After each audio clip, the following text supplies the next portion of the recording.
Jeff Singer called me up 2 years later and said, "Hey, you'd be good for this stand-up in stilettos. Why don't you submit your stuff? You have to write it all out." But I met him through the showcase. Rachel Roush was also a judge or whatever, and now she's an agent at ICM.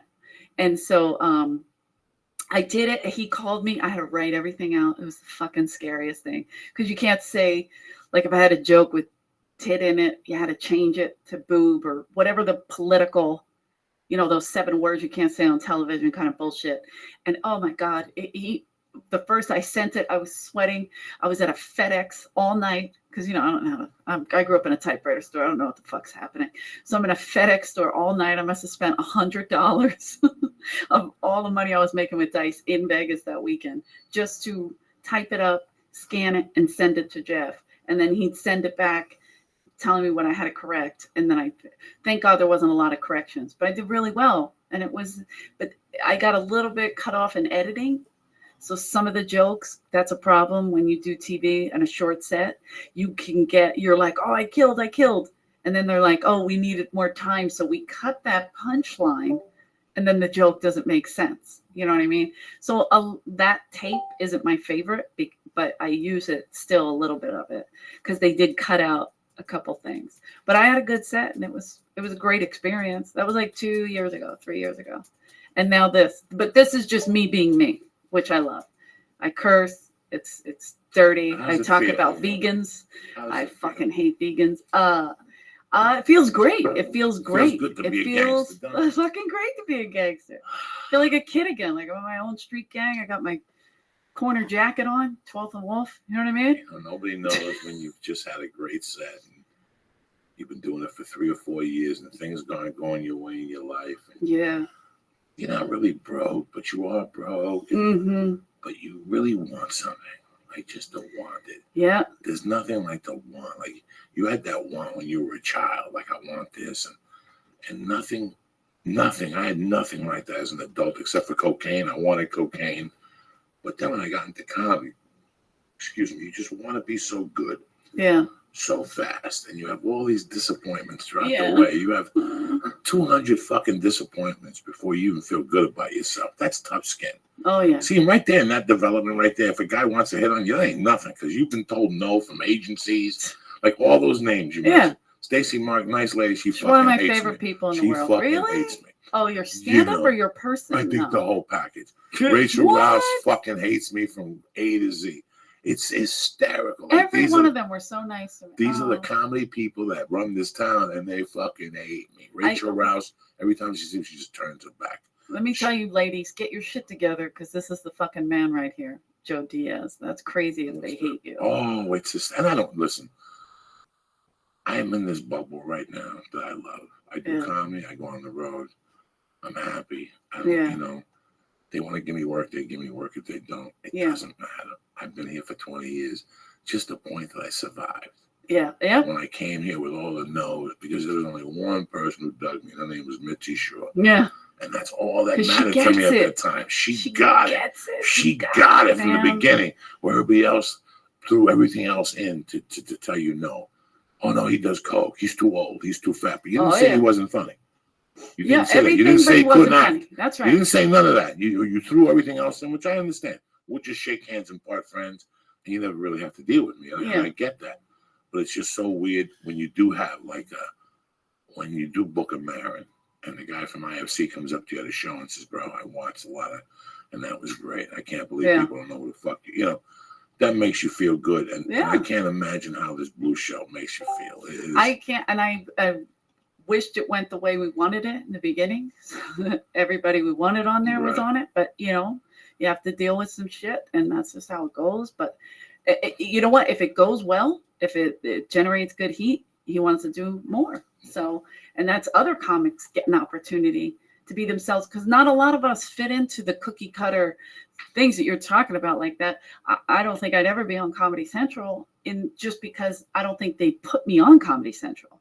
Because I'm elderly, considering, according to their bullshit. Right. But it doesn't mean what they have on there shitty either. Amy Schumer's one of my favorite comics. Her show's great. She fucking hits everything. I love her. You can't get any better than that. And she puts all her favorite comics on there, like the Nortons and the Attell's. All of them are in that. Like she puts them on her the Inside Amy Schumer. I couldn't think of it, but yeah. So that I love. Comedy Central does take certain chances, but they wouldn't with me, and I don't think they would with you either. No, I would never wouldn't. get And an hour, and I don't care either. You move on. I am going to do an hour, and I'll with put them it without on with them. Yeah, wherever the fuck I You want to know put what? it. In this career, you're gonna do 90 hours. Yeah, It's gonna be with them or without them. That's So right. you either sign on, yeah. or you're gonna do whatever the fuck you do. Yeah. Because I am doing an hour, and Dice is going to produce it. Are you? Yeah, because they offered it at Showtime. The guy said, "Let's do an hour with her." Little Arab dude. Well, actually, it was Montoya, but Right. He was like, everybody loves her, Yeah, so this let's little do it. Arab dude at Showtime. I did a movie for him. Montoya. Is it Gary Garfunkel? No, it's a little guy. Because we also have a show. Dice sold a show to Showtime, straight to series, and it's kind of about. We were going to do it as a reality show, but then we wanted to do it like a hybrid, like a scripted, and we used to pitch it together, and then Scott Armstrong came on board, who did like Old School and Hangover. So he was like, let me fix this, and so he did with the same idea and the same shit that Dice wanted. And it went right to series. So it's 6 episodes on Showtime. So Showtime's like big in our corner, if you will. Right, yeah, right. yeah. So And good. so now everything changed. So I might have to audition for the part that I You kind always of have created, to. you You fuckers. always have But to. you know what? I will. That's even better. I will, No, and you I'll have get to. that You have to fucking go. part. You have to. Yeah. People do that just so they're safe, and I get it. You know, And that's you gotta do cool it. because Scott Armstrong's the real deal. The other guys that are writing it, the First brothers, Sean First and his brother, are fucking amazing. So I will I'll do flips. I'll do whatever they need me to do. I'll do head, whatever. Oh, that came out wrong. Whatever. You know what I mean? Last night I had a good set at the Laugh Factory. Laugh You Factory. killed. And as I looked to the left-hand side, the first person that was there to say hello was you. Yeah. And that was the last topic we want to touch on. You know, you're a fan of Ari's. You're a fan of mine. We're fans of yours. Yeah, I love it. We've all been part of a family for 20 years almost. Yeah. And I think one of the basic things in growing as a comic is cheering your friends on. You know what Ari is right now? Absolutely.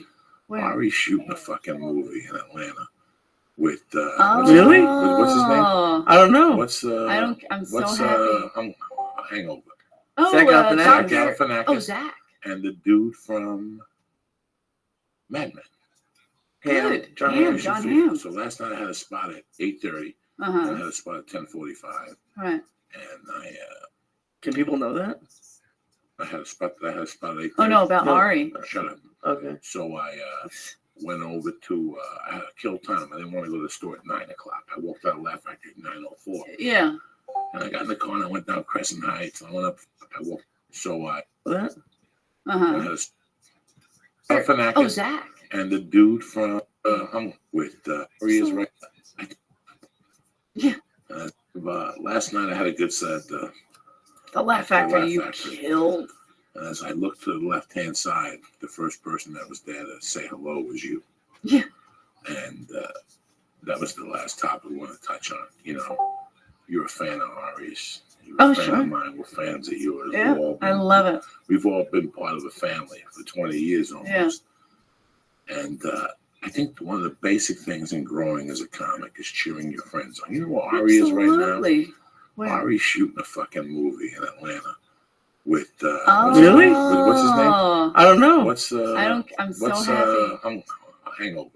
Oh, Zach Galifianakis. Zach Galifianakis. Oh, Zach. And the dude from Mad Men. Good. John Hamm, Hamm. John Hamm. So last night I had a spot at 8:30. And I Uh-huh. had a spot at 10:45. Right. And Can people know that?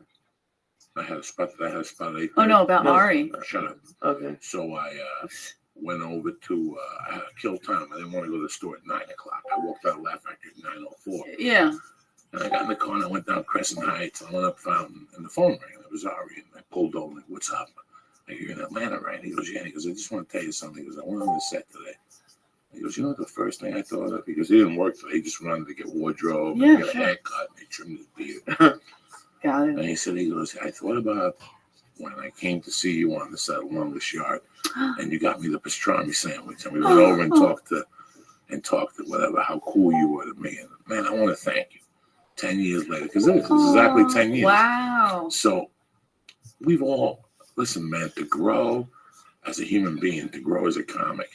You know, I always say that if you walk past a piece of paper and you don't pick it up, you got no character. Like, yeah, nobody's watching it. That's when character is what you do and nobody's watching. That's right. You know? And with a comic, your character has to be big. I improved as a comic when I started working out and taking care of myself. Believe it or not, yeah, just going to the gym and watching what to eat. And you know what? I don't need to watch Sons of Anarchy till 2 in the morning. yeah, Let me go to sleep at 11 Yeah, and get yeah. up at 6 and read this. And that part of being a good comic, you know, writing is part of being a good comic. Getting on stage is part of being a good comic. But you know what the biggest part of being a great comic is? What the difference between good comics and great comics are? That they really have happiness in their hearts. Yeah. For the people around them, you know. Because it's not easy to be happy. There's a lot of people. motherfucking. I'm not gonna sit here and tell you. You wanna- Lee's my witness. There's a lot of motherfuckers I don't like, and I wish Yeah, they yeah. get hit by a fucking train. There's But a lot of the people. motherfuckers that I do like, that I breathe for, That you're happy. you know, it's for. funny. Ari had a situation a couple of weeks ago Mhm. where people were attacking him, Yeah. you know, and I got a couple calls in my house. Let me just. I tell got you, a million calls. Let me just tell you guys where my head is at. I'm gonna tell you to your face. I'm gonna tell you to your fucking face.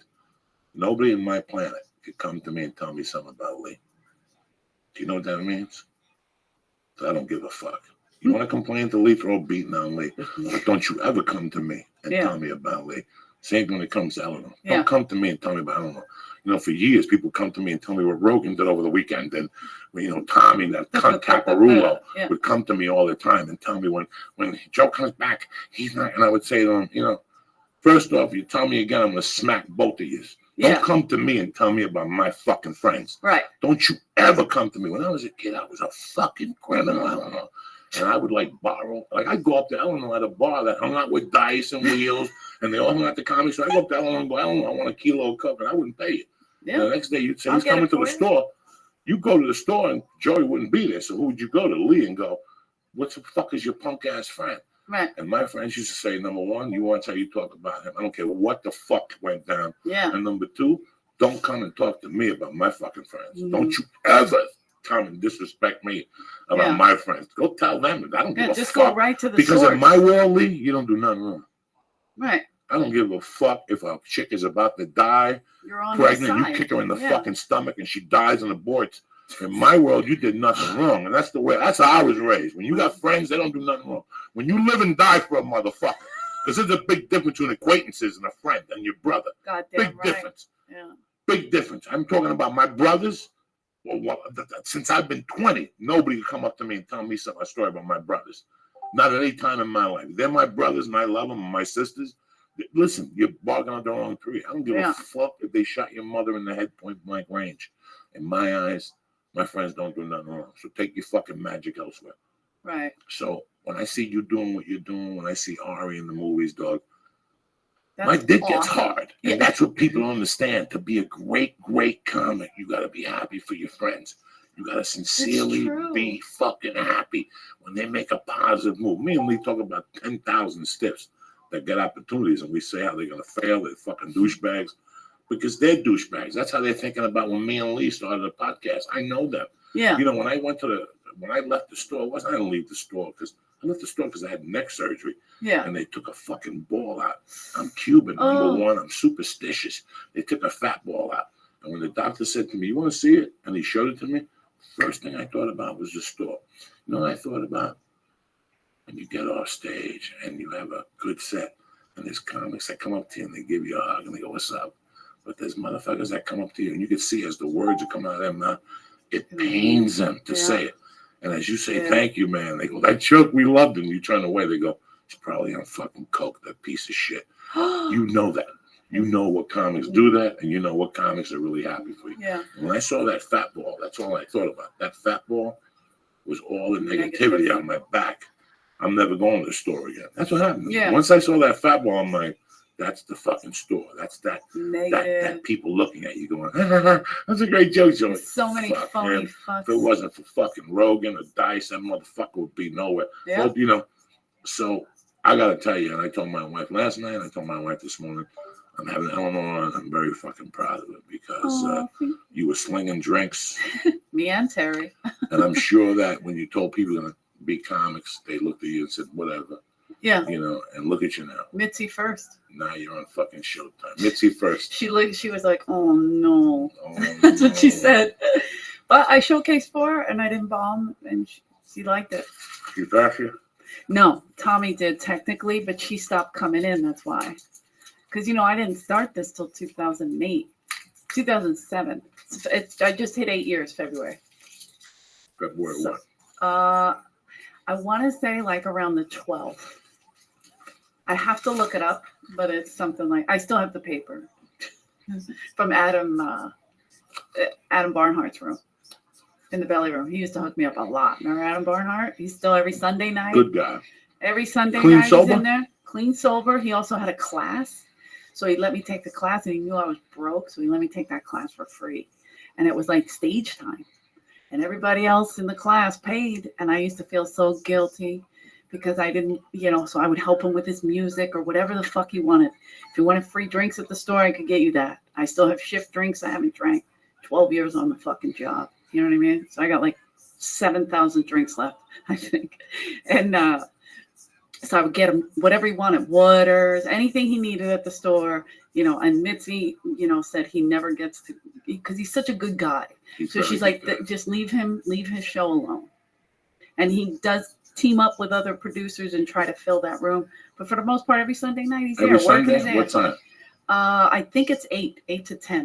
I'm And gonna now, go see him and give him a big fucking oh, hug. he's the fucking Anybody needs a greatest hug. guy. He's the greatest. He was a great fucking He guy. man. helped me so much. And when I had to go on the road with Dice, I was only doing stand-up 3 months. And I did that. I got booed off the stage. He helped me with that first 8 minutes big time. He in knows. his class. He knows. He's a coach. He knows Yeah. really well. He's He used so to give me good. some great hugs. People used to say, well, you let that gay guy hug you like Oh, that. he's the fucking Fuck funniest. you and guys. He's the His best. fucking gay balls. That motherfucker will fight. He don't give a fuck. That dude will fight you. He'll stab you. I love Adam Barnhart. That's my boy right I want to there. go see him. man. I didn't even know he was back at the store. He's been there. He's never every Sunday night he's there, and he also like he helps people in halfway houses and stuff. Right. He He's does big. a lot. He's He big. does He's a big lot. with that community. He So- went down there. He went down hard. He was on that meth for a while. But Oh yeah, him and his brother. How fucking weird is that?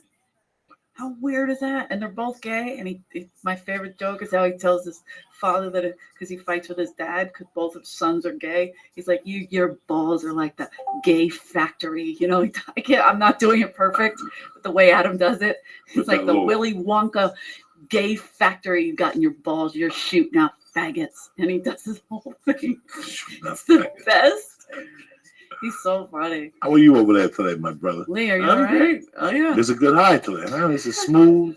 I mean, they're all fun. I mean, there's never a bad one. We'll It's smoke just some hash now and get you cooking with gas, cocksucker. I'm cooking with gas. This weekend, I will be at the Tempe Improv starting tomorrow night with my man D'Agostino. Eleanor will be at I will be at Giannini. the Hard Rock Hotel, Las Vegas. Thursday, Friday, With Saturday, or Friday, Thursday, Saturday, Saturday, Sunday. Okay. And then also Dice's kids are there playing in their killer band, LA Right. Rocks. You guys gotta start playing some LA Rocks. I saw them on Conan, whatever They they were, killed whatever it. show Yep. they were on. The Late Late Show with Billy Gardell. Yep. Billy Gardell, And I then- saw them. They're gonna be playing Thursday and Sunday in Vegas at the same room, but late night, like 11 or 12 or something like that. Good. So it's killer. So I'm in the Tempe Improv Thursday, Friday, Saturday, and Wednesday night. Testicle Testaments is back at the Yes. motherfucking Ice House, 8 o'clock, Wednesday night the 29th. Also, for you bad motherfuckers that are sitting at home scratching your ass, not doing nothing this weekend, Iron Dragon TV is still there for you. IronDragonTV.com Didn't is go the nowhere. leader in motherfucking classic martial arts films. Brotherhood of Blood, Enter the Fat Dragon. They got them all. Whoa. They got them fucking all. You understand me? All you gotta do is go to Iron Dragon TV right now. You're thinking of watching some classic martial arts right now. Go to Iron Dragon TV. See what they got to offer. They got some great fucking classic martial art films. The Ip Man series. They got Jackie Chan. Go on there, press the code word. Joey. Boom! You get 2 free fucking movies on the arm like that. That's Wow. how we roll. 2 free fucking movies, all right? Just in case you're looking for optimization to the total fucking max. You want the best that you could be. Let's say you're lifting, you're not getting the gains you want. Let's say you're not riding, your clarity's a little off. You know, I tell you, I got the answer for you. On it, Alpha Brain. 100% guaranteed, nootropics. They don't even want the fucking product back. That's how strong the product is. Sometimes I can't write. I don't do them every month. I try to go on like Alpha Brain Cycles. That's how strong they are. Do me a favor, go to honor.com right now and see all the great products they have for you. Supplements, tremendous. New Mood, they got Shroom Tech, which gives you more energy, and they got the immune. If you're on a plane, you don't want Ebola, you take the motherfucking Shroom Tech. They've got Hemp Force Protein. I mean, they've got the tea oil that you put in your smoothies. It's that fat that everybody's talking. I mean, they just got so many things. I'm not giving them any justice. Go to honor.com right now.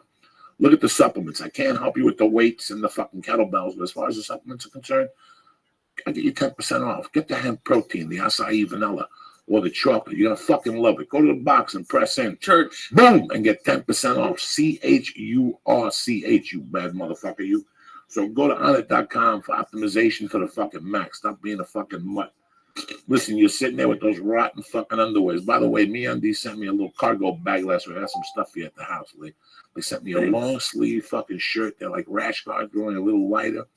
They pull the sweat and the heat from your body. I mean, their underwear are sensational. They got men and women selection of underwear. They got little boxer shorts. They got fucking shorts like sweatpants. They cut off.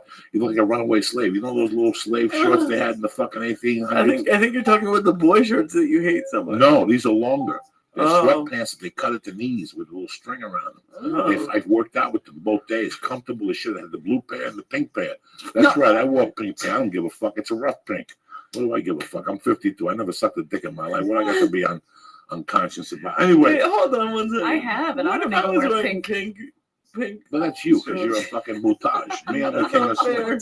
I've been slinging dicks since 78. You know what I'm saying? Anyway. Go to MeUndies.com right now. I got a pair of MeUndies right now, and they feel comfortable as fuck. They pull away the moisture. Your balls don't get sweaty. Your balls don't pop out of the side when you're exercising. Sometimes you're on the bike, and you can feel your ball drop, and it's just hanging there. Like, what the fuck is going on in my world? I'm by myself. Where's my twin? You don't need that with it because your nuts are compact. They stay right in there. Go to MeUndies.com right now and press in the code word Joey and get 20% off plus free shipping, right? In the United States and Canada. That's MeUndies for you. So we're not fucking around.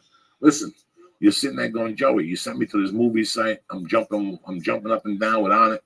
What am I gonna eat tonight? I'll tell you what you're gonna eat. In your clean underwear. Naturebox.com. Dietary to the fucking max. You understand me? 100% satisfaction guaranteed. I'm talking from the chocolate hazelnuts to the double berry fucking fruit strips to the salt and pepper pistachios. They just keep coming at you. These fucking flavors. It's the sriracha cashews, the fucking almond cocoa. I mean, we don't stop. And they're all nutritionist approved, fresh, no gluten if you don't want. Tremendous fucking snacks. You want a snack. You're sick and tired of eating those fucking potato chips that taste like ass. Your fingers are greased like you fucking finger banged a monkey or some shit. Who needs that shit? Go to right now, naturebox.com right now, and get snacks sent to your house for free. I'm going to give you a starter package free. Sample bag. Sample pack. You got 3 little bags and 2 big bags. You understand me? For free. Right now. All you got to do is press and what in the box, bucko? Joey, Joey, and get your free sample pack sent to your house. Shipping's going to cost you about $1.90. Why are you crying, bitch? I'm sending you $40 worth of snacks, nutrition straight to your house. So I want to give another shout out to IronDragonTV.com, MeUndies.com, and NatureBox.com. All right, cocksuckers, and that's it. It's going to be a beautiful week. Houston, I miss you guys already, but it's Tempe's turn. I'm going to go down there. We're going to fucking rock the house, me and the Agostino. And that's it. That's how it ends, you bad motherfuckers. Do not forget, Saturday night, 11 o'clock, California time. 11 o'clock. Oh, yeah. Is it Friday? Yes, Friday. What I say, Saturday? So that means it comes out at 3 o'clock? Showtime. No, 11 o'clock. 11 o'clock on the East Coast. So 8 o'clock in California. Yeah. 8 o'clock in California. Listen, if I know you're out getting your dick sucked, I don't expect you to sit there and watch Eleanor, but do me a favor. DVR it. Yes. You come home that night with your girlfriend, then you watch Eleanor. Yeah. Okay? Do me that favor as a personal. Andrew Dice Clay was one of the guys that helped me realize I was going to get into comedy, which means he saved my life in a way. Mm-hmm. So I'm not here just talking shit about people. That every one of these comics, man, they spark a new fucking comic. And that means you've done your job, you know. So please support Andrew, support my girl Eleanor and Colin, Jason Ross, and Wheels Parisi. I love you guys. We will be back Monday night with Dennis, the fucking pimp of pimps, to promote his new book from the Bunny Branch. He'll be here Monday night at 8 o'clock at night with some freaks. Does he have the same girlfriend? I don't know. A different one's coming. Lee, he says he's bringing a chick that they call her Judy One Tooth. She's gonna suck Lee's nuts. right out of your fucking asshole. Wait. Before we go, tell them why you like the one tooth. What? That's a big thing for you. You like your having a chick with one tooth stick your dick. Did you stop it? This thing is like put it in the hole. Scrape? No, What? I don't know what he's talking about. He's high as Oh, fuck. Don't man. listen to this fucking guy. I love you guys. Stay black. Eleanor Kerrigan, I love you. Where are you going to be beside Vegas this week? Where else can they see you? You have a webpage? Yes, I do have a What is it, website, Eleanor Eleanor J. Kerrigan. .com? Yeah. Okay, .com. Go check her out. She's a dear friend. And she's got balls of steel to do what she does. Never complains. A lot of people, when I walked in last night, was like, "Try I'm in a rush. Can I not fuck?" No. She hung around. She did her job. That's why she gets the utmost respect from me. Thank you very much, motherfuckers. Thank you for supporting the church. Thank you for supporting Lee and his podcast. And if you want consulting on your podcast, please hit Lee up on Twitter. He'll call you up. He'll come to your house. He'll fix your wires. He'll stick an electronic microphone up your ass if you need to and get that podcast out of you. Oh. But Lee's available for consulting. I love you guys. Stay black. Have a great week. Monday night, 8 o'clock.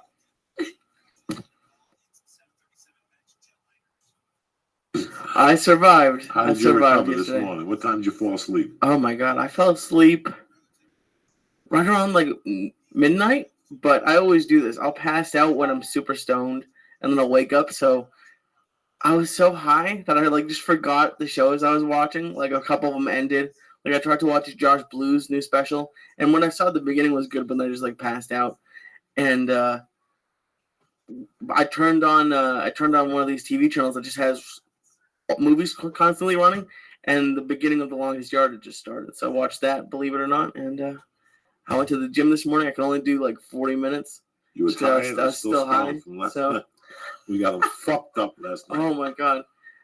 But it was like fun. Like that gummy and like just a little bit of the Chiba Chew was really fun. It was do it again? Not really. Okay. Well, we're gonna do it tomorrow. Tomorrow, the next day, the next day, tomorrow we got a deep night at the Ice House. I know. What's the story with you, beautiful? You guys talking edibles? Is that what you? Yeah. Edibles. God, it's such a different world. Gets you fucked up. When I was a kid, we didn't have. I hate starting sentences and you grew up in like San that. Francisco. Yeah. Oh no, don't get me wrong. We built bongs out of an apple core and a toilet paper roll, but all the gummy bears and the Funyuns, that was because you were high, and now you're eating them to get high, which seems like a vicious circle. It really does. Sometimes I have an edible, like a cookie. And then you eat a snack. No, and I'll eat the edible, and then I'll say, "What the fuck do I have that sweet in the house? My wife didn't buy nothing sweet. Ooh, I got that peanut butter cookie from Anarchy Edibles." You're the only person who does that. Here I am, fucked up to the gills, right? And I'll eat this cookie because I know I'm just gonna dream in color. That's it. And then did you guys get high because of the Bunny Ranch people were here? No, we just got high because it was Monday. You know, okay, got it. Monday, sure. Are you allowed to do that when you're pregnant? No. Oh God, I don't know. No, It's just a plan, no? No, I can barely have coffee.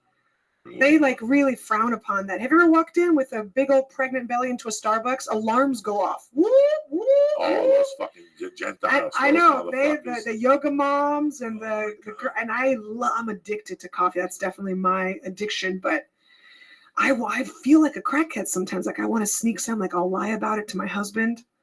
You can drink non-caffeinated. You can even drink regular caffeinated coffee. No one cares. But you know, when you live in LA and everyone's a little bit more crunchy granola than everyone else in the country, and they're like, it goes straight through your placenta into the baby's heart.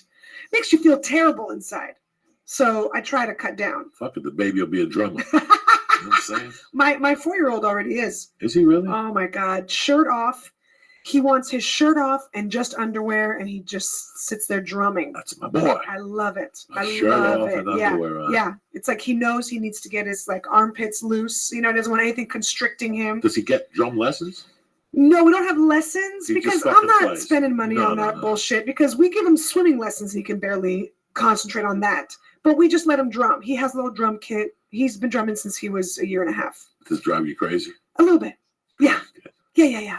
I tried to sneak some, what are those brushes? Instead of drumsticks, brushes to make it a little bit, a little bit quieter. And he's like, what? He looked at me like, what the fuck is this? What the fuck is it? Yeah. What is this? We gotta make noise. Yeah. We're here to make noise. I tried to sneak other drumsticks, like they're these special ones that are padded. Every time I try to sneak something in, he's like, nah, just give me like a big wooden block. I was reading this article yesterday about like stuff that will remind you about when the decade you went to school, And when I was going to school, everyone took the recorder, and then I also did a year of the violin. So I can only imagine, like, the recorder must sound just terrible. What's a recorder? Like the little flute, it's almost like like flute thing. The cheapest flute. It's like one long penile looking instrument. I played the recorder too. Hot cross buns. Cross buns. Like that's the first instrument you get. It's like, there's like 5 I holes. never played no fucking recorder. Right? Yeah. I Well, played the bass. And I was in a band for a while, and you played upright bass. Yeah, upright bass. Like in a band. Like. Okay. No. So electric. Like electric. Yeah. Bass. I went to cello camp.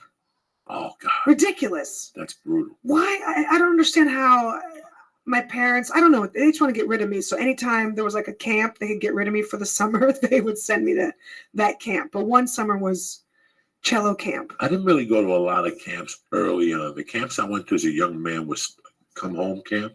What? Like in the Bronx, you went Just to like day a camp camps. of the day. They took you swimming. Oh, right. Yeah, You went, You know, at the end, I think you fucking camped one night or some shit in some national park in the Bronx or something with animals. Or Puerto Ricans dressed as bears and shit. But that I never really went to camps till later on. It was interesting when we were starting the podcast. Before we started, we were talking about the hot thing on Facebook today. The mom beating the fuck out of that kid. Great smacks to the head, and you know it's. Some people on Facebook are all for it, like they understand where the mom was coming from. Yeah. Some people on Facebook are just fucking lost. Really? Like, oh my God, this is what's wrong with America. You know, I grew up in a house where my mom's word was the law. I didn't have a dad. My dad died when I was 3.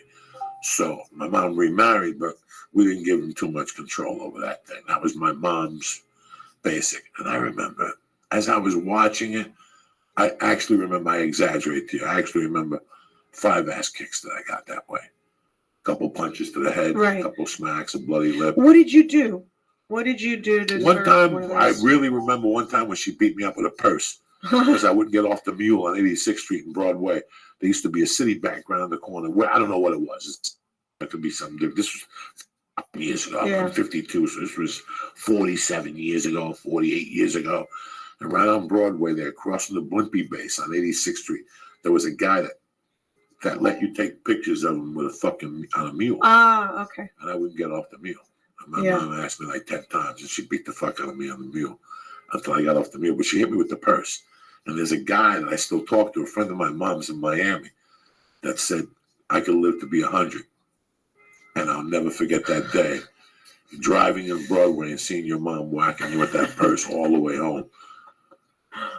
One time when I wouldn't make my bed, she came to a barbecue and yanked me out of there. I remember that beating. Yeah. And that was 14, 13. Uh-huh. I definitely remember a smack to the face she gave me a week before she died for fucking missing my curfew. Not the curfew. I didn't have a curfew for missing. Uh-huh. I remember her pouring the milk over my head at a restaurant because I kept fussing with the fucking food. And she's like, you're too skinny. I was sickly. She goes, you got to drink this fucking milk. And I go, I want a milkshake. And they go, they don't make milkshakes. But what they'll do for you is they'll get milk and they'll put the ice cream on top of the milk, the float. They like put a whipped float, cream. Yeah. And I didn't want that. So as I drank the milk, I put it down. And she goes, you're not going to drink it? No. And she took it in this fucking restaurant. Now, granted, I'm sick. I had like a little bit of a temperature. And I had to go to Catholic school. Because in those days, we would go out to dinner as a family, and then she would drop me off at Catholic school about 5 o'clock on Sunday, and then she'd pick me up Thursday. This is a Catholic school I went to straighten me out, like early on from 3rd. Wait, so it was like a boarding school? From 3rd to 5th grade, I went to boarding school. Okay. So when I'm sitting there at the table, I wouldn't. Now here I have my suit to go back to boarding school, the whole fucking thing. And she's going back and forth with me on this. We're going back. I'm not going to fucking drink it. And she goes, you're going to drink it. You're going to drink it. I'm telling you, you're going to drink this fucking thing. And I go, I'm not going to drink it. And I'll never forget, she took the milk, poured it over my head, and the milk went down my face, but the ice cream sat on my head. And I cried for like 2 minutes, and little by little, I could feel the ice cream shifting. And it finally just fell on my suit. And she took me in the fucking bathroom. She made me change. She washed. And while she was washing me, she goes, you got a fucking temperature. I go, okay. And she goes, hold on. She went in her purse. She took out a syringe with penicillin. and she shot me in the fucking bathroom because I was really sickly when I was a kid. And my mom would always have penicillin with the fucking needles right in the fucking purse. The doctor I had, Orlando Del Valle, see, this is how much this country has changed. In the old days, when you had a doctor would come to your house Yeah. for an extra $20, who gives a fuck? Come to my house. He would come to your house. He'd give you a prescription. They didn't call it in those days. They didn't zip it to CVS. You had to bring the piece of paper to CVS yourself or whatever. But he would shoot penicillin, and then he would give my mom a penicillin in a syringe. Because after they usually give you penicillin, your temperature goes up. You have a weird reaction to it. Kids, I would always get that reaction. So the next day, my mom would have to stop what she was doing and haul me to the doctor. We were so close with the doctor. He was a Cuban doctor that the doctor finally said, fuck it, I'll just leave you a syringe and penicillin. So my mom would blast me. She would bend me over and just blast me in the fucking ass. And I'd have a lump on my ass, like a blood clot. She don't give a fuck. Humans don't give a fuck about blood clots. That don't affect us. Oh my God. But you never got syphilis after that. No. Because that's what they give you if you have syphilis. It probably made your body immune when you have to any STD. When you have a cold. I've never heard of penicillin for a cold. When you have a cold in the 70s, they give you a shot of penicillin. In the 70s. When you had a throat, I would always have throat problems. Right. They give you a shot of penicillin. Wow. Okay. And then the penicillin would offset it. You'd get a temperature even higher overnight. Right. So my mom would be prepared with another fucking shot in the ass. Unbelievable. I went to give blood today, and I didn't faint. I had to leave my house at 6 to get to Hollywood by 6:30. I went and got breakfast. For something specific, or were you giving blood for? I was giving blood because they on prescription. They wanted to see what the range was. Uh-huh. But I owed them for 2 blood tests. I owed them for one from November, which I never went down there and got.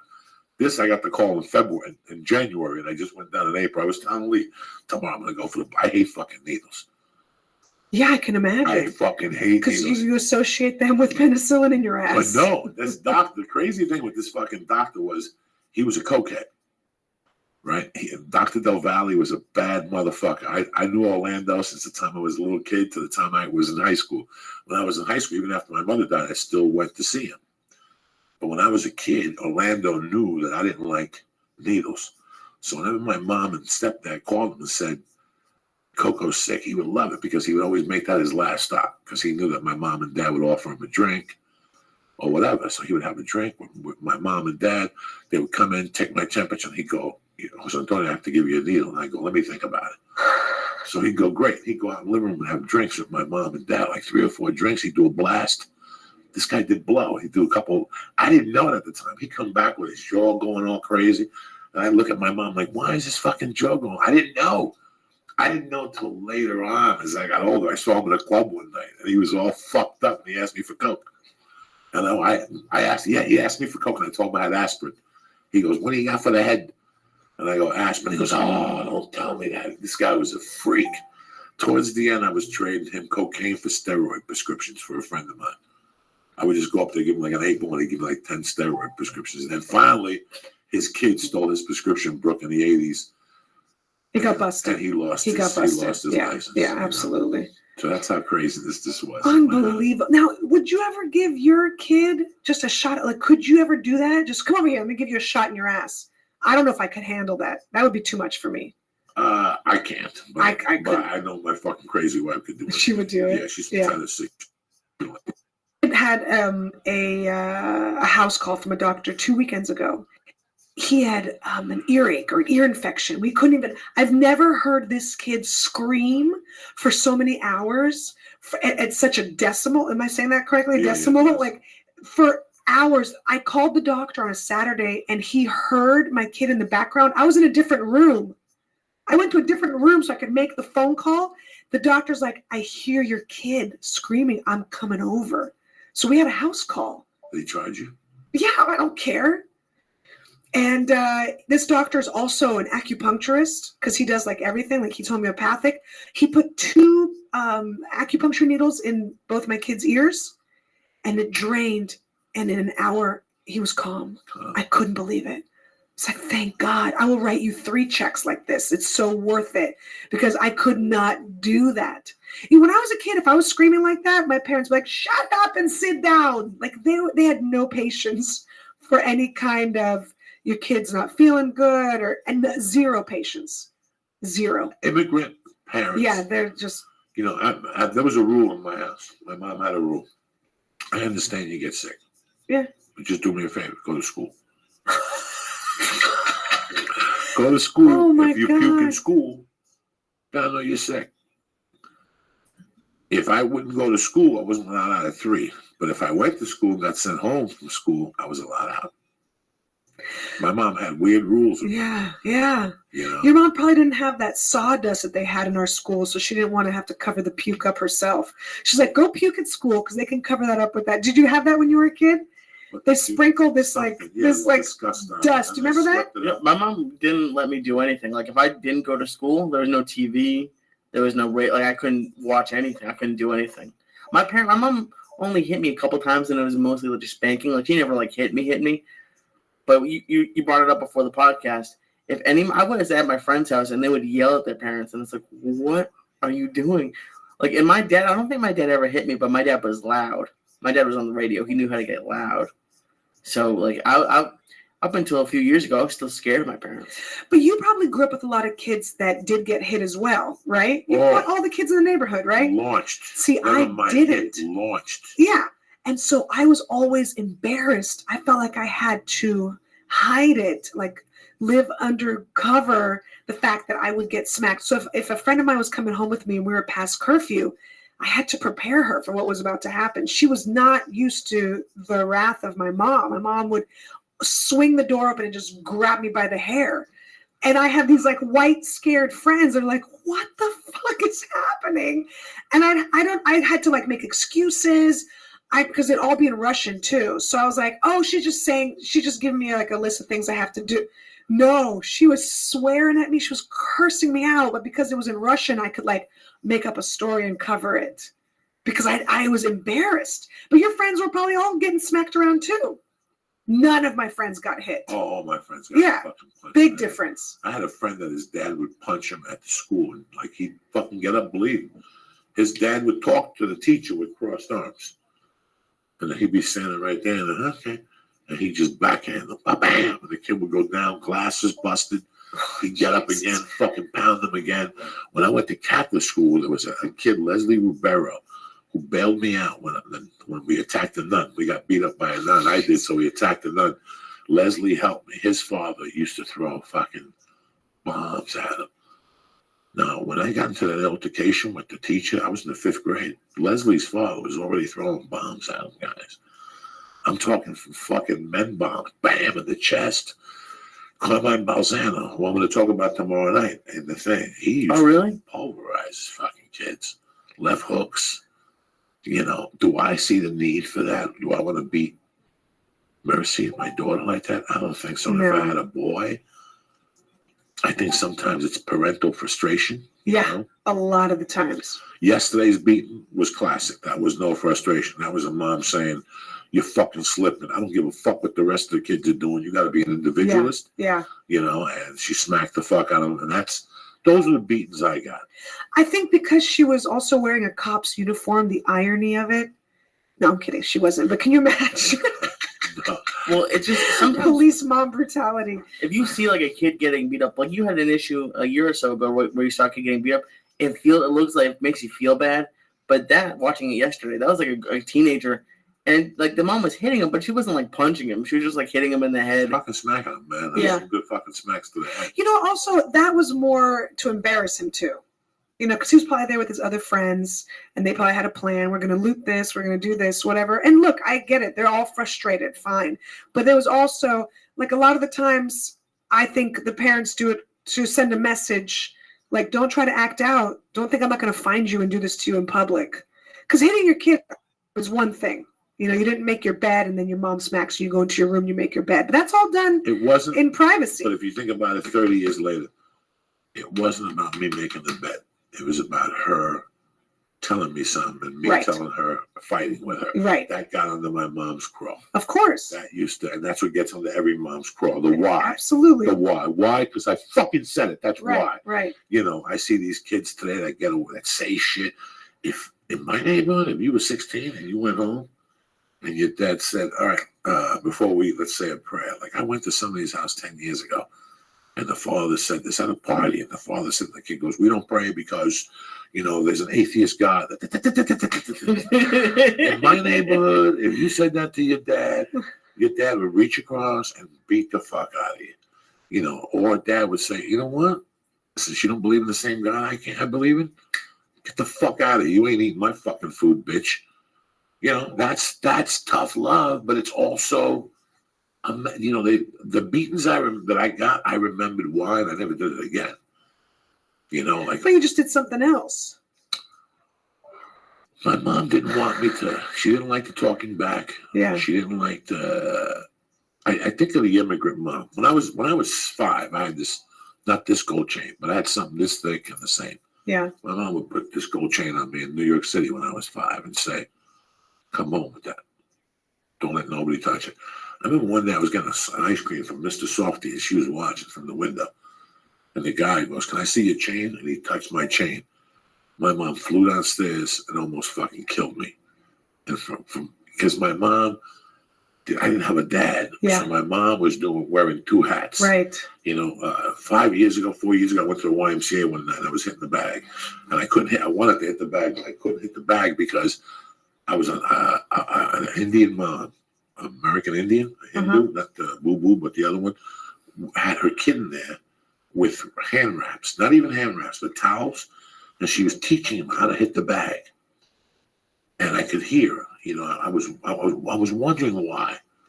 Why would a mother take her son to hit the bag? And at the end, the mother goes, "You keep doing this, and those kids will not tease you in school anymore." What mom in today's society says that all they're doing is making documentaries on how my kid is getting bullied, but they're not teaching them how to fight back, how to stick up for themselves? Right.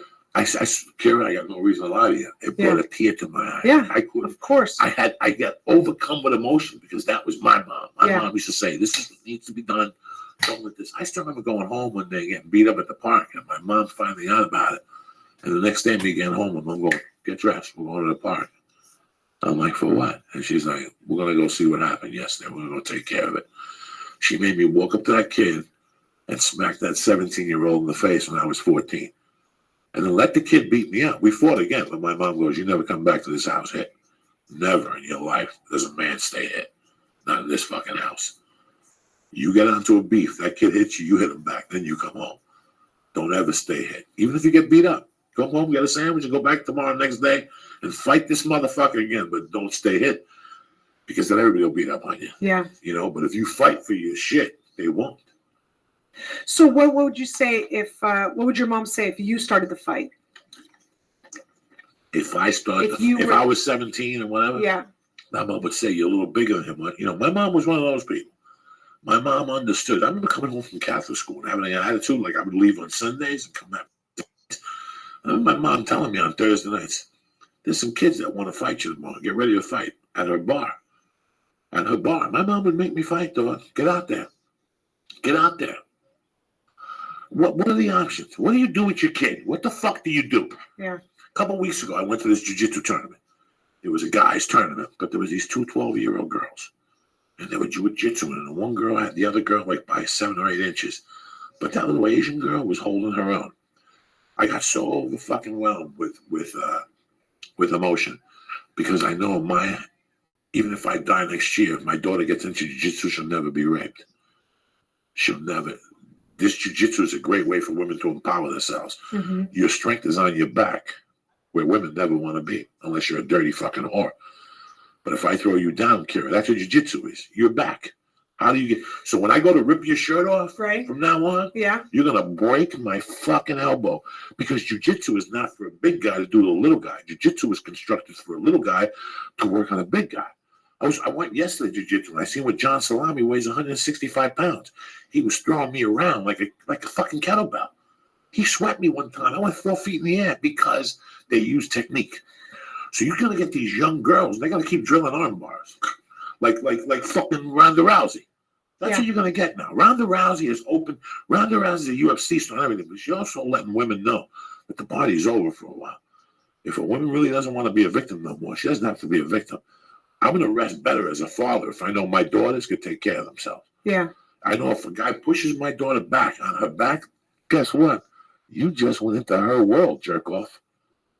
Jiu-jitsu is you between my legs, with my guard. Go ahead. Try my pants off. I will break both your fucking elbows, even if you have me over 100 pounds. Because I'm going to make that little girl drill that fucking arm bar like they did with Ronda Rousey, where she could catch it from everywhere. She could catch it in her sleep with one arm. So the woman, if the woman is the victim in the situation and she's on her back, that's actually beneficial. That's jiu-jitsu. That's Okay, your world. Got it. Okay. You're learning how to sweep men, how to choke people out from your back. Oh, How to shit. triangle motherfuckers. So let's say the guy wants to rape you and eat your pussy. Boom, that's your world. When he puts his head between your legs, you're going to triangle this motherfucker. And with that triangle, you're going to choke him out. He's going to lose consciousness. And then you're going to go get your knife out of your purse. Well, let's not get carried away. Let him And you're gonna finish what he chop started. his balls. If he's any good, Right. we'll let him finish. And then, you son of a You bitch. cocksucker breaking into my window and eat my asshole. But it gave me, nobody wants their kid getting hit. Think of how you felt with your child with an earache. You were helping. Oh, Think if your child comes home and says, Mommy, this kid hit me. What are you going to do? Call his parents and studio? no, I don't. I tell him, Come over here. This is what needs to be done. yeah. Next time he hits you, knock him out. Don't tell Mommy told you. Don't tell Daddy Mommy told you either. But you knock that motherfucker out. Do you know what my mom used to tell me to do? This is just so ridiculous. It's and ridiculous. Old school. She, you make a V with your fingers, and she's like, you take fingers, you put them in eyeballs. And I'm like, Mom, I'm not going to do it. You take your fingers into their eyeballs. And if they do that to you, you put your hand up to your nose and you block the, that was her Russian style martial arts. You can block with your hand on your nose. That's how their fingers can't reach your eyeballs. I'm like, what are you teaching me? Like, the Three Stooges self-defense? She's like, it work every time. That was her go-to thing. To this day, she'll still say that. The fingers and the eyeballs. I laugh at moms. I laugh at moms when I go to like Studio City events. And Like farmer's market? Yeah, like all that. I just laugh at moms because it's like, I can look at these kids and go, this kid's going to have a hard fucking time later on in his life. The mom's a half a fruitcake. The dad's got sandals on, walking around like life is beautiful. You ever see those dads at the farmer's market? They walk around like, Can't believe they wear sandals. And they hold their babies and the wife and her friend that can't get laid or be arrested. I'm like, oh, you have such a good man. And he's bouncing around. Meanwhile, this guy's thinking about fucking going home and watching the New England Patriots fucking game. He's living in hell himself because it's Sunday fucking morning. He wants to be walking around a farmer's market. I like the farmer's market. I don't give a fuck about football. I go there, I get a pizza with the wife. We go there quick, though. It's quick. Yeah. I go to the farm. I don't They have walk good around. breakfast burritos. Do they? You At ever- that farmer's yeah, market? Studio Good City? tacos and tamales. Yeah, Good the tamales. Oh my God, Lee, they got good tamales. Yeah. Like but they're not tamales like the mother-in-law makes. They're like New Age, like Yeah, they're a little bit. spicy green pork and Gouda cheese with goat cheese sprinkled on it. Get the fuck out of here. Mexicans don't eat goat cheese. They eat the goat, bitch. But they're still good. Yeah, I'll still put some of them down. they're Yeah. You let a lot of things slide in LA. They try to mix things up. They'll try to. I went to a place where you just want to get like some Chinese food, just some greasy Chinese food, and they're like, well, it's gotta be tempeh, healthy. and I'm like, oh, just whatever, just throw some sauce on it, and I'll eat it. You know who's got good Chinese food? I forget. I cannot find good Chinese food in Well, LA. it's not good Chinese food, but you know who's got really okay Chinese food there? Interesting. Across the street from the Laugh Factory. Oh, really? That little mall. It's like all natural. I've ordered from there before. Yes, it's it not is. world It's not class, great. but she tries hard. The pork fried rice isn't bad. The Chinese, and they're real Chinese. Yeah, that's So important. that's a plus. I grew the up in husband San takes- Francisco, yeah, so you grew up in- I've had the best Chinese food, Oh, my and you God. can't find it in Los Angeles proper. You have to go out to what is it? It's out the 10. You got to go east of LA, and that's Monterey Park. Thank you. Yeah, Monterey Thank Park. you. They got Yeah. good. They got a good what you like. dim sum. Dumplings? Dumplings. Dim sum on Sundays and dumplings. Yeah. When in '85, I used to go to a place on Van Ness on San Francisco, and it used to be called North Star Chinese Restaurant. It was Szechuan style, and I get the shredded beef with the carrots and with the cucumbers, well, not cucumbers, the celery over white rice. Fucking tremendous. I never liked the Chinatown food in San Francisco. You don't even go to Chinatown. It was a little too it's real for me. for tourists. For tourists. But you go into a Chinese restaurant in the Sunset, like the inner Sunset, and everyone's Chinese, that's the place That's you the want to place eat. you want to eat. Yeah. So that's the 7 Immortals that was written. You know, I to. lived in the Tenderloin, right? Did you? In 1985, Rich Ramirez was up there. Oh my This God. was the Tenderloin was real. I lived at the Virginia Hotel, which is now what's across the street where they do comedy in different languages on Schrader. The hostel. It's a hostel now, the Virginia Hotel. So when I was in high school, my dad had a warehouse. He's a plumber in the Tenderloin. And so sometimes I'd have to take the bus and then go meet him there. And I got so used to walking through the Tenderloin. Nothing scared me after that. Nothing. It's not a big area, but it's just even those 4 city blocks. I mean, I used to live by Original Joe's. Yeah. The worst bloodbath I ever saw was outside Original Joe's. 2 guys stabbed. The blood was brown. Oh my God. They were on the street. What's worse, Skid Row or Tenderloin? In 1985, the worst place I had ever seen in my life was San Francisco. Wow. 1985. It wasn't cleaned up. It was fucking wild, guys. Yeah. I saw some violence, man. I didn't see fist fights. I saw sticks, knives, nunchucks. I saw some. I used to work on Haight-Ashbury as a bartender on Rockin' Robbins. At the end, all in the Haight-Ashbury by the Golden Gate Park, across from McDonald's, there used to be a bar that was all Cadillacs on the wall. And whenever somebody would tip, they would press a button, all the lights, the headlights would go off on the There was a bowling alley. There was a movie theater that had couches. And I told Lee about this. They had popcorn, and they pushed fresh sticks of butter. And you could see the butter melting. And they made chocolate chip cookies, fresh chocolate chip fucking cookies, Lee. No candies, no nothing. Fucking popcorn with real butter and chocolate chip cookies. That sounds amazing. San Francisco, for me at that age, was a paradise. Why did you go there? I was running for the feds. I was running for the cops for credit card fraud in Boulder. And that's the only place I knew. I had a friend in over the bridge. Oakland? No. Hayward? All those money places. Yeah. They were selling coke. They were from Jersey. What they had was a coke business. Oh, in Marin side? And they were detailing cars. So they did all their coke transfer. And that's when you got $160 to detail a car. So I helped them out a little bit. I was just running, and I always heard it was great. And I went up there. I got off the bus, and because I took a flight to San Francisco, but a bus from the airport to the Tender. I didn't know. Yeah. And I got a hotel room there, and that's when my crime spree started, right there. It's frightening. I can't believe you lived there. Cannot believe that. Coffee Runs, the place that had topless coffee waitresses, so you went to get coffee. That sounds like a terrible idea. Coffee fucking runs on the corner. And then the 50 steps extra from cream, that, that's where the topless came from. 50 steps from them, there was a pawn shop where I took all my stolen shit. Anything I got, anything me and a bunch of thieves got. And the irony is, it's right next to, Union Square, which is a really nice area and shopping and highfalutin. Right, up by Macy's. Yeah, the Saks Fifth Avenue, Union Square. Where all the Chinese people doing Tai Chi. Yes. Outside the mornings. I lived right there. I lived 2 blocks down. But then the Tenderloin, what streets did you live on? Eddie? Turk? I lived on Death. That's where I lived, on Death Street. Fucking. And then Rich Ramirez was up there killing people. Oh, Jesus. He went into somebody's house, killed an old man, took his eyeballs to go. Oh, my He God. killed 2 sets of people. To go? Took his eyeballs, because Satan said to take his eyeballs for strength. Oh, So man, I'm not kidding you. He really went frightening. he was buying weed in the Tenderloin. So there was a place where we all bought weed in the hotel. And I remember going up, and that's where they confiscated the door.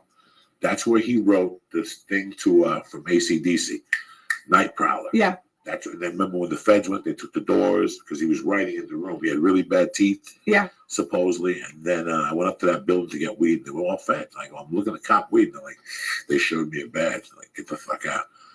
They didn't catch him. They called him down here. He got on the bus in Union Square and went down to fucking LA, and they beat him up in LA. They beat the fuck out of him in the streets of South LA.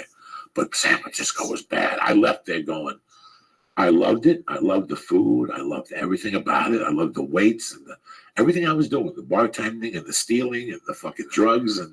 I was doing shit that I sit back now and I just giggle, but it was great. It was great. It was that's how the city was founded, the Barbary Coast. It was like everyone was either running from the law or they were trying to find their fortune with the gold rush, or it was all, hookers, and I mean, it was like transients and crooks and robbers. I mean, that's how the city first came about, was just a place to go and raise hell, wreak What a havoc. great city. Now it just seems overpopulated.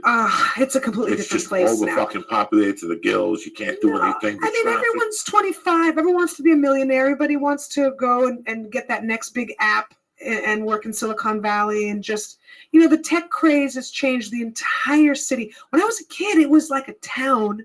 It was a really big town. I lived in the city, not in the suburb. Yeah, inside the city.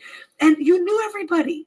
You'd go downtown, you'd run into someone because it's 7 miles long. What high school did you go to? School of the Arts. School of the Arts. Yeah.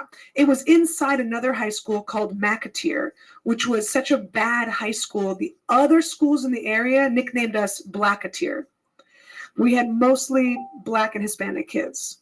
And then we had a School of the Arts inside of it, like Fame in New York. That same thing. We were dancing on cafeteria tables, breaking out in song at the lockers, all of that.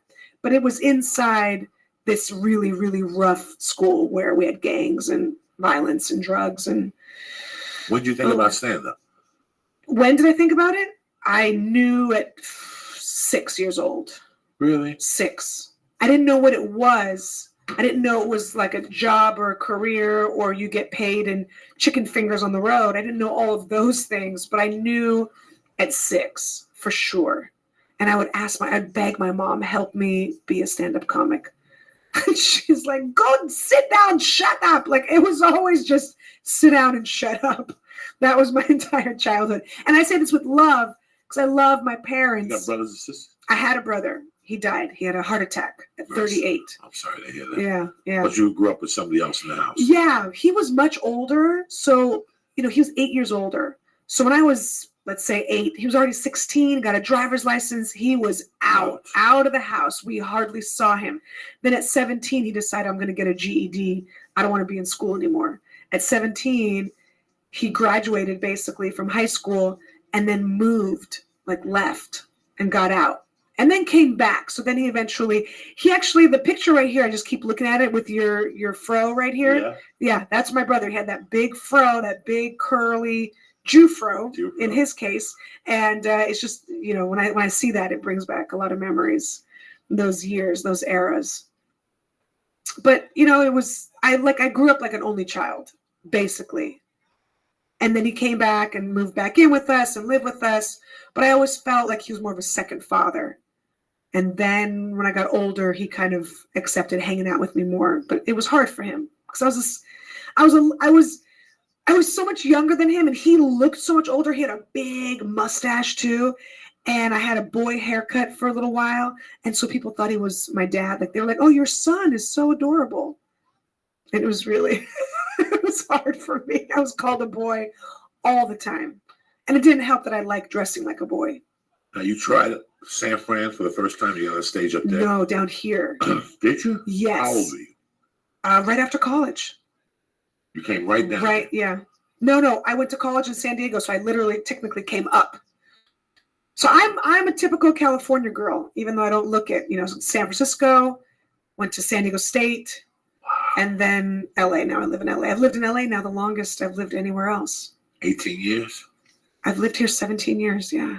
So we both kind of moved. I lived here. So that's where we met, at the Comedy Store, pretty much. It's pretty funny. Ari told me a story this morning. He goes, this is why I like Kira, whatever her fucking name is. He goes, because he goes, I would always see her at the store. And one night she just came up to me and said, do we have a problem? And he goes, what are you talking about? He goes, no, I walk back, she don't say hello. You got to say something. He goes, ever since that time, I fell in love with Kira. Because you don't fuck around. You don't pull punches. It takes a certain woman to make it in this. You guys all have one quality. Yeah. And I can't put my finger on it. But the girls that have stayed, because you and I have seen people come and go. They were going to be stars. Yeah. Like to Montreal. Yeah. Passed us up. We sat there and going, holy shit. And all of a sudden, God. Yeah. You go on Facebook, they're married, they sell insurance, and you're like, you had this passion for this. Where did it go? I don't think the passion I have for stand-up could ever just shut off. I have my moments with like anybody else. When Lee was editing, he didn't like it. But I bet you now, you're like, I bet I could go edit I'll edit the shit out of some shit. You know what I'm saying? Yeah. But when you're doing it, you don't, when am I going to get out of this business? But I was in it for good. Once I knew I was in, I was in. Like, once I came here and I go, well, it looks like fucking Wall Street is out. Except felons, we've seen them all. But all you women that have stuck around all have one quality. I can't put my fucking finger on it. And then I read Georgia Jean's post, like I told you, that said, men hit on me. That's why I had to get out of comedy. Men hit on every fucking thing. If you work at Kinko's or if you're, a plumber, men are going to hit on you. And I'm being honest when I say this to you. I might be oblivious or naive. I don't think I was hit on that much. And I'm not talking about because I'm married now, because I've been married only since 2008. So, and that, trust me, a wedding ring has never stopped a man anyway. But before, if you count from like the end of 97, basically 98 to when I started doing open mics, Kindness of Strangers down here on Lancashire, right down the street is where my first stand-up was. Right here, Kindness of Strangers. It's gone. Vargas Mason was there the first night I was there. What was Kindness of Strangers? A little open mic Where I would was go that to. Lancashire? Okay, so Moore Park and just 100 yards south of Moore Park, right there on Lancashire. Right down the street from where the McDonald's is. And like there's a tower right by the Ernie's? church. Ernie's? There's a church. Ernie's Taco. Yeah. Oh my God, I do remember that. Yeah. I was up there. Yeah. Vargas Mason, he lived on Vista, and me and Josh Wolf went up there on a Saturday night. I would go there every week. That was my first open mic. But I don't think I ever got that hit on before. Maybe it's the vibe I put out. I think I put out a vibe of, I'm like kind of like, 10% dude. You know what I mean? Like, I think I put that out. So maybe that's not attractive to men. I don't really have a vulnerable quality when you see me on stage. Maybe that's it. But Georgia Jean, beautiful girl and fantastic. I never got hit on so much that I was like, this is fucking ridiculous. Yeah, I gotta stop going. I can't do it. I never. And also because I started at the store every Sunday for 3 years I was there. I think that does something to you as well. That's like a boot camp, the Comedy Store, when you're first starting out. So for 2 years, I just did shitty open mics. I mean, talk about hostels and laundromats and basements and women's shelters. I did a women's shelter, I remember, every Thursday. What was the place on Barham? Right before you went to hit down to Highland. Yeah. If we were on Barham, right, we're going to make that fucking left onto Highland. Yeah. Boom, we're going to make that left. Right there, there's a building there now. It's been 20 things. When we first moved here, that was a place that was a coffee shop. They did comedy there, but they also had scripts in there. So let's say you wanted to read Breakfast Club. You go get Breakfast Club. Do you remember? And it went out of business. That was there. I mean, there was so many comedy things. I can't remember the name. I was talking to this kid the other day, and he was asking, he goes, I'm having a struggle and whatever. And I go, let me ask you something. Look me in the eye and tell me you really went out when you got. How long have you been in LA? He goes, about a year and a half, and nothing's going my way. I said, tell me the truth. How many times a week do you go out? And he goes, well, I usually try to go out like 2 nights a week. I go, there was your problem. I go, when you move to LA, or when you get into this as an open micer, it's like getting out of a rehab. When you get out of rehab, what do they tell you? You got to go to an AA meeting every fucking day for 90 days. Yeah. When you move to LA or anything like when you're going to commit to this, it's every night. They don't care about your girlfriend's asshole. They don't care about your cat dying. They don't care about fucking nothing. Like tonight, I got to go do comedy. My cat died today. I had to put the cat to sleep today. It affected me a little bit, but I got to go do fucking comedy. Yeah. I don't give a fuck. That's what a comedian does. Well, before I was telling you that I located my daughter. I found her on Lincoln, whatever the fuck it is, Lincolndom, When I lived in Boulder and I was going through all the hell with her mother, I would have a joint in my ashtray because I knew when I dropped her off, I'd be so heartbroken. I'd smoke that joint, but I had a promise to myself that no matter how bad I felt, I was going to do comedy. How did you find her? Who? Did you just search in LinkedIn?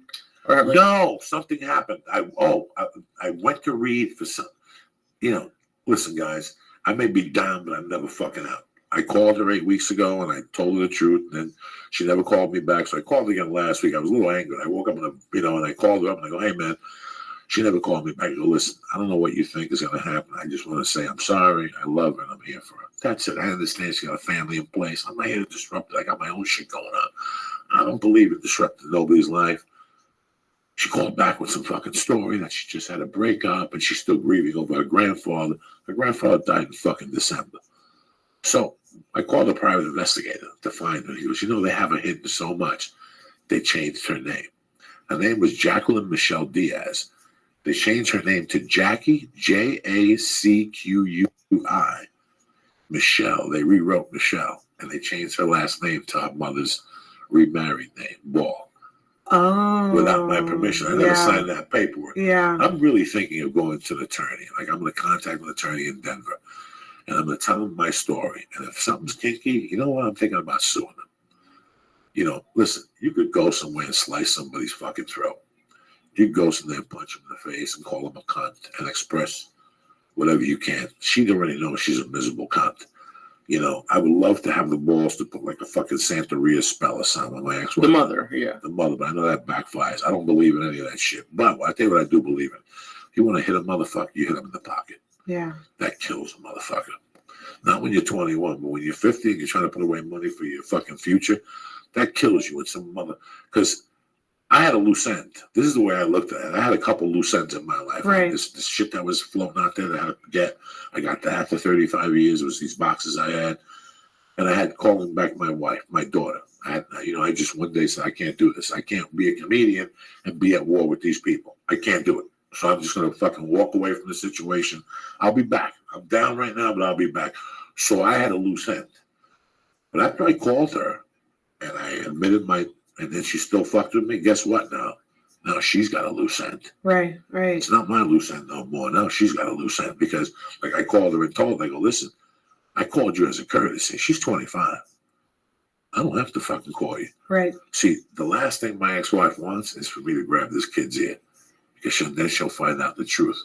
Why would she hide her so much? She's hiding her because she doesn't want to know the fucking truth.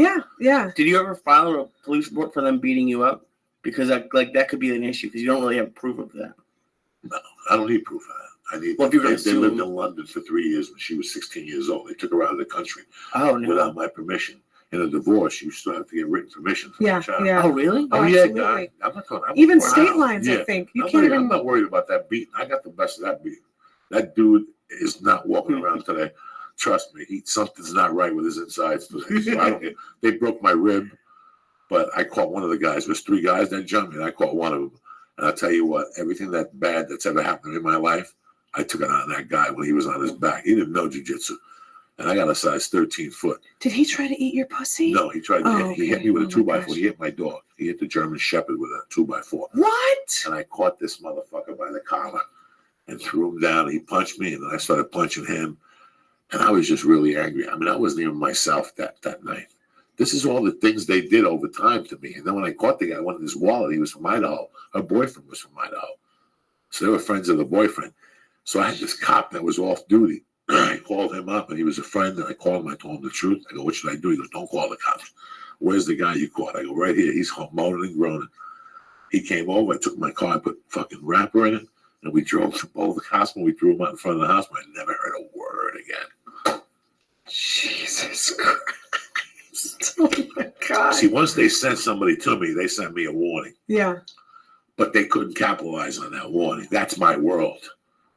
You send somebody to my house and you're a civilian, you just entered my world. Right. They better shoot me or kill me, because if not, you just entered my world. Now I got a green light on your ass, and you don't know how to deal with my world. I don't know how to deal with your world, but you definitely don't know how to deal with my fucking world. So it just escalated. This ugly thing was over a love of a child. This story I'm telling you is over a love of a fucking child. And I'm not doing it. I'm doing it away from me. If I go after them in court, I'm doing it for all the other guys that this gets done to, because this is called legal kidnapping. Right. And I have a friend that did this also. If you divorce your husband tomorrow, and this family's got money, and they say you're a comedian, you drink when you go out, because everything you used, like that drink that you do at the comedy store and then do your set, you're an alcoholic. You're at dark places every night. You're this, you're that. So that guy, if he's got money, he's going to get sole custody. Then they're going to fuck with you a little bit until you slip. Mm-hmm. You know, they're gonna put you in a bad position till you slip, and then once you fucking slip, bam, now you don't get the kid. But me and you might have a war. I'm still gonna let the kid see you because you're the child's father. Right, right. She didn't want me around since day one. It was 2 years of hell for me, but it was 2 years of hell for her. Remember, I made her life a living hell. I caused hell for her at the house. And then after I beat them in court finally, that the judge said that if they didn't give me the child, it'd be a Contempt of court. contempt of court. Mm-hmm. Outside that day, I just ate her alive. I just said things to her in front of her husband that nobody would ever say to somebody's, because I had to. I had to. This was 3 years of them unloading on me, giggling, you know, like making remarks, like trying to be cute. And I'm not from that kind of paper. I don't know how to work that. I don't know how to work that. I come from a different world. You fuck with me, I fuck with you. We get sticks or whatever the fuck. We just had. I didn't know, and they didn't know. And then I went after the boyfriend. And once I went after the boyfriend, then they knew. But I had 2 felonies in Boulder. Oh. So when I assaulted him, they were going to put me in jail. No. He called me a spick. So you can't use a racial slur in the city limits of Boulder. That's how liberal they are. So the judge had to throw it out. He's sitting there with a black eye, his eyes all bloodshot. So trust me, I was no angel in this either. But she's the one that just wanted to take the baby from me, and I couldn't figure out why. And she was using, you know, oh, well, you went to prison, so what? I paid my debt to society. No, man, I just want to be a dad. Yeah. So for a long But it was time, power she had. it was over you. power. It's legal fucking kidnapping. So I'm sitting here going, I have to do something. I mean, what I really want to do is go to Boulder, slice her throat, and rub salt on her for 3 hours and break her kneecaps and drain her blood, then give her a transfusion and keep that cunt alive. And then shoot spitballs of salt in her pussy. And I mean, I could torture somebody for fucking hours, like I said to you. Are you pitching me a movie? No, that's my world. I feel like you're pitching me I a could movie. right torture now. this bitch for hours. Don't forget the eyeballs. Because that'll be like everything bad that's happened. From my dad dying, I'll just sit in a room smoking pot, spitting fucking gasoline balls at her pussy. I'll burn her pussy from the inside out. There won't be a placenta when they find that bitch. There won't be a fucking uterus. There won't be nothing. I mean, that's the hatred I really have for her because she tried to cut my legs off with my loved one. She knew I had no family. I have nothing in this world. Now you're taking the only blood I have from me. She knew it. She was being spiteful.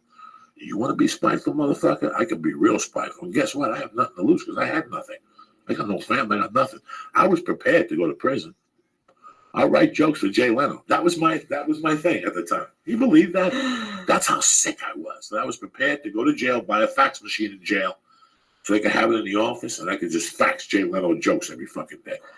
And hopefully he would buy some, and I could be a comic working inside jail. When you get to that point in your mind, that's why I left Boulder, because I knew. And when she called me that day back, after I called her, she was talking to me. I said, she goes, listen, man, somebody was going to get hurt. Somebody was going to get hurt. To her? Oh, yeah, I told her. She knew. I go, somebody was going to get hurt. Somebody was going to go to jail. I had already beat them. That day in court was the worst day of their life. But when I got in the car, I said I won. But what did I really win? Right. I won nothing. Yeah. Kira, I won nothing. I won. Now, every time I have to pick up my daughter, she feels the tension. You know what I'm saying? Yeah. Now, what do you think? Kids don't feel tension? And how old was she at the time? 5. Oh my God. So I'm like, you know what? I'm just going to go pursue my career. I'll keep in touch with her. I'll pay child support. I'll do the best I can. She doesn't want me around. I already knew I was never going to get invited to graduations or, she started a new life with a dude and they drank coffee and, they probably gluten-free and, they played ping, anything to be different. They rode bicycles and, Right. And she still is in Denver? I still feel as in both. I couldn't compete with that. That's not who I was. I couldn't compete with that. So I went and got my life, and I was just my whole game was just to stay alive, to come back and tell my story. That was my whole fucking thing here, just to stay alive. What are you doing? Interviewing me today, Kira? I love it. I love it. I just love listening to your voice. I love listening to yours too. You want to put that air on? Sure. But I want to really quickly just go back to that one thing that Ari said about me, which I don't even remember, to be honest with you. But if I ever sense that someone might have a problem, I want to approach them in a way that starts a dialogue. So, I did feel like Ari had an attitude with me, was treating me like the typical guys that treat female comics like, you're a joke, whatever, it doesn't really matter, your sets don't matter, you're not funny, we're the real comics, you're just trying to get on TV. And so I always will approach someone and just make sure. My exact words were probably, hey, I want to know, have I done something to offend you? Have I done something? I want to know. Have I done something to? Because then it doesn't put them on the spot of like, what's your fucking problem? Because if you start a conversation like that, people are going to automatically say, you're my fucking problem, because now you're in my face pointing your fingers like your mom taught you. What do you want from me? So I'm sure I probably started it like, I just want to make sure, have I done something? Just let me know. I'm just curious. And it's usually either yes, you have, or no, why? Oh, because whenever I walk by you, you just ignore me and I say hi, you don't say anything back. That's why I'm curious if you're doing that because I've upset you. So I try to make it civil, and he probably never had that phrased that way to him before. Because it's usually like, it's very, the Comedy Store especially can be an aggressive place. It's not all lovey-dovey. It might be now. I think it's changed a little bit now, but when I was back there around 2000, it was very aggressive. Very aggressive. Very aggressive. Yeah. Competitive, aggressive. Even though some women had paved the way for us, not the most friendly place. You know what I mean? For chicks. Sorry about that. That's all right. Fucking breathe. Do what you have to do. I'm not a comic, but to me, just the female comics who I've met and then the ones who are very famous, more so than men. Like, men can kind of be like kind of a stupid comic. Like, they can be a little bit more goofy. Maybe not goofy is the right word, but they don't have to be really intelligent. It seems like a lot of the female comics are super intelligent and they're aware of it, and it makes them more confident. Like, I'm just trying to think of female comics. Yeah. And anywhere from the one who just passed away, I'm blanking on her name right now. Joan Collins, and then Joan Rivers, and then people like Amy Schumer, and Eleanor was just in, and just it seems like female comics and Sarah Silverman, it seems like they have to be like kind of really intelligent and then aware of their intelligence. It seems like that's a common thread with comics. I guess that's part of it. I think it's just you have to just want it so badly that it doesn't matter what anyone says or what kind of set you have or what else is going on. You have to just want it. Just desire like is anything, desire. Exactly whether a woman has desire, whether a man has desire to be something or a goal, right, or they want it so bad that you could, you wanted comedy so bad. Yeah. I don't want to sound crazy. I didn't want to be a star as much as I wanted to be good at comedy. Right. There's something at a point in comedy when you're stuck at the 3-year mark that you can't wait to be good. Yeah. And it hurts. It hurts. You want to be so good so fast, and you think about quitting because you say to yourself, I'll never be as good as Kyra. But Kira. But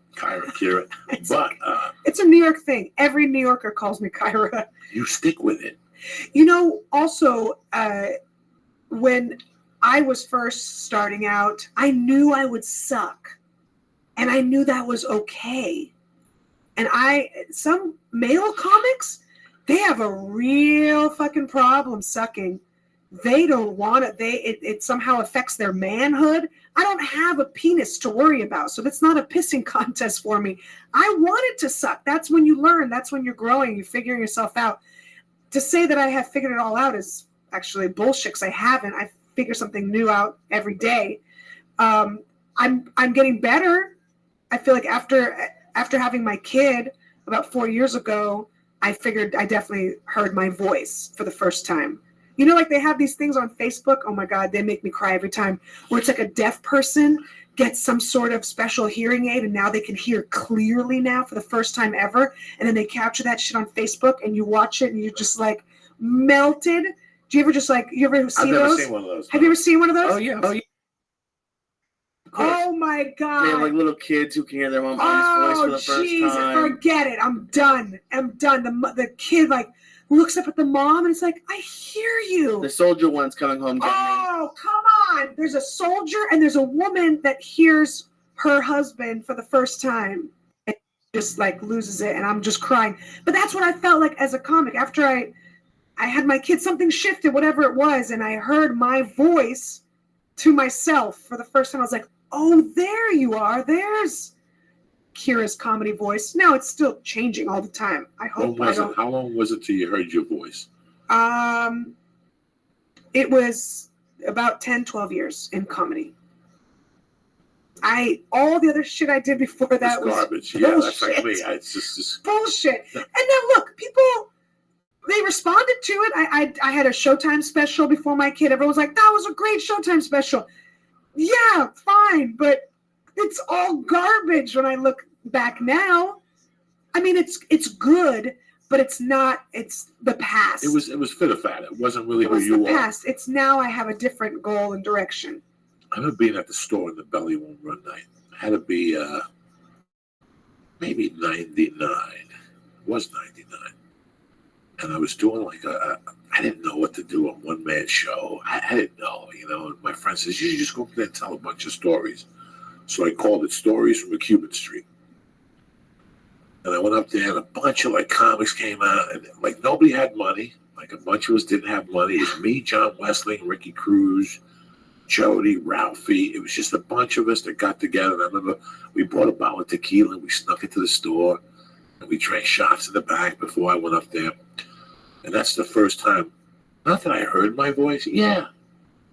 It was the first time that I could breathe on stage where it didn't affect me if I didn't hear laughter. And it broke a wall for me. Yeah. Like when you're starting, you always want to get laughter. You always want to tell a line and get laughter. But that was the first time 9 years in that I said something. And in the pauses, there was complete silence. And I was fine with it. And I'm like, I like this. I really like this. Well, yeah, that comedy, people joke about like, you guys ready to get this comedy train going?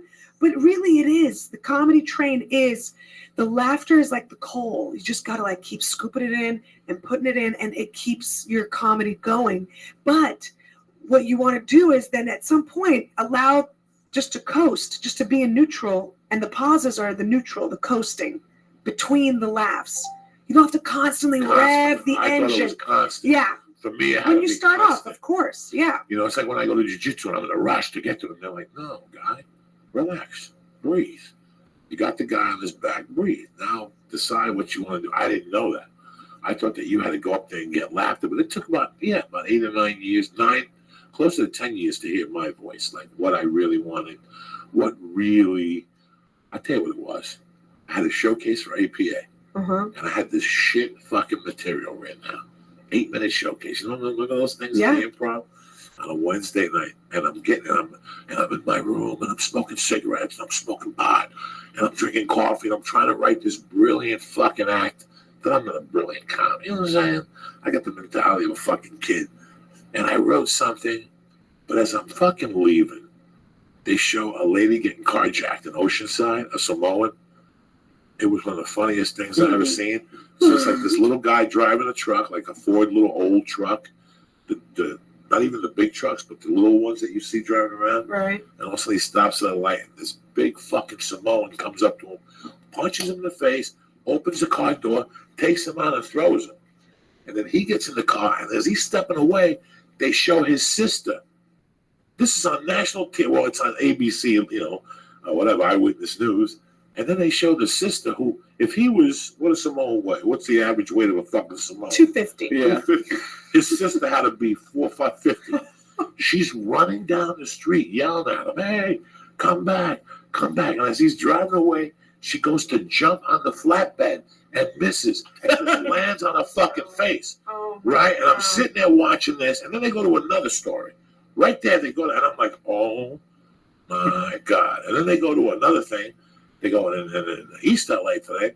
They show a fat kid got stuck in the sewer because he threw his car down there, so he got stuck in the sewer. And they show him in the fucking sewer, crying, and the mother, they're all Which side messing- was stuck, like the butt or the face? everything. All he had was his head sticking out of the sewer. Oh, that- He was yeah. Mexican. He was a fat 8-year-old, like a 400-pound Mexican kid stuck in a fucking sewer. And they finally pulled him out. They had to cut the fucking sewer plate and pull him out. It was hysterical. And And then they had him, and he's like, so would you do it again? He's like, I had to get the kid the fucking thing for a little friend. And I'm watching this going, oh my God. An hour later, it's 9:20. I'm on the stage at the Improv. Guess what happens? Here I go on stage. First joke. Nothing. No. Shit. APA is there. Callum. This is when the whole brass was there. Second joke. Nothing. Third joke. Nothing. It's going to be a long night, motherfuckers. I was just about to steal a joke.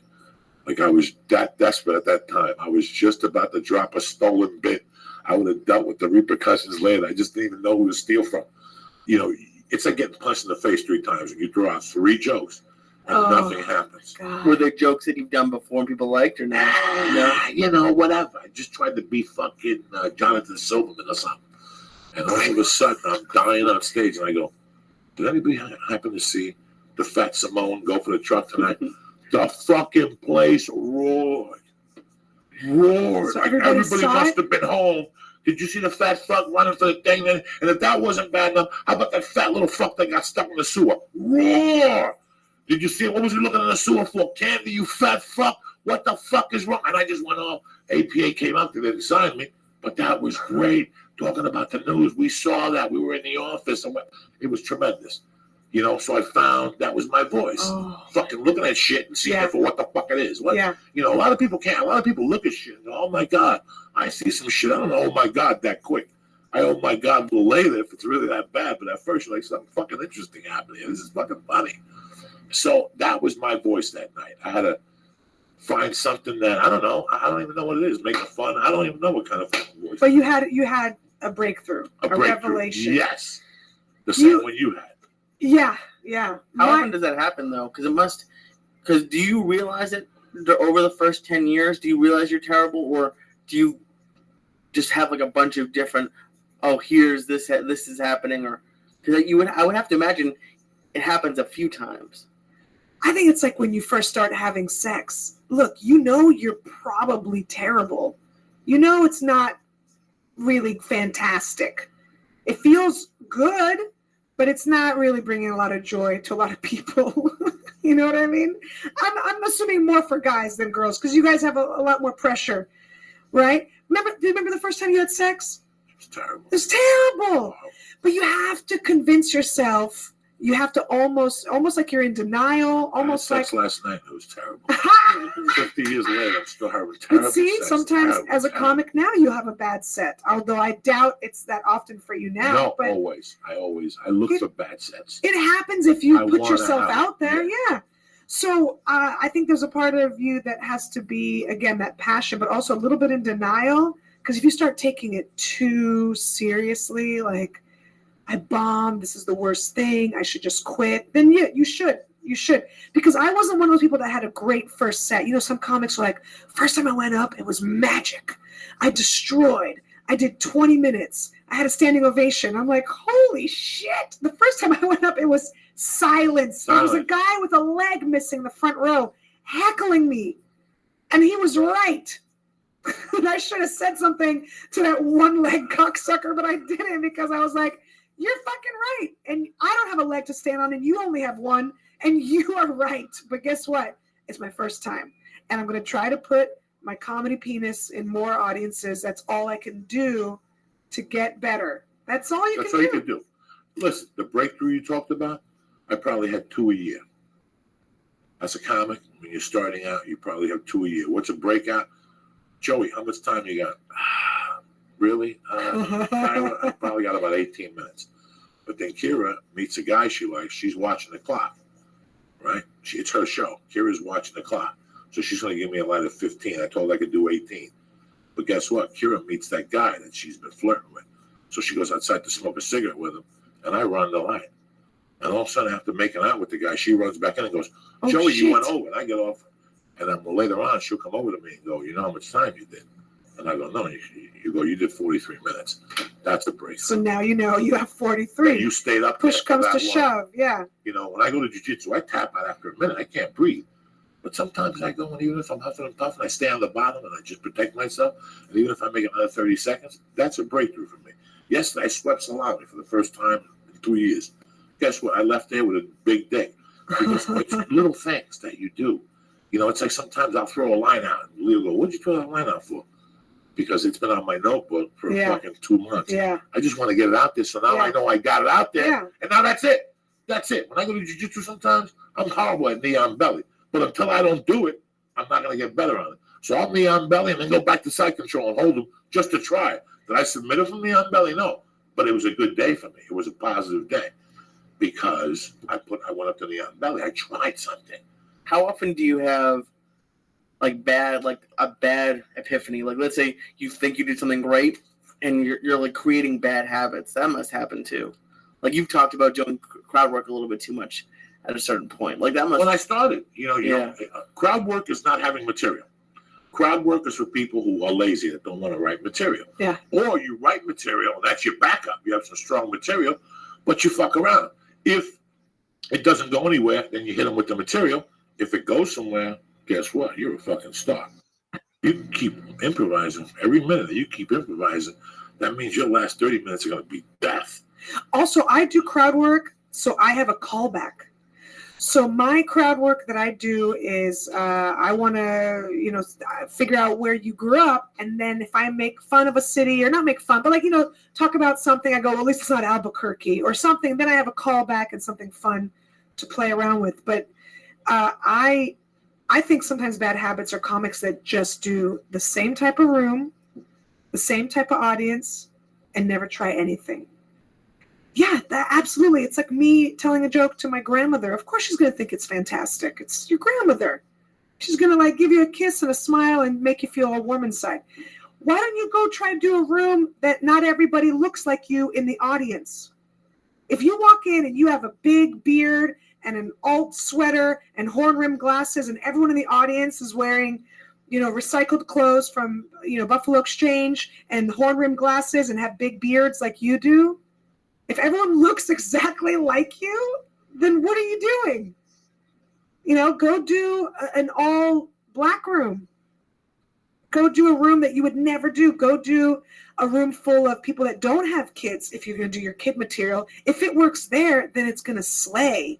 Like, my special that I'm shooting is mostly marriage, kids, my parents, my in-laws, my childhood. But I can't just try that out on people that I know for sure are married or have kids or are Russian immigrants, or, you know what I mean? Like, it's not gonna happen. So I go and I try in just crazy ass rooms that I know, look, this is not my demographic, but if I can make you guys laugh, then this will kill for the right people. How many jobs did you have before you had comedy? A lot. Okay, me too. A lot. And lots of different crazy shit. Fucked up jobs. If you put as much effort into any of those jobs as you did into comedy, like when I got into comedy, I knew one thing. When I got into comedy in 91, I didn't really know what it was. And for 3 years, I just dicked around and asked stupid questions. And then when I was mind ready, it was 94. But I knew that if I went into this, I had to go into it a certain way. And I had to attack it from all angles. I never wanted to get comfortable. I started when I was 28, tooth already. So I knew that I had to fucking get to it. I work hard. You know, I hate to say this, but yeah, I have worked really hard on trying to be funny or learning to be funny. I never wanted misunderstandings. I never wanted to have a TV show and for somebody to say, well, I don't think you're that funny. I paid my dues. Yeah. I never wanted anything to go back on me. Remember that commercial when we were growing up, Fran, oil filters? The guy would come in on the way out, he goes, you gonna pay me now? Or you pay me later. Yeah. That's comedy. You know, just because, hey, Lee, you might come out, you might start comedy next week. And the yearly, you might book a series. And you might work 7 years and become a millionaire. And you'll look at all of us and say, you're an asshole. And then guess what happens after 7 years? Now you can't do any more TV shows because you've been overexposed. So you call your agent. You know what your agent says? Lee, do stand-up. How hard is it to I love how they do that. How hard is it to put 45 minutes together? And you, the sack of shit that you are, not Lee Sayat, but that stupid actor that thinks he's God's gift, goes on the road and tries stand-up and gets his fucking head handed to him. Gets your head handed to him. All around, they've been calling you a comedian. You're not a fucking comedian. You're a comedy actor. When they call those people comedians, it gets under my fucking skin. Are you kidding? When I see the top funniest female comedians, and Cameron Diaz is on there. That's Reese not- that's Witherspoon. That's a comic actor. Yeah, That's very a different. comic actor. What her and I do is sweat and blood and tears, and the work ethic is supreme.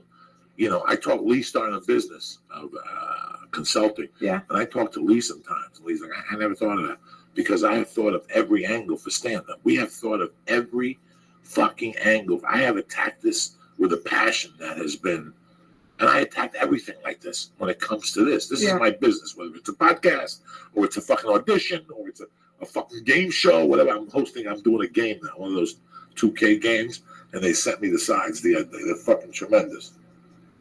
Fucking bitching at me now. So I'm obviously visibly very pregnant. Right. Went to a club recently. There's a comic who broke his arm, and he was like, "What are you doing here? You should be at home. Put your feet up. Relax. Why are you still doing sets?" I'm like, "You fucking broke your arm. You should be at home. You should be relaxing. Why are you here? Are you saying I have a disability? You're the one who's fucking disabled. You're hobbling around." You know what I mean? He had a thing on his foot. I'm like, I'm not. This is my job. This is what I do. I will do it until I can't do it. I'll have my kid, and then I'm going to do it again. It's just my job. It's just what I do. But male comics, sometimes their minds get blown if they think like, what are you trying to prove?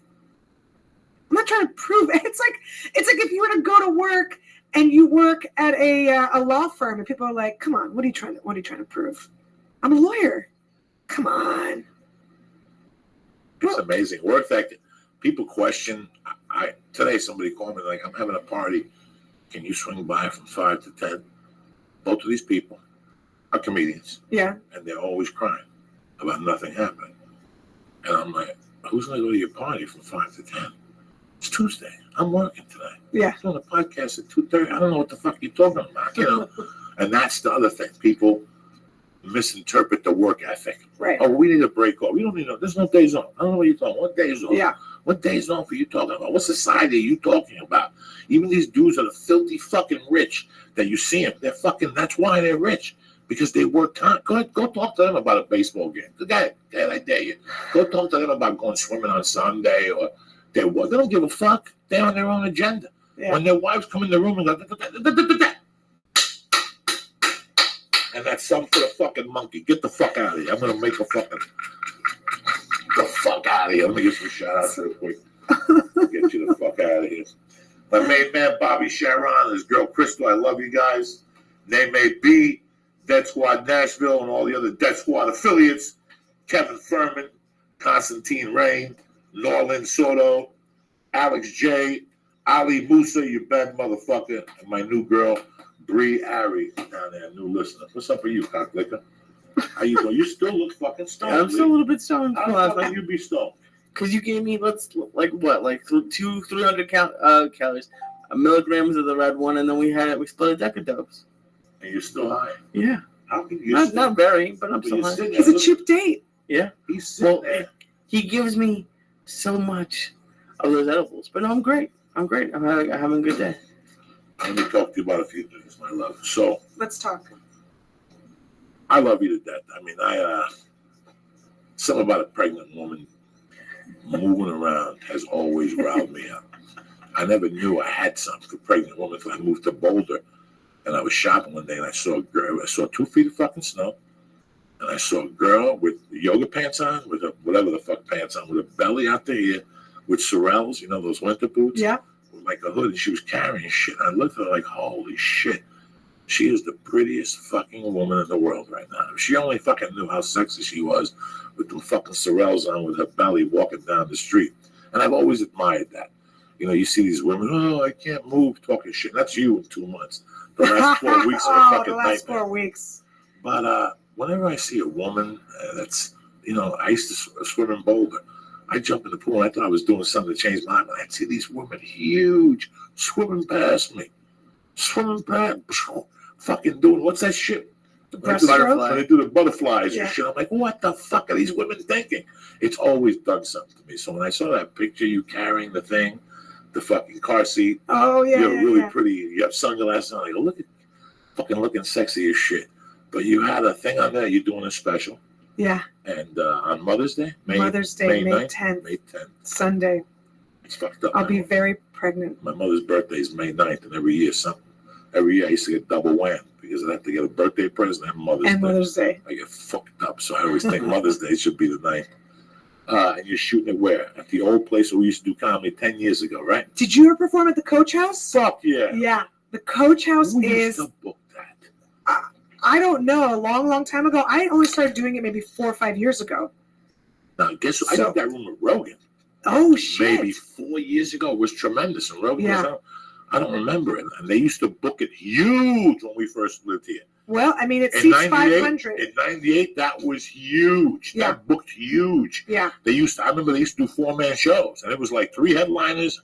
I remember going up there one time, and I worked with 3 guys that were killers. I did like 10 and bombed, and there was 3 guys that were all like had HBO specials. I mean, they really booked that room on Wednesdays or something. Yeah. The Coach House. And they used to have ads for it. Yeah. In Westwood and all those magazines. That's a great place to end. It's a great room. Look, I wanted a place, like I said, that my material will have some resonance, you know? I mean, I shot my half-hour Showtime special up here in the Valley, El Portal in North Hollywood. It's a great theater. It's beautiful. It's just down the street. Down the corner. But everyone's from LA. Everyone's like, I wrote a screenplay. I'm not impressed. I mean, they came out to support, but still there's like that feeling of, yeah, I mean, I work in the business too. You know what I mean? Like everyone is seen behind the curtain. So I thought, let me go to a place where it's the closest to being, you know, in the middle, not the middle of the country, but just somewhere that people are civilians, parents, families, they have kids. They're not in showbiz. And so when the Coach House offered me the venue, by the way, they're not even going to charge me. That's how kind they are being to me. So I you know, I'm so grateful for that because I'm producing it myself. So I had an investor. Get this. I had an investor. The investor pulled out.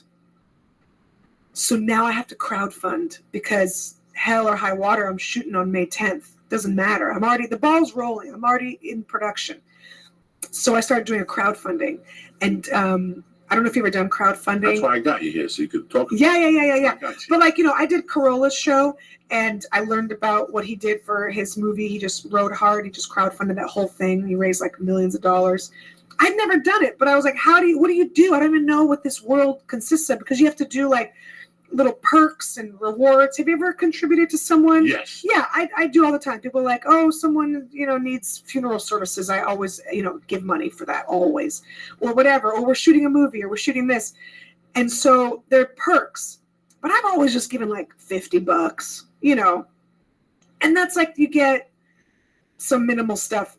But the big perks, what they call rewards, like if you donate 20,000, 30,000, things like that, they said all of those should be very personal, like amazing, something unique, like you got to blow people's minds. So I was like, all right, fuck it. I'll let you, this is ridiculous. I'll let you, for 25,000, I'll let you fucking cut the cord to this kid. When this kid comes out, cut the cord, 25 grand. Anybody give you 25 grand? No, but get this, not yet. 20,000, I'll let you choose the middle name. 20,000. I know.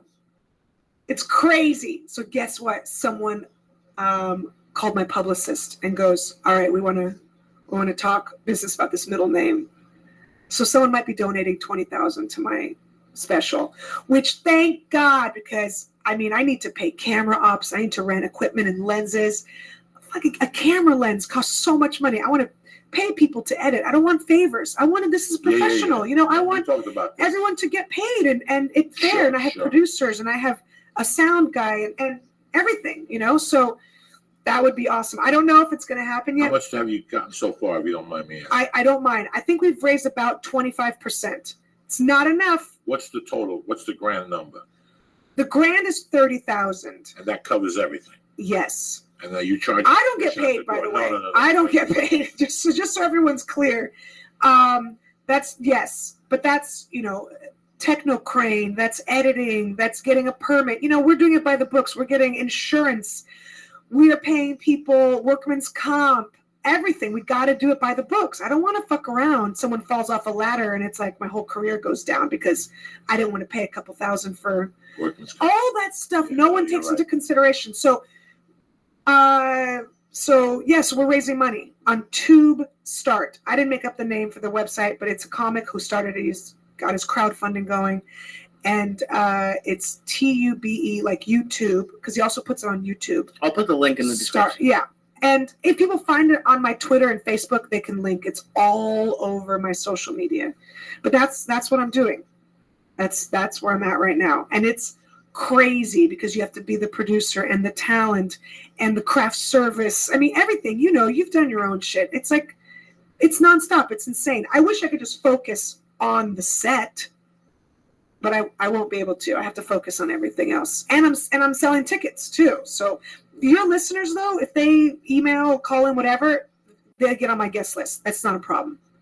So if anyone and from this, your... And this is what destroys me, Kira. This is what really gets me about this town. You paid your dues. Oh, yeah. You've been on Girls Behaving Badly for a while. Tonight Show for 8 years. Tonight Show for 8 years. You even did stand-up on that, right? Well, I have a story about that if you want to know it. Yeah, what happened? They said... we'll put you on a list. Like, they always say there's like a short list. But in the meantime, you can't do Conan because Leno had that beef with Conan. Can't do Letterman. Really? Obviously. They said you couldn't do Conan? No. Can't do Letterman because of their history. Can't do Kimmel because then Leno and Jimmy Kimmel had a thing. So they wouldn't let me do any other late night. Except for like I did Carson Daly, things like that, But none of the big five is what I call it. And then they never put me on as a comic. Then on my podcast, I have Jack Cohen, the head writer, who's a great guy, very sweet, very nice guy. Very funny. He's been around for a long time.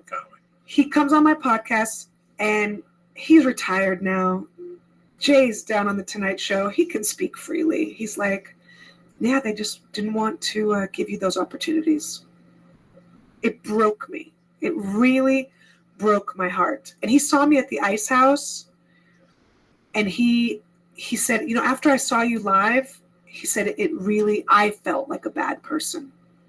He goes, I felt like I could have helped this person I was a good soldier. 8.5 years I was on the Tonight Show. I did whatever they told me to do. I never made a kippish. I never got in anyone's face. I was always just, I want to be friendly. I want to be nice. I want to do my job. I want to make people laugh. That's all I want to do. But I also want opportunities because that's why we do stand up. To get to that next level. Okay, great. Now I got here. What's next on my list? Oh, this is a dream. Now I'm going to check that off. What's next on my list? I've always wanted to do that. That's only human nature. Do you think that held you back? Because, like, the first place I worked out here, America's Funniest Home Videos, the same editor has edited literally every episode. Right. And no one ever moves up there. Occasionally someone will get a promotion, but not really. Right. My thing is, when you start somewhere, you kind of have to leave because they'll always view you in one way. Yeah. So do you think it hurt you to do it for that long? Probably, but they also dangled carrots in front of me. So I thought, they don't want you to leave. Yeah. So, yes, it did. But was it a nice, steady gig? Yeah. Fantastic. Money was great. It kept me in Los Angeles. And people started to recognize me. And, I mean, it was important to do, but at the same time, they kind of fucked me, and they knew it. What are you going to do? You live and learn in this town. Next time you'll say, fuck you motherfuckers, I do what I want. I'll send Joey Coco. And then they'll say, okay, we'll put you on. You learn so many different control levels that they have in this town. And it's not till you tell them to go fuck themselves that they go, oh, we get it now. Sometimes. You know what? And you're right. And I should have. Sometimes. And not all the time. Not all the time. It doesn't work all the time. But if you know anything about Los Angeles, these people are... I was a criminal, and I used a gun. Did you read about Vinny Favorito last week? Don't get me started on Vinny Favorito. He borrowed $80,000. I went to Israel with him, with Avi Lieberman. Oh, no. So I know Vinny. He fucking borrowed, money from this 80-year-old woman. In all my creepiness, I would never beat an 80-year-old woman. I was always somebody who I showed up and I go, Kira, you have a kilo in the safe. Guess what? It's mine. If you don't give it to me, I'm going to shoot you. I wasn't really going to shoot you, but you thought I was going to fucking shoot you. So I've always been straight up with people, and that's hurt me in this town. That's hurt me. This is the only town that if you say something to me and I pull you aside like a man and go, hey man, I didn't appreciate that. The next time I'll throw you out the fucking window. We're going to have a problem. They don't go for that. You can't call them. You can't call on there. I'm the type of guy that I'll claim responsibility. Hey, I fucked up the other day, Kira. You know, I'm sorry. Hey, Joey, don't worry about it. These people here don't believe in that. And when you say something to them, they don't. You know, so sometimes you live and learn. You're in this town a lot. I think it snapped for me when I stopped doing coke in 2007. That before I became a comic, I was a man, and you have to treat me like a man. I'll treat you like a man. You know, and that the fuck all this comedy, ha ha ha. Before anything, I'm a man.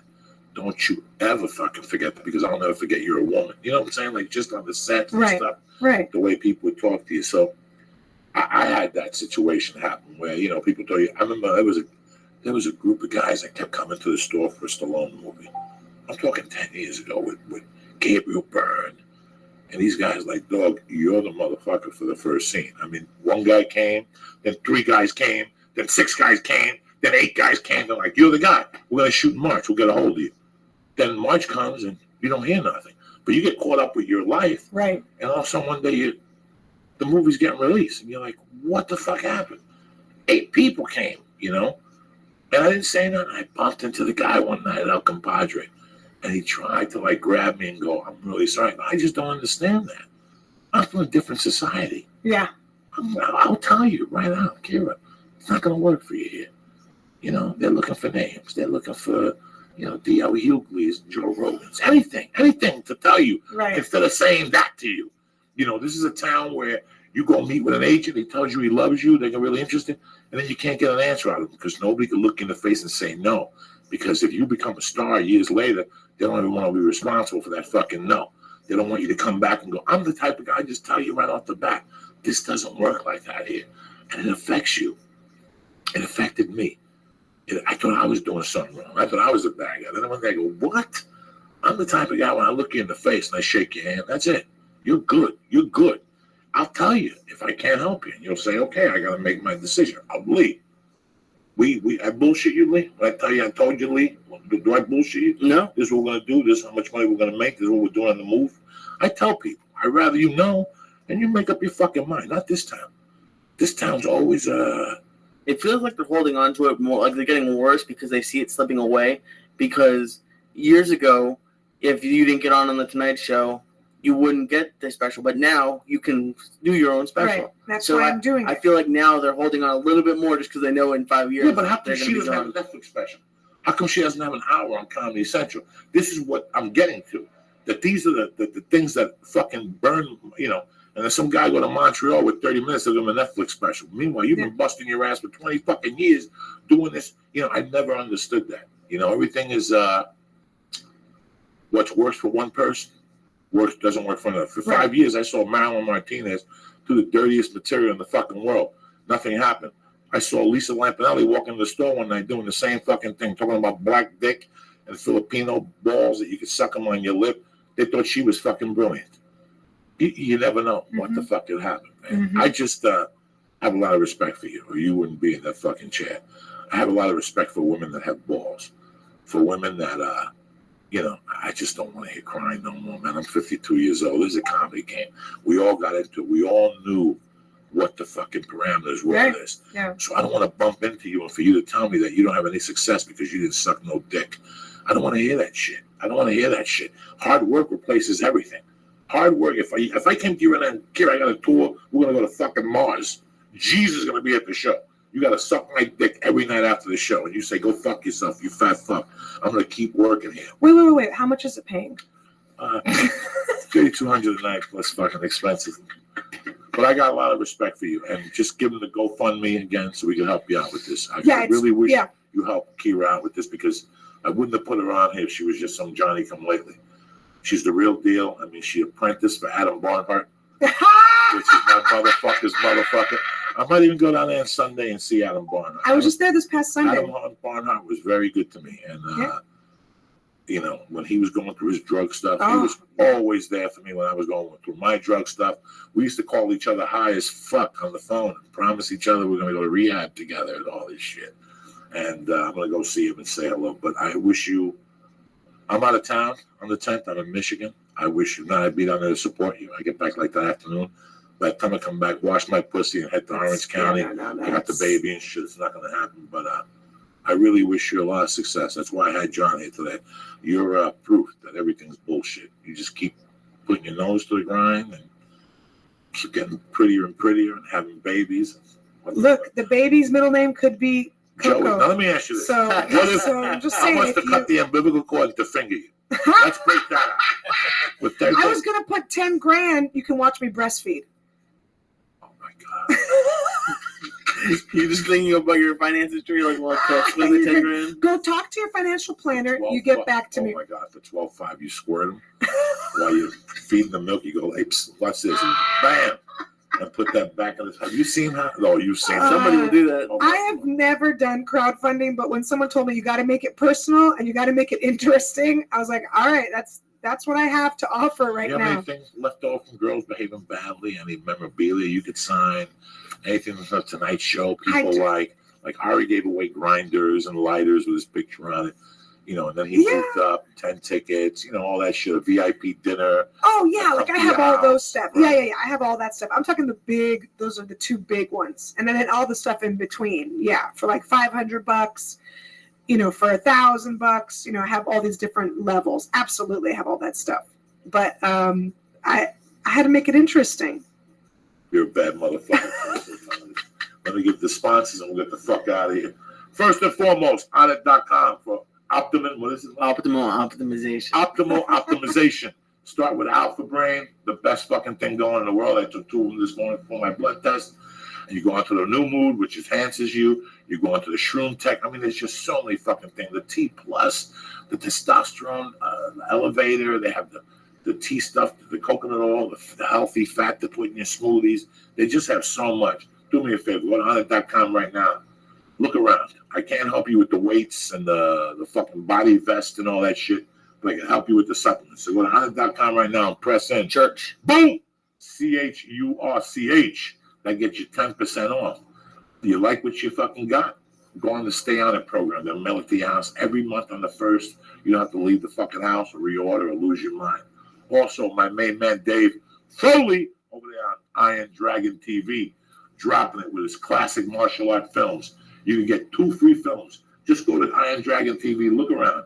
They got weight stuff. They got Joe Rogan videos. They got on it videos. Jacks on it, nutrition videos, plus a ton of classic martial arts available to you there. Listen, he's a leader in 4K technology. Yeah, the leader, yeah. The fucking leader. Did you watch the UFC this week? How good it looked? That's him. Oh, That's cool, yeah. him.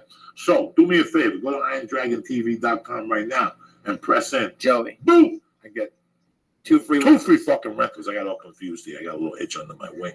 Also, listen, last week I got a new box of shit from MeUndies. Fucking Mendes. A couple t-shirts that work like rash guards, some underwear that are so fucking great because the MeUndies material pulls the sweat away from your nutsack.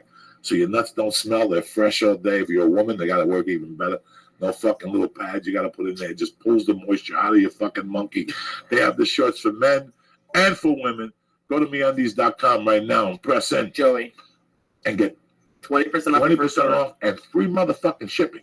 And I'm talking about the most comfortable underwears you've ever fucking worn in your life. I don't have them on right now with jeans. With jeans, I go commando because I don't like the way it feels. When I go to fucking jiu-jitsu, I wear my little fucking MeUndies and my balls stay in there intact. You know when you wear white underwear and your balls pop out of the side? I don't have that problem with MeUndies. You don't need that problem either. Go to MeUndies.com right now and press in, Joey. Boom! And get 20% off your first order plus free shipping to Canada and the motherfucking United States. And while we're at it, you're going, Joey, what the fuck? Anything for free? That's right, bitch. I got something for you.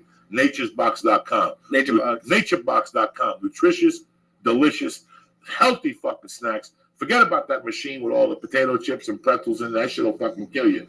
NatureBox delivers right to your house. Nutritious, delicious, dietitian approved, fucking gluten-free, sugar-free, whatever the fuck you want. From the cocoa almonds to the French kettle toast, corn sticks. kettle corn sticks. I said a bunch of shit last week that they sent me. I haven't got a new box. So we got to get a new fucking box from these people because they got a bunch of new products. Anyway, you put Sriracha almonds. You're sitting there, the Sriracha almonds, the Sriracha cashews. You're sitting there going, Joey, what the fuck? Go to naturebox.com. Pick out 3 things that you like. They're going to send you 3 small bags and 2 big bags for free. What's that? You said free, bitch. Free, free, free. Right now. Who gives you something for free? Nobody. They're going to ship it to your house, but it's going to cost you like $1.97 or something like that to ship, so don't quote me on the fucking price. Go to naturebox.com for nutritious, delicious fucking snacks delivered right to your door. You don't have to leave the house. You can bring them to work. You can have them delivered to your fucking job. Whatever you want to do, but it all starts with you, and this box is free, bitch. Go to naturebox.com. In the box, then press in. Joey. Oh, shit. And you get 1 free sample box from NatureBox. 3 small bags and 2 big fucking bags. How's that for you? So you got Onnit.com, you got naturebox.com, you got MeUndies.com, and the leader in martial arts, Iron Dragon TV. That was beautiful.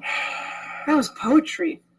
I think it's time for an edible. We didn't do an edible. Oh, it is. It's over? Yeah, just to send you. I don't want you to go home and say fucking Joey held that on me today. How could I say that to you? I don't think his eyelids have been fully open the entire time. I don't understand this. How can you fucking still be stoned? Because you give me enough for like, okay, for example, when they were asking about it, you said cut it into 4s, and you gave me 4 3/4 of it. I didn't give you 8. What is that? I gave you maybe milligrams. Oh, okay. Oh, only 30? That's it. I don't You know. want a little piece? What the Not fuck? really. We can't do a podcast. How dare we? How dare we do a podcast without fucking a little piece or something? You know what I'm saying? Kara, who loves you, baby? You do. So, once you shoot the special, how long do you think? Oh, it's not going to take a long time. I'm editing it right away. What is that, like Jell-O? What is that? It's a gummy bear. Oh, my Lanta. Oh, my God. It's going to be fast. It's going to be fast. We're going to get it out there. You'll sell it online? Yeah. No, Netflix and Showtime. We'll definitely buy it. Yeah. Netflix will take it from you? Look, they better not go back on their word. Then want to beat them up and the fucking motherfucking I'll send them your way. Kara, I love you to death. When do you do? July 30th. Okay, and we're going to put the crowdfunding on, so please give what you can, help her out. I mean, a lot of you people don't want to see her tits, cut the umbilical cord. You just want to give her $50, that helps too. We have a big church family, and we all help each other. When Izzy Rock's house burned down, a lot of people came out. Please do the same for my girl, Kira. She's a real comic, and this will be good for her, and you'll be a part of something. Absolutely. There's nothing like being a part of something. You can go all through your fucking life being dick. Also, you donate 50 to Kira, and then one of the rewards must be like a copy of the... For $20. Yeah, you get a download. So that way... It's like you're basically just it's a pre-order of a comedy special. So they give you $50 to get it done. 20. The $20 perk, as they call it, is the special for free, digital download. Well, I hope so. It's not for nothing. And you're just shooting one shot. One. I did just one for my Showtime special, and I liked it. I know people do like 5-6 shows in a week at a club, whatever, a club or a venue. One time, you get that adrenaline rush. You're doing it. You're gonna have a good time. And it fucking works out perfectly. I loved it. Lee, we got this. We'll be back on Friday. We'll be back tomorrow, too. Yeah, a live podcast at the motherfucking Ice House. It's a Testicle Testament / live fucking podcast tomorrow night. We've never done one of these before. Yeah, that should be fun. So it's going to be fun. We're going to be fucked up. No guests, just old Lee and Joey, old school. Do a nice little 30-minute Testicle Testament. We'll get you out of there early, all right? Thank you very much for being a part of this today. Thank you, Kira, for being beautiful. And for having the balls of these fucking half-a-fags in Hollywood. You got more balls than them. And to my little brother, Lisa, yeah, shit. And R.I.P. Sissy, my little cat. I'm sorry, man. So we're just done? We're done? We're done. All right. That's it. It's over. Oh, that was tremendous. You know, we don't fuck around here. Now that the show's over, don't forget to go to naturebox.com and sign up to get your free sample box of great tasting healthy snacks. Forget the vending machine and start snacking smarter with delicious treats like barbecue kettle kernels. Go to naturebox.com/Joey. That's naturebox.com/Joey. Also, don't forget to go to MeUndies.com/Joey. When you go to MeUndies.com/Joey, you're going to get 20% off of your first order of the most comfortable men's and women's underwear. They have shirts, they have socks. Anything you want to wear, MeUndies.com/Joey has it. You're going to get 20% off of your first order with free shipping in the United States and Canada. Go to IronDragonTV.com and use code word Joey to get 2 free rentals of all of the great martial arts movies. They have On It Lab videos. They have the leader in 4K technology. It's IronDragonTV.com/Joey, and go to onit.com and use code word church to get 10% off of all of their optimization products. Alpha Brain, New Mood, ShroomTech Immune, ShroomTech Sport. It's code word church to get 10% off. Okay. Wait a minute. Give me.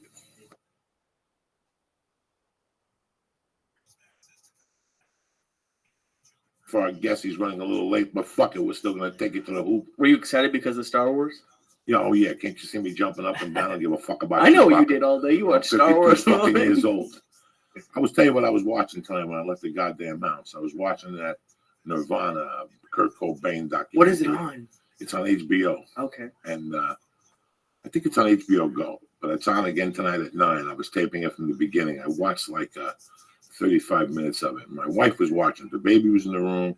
She was watching some TV on her thing, laying back, And my wife and I were watching. I was getting ready for the podcast, and my wife said to me that she had never seen two people more consumed in drugs. Like, she was getting high when she was pregnant with that kid. Whatever. She was doing heroin, and they was showing all this shit. And it's funny because I was sitting there thinking to myself, I looked at my wife and I go, I don't know if you knew this. I was just as consumed in 2006 and 5 and 4. And she goes, no, well, how do you mean? And I go, there's people who do, who are hobbyists. They get high on Fridays. There's people who do drugs who might get high on Thursday and Sunday. And then you have Hobbyists. They're people that are hobbyists. They don't know what they're getting themselves into yet. And then you have people that it surrounds their thought. I don't know how I made it forward in comedy because cocaine was always surrounding my thoughts. Cocaine and comedy were always neck and neck. I woke up thinking about where I was going to do a spot tonight and what jokes I was going to say, but in the same way, I was thinking about where I was going to get $60 for a gram of coke. Well, don't you think it held you back? Absolutely. Fucking absolutely. Abso-fucking-lutely it held me back. But think of it, there's a lot of people who get high and can't even fucking walk around. Right. I was still making progress. I was still making forward steps in many directions. Oh no, in total, and just to stick it out. And Kurt Cobain was one of the biggest rock stars ever. So if he wasn't on it, maybe he would have been even. Like I'm just saying. Well, it's the funniest thing. When he got into it, he wasn't that much into heroin. That's what the ladies are saying. Oh God, that he was. He got into the heroin after everything came. The handling of it, how to handle. Or they were fucking huge. Somebody told me 10 years ago that. And I got pissed off, and I was wrong for getting pissed off. I don't know who it was. I got into an argument with somebody because they said that Nirvana was as influential as the Beatles were. And I was like, are you fucking crazy? And I think I called him an asshole or something like that. And I went home and thought about it, and I was wrong. The only difference was that Nirvana did the same as the Beatles in a shorter amount of time. It really changed everything. Everything died like that. Heavy metal died up to that point, that sound. And then that whole sound got consumed. From Alice in Chains to Soundgarden to fucking, Hair of the Dog, whatever. Whatever. And I was too young. Jam. How long were they around? I was too young for this. This thing started in 92 probably with them. Okay. It started in 92 or 91. You heard the... Mother Love Bones and the shit like that. And you were like, damn, this ain't fucking bad. Okay. But I still remember clearly, like I was all in. I think Nevermind. I don't know what album I was in. But once I heard Bad Motorfinger, I was fucking in. That's the one. Once I heard the first Pearl Jam, I was pretty impressed. I was like, damn, I didn't hate any of it.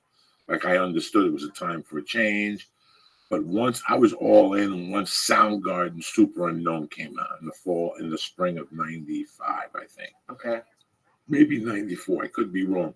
I was all in. You're probably right. And then I moved to Seattle. And like I was telling Terry, I don't want you to think I lived in Seattle because I was cool and hip. I just moved to Seattle because I heard there was a great comedy scene up there. It was something different. I was a fan of the Seattle Supersonics when I was a kid. Like I liked when they went to the championship in 77 or 75 or whatever. So something about Seattle I just always liked, it had an allure to me. So when I went up there, the music was just a cherry, on the Sunday. Did I go to see a lot of live music? I'm not going to lie to you. Maybe a year and a half. I went to see 3 live bands. I had a great time. It's not my cup of tea. You were only there for a year and a half? I was only in Seattle 18 months, maybe 20 months. That's a jam-packed 18 months. Yeah, it was a jam-packed 18 months. A lot of comedy, man. But being like, I met these two lesbians that lived in Josh Wolf's building when I lived in the building. I'll bring Josh on and talk about them. They were two hot girls. One of their parents had money. And these girls basically got heroin, stayed in, got high, and ate each other's pussy. And they were hot as shit. And I became friends with them because they were pot smokers. So I became friends with them. I never disrespected them. I always spoke to them the right way. And one night they asked me if I had ever gotten high on heroin. I said yes. And they were telling me how they didn't take showers with soap. Why? Because it would unclog their pores. And you want your pores to stay clogged so the perspiration doesn't come out of it. So the heroin always is in your system. So when you eat chocolate or something, it activates it. Just a different world. You never did it with a needle, right? No, I did not. No, I did not. I don't think I could. I would have died. I think I would have died if I was to shoot heroin with a needle and have to pull out the blood and shoot it back into your vein. That's too much for me. Just that little spurt of pain, I would have fucking passed out. Did you see my arm from last week? No. It was still a little black and blue. It still is, I think. Does it still? No, it went away. Oh, no, there it is. You see it? You see the arm? Do you see it, Lee? Oh, yeah. Oh, Jesus, yeah. It's still, I mean, and that little pain, like, and that wasn't the blood test. That was the stress test the day afterward. Because they put a needle in, they put a little catheter in or something, like in your arm, and they shoot ink. And they shoot ink. So they can see everything or something? Yeah, it's like an intravenous thing. And then they just shoot ink into it without the intravenous. And then later on, when I was in the stress test, they actually shot this type of speed. It's not really speed. I'm sorry. Adrenaline. It's like an adrenaline into your vein to see if they can raise your heart rate up to 170 or 180, whatever the fuck they wanted to get it up to. So that left a bruise. That little. I'm surprised I didn't pass out on that fucking. I am very in shock. I did not pass out on the elliptical. Not the elliptical, the treadmill they had me on. Yeah, 170's high. I mean, I know that's kind of around where you're supposed to be for fat burning, but I'm usually around like 140, 150 on the elliptical. It's something that they had to push a little bit because they want to see where your heart can go. It determines your age or something. I didn't ask them for the equation. She was just explaining it to me that it's something to do with your age times 2. And how did you get the results yet? No, but he hasn't called me in, so I look like I'm dying any fucking day soon, unless I eat like 10 pizza pies from that fucking. I'm kind of nervous. I have my first doctor's appointment in like 4 years next week. What are you doing? Nothing. I haven't had a physical since I moved out here. You doing a physical? Yeah. Oh, I mean, I'm paying for insurance. I might as well use it. Where at? This place in North Hollywood. I don't know. I pay $300 a month for insurance, and then a lot of people still think it's like Obamacare or something. So I don't know. You're gonna laugh, but I was on my insurance and I just started Googling names, and they have Yelp for doctors. So this guy got a bunch of good reviews, so I'm going to him. Let's see what happens. Okay, God bless you. Not gonna stick a finger up your ass. I'm gonna do some lab work. Yeah, I don't know. Good for you. That's good, Lee. I'm not. You're gonna see your numbers and where you're at. You're 26. Just to see where your numbers are at. You might come back and say, "Dog, you got no cholesterol." Oh, I'm sure I no do. fucking problems. But if he comes back, now you know what you got to work on. You know. Yeah. No, and I don't think anything is going to be wrong. But I don't know. I've never really liked a doctor, and I probably won't get a needle. But it's after 4 years, it's like kind of grown into something. So I just need to go. I didn't go to the doctor from. This is fucking crazy. I probably didn't go to the doctor from like 1982. To like 2000 when I started dating Terry. Terry made me go to the doctor. Wow. She had to fucking drive me. My legs were wobbling. For the sleep apnea, my legs were wobbling. Like I was scared. And they told me there's no needles involved. I'd have to do a sleep apnea test. And the doctor told me what to do. Yeah, it was great. Was any part of it like embarrassment about the weight? It's over. When I walked in there? Yeah. No. You know, they see different people every day. Listen, right. You want a doctor that's honest with you, okay? You don't want a doctor that candy-coated. Right. The reason why I go to Dr. Soleimani is because he was honest with me. The reason why I go to fucking Waxless because he's honest with me. You know, the reason, was very, I I watch a lot of personal trainers when I go to different gyms and shit. My hobby is to watch personal trainers and how they help people and if they're even helping people, you know. And the guy where Hegan's at, the guy that teaches the Sistema, this Russian stuff. Okay. The English guy, he's a great guy. But I liked him right off the bat when I was working out down there because one day him and I were talking Sistema is an art built around breathing. It's like a Russian thing created by monks, and they didn't know how to heal themselves, so they started breathing, just breathing. So Sistema is a martial art that's very breathing control. Like Kung Fu, or like, what is that thing where they do in the park? Tai Chi. This is when they do different things for energy. So when they drop to the floor, they blow out their energy. They get up by breathing. So everything is controlled by their breathing. And a lot of movements. It's very interesting. But I remember talking to him one day going, yeah, maybe I'll take a private with you and talk about breathing. He goes, for starters, let's not fuck around here. You got to lose some major league weight. Somebody else wouldn't say that, a personal trainer, and somebody else would take that wrong. I liked him after that because he didn't tell me, oh, no, let's just do this 3 times at $4,000 and you'll breathe more. Did it hurt your feelings at all when you said it? At all, not at all. I liked him even more. I like a person more when they're frank with you. You don't want somebody to candy coat your fucking health. Right. You know, you don't want somebody to candy coat you when I'm trying to learn jujitsu. I don't want.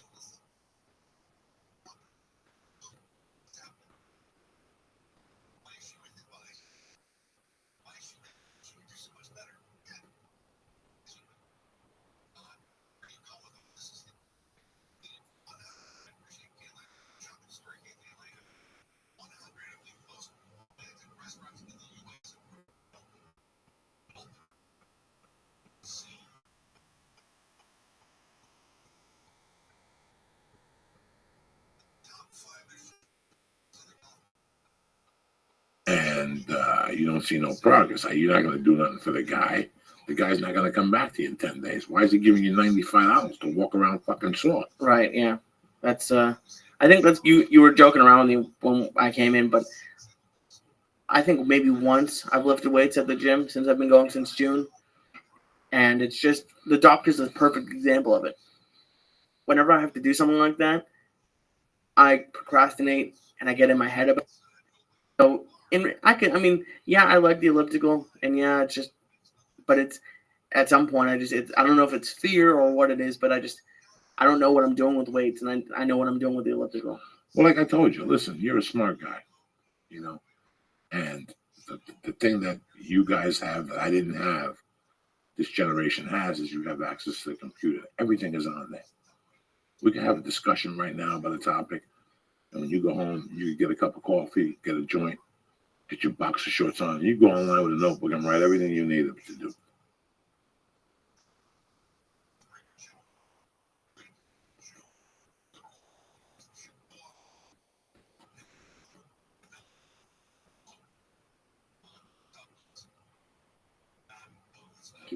This is the problem I have with basically everything on the internet.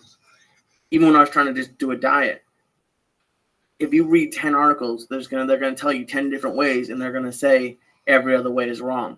So for someone who doesn't know anything, it's like, oh well, what am I supposed to do then? Well, go to 3 articles. Don't confuse. You know, we have. Sometimes we think ourselves out of a decision. That's all I do. That's all people. That's not just you. It's many Americans, and I learned that when I was selling cars. I'd say, all bullshit aside, what are you looking to do?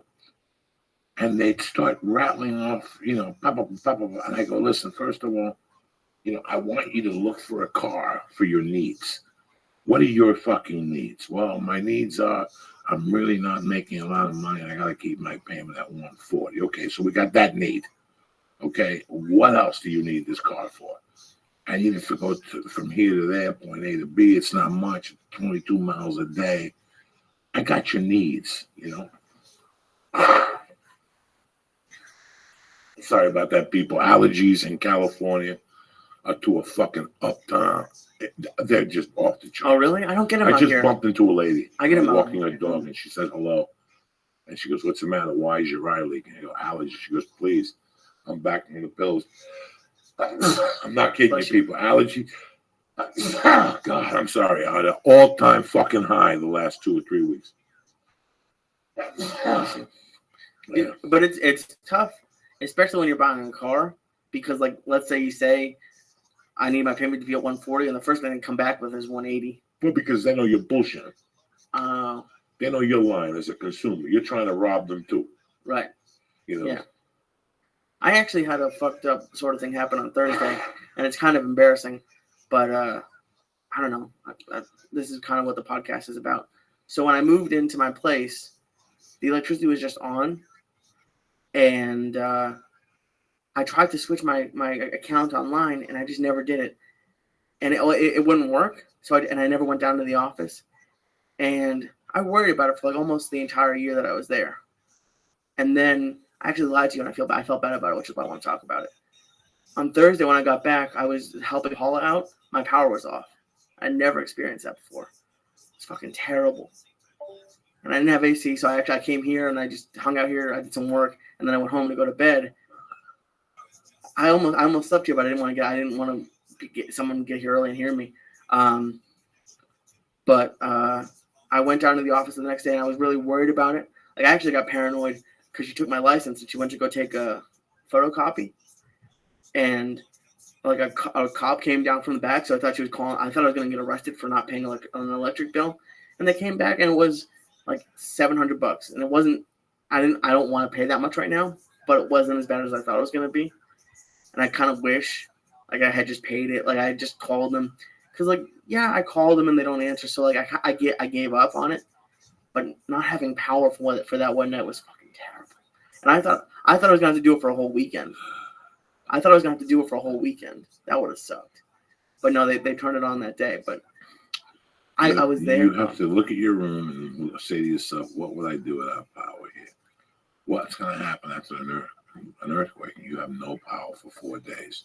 It gets hot really quick. And then I felt like I felt terrible. Like when I got there, the woman in line next to me, like I was literally first in line. The woman behind me literally said she didn't have power for 30 days. And they won't take up plan, and they just want all of it. And she hasn't got paid for like 3 months or something. And it's I grew up in a very white town, a very like an affluent town, but I purposely worked in like more working class towns. Like when I was in line, 4 or 5 people came up and talked to me. One guy, he just thought like I'm making enough money to pay my electric bill. He just thought I was broke, and he's like he was giving me numbers to like a place that will help you pay your bill, and I was just like, people are like, that's like the last place I wanted to be. But like, I met some like really like they were just like genuinely nice to me, but it was like it was fucked up, like not having power, and I felt bad about myself for a little bit. But then I paid it; they turned it back on, so it was only like one night. But look, you went back and slept in the dark like a mook. Oh yeah, what else am I gonna do? Right there on the couch. There's people here all the time. Who gives a fuck? They live here too. You think so? I know, Phil. These people are fucking creepy people. Oh, okay. I came here about 2 weeks ago one night, and there were fucking people here. You said you came on a Sunday and you smell weed. Oh yeah, they're always here, but I never knew what the anyone fuck lived you here. think they hear? I hear TVs and shit and cannons and people taking baths with buckets. These people are fucking animals. Yeah, man. But it was just it was crazy. Listen, man, there's no shame in fucking making a mistake and getting your shit turned off. I fucking lived without a shower curtain for a summer. Every time I take a shower, the bathroom looked like fucking Titanic was in there floating. You know, who does these things? That's what it is to be young, you know. You go through different fucking phases in your life. And I'll never do it again. Oh, no, you'll never fucking do it again. It's horrible. Think of it would have happened in August. I know. It was 100 degrees out. You know, it's just a horrible, helpless feeling. Yeah, that's exactly what it was. Helpless, you know, and people go through it all the time, man. They're in between paychecks and they lose their electricity for 2 days. It's time to use those fucking candles. Yeah, like I've never had my cell phone turned off, and like, cause I've been every once in like I haven't had Paula for like the last few weeks. She's just been studying, so every once in a while I'll get high, or even if I'm not high, I'll just go on Twitter and start talking to people, like people who haven't had jobs for months, and it's just crazy to me. Like I've never been that broke, and it's scary to I think have. how you can imagine. Yeah. I've been very broke. I've woken up broke. I've gone to bed broke. I was broke for a long fucking time, man. I was thinking about my 21st birthday, how I robbed a Chinese restaurant on my 21st birthday, like I was by myself. No, I'm sorry. It was my 22nd birthday. I was by myself. And I robbed the Chinese restaurant. Do you rob like the cash register? You just ate and left. I robbed the cash register. I didn't fucking have a gun or anything, to use. Who does something like that? That's an animal. But That's a terrible birthday. I have to laugh at it now. You think I like telling those stories? I mean, I lived in an office half the size of this in Seattle.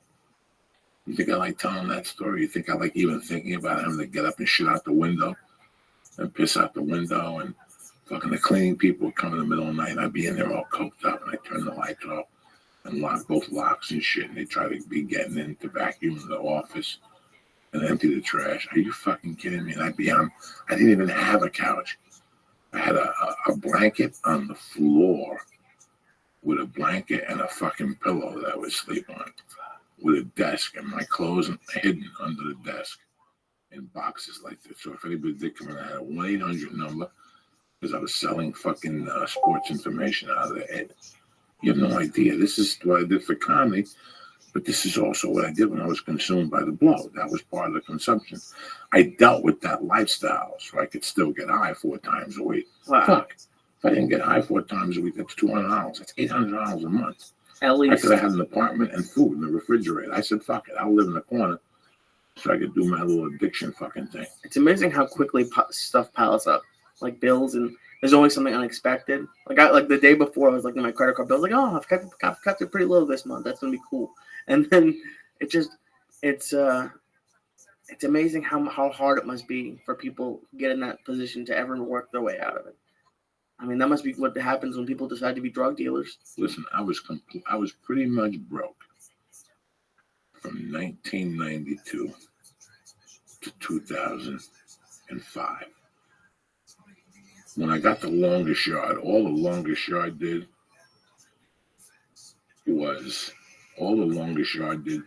was put Band-Aids on the debt that I had acquired already, like over the years.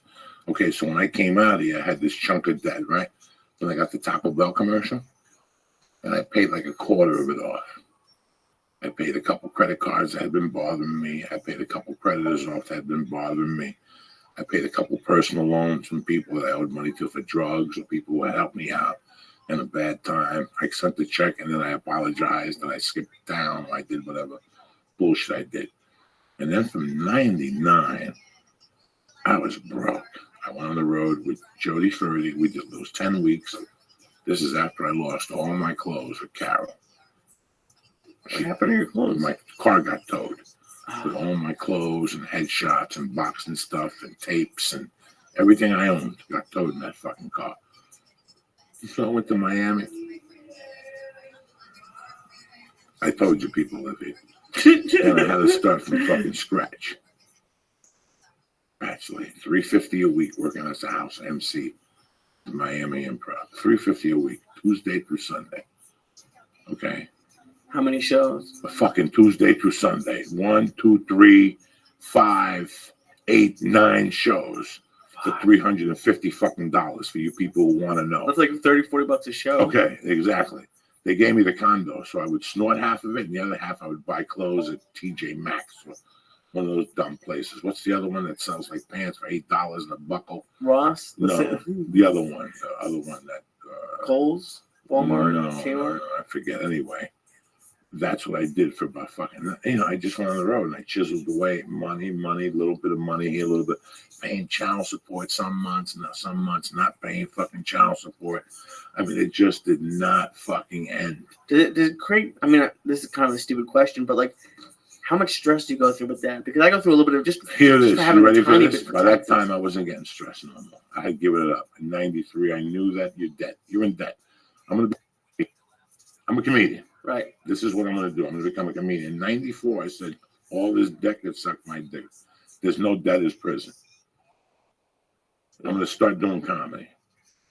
And this is what I'm going to focus on. I don't have a phone number. I have a pager. I don't have a website. They can't find me. So you never got worried about, like, especially the taxes thing, because they put Wesley's. Is it just Wesley Snipes made so much money for you they didn't even care? Right. Okay. Listen, when you're making, $10 million, you better pay taxes.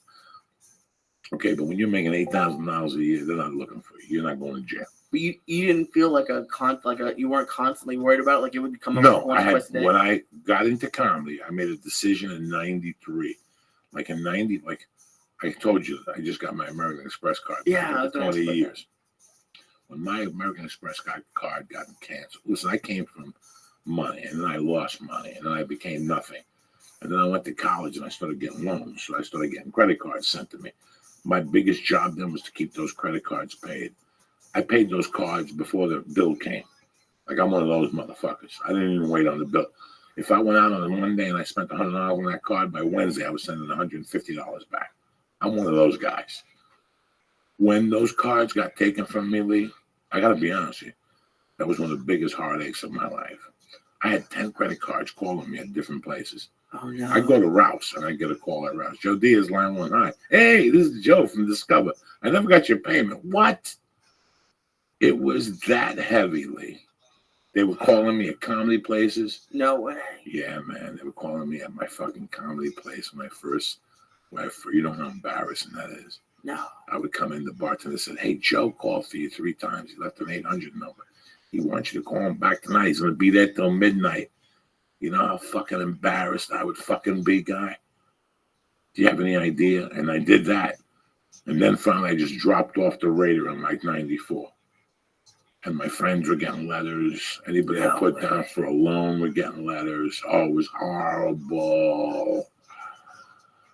So I disappeared from 94 basically to 98 was when I got back on the books with that fucking Taco Bell commercial. Were you thinking I'll just hide for the rest of my life, or were you thinking at some point I'll get money? I knew they were going to come out of their head somewhere. You can't hide forever, especially with computers. I just hope I was prepared by the time they showed up. Right. That was what I was praying for in that time of my life. And I just kept doing comedy, kept doing comedy. And then I would get bumps and bruises here and there. Like somebody would reach out and they took $80 from your checking account or something. And Bank of America. No, at that time I was with the other one, Wells Fargo. Somebody got me for like $3,000, some credit company and stuff. And then from 2000, when I moved in with Terry, the reason why Terry is happy today, the reason why I look at Terry, because when we moved in together, there was 2 salaries coming in, and they weren't even equal to fucking $30,000. For both of you? Yeah, she was a waitress, and I was a fucking comic making $15 a set. Some nights I'd make 60, some nights I'd make 85, but something pushed me. You know, something kept me alive in the game. A little movie here, a little TV role here. And we just, but I didn't make money with Terry till 2008. We starved together for 8 years. It's amazing. Even the money I made from The Longest Yard got paid out. Wow. In 2006, Terry took a loan out for $30,000. We were $30,000 in a row. And we paid $650 a month to Bank of America. We consolidated all the credit cards. That was all the debt I had put her in from the cocaine all those years. We were just in debt. And we took $30,000 loan from Bank of America, and we paid it in 2 fucking years. It's $600 a month or something. Jesus. We started sending like fucking triple payments. I would go on the road and just fucking, once I stopped doing blow, the house started making money. So I stopped doing blow in 2007. The house started making money in 2008, like profiting. Like we were just sailing.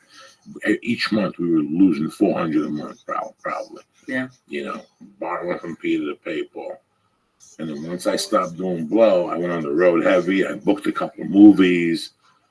We started eating okay, the cats.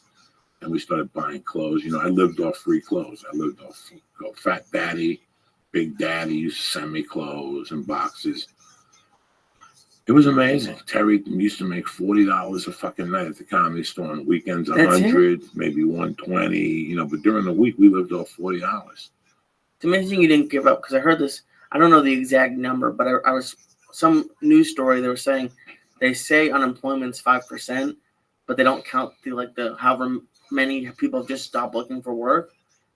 Like, I don't even know what you do at that point if you can't claim unemployment anymore. What would I do if I gave up? So you're telling me right now there's no jobs. So here I am as a comic. I'm struggling. What do I do? Try to get a fucking job? No, you keep believing in what the fuck's in your heart, and you see the people around you starting to snap. You're like, okay, I came up with Steve Renzies. I came up with this guy. They're starting to see some daylight, and all of a sudden, little by little, instead of working once a month, you start working twice a month. Instead of working twice a month now and booking one TV show every 4 months, now you book a TV show every other month. I mean, if you look at my fucking IMDb, I got some work on there. Yeah. They ain't no fucking joke. I worked for a long time. So I know, listen, man, I know what it is to be broke from fucking drug abuse. I know what it is to be broke just because you have a bad month. That's why, what do I say? You got no time to fuck around. Yeah. You got no time. Listen, in this life, you got no time to fuck around. That's great. I mean, you see somebody who's doing it, you cheer for them. That's great. Yeah, go have a look at me. Okay. You're going to pay for this, and you're going to lose the week's salary, and, everybody wants to party and be fucking Johnny Rotten, and, you pay for everything. I think when you're young, I feel you should jump on it. This is what I didn't do. If I could do it all over again, I would have jumped on it. By the time I'm 29, I would have had a business. 27, 26, I would have had a couple businesses because it doesn't matter, even if they fail. If you start 3 of them, 2 are going to fail. You're going to get 1 of them. Right, yeah. So that was it. That's your college fucking degree. And you make your own hours. And it's easier said than done, but it could be done. People have done it. I really wanted to go see the new Avengers movie this weekend. I really wanted to see it. And I tried 2 or 3 times to go. But finally, the stuff I've started doing is starting to take off. I just couldn't get out. And I was thinking about it last night. I was like, I really wanted to go see it. I saw tons of movies last year. Looking at my credit card statement, I don't think I've been to a movie yet this year. It's crazy making those choices. It's not choices. You make sacrifices sometimes, and you weigh, what am I getting from this compared to, we all need entertainment in our lives, and we all need to put something else in your mind beside what's in front of you. But I don't know. As Americans, I think that there's too much party time, and there's too much fucking complaining. Like, everybody wants to party. It's always something, And then when I ask you to work on Saturday, you cop a fucking attitude. It's like Office Space. The guy would cop an attitude. But everybody's looking for money, but nobody wants. It's the same thing that we deal with every fucking day. Everybody wants to go to heaven, but nobody wants to fucking die. Right? And everyone's complaining about the fight that just happened last week, or the end of last week, and each guy made over $100 million. So, I mean, you're contributing to that. They were selling hats for $500. People were spending thousands of dollars on seats for that ticket. When I was in high school, I got this job at Masback Century Hardware. When I was in high school, there was a job. I quit high school. My senior year, I said, fuck it. And I got a job boxing stuff for Masback Century Hardware for orders to get shipped. So when Lee's hardware store wanted 22 feet of chain and this, I'd box it. And then there was an opening for night shift. It was 7 to 4 a.m. And I remember thinking, that's crazy. As an 18-year-old, I'm going to lose my nightlife. So guess what I did? I took the job just to prepare me for the future. Just to prepare me to let me know that I wasn't missing anything. And there's times I would work on a Thursday, and my friends are going, what are you going to do tonight? We got an 8-ball. We're going down to ladies' night. There's whores are down there. They're going to suck your dick. And I go to Masback Century. And I'd wake up the next one, I'd call those guys. And they'd tell me how they were hungover and how much of a great time they had. And the next night I'd see them, and it was like, we survived. Nothing happened. So then as a discipline, I started staying at nights. Even on the nights I didn't work, as a discipline. As a fucking discipline. I'd just stay in on a Friday night just to prove a point. And it would drive my friends crazy. They didn't believe me. Where were you last night? I stayed in. No, you didn't. No, you didn't. You were out doing blow. Somebody saw you in the city at 4 a.m. Lee, I swear to God, I was in bed at 11 o'clock, stoned to the gills. Or sometime, I'm not lying to you, I would get a gram of blow and stay home. Stay up till 4 a.m, jerking off and calling people and breathing heavy on the phone and shit. And I did that too. I ain't gonna bullshit you, man. I did that plenty of fucking times too. It would drive my friends crazy. They could not fathom the idea that I would stay in. And then once I moved to Aspen, I'd stay there. And I had to watch TV with Jimmy Purple, who just gets stoned. So the nightlife, I eliminated out of my life just to prove to myself I wasn't missing nothing. Do you know what I'm saying? Yeah. Like, just to prove to myself I wasn't missing nothing. Both times I left Colorado in '83, I can't look you in the eye and tell you I didn't miss my fucking friends and went and snorting coke and going to the city and going to Seaside Heights and going down the shore. I fucking missed it like hell. But I knew I wasn't going to get nowhere doing that. I didn't know why at that early age. As much as I missed it, I didn't miss, I never missed cocaine. I always did that shit. That was like my thing. If I got to be away from them, at least I'll do coke. And that'll keep me fucking together, So, I don't know. I love movies, Lee. I grew up on movies. It's not going to the movies for a guy like me that makes it special. For a guy like me that makes it special, it's the movie comes out and it's getting released at 11:45. You get up at 8. You do what you got to do. You make some calls. Maybe you go for a run. In those days, I go for like a run. And I get back to my house at 9:30, and I'd roll a joint, I'd take a shower, and I'd roll a big fat joint, I'd get fucking stoned, I'd roll another one to go, and I'd drive to the Chinese restaurant, I'd get the lunch special. Let's say the restaurant opened up at 11, I get that 11:05, and I get the lunch special plus an extra order, egg rolls, and I'd sit there and eat it by myself, and then I'd walk out to the car and I'd smoke out of the joint, and I'd go to the movie theater and go in, buy popcorn and some Raisinets. And I'd sit there. Raisinets? Fuck yeah. And I'd be the first one in the movie theater. You know how much pride you have to do? I did that for fucking Trading Places. I did that for The Evil That Men Do with Charles Bronson in '82. I did that for Trading Place. I did that for the other one Eddie Murphy did with Nick Nolte, 48 Hours. I did that. You know what the best celebration I ever had for? What? Goodfellas. When Goodfellas came out, I was in a fucking halfway house.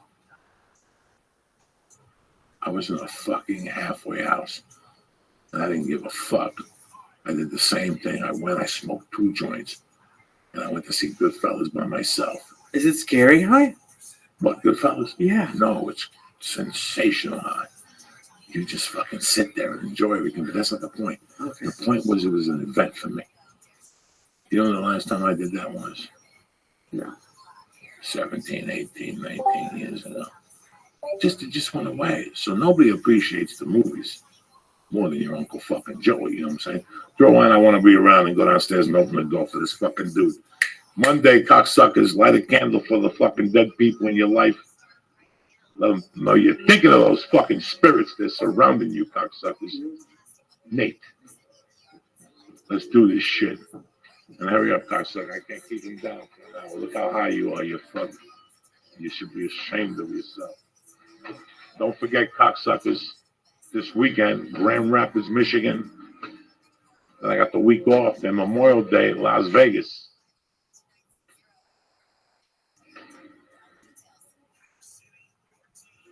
Are you kidding me or what?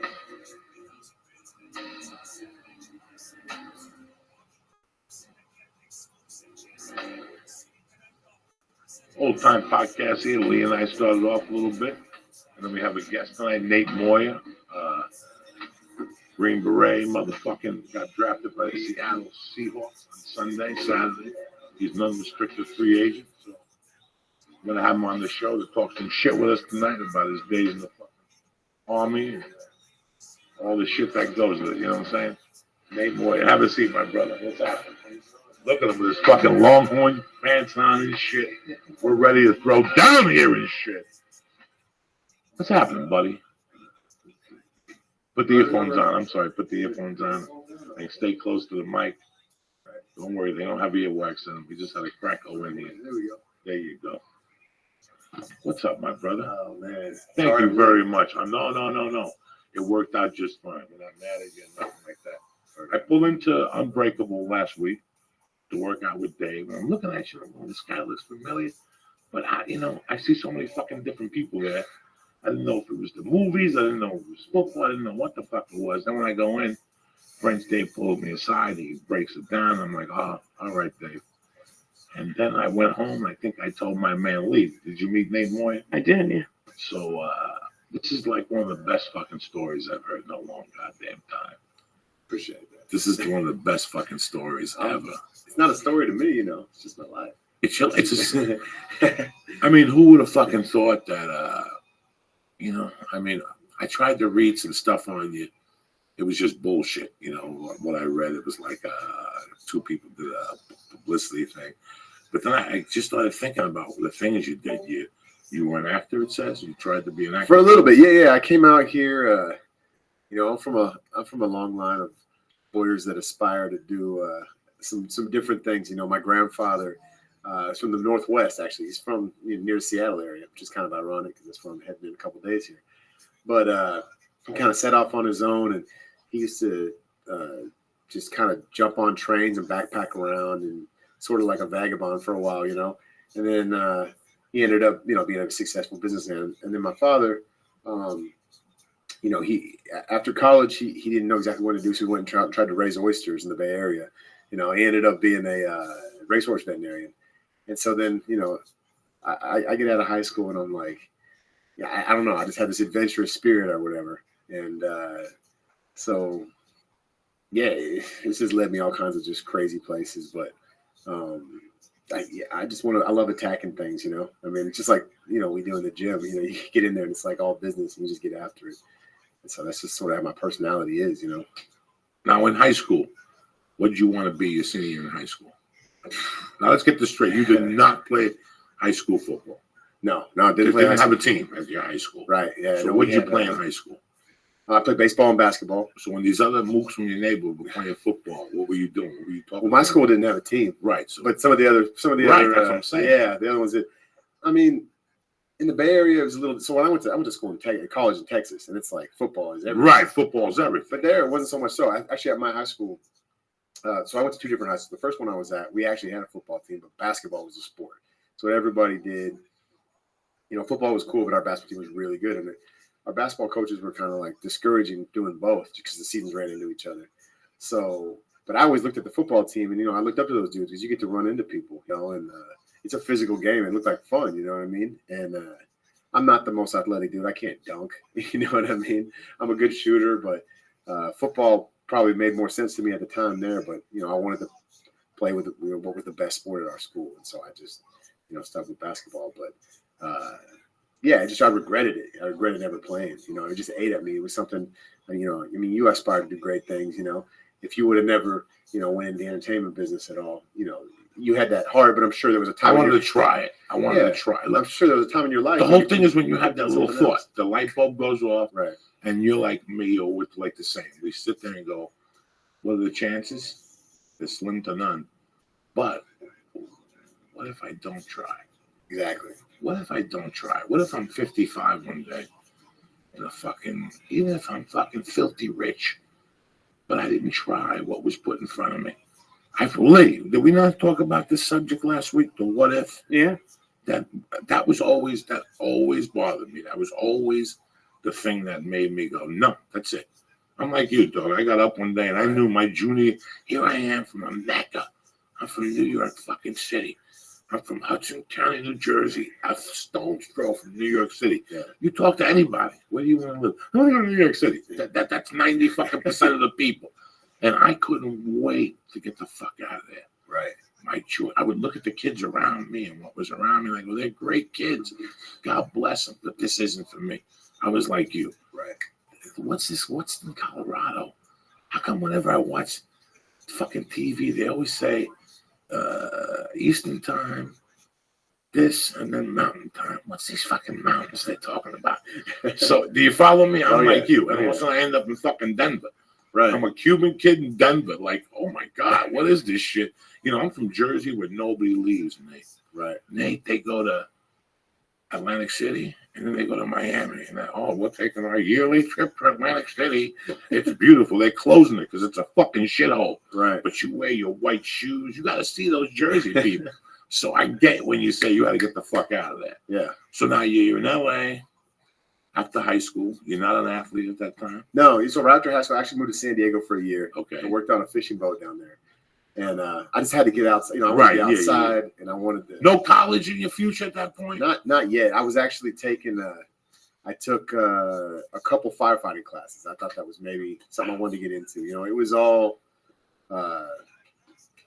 It was all like I wanted to work with my hands. I wanted to be outside. I wanted that adventure. I wanted all that. So, I thought maybe I'll be a firefighter. So I took some classes, and it just wasn't for me at the time. So I kind of lied my way onto a fishing boat.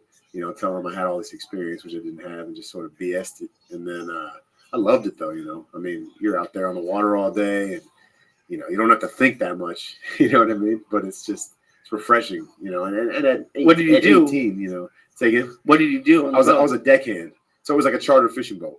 Oh. We'd go out like 100 miles out, and we're fishing for these big tuna.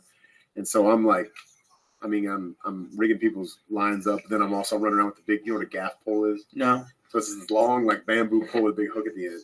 So people bring these huge fish in, and the boat's 10, 12 feet off the water. They can't pull it up over. So you have to reach that rod into the water, and then like try to hook the fish under the gills, hold it into the boat. It's pretty cool.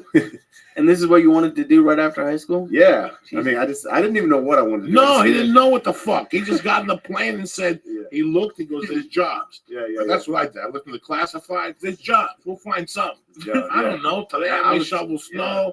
Tomorrow I might be an electrician. That's it. You just lie yourself onto the gig. Fake it till you make it. Fake it till you fucking make it. It's really, when you don't have a job after 2 weeks at a new place, and people are cheering for you, and you're like, I'm going to give it a shot. And your friend's like, you're going to fail. You're going to hate it.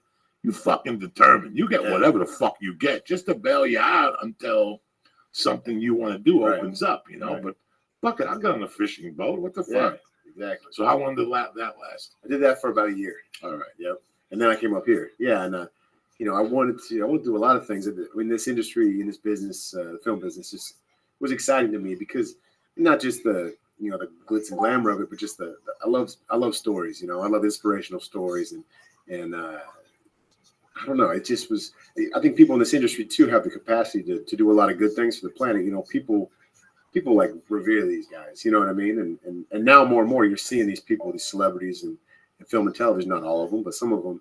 That have some sort of organization. They're pushing forward, and they're trying to do things for less fortunate, and that's great. So that was kind of exciting to me, So I came up here and I wanted to go to film school and I wanted to act and do all these things, but you can't just walk into that. It's a little competitive. And I had I was 19 and I had no idea what I wanted to do. I didn't have nothing, man. I came up here like $300, and I started working at a movie theater and just living out of my car for a while. I think a lot of people had that story. I lived in a car until we got towed. I was just telling Lee, my apartment got towed. Oh, by the way, am I good in the street right out here? Yeah, I'm going on the red there. All right, good. Yeah, so but then, then 9/11 happens, and then everything kind of just went from there. It just completely changed, me and what was important to me. And but still, that adventure, that never left, and that was a lot of it. A lot of it pushed me in that direction. 9/11 made you join the army? Yeah, it did, and I didn't join right away. I didn't join right away. It was a couple years after, 3 years actually after. I was way too young. Like I was in 7th grade when 9/11 happened. Yeah, but I'm not the kind of person that would see that and be like, I gotta go over there. Like that takes like a fishing boat kind of person, I guess. That's crazy. Yeah, I mean, I didn't, like I said, I didn't go right away because I didn't know where I stood politically about it. You're fed a lot of stuff at that age. At 19, at least for me, I was very, easily swayed, I guess. I didn't think about things sometimes. If it was interesting to me or somebody, all into all these conspiracy theories and all that stuff, And but then I decided to take a trip I went to the Darfur in Darfur in Africa. Yeah, in Africa, in the Sudan region, between Sudan and Chad, and did some relief work there for a couple months, and that completely changed me. That got me, like I gained my patriotism over there because those people, the way they looked at us, and just revered what we stood for as a country. And what did you see that made you just say? Okay, what I saw was it's all women and children. The men are already killed or off fighting.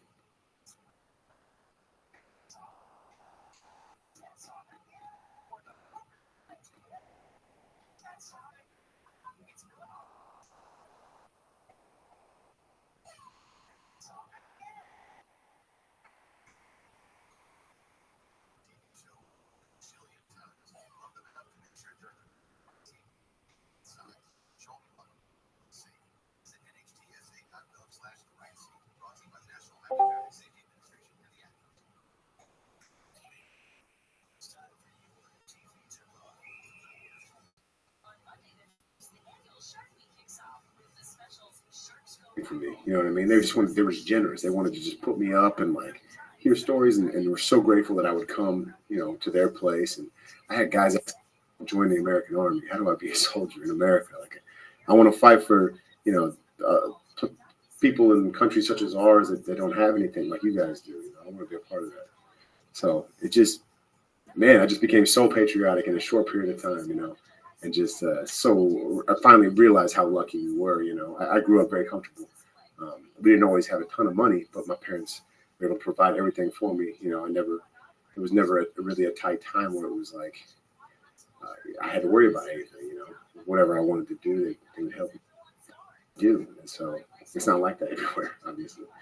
And so I came back and I went straight to the recruiting office and signed up. And did you know you were going to be a Green Beret, or you just said, right there? Right there. Did you look into it? Did you go online and see what their duties were? So I started looking at that as soon as I got back.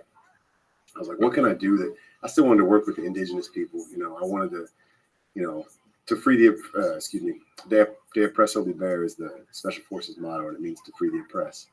So that's what I wanted to do. That was that just hit me. And, I wanted to work with these people. I didn't want to just go into, someone's country and not actually understand the situation through the people there. And that's the main thing the Special Forces does is we're fully embedded with them. We train with them, we train them, we live with them, and then we go fight missions and go on missions with them.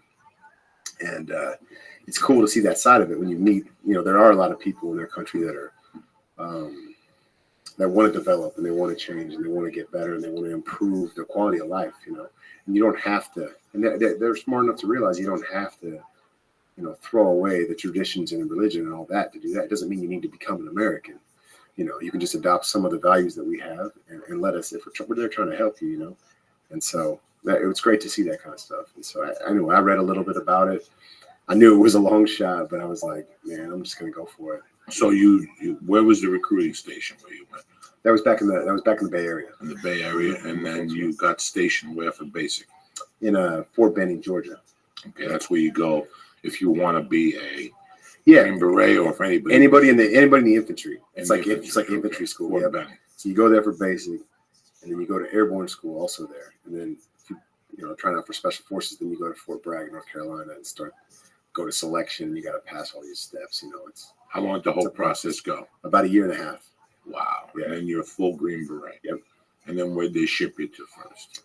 First, I was sent to Okinawa, Japan. That was my duty station. I had a cousin there. Did you? Yeah, she was in the Air Force. She was at Kadena Air Force Base. Yeah. Yep. There you go.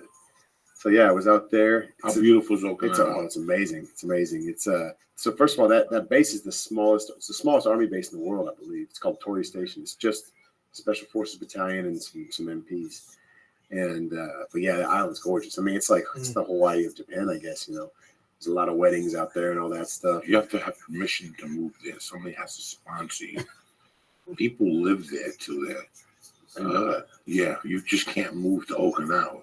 For me to move to Okinawa, let's say you decide to stay there after the base there. Right? I have to go through you, and you go, yeah, let Joey, you have to sponsor me.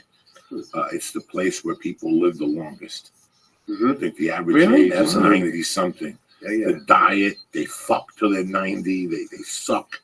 They do the thing, and they ask this lady, how many boyfriends do you have? I said, I got 2 boyfriends.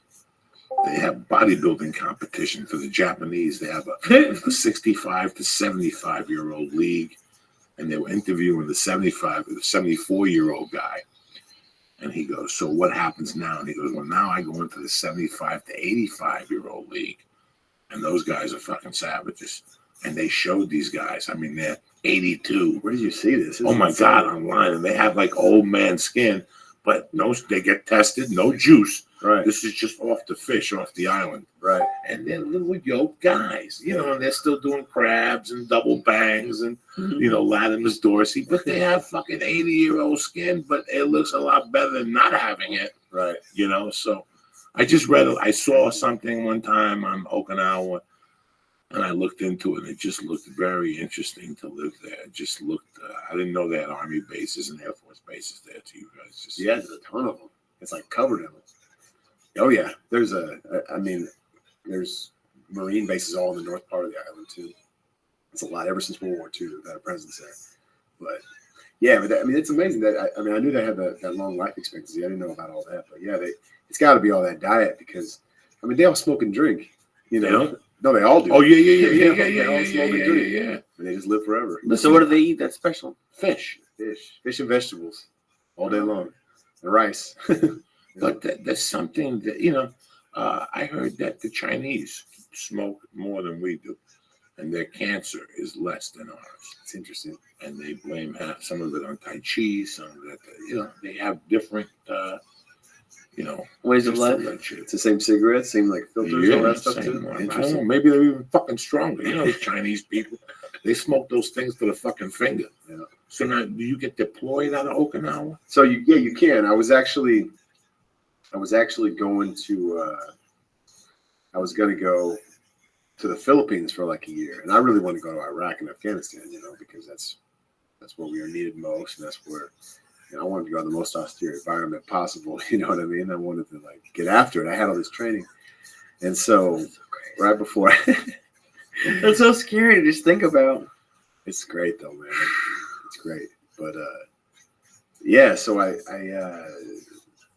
didn't. I was about to go to the Philippines for a year, and I was kind of bummed out about that. So I actually tried out for another unit that we can't really name, and I made it into their selection and did some of the training there. I didn't have any deployments under my belt, so they didn't deploy me with that unit. But what they did was send me back to a special forces team in Colorado Springs that was going to Iraq in like a month. So I kind of just, over the course of a couple months, kind of got my way on a deployment, which is actually what I wanted to do. And then, so Iraq was the first place I went, first deployment. How long were you over in that area of the world for? I was in Iraq for that first time 10 months. And then you came home for a while? Yeah. So I came home for a little while, and then I went back out there, and towards, I guess, the end of my last deployment is when I kind of decided I'd been in for 5 years, and I was like, coming up soon was either I re-enlist or that I go back to college, finally go to college. And so what I did at that time was I started applying for schools, and I got into Texas. And then when I went back, I stayed in the National Guard. So while I was at Texas, they would deploy me in the summer times while I was playing football and doing all that. And then so I could keep serving, but go to school. It was kind of a now or never point. You try to go away 1 weekend a month? No, I would do in the springtime. I would do that. I would do the training in the spring. Okay. In the fall, they kind of let me go because of football and stuff like that. And then I would, as soon as spring ball's over, the way they do it in college and probably the high schools do it now too. Yeah, the high school. They got that. You got spring ball for about a month. Your coaches can't be on the thing. Just no, for us, we could. Okay, head coaches or something. Yeah, in the NCAA, you get like 15 spring practices or something. Okay, right. 15 of them, and then you get a spring game. You play the offense or defense. So after that game, now what fucking Texas? You couldn't go to Auburn. You couldn't go to Jersey City State. You couldn't. I could have. Buffalo University. You go to fucking Texas. Yeah. Now, how old are you when all this is going on? 29. Jesus fucking Christ. 29-year-old freshman. I'm 25 and I'm in Colorado. I did the same thing. I was like, you know what? First off, today, and this is something you'll appreciate if you get married and have a child, and your child comes to you when they're 18, and you're like, oh, hey, Dad, I don't want to go to college. Are you going to be pissed off after what you've done in your life? Yeah. I look at my daughter. I have a 2-year-old. I'm 50 fucking 2, so it could happen at any time. My wife's 46. That bullet, that fucking gun's always got bullets. Don't let them lie to you. If you eat cake, that fucking nutsack is always ready to impregnate some freak. So it really is. That nutsack, there's no rest for the wicked. There's nothing good. Those nuts never do nothing good. They never go on humanitarian missions, right? Your nuts never wake you up and say, we're going to go feed fucking little kids with fucking nut. No, your nuts only work for one thing, to keep you fired up and to shoot fucking loads in people's necks and shit like that. Fuck it. This is American soldier. We're talking real shit here. Why become a soldier if you don't want to shoot loads on people? Right or wrong, right? So here's why I love your story right there. So you're 30 fucking years old. You could have gone anywhere. You go to like the best place in the world. You go to Austin, Texas. You know, you're standing online eating barbecue, right? You're fucking going out downtown. You're in college. You know, I've been to, from stand-up, I travel. There ain't no better looking women in the world than Austin, fucking Texas. I mean, I was just there in February. I went there. It's a beautiful place. So here you are in Texas. You know, you walk on. Never played football before. Nope. Are you fucking kidding me? I Did mean, you have to try out? It was that regret thing like we're talking about. Right. Okay. So I mean, when did you get the itch that? So somewhere in this fucking Sudan jungle, you're sitting there and you go, you know what? This is getting boring for me. You know, I'm gonna go to Texas and play football with those savages. But I never got bored. I never got No. bored. You know what I'm Yeah, saying? yeah, Okay. yeah, no, so I was coming towards the end of my deployment, and it was like, you know, it was like a now or never moment as far as going to college. Amazing. You know, I had to go. It was like, you know, I'm 29. I'm not gonna go any later. If I don't go down, I'm never gonna go. So it was like I'm gonna go back to school, and you know, if I'm gonna go to school, especially at UT, you know, Texas had some of the best like veterans benefits, like GI Bill and all that. It's different from state to state. So I kind of shopped around this and found out that Texas was kind of the best. And then, you know, I'm in Iraq and I noticed that you see that Longhorn emblem more than any other logo, really, you know, from on the soldiers, obviously. The dudes are always wearing their, you know, Texas Longhorn hats and shirts and stuff like that. And so it was sort of like the military team, you know. And so I applied to school, I got in, and then I was just like, all right, man, I'm going to walk on. I'm going to try out at least, see what happens. And so towards that, you know, before I go, I'm still overseas. And so I started like training out there in the desert, you know, like on base, but, you know, I'm out running routes and I'm looking up YouTube videos on how to like, you know, how to backpedal and proper weight training for football and all that stuff. Wait, you can just go and try out for like one of those Division I teams? Yeah. I mean, so typically you have like typically they want like you're like a high school kid is going to have like film that sends up, and like they're going to get a referral from their coach and, you know, all this stuff. For me, I was coming out of the Army.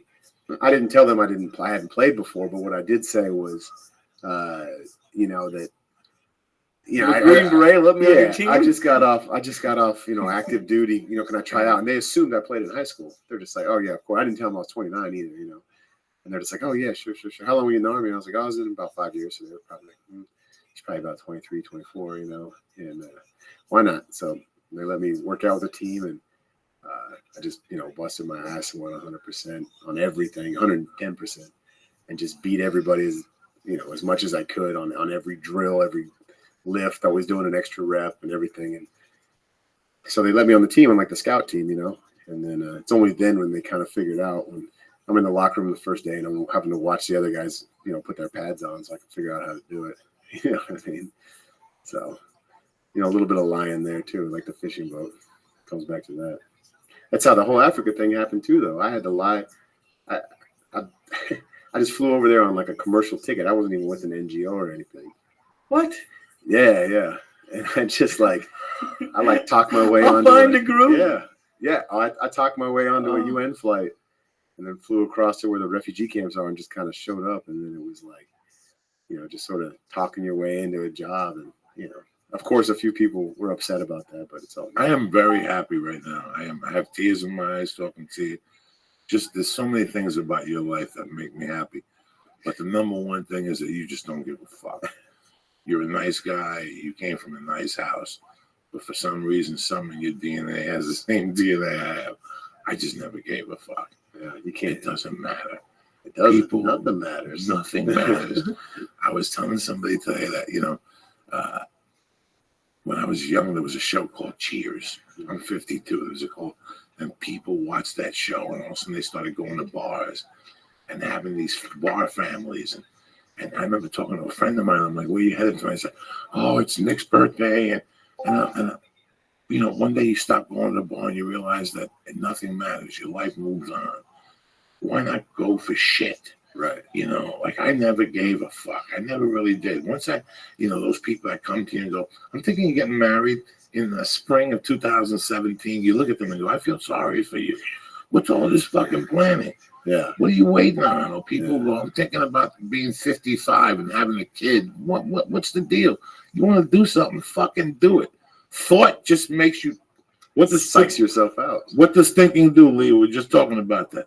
Kills you. Yeah, it talks you out of it. It talks you whatever you were gonna do out of it. You know, one day I was sitting there, nothing was going on in my life. I walk into a fucking bar and I see a kid that was at the Air Force Academy. Yeah. And I go, what's up? And he goes, I got out. I got nothing going on.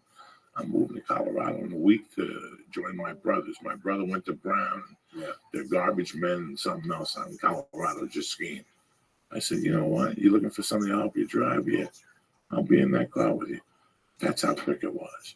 There was no real thought, you know? Yeah. I mean, you always have $200 hidden under a pillow. Yeah. That's enough to get you somewhere. You know, that and the fucking bikini, and you'll get to wherever the fuck you got to get there, you know?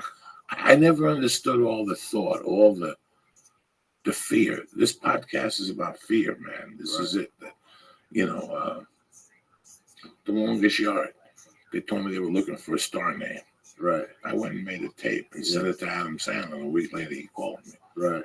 That's it. I don't give a fuck what you're looking for. I'm telling you what the fuck we're doing. Yeah. You know, today we were talking about something Friday. Some lady hit Leah and wanted all these numbers about the podcast. And I told Leah, I don't give a fuck what she wants. We'll get it back Monday. Yeah. And I know Leah was like, Jesus, Joe, you use the money. You got to slow them down and play them on our fucking field. Right. You always got to slow people down and bring them to your home field advantage. And that's when you always win. Right. And that's what guys like you and I've always said, you know what? So what? Fuck it. Bring this to my fucking field. When I walk in there, I know one thing. That I got to have the biggest dick in the room. Even if I don't have the biggest dick in the room, I got the biggest dick in the room. Fake it till Because I'm fake it till you make it. That's it. Fake it till you make it. And then after that, you worry about the next fucking thing. Yeah, exactly. So now you're 20 years old, 29, and you're on this fucking team as a scout. Now what?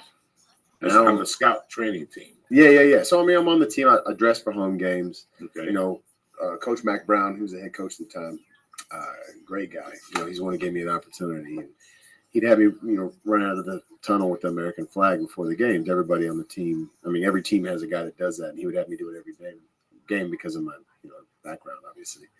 You know, that was great, but, you know, I wanted to play.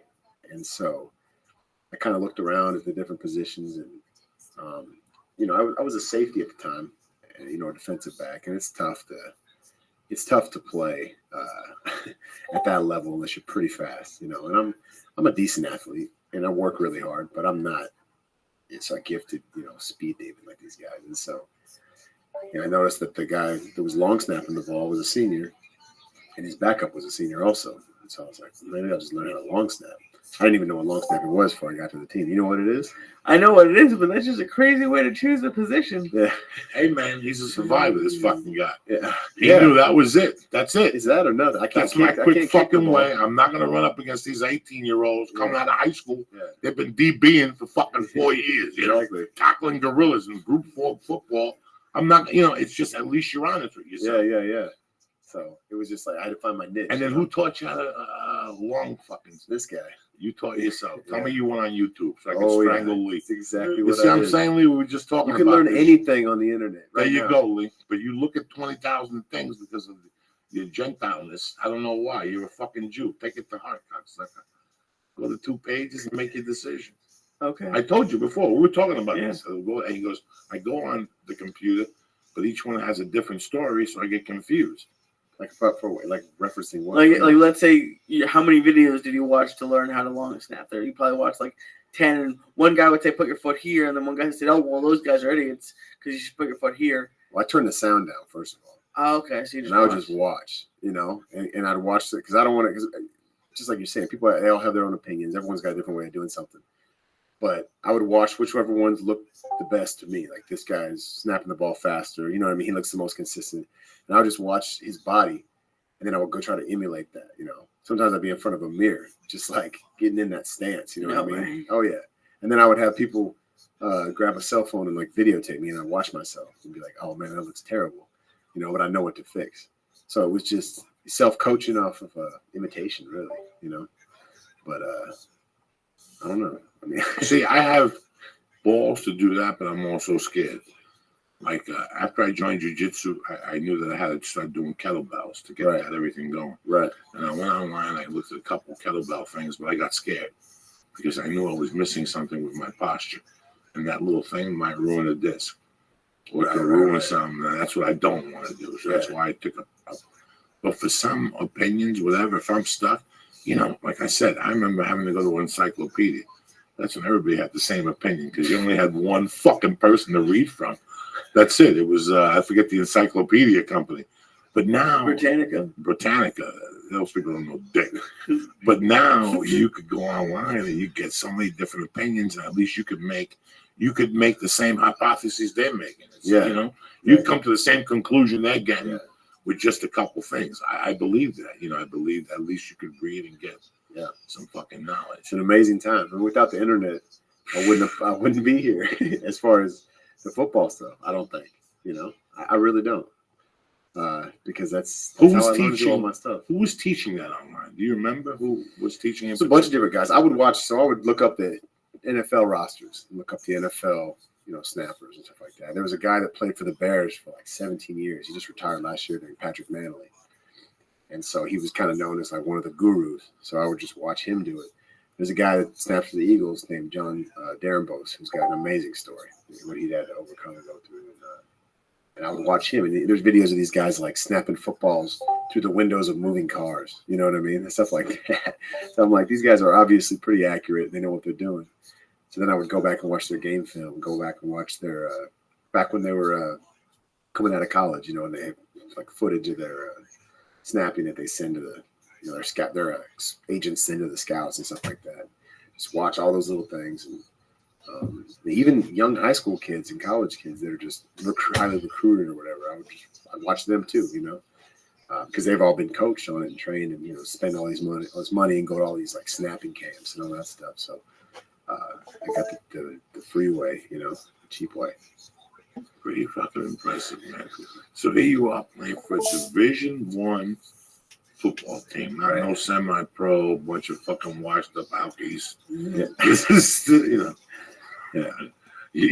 alkies, they're not washed up. Yeah, these guys. Well, you're in Texas. You're at one of the best schools programs in the fucking world for football. I mean, that's prestigious enough. You're there. What are you thinking? I mean, this is your second year. You're starting.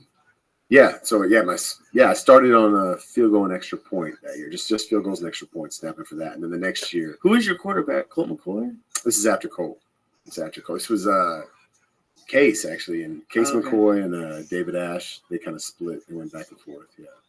So both good guys. But yeah, I'm good friends with Colt though. So he's a good dude. He's on the Redskins now. Yeah. He had a couple of games last year. He really did. That's crazy. Like the long snapper, it's like kind of like a punter's like overlooked, but when there's a bad snap, like in a playoff game, it ruins the game. It's the most thankless job in sports, probably. They expect perfection every time. No one ever says good job. But if you mess one up, you're the bad guy. That's it. Probably fired in the NFL, honestly. Yeah. They don't really mess around with it. Just one snap. So, that's why no one else, that's why there wasn't a ton of competition with it. No one wants that pressure, and the lack of glory. It's not a sexy position, but it's kind of making it sexy. It's kind of crazy. There's like an article. They fired a huge part of the Jets scouting today, and like with all of sports, it must be kind of crazy that when you get fired, everybody knows about it. It's like really like if you had one bad game, the next day the headline so and so's cut, and they signed two guys. But there's always an excuse, and there's always somebody who could say, "Well, I worked with that organization. They're fucked up anyway. Come over here." Right. We'll do the scouting here. That's what you have. That's, nobody looks down upon you because it didn't work out with a certain organization. Maybe you weren't the people. They fired 5 people. So at least it wasn't one particular guy. They fired. But like right after the draft. Well, when do you want to fire? You want to keep them for another 2 fucking drafts? Well, no, then what's the point? Maybe they gave them a shot and they didn't like what they drafted. Listen, man, when you're talking about that type of dollars, that type of organization, that type of pressure, just being in New York playing football, are you fucking crazy? They've been getting tortured in the press, the Jets. Really? Tortured. Since Mark Sanchez, they've been getting fucking tortured. Listen, You know, I don't understand. It's as much pressure as you want to put on yourself, I guess. But I guess those markets are just horrible to play at. Those New York markets where it's everything to that city. Right. Or it could You be can't- great. Or it could be great if you're winning. Yeah. If you're fucking winning, everything's good. Oh yeah, it's a parade, people jumping up and down. But you know, now you're losing and you're going to the dry cleaner. You still got to go pick up your shit at the restaurant. You know where they used to say hello to you. Now you're 0-8. You think people are still saying hello to you? Fuck no. As a matter of fact, by that point, you're wearing a disguise. You got a hat on with glasses and a fucking beard and a fucked up nose. Ordering delivery. Yeah, ordering delivery. So, hey man, listen, it's you know, look at these UFC fighters. Look at all this shit that goes on. Yeah. You know, every time you skip a level, it's you going up against the elite of the elite. You know, when you go to trial in Texas Future 27. against a bunch of fucking guys that were playing frisbee, these guys have been touted. High school football in Texas is all they fucking have. Friday Night Lights, isn't that Texas? They don't fuck around down there. So the people who go down there have to go down there with this attitude. You know, this is it. You're going up against the best of the fucking best. You know, and then you go to the pros. How much pressure is the fucking pros? That's a complete. You know, I did The Longest Yard, that documentary that's on right now with Brian Bosworth. I heard that whole thing, 2 days in the fucking jacuzzi, 10 years. I really did. I asked him. It was just me and him for the weekend. When the movie first started shooting, nobody knew what was really going on. Nobody knew the rules. Only a couple of people stayed for the weekend. He was one of the guys that stayed. You know, the first hour, we talked about acting, the movie he did. After that, we talked about Oklahoma. Then after that, we got, you know, after a fucking day or two, we got into the meats and potatoes. So they were fining him for his game shirt because he'd leave it out. They were fining him $55,000 fucking his whole game shirt. You know, just, you know, he had to go to the therapy afterward, but it was the whole move. It started in Oklahoma with the bars and the fucking juice and the, you know. Oklahoma was crazy. That was great. 30 Oh, for did 30. you see that? That Oh was my a great God. 30 for 30. You know we don't fucking. That's crazy. You know, I'm not gonna have fucking my man here insult him with some fucking hardly talking about football. So now you do 4 seasons with that. Here we go. 4 seasons. Jake Future 27. And what's the next move now? So you graduate. What kind of degree? I finished my undergrad. I got a kinesiology degree, undergraduate, and then I'm just this semester, I finished my master's in advertising. And so, but yeah, after the end of the season, I got invited to play in an all-star game in Charleston called the Medal of Honor Bowl. And you know, one of the reasons I got invited was probably because I was a soldier. It's, you know, there was Medal of Honor recipients that came to the game and like because of, you know, hung out and stuff like that. So, you know, that connection with the military probably helped me get that invite to play in the All-Star game there. But I went out there, and once they saw me snapping, Yeah, they were like, there's oh, one. okay, this guy's actually pretty good. And there was a bunch of scouts that come to all the practices. You NFL got 2 scouts. amazing clips. Good on you, dog. At the time, I weighed about 190 pounds because that's what I played at in college with all the deployments and stuff like that. I had to kind of keep my weight down. Anything So else? Yeah, we want to check they're out like, his TikTok. you know, if you can put on like 30 pounds, you should just go for it. You know? What are you now? Right now, I'm about 220. I'm putting on about 30 already. So I came out here and just Dude, give me a shout started out. eating and Why? then training. I stream it like Blazers players 24/7, at Unbreakable. 365 for World And Peace. Jake Future 27. I'll make you a training, trillionaire. eating, I'll make training, all your finishing friends my and masters family and just kind of I have more went content for on it, the you know. And internet I than got any an person in agent, global and then history. Did you get an agent when you were here? You got an agent for the 1990s, here from the I ball. have more content on no, than here, any when I got out person here. And now, what was this agent telling you about the draft with your The age? Economist Were there magazine negatives stated in involved? 2018, Oh What did he yeah, say? obviously the agent size were the two biggest, you know what I mean, and the lack of I experience. have more data But he on was my like, you know, the archive story, than you got any that story, and you can person ever snap the made ball. me You know, you're a pretty good athlete for the position. So check it out. Type So, Rabbi in YouTube. You know, he was like, Or let's do any it, let's go. I mean, he's got nothing to Instagram, lose. If I don't TikTok, make it, it's not like filter he's my life. spending money on me. And Really. you'll see it's the biggest event. Some I agents have will, more you know, some content agents than will any person do this and that, but you know, we had a lot of help along the way. Jake A lot of Future people like 27, you have a Jake great Levin, channel. It's amazing. You have great people that content. were You're willing going to to, continue to be an you know, amazing streamer. do me a few Peace out favors, to you. Peace you out know, to Rabbi. and really Stay advocate black, for me as everybody. well. And then it just worked out. So, it was a good day Saturday.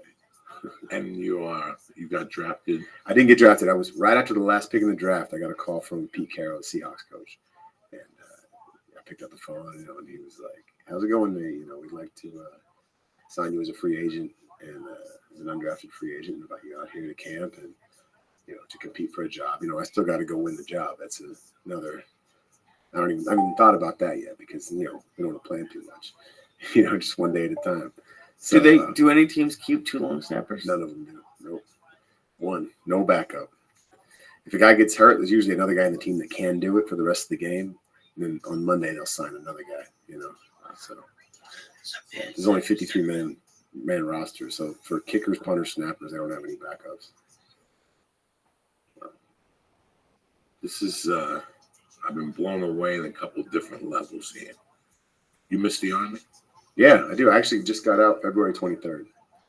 So I miss it, but I keep those relationships up, and I'm still going to be so actively involved with, veteran organizations and nonprofits and stuff like that. Anything happens that you could still go back?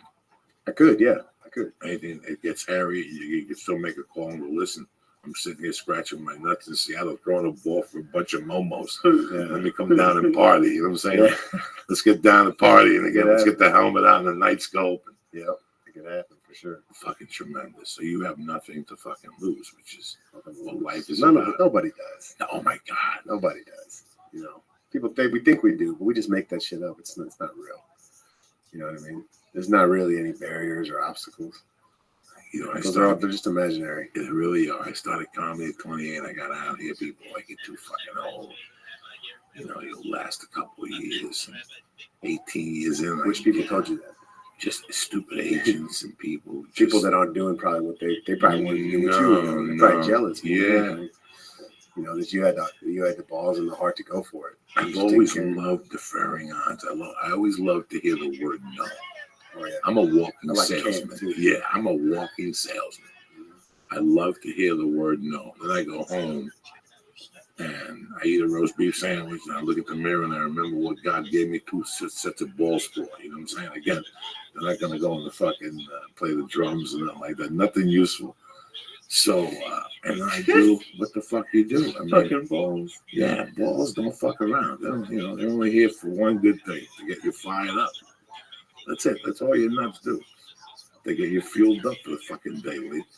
But I love all this shit. I love all this. Now, Lee was saying, who else got drafted? The Patriots. I think it might have been a long snapper too, actually. Was he a long from snapper? Navy? Yeah, he got drafted, actually. He was in the 5th round. He went to Naval Academy. And so he hasn't served yet. He went out of high school into the Naval Academy, to be an officer. And so he's, but yeah, the Patriots drafted him. I think they worked out some sort of a deal with the Navy so that, he doesn't have to get deployed or something. I'm not sure how it works, but he's going to be more like a PR person for them or something like that. So it's good recruiting for the Navy. Now, while you've been here, have you gone for movie auditions and all that shit? No. Any pitch deals for you? Nobody wants to hear this story. No, a lot of people do. So Okay, yeah, I'm kind of being, I'm slow rolling that. I'm focusing on football right now. Fuck yeah, no, one thing at a time. Sell a rock. That's later. cool. That's Yeah. That's interesting. And if it's done right, I think there's something there, definitely, because I know how much it has inspired other people. And so, but it's something that's down the road. I'm just sitting here going that for years I've been selling that. An 18-year-old cannot make a fucking human decision. I've been selling this idea for 20 years that I know from experience that it's too much to put an 18-year-old at a Division I school and make him fucking learn and girlfriends and sororities and fraternities and just it's just too much. You're in your 3rd year, you've declared your fucking major, and you get your degree now, and you're like, I had a buddy call me today about Look, this. Today. But guess what? Dad's a dentist, and Grandpa's a fucking dentist. So now you got to smell bad breath for the rest of your fucking life because your dad thinks it's a career of a lifetime. So now what do? You marry a college girl, and she spits out 2 kids. She gains 80 pounds. She ain't Miss America no more. She's got blood clots on her leg and shit. She wants you to rub her thighs. You're smelling bread. One of your kids plays the, whatever the fuck. And I tell you, man, think about it. Now, what's the average fucking college kid coming out to the O? What's the fucking average college kid coming out to the O? I read that a year ago. I said it's at least 100,000. Oh my God, what the college kids. So now, you know what? Now I have to take a job. Now I have to I have to be a junkie. I have to. They only give you 6 months from graduation. Right, they give you a 6-month window until you get a job. Then you get this job and you got to pay back these fucking loans, and they're raising the interest rate. And you know what? This is why you see alcoholism. This is why you see depression. I could see it. I fucking was miserable. At 24, being married and somebody telling you have to do something, are you fucking crazy? That's just rough. And I love this story because of that. Then all of a sudden you're on a shrimp boat, fucking killing fish out there with Gentiles in San Diego. Then you're like, fuck it, 9/11. It took you 3 years, but you went over there and you got to see that. I mean, You should have Joey read your audiobook. Like for when you write your autobiography. oh please. Just have him read it. What do you want me to say? Just what you just said. Just like Oh my have God. that be the audiobook. God almighty. And then you fucking over there and one day you decide, you know what? I'm going to give landmines a break. I'm going to go fucking play football for a while with some people down in Texas. Why? No. Let me, somebody else would have said, well, let me go to junior college and start slow. Give him a key here, Lee, so he could run over real quick. While he's in the bathroom, I'll read the fucking address and we'll come back. No worries, bro. You got to do what you got to do. If I was about to fucking try out, I'd be drinking everything. Gasoline, everything. Let me give some shout outs here real quick. When my man Nate goes to the bathroom. My girl Jamie Stanley, Joey P, Justin S or Justin G. I don't fucking know. One of the Justins. Yeah, one of the Justins. Rich Machine. I think that's Machine. Mr. Gonzo, Paul Lynch, Michael Harrison. Happy birthday, cocksucker. DJ Thorough. I love you too. And Matt Willis. Stay black. Like I told you earlier, I'm at Dr. Grin's Thursday through Saturday. I'm also at the South Point motherfucking casino Memorial Day weekend. Oh, shit. At Oklahoma City on the 30th. I don't know what the link is for Oklahoma City. I'll give it to you, cocksucker. Is that JoeyDiaz.net? I have no idea. What are you torturing me with questions? You see I'm as high as you are. And you want to fucking ask me questions. It's a pretty interesting night tonight. This is a great night. We had a nice little chit chat. We got a couple of fucking highs in You there. got me really high. I gotta get you high, Lee. Why do you gotta get me high? Because at night you sit there like a half a fucking, like one of the people you went to help out in Africa. You sit there all dizzy with flies on you and shit. Put the camera away. What are you taping? It's Oh, Periscope. why are you doing a Periscope? I'm over So there they trying can to see. read these fucking things for people. Yeah. While he's in the bathroom, let me do a little shout out to the sponsors also. On it, number one in optimization. You understand me? We ain't fucking around here with on it. I've been telling you motherfuckers for years. You want to get in tip-tight conditioning, physical, mentally, spiritually. You want to be all soul and mind. It all starts with Alpha Brain. 100% money back guarantee. We don't even want the fucking product back.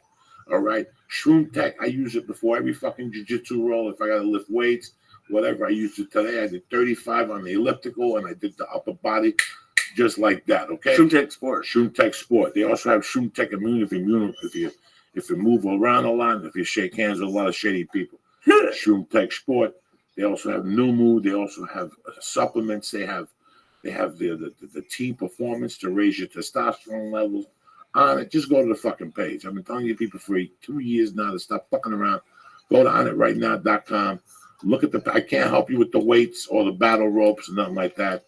You want to be Spider-Man, do it on your own time. I can just help you with supplements, all right? Go to onit.com right now and press in. Church. Boom! And get 10% off your order. They also look into the Stay On It program. It's a great program. I wouldn't fucking lie to you people, all right? They got so much stuff. They got the little fats that you put in your smoothie, the coconut. It's tasteless, odorless. I've been using it lately. I feel good. My skin's not dry like it used to be. I used to be itchy at night. No more itches. Anyway, I enjoy on it. Press in church and get 10% off your first order. Look into the Stay On It program. It gets delivered to your house on the first of every month. And Dragon TV for you martial arts enthusiasts, you bad motherfuckers. You bump into Tim Kennedy down in Austin? Oh yeah, See what I'm great saying? guy. Yeah, Yeah, good guy. Iron Dragon He's a TV. Special Forces dude. too. Yeah, Same he's unit. sponsored by Nanotech, the people who created Iron Dragon TV. My man, Dave motherfucking Foley, putting pieces together for you. Go to Iron Dragon TV right now if you like martial art films, classic martial art films. Not Jet Li, but the other guy. Jackie Chan, what's his cousin's name? Whatever. I don't know. They got them too. Ip Man, Yip Man, the Fat Man series, Enter the Fat Fucking Cat. They got all your classics. Go to IronDragonTV.com right now. Go to the box and press in. Joey. Joey, Joey, and get 2. That's right, 2 free movies. Free. Gratis. You know what I'm saying? I'm speaking fucking Latin for you people tonight. Also, for my main man, Dave, NailedItLife.com, a.k.a. Let's give me some honors. the best gummy bears out there. They will fucking kill you. 250 milligrams. They put hash. They put these special Cuban minerals. They get off the boat from Fidel. These things, even Lee's scared of them. Lee don't mess around. Like, with because those you always things. make me eat the head. What do you want to do? You gotta You're eat the like, head. oh, The that's not Chinese creepy. eat the fucking head. They When eat you're the already head, high. and they eat the eyeball, the whole thing. I make you eat a gummy bear head, and you get fucking all crappy on me. Go to NailedItLife.com for the best wax pen out there in the market. And What do you press in? Press in Joey Diaz. Joey Diaz and get 20% off. So it's a $50 pen. So if you get 20% off, that knocks it down to 40. oh shit. There you go. For the best wax pen out there right now. Oil and wax. Oil and wax. I'm sorry, Lee. Go to NailedItLife.com right now. Also to my main motherfuckers over at Hitty Cigs, the best electronic fucking cigarette out there. They got cigarettes, they got cigars, they got non-flavor, they got stuff with 0 milligrams, stuff with 8 milligrams, nicotine with 16, 24 milligrams. You can pick your fucking nicotine level. Quit cigarettes. You can use a cigar in Las Vegas. You understand me? You see this? You should be having 10 of these when you go to Seattle, just blowing smoke in people's face. You know what I'm saying? What are you here for? You trying out for what, bitch? Come back tomorrow. Anyway, go to hitty6.com right now and press in. Joey's Church. Boom, and get what? 20% off. 20% off these little fucking tremendous 1,200 guaranteed Hitty Six. Guaranteed puffs. Where are you going to get 1,200 puffs from? One of those cigarettes at 7-Eleven? They ain't going to do shit for you but get you sick and put that ISIS electronics in you. You don't want to deal with those motherfuckers. Stay with hitty6.com right now. Go to the page and press in Joey's Church. and get 20% off. All right. So one more shout out to On It, IronDragonTV.com, Nailed It Life, aka Los Gumis Hermanos, and hitty6.com. Gotta scratch my ear. Anyway, what's up, my brother? So when do you blast off? When is it? Thursday. You go up there Thursday, and what starts? Over the weekend, we got a rookie mini camp. So it's just the rookies out there. We got like 3 or 4 days of practice. And then we go right into workouts with like the full team for, I think, till the end of June. And then I think I'll be back here for a couple weeks and then back out for training camp and preseason games and all that stuff. And then, trying to hang around as long as I can, hopefully all the way through the season, So, I mean, it's just one day at a time, one snap at a time, really. So, Well, I am blown the fuck away by the story. And I have been from the other day, Like, again, I'm blown away at the age. I'm blown away at the football. Not the football, but the Army Green Beret stuff. But then again, I'm blown away because you don't fucking stop. And if everybody was like you, holy fucking shit, nothing would exist. There would be no terrorism just because we get up and go in the morning. There's no thought. It's like automatic. You know what I'm saying? I've done this. I've been here. I like it. I enjoy it. I'm going to try something else now. right. Some people have a hard time trying one fucking thing, And I relate with you at being 18 and just getting the itch.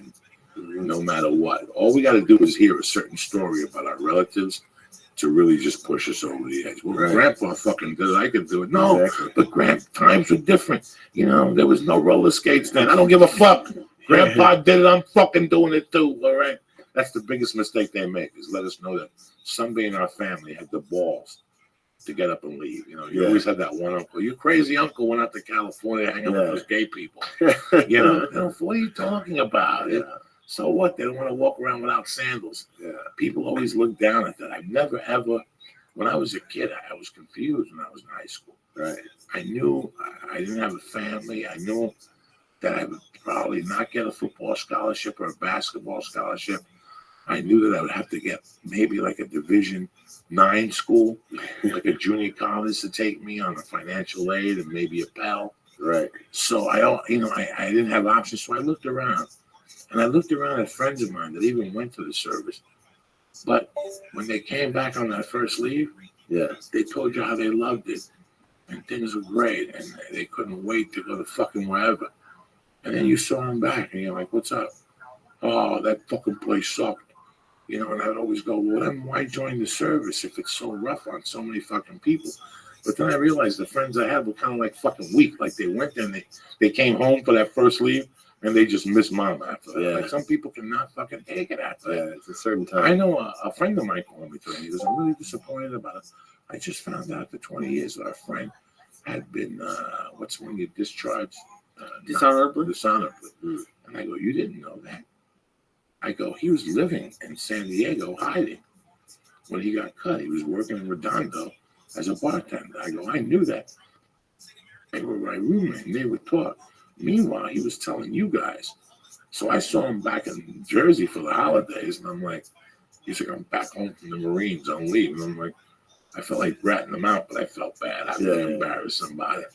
But it's just amazing. So I was never, you know, a lot of people just, especially where I grew up, those people don't like leaving that area. They fall into a comfort zone. I couldn't fucking wait, man.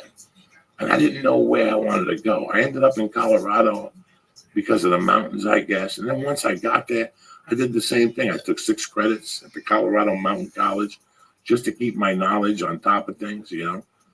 I was always, I was ready to fucking join. What's this? It's a quote. My buddies text me that today because it's the buddy I was talking with. It's kind of like, Life begins at the end of your comfort zone. I don't know who wrote that, but somebody should look this guy I up. think it says at the bottom, Neil Donald Walsh. That's a beautiful thing. Yeah, life begins at the end of your comfort zone. You know, when you saw me the other day, I go to train with Dave for jiu-jitsu. I know Dave since he's at Egan's, and we're tight friends, and he gives me a great deal. And sometimes when I'm in a bind, like on a Sunday, my wife goes to church with the baby, and I'm Catholic, so I run down to Dave, and my biggest fear is being on the bottom and not breathing. Right. And that's why I kept going to jiu-jitsu. Right. Now I move a lot fucking better. You know, I go to him, I try to catch a jiu-jitsu class. As fearful as I am, that's what's kept driven me, you know. Tomorrow I got to follow your fear. I fucking faint every time I see a needle.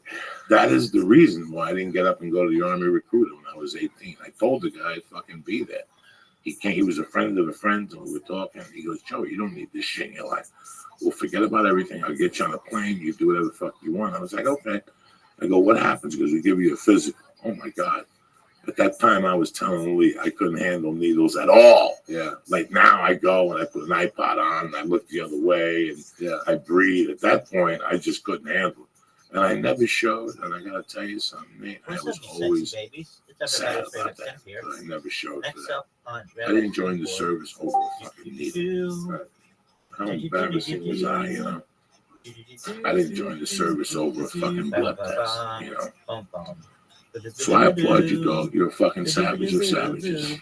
Appreciate it. And I don't know. There's something about you that I really want you to make it. You got this. Me too. You got this. Like I can feel that you got this. I know we're gonna all get good. You know about Lil Scam Live? You know, it's wow, Lil's here. I'm big ass Rabbi. It's like a win-win, you know, at this point. I mean, even if I don't make it, it's not failing. You know, if you look at what how this all started, where I'm at, I've already won. You know what I mean? I already climbed the mountain. You know, so.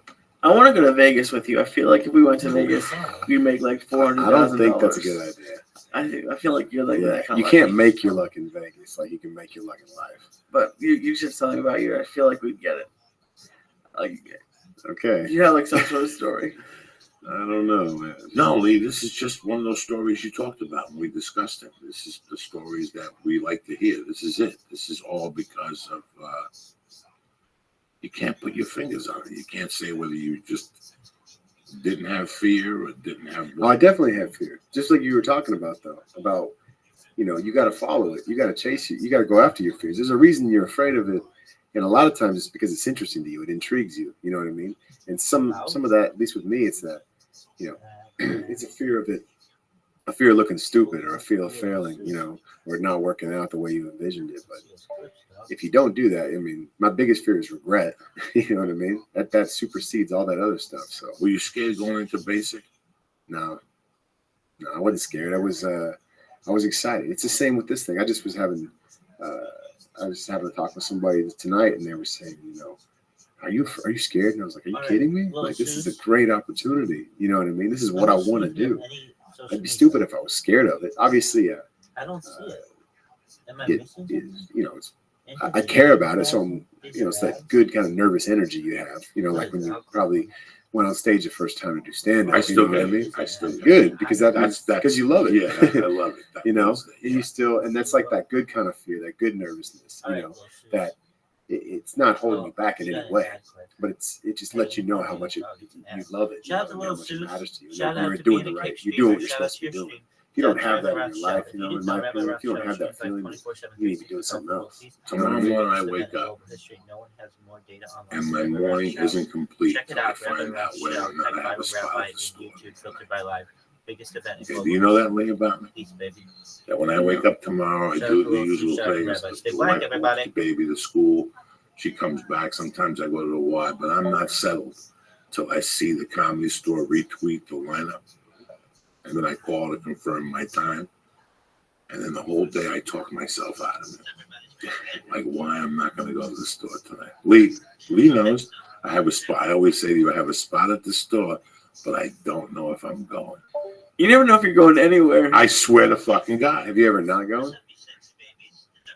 A couple weeks ago, I got stuck in Long Beach. I got caught in traffic in Long Beach. I mean, have you ever talked yourself out of going though? A couple of years ago. Really? A couple of years ago. Probably bothers you. Still, yeah. Like you have this opportunity to play for the fucking Seahawks, and you don't want to show up to fucking Seattle because you don't feel good or whatever fucking excuse. At that time, I had problems, but even now, I don't have those problems. And as soon as 7 o'clock starts, I'm trying to make an excuse because I know I only have an hour to cancel. And then by like 9, I go, fuck it, I'm going to go down there. And as I'm driving down Laurel Canyon the whole fucking time, I'm like, I hate this shit. I hate this shit. You know what I'm going to do? Tomorrow I'm going to wake up in the morning. I'm going to fucking call my agent and tell him to cancel the rest of my fucking work. And I'm just going to do 10 podcasts a week with Lee. I'm going to do sports and jumping and hunting fucking humans. I'll do every fucking show imaginable. And then I get down there and I've been working on something all day. Like I've been working on a joke.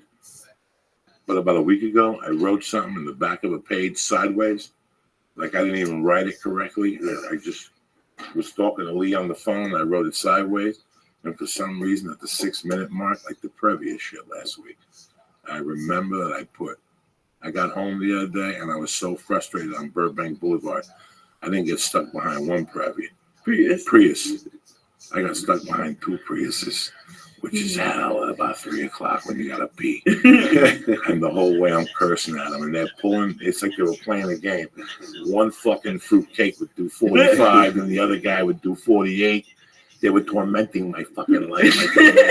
By the time I got home, I'm pissing and I'm writing. And I got into the bedroom and I caught myself how mad I was. And I wrote Prius down. And I never spoke about it again until last Tuesday. So on the way home, I'm thankful that I went down there. Yeah. You follow me? Yeah. And I'm always thankful.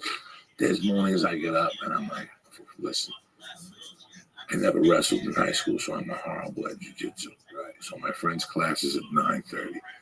My lungs aren't ready for nothing at 9:30, you know? And I go to jiu-jitsu and I get on the bottom. And after 3 minutes, I think my head's going to explode.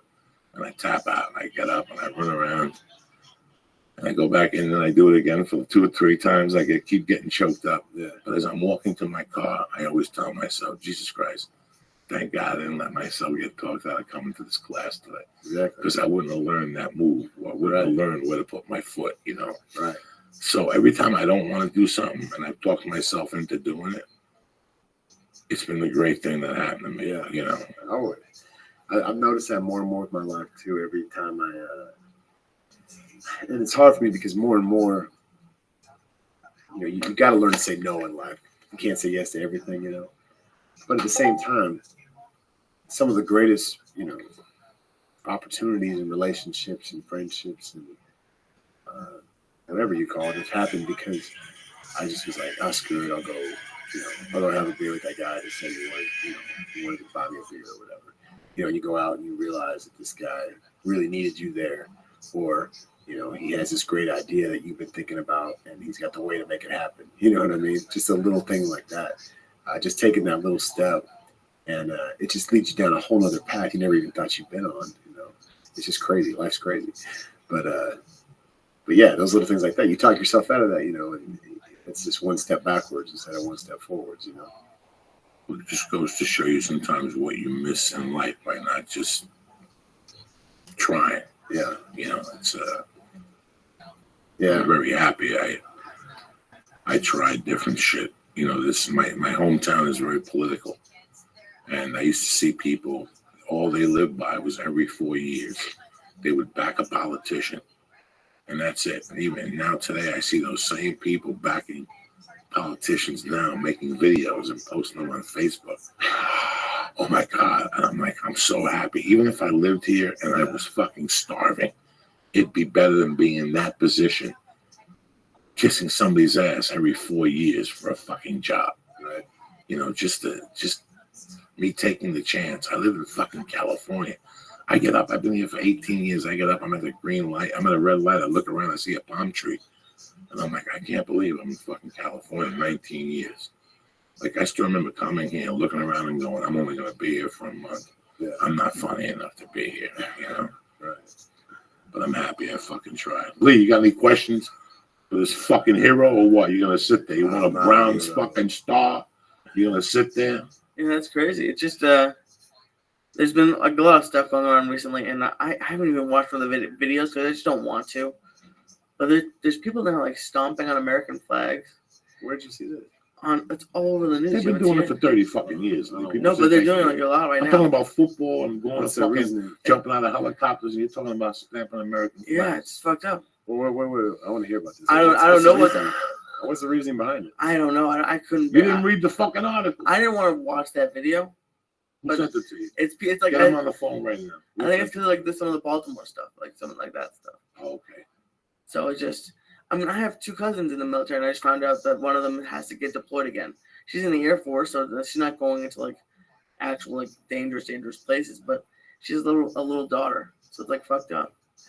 All I got to say to the flag stompers is you're welcome for the privilege and the freedom and the right to stomp on the flag that gives you the freedom and the privilege and right to do that. It's a circle. I'm talking about football, jumping on fucking helicopters, and you bring me down. I want to talk about stomping on flags. That brings me down. I got to go home and light a candle. Fucking stomps on flags. They haven't done that shit in years. Children. It's fucked up. Is the Baltimore thing over? I don't think so. No, they arrested the 6 cops. Anyway, who the fuck knows? Brother, this has been one of the greatest fucking nights for me on the podcast. As I was talking to you, I went through a lot of emotions because I thought about the things I haven't done while I was talking to you, Still young. And I hope that people also got that, I just felt that I hadn't done a lot of things. I couldn't even remember them. I just thought of 20 things I wanted to do when I was talking to you, and I talked to you, and we're talking about these shots that you took that were just enormous, brother. So I love you. You're the last of the real Mohicans, and hopefully, if everything goes well, we'll be watching you on NBC this fucking winter on Sundays. All right. Fucking yelling and screaming for you, man. It's been a pleasure to have you. I know you're busy. It's been an honor. I know you're leaving Thursday, so I just didn't want to keep you here all fucking night talking about, the Battle of Evermore. I don't want to hear about that. I wanted to hear about your struggle, man. So, Lee, no questions for the man? No, that's it. Well, good luck, man. I got one last one. Okay. If everything worked out, who did you really? No, well, that's a fucked up question. Who did you really want to get? Did you have any? Did anybody talk to you at the All-Star game that you left there going, I maybe ended up in Tampa Bay?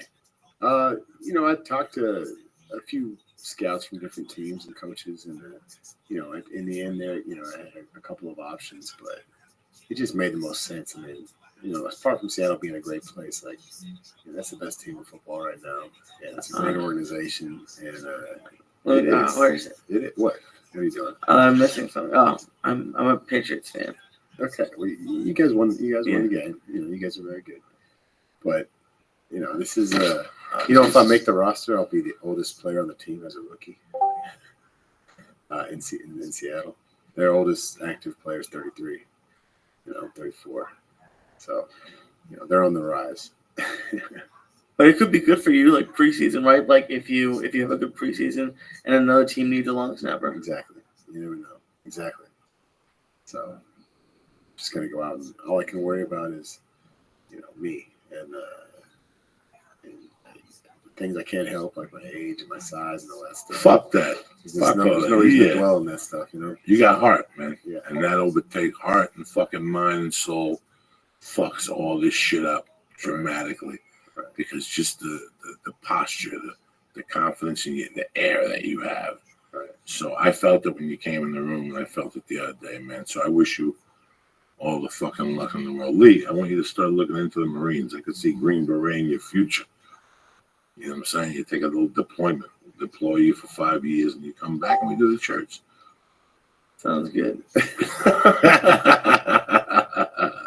We'll have the man take you. He'll walk you right in tomorrow. Yeah. No. You'll be on a plane by fucking Cinco de fucking I could Mayo. never last. Yeah, you would. Who No. knows? Please, are you listening to this right now? We could sign you up tomorrow. You could be in Iraq by fucking next Tuesday doing jumping jacks in the heat. When I left college, I considered moving to Israel. The reason I didn't, one of the main reasons, was I didn't want to have to join the army. I would not be good in the army. Yes, you would. No. You ever see Stripes? Yeah, I just When they watched it. asked John Candy why'd you join, he goes, "Well, I figured I'd lose a couple pounds." And he doesn't lose any weight Oh during my the God, movie. hysterical. He doesn't go Well, he into didn't know. the He didn't go on a fucking diet, He didn't let the army help him out. But you're a young man. If I was 26, I'd go over there right now for a couple of weeks, see what's cracking, let them shoot at you a couple times. That sounds terrible. No. That's why I'm glad there's people like you. Nah, there's people like you. You're a savage. I've been working with you for 3 years. You got this. I got this. I could see you jumping out of a fucking plane with a backpack. Well, who pushed me out of it? No, they're not gonna push you out.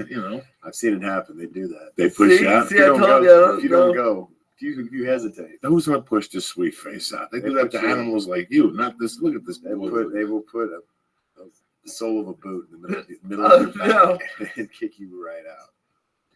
See, I like no. this shit up. Thank you again for driving up, man. For Of course. sharing your story. My It's a pleasure. beautiful story. Close it out, Lisa. All right.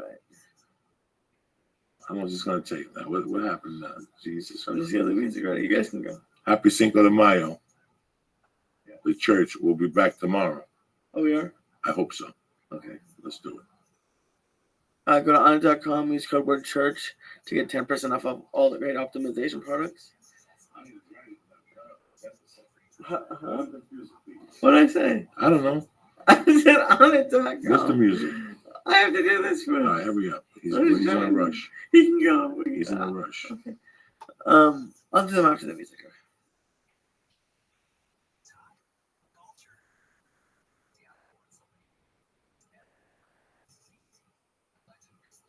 Fuck it. Wednesday, May 6th, a beautiful fucking day to be alive. We're here at the Studio of Death. Lee Sayat, what's happening, baby? Loving it too. I love hear Bob you. Seeger. I hear you. A nice little jam for you. Higan Machado's in the house promoting the World League happening this weekend, Saturday and Sunday, or just Saturday? Just Saturday, May May 9th. 9th. Yeah. At what hotel? It's going to be in the Cox Pavilion Center. Look at you. Yes. Ain't fucking around. Very nice. You went from Irvine right to the Cox. Fuck it. How many people that seat? We signing competitors, we have close to 1,000. Wow. And we expect like maybe between 5,000 to 8,000 people come to the event. It's going to be a big event. It's the second one we're doing. We're picking up the number of athletes. It's doing very, very good. I'm very excited for the Vegas one. A lot of people coming to this one. I've spoken to a couple different schools that are sending people street sports. We have a lot of support, but we've been working very hard. We've been visit every academy in South Bay and in South California. We've been talk to everybody. It's almost like I believe you start a new organization. You play the politics. You visit. It's like a new government. We the new kid on the block. In base, we play the game right. The intention is very good.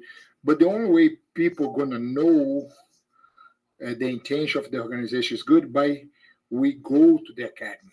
I want to have a personal relationship with every academy because more I know people, the academies, the competitors, and the coaches, more I can help them. Hey, what's up? That's why I think sometimes I don't want to just put an event. I want to be sure I create a good relationship with the community, to understand what they're looking for, what they want, how this organization future help them. That's why I think we're doing amazing work. It's the second event we're doing. And I believe we're going to be in the future one of the biggest organizations in the sport. I hope so. I hope so. It doesn't take a genius or a Wall Street guy to tell you that jiu-jitsu is going to be on TV in 3 years. No, before that. I give it 3 years before you're doing it the right way. You're figuring out the humps and bumps in an arena before you bring it to TV. Yes. An amateur would have gone to TV already, and it would have been off in 3 months while they're figuring out what the fuck they're doing. The key is like this. TV is a different game. TV is about short fights, a lot of actions. The fight can be too long, can be boring. The point system have to be very aggressive. That's what I'm doing. Everything I do in my organization is to build one day to be pro. The pro is the one who's going to be on TV.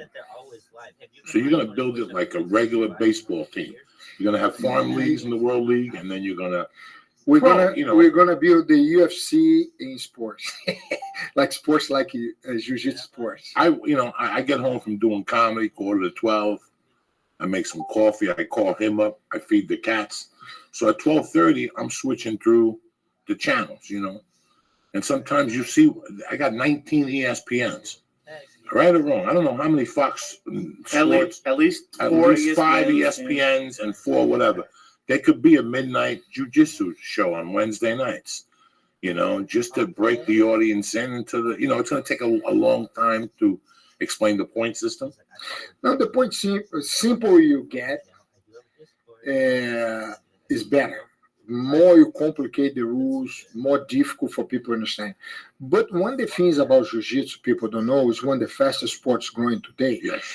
Jiu-jitsu right now, over 30,000 academies around the world. We have over 5 million competitors around the world, over 195 countries, and growing so fast right now in Europe. Every event in Europe have at least close to 1,000 competitors, and the sport is going to be really, really big because the fan base is getting bigger and bigger. Because before, let's put the event of Brazilian Jiu-Jitsu in TV 20 years ago. People don't know nothing about grappling. People are going to watch what's triangle, what's armbar. This is boring. I don't want to see it. Let's put these guys stand up and fight. But UFC did a big help for Jiu-Jitsu.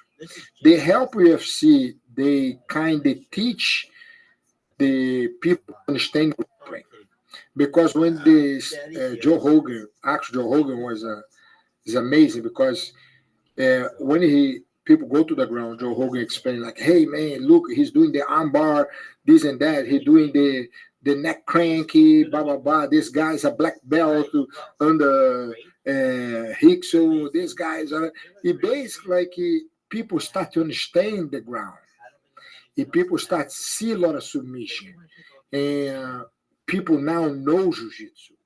And that kind of help us to come closer today to put a show which a lot of these people who know the grappling, we want to start to see just grappling events.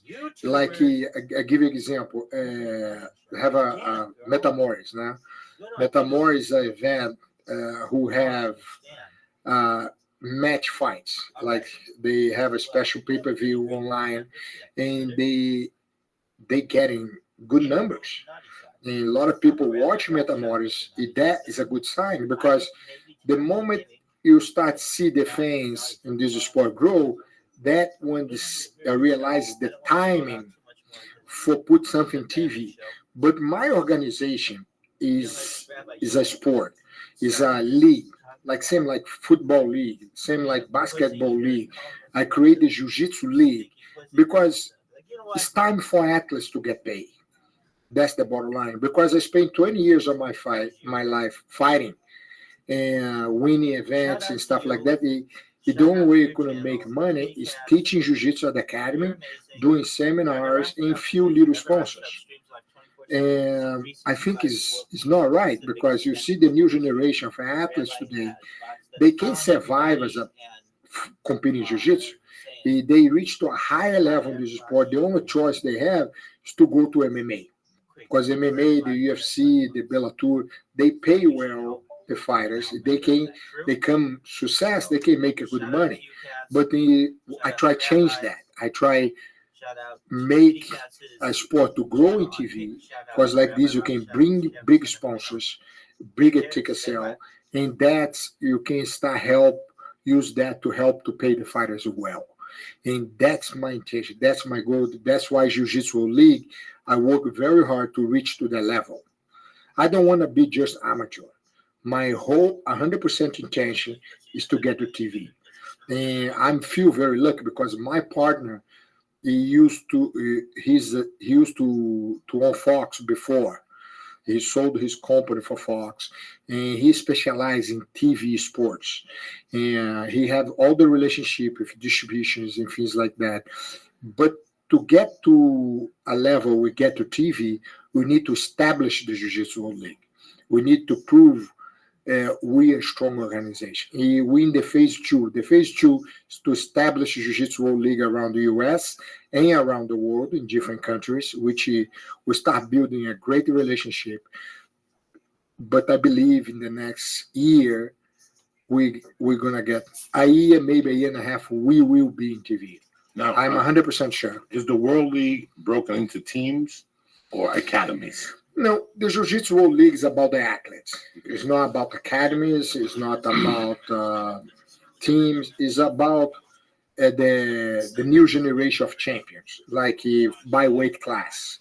We have 5 weight classes I believe 5 weight classes right now.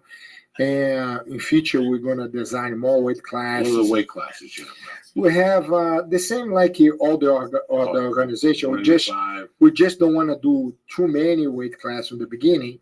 We're going to kind of keep it more simple. And from there, we build up to a point. We add more weight class. We build more master division. We're going to build more weights for masters, add more ages. We're going to do everything bigger and bigger. But in the beginning, we want to keep simple. We don't want to. We want to reach to a level before we start growing the weight classes in the competition. Now, I got to ask you something. I don't mean to start a war here.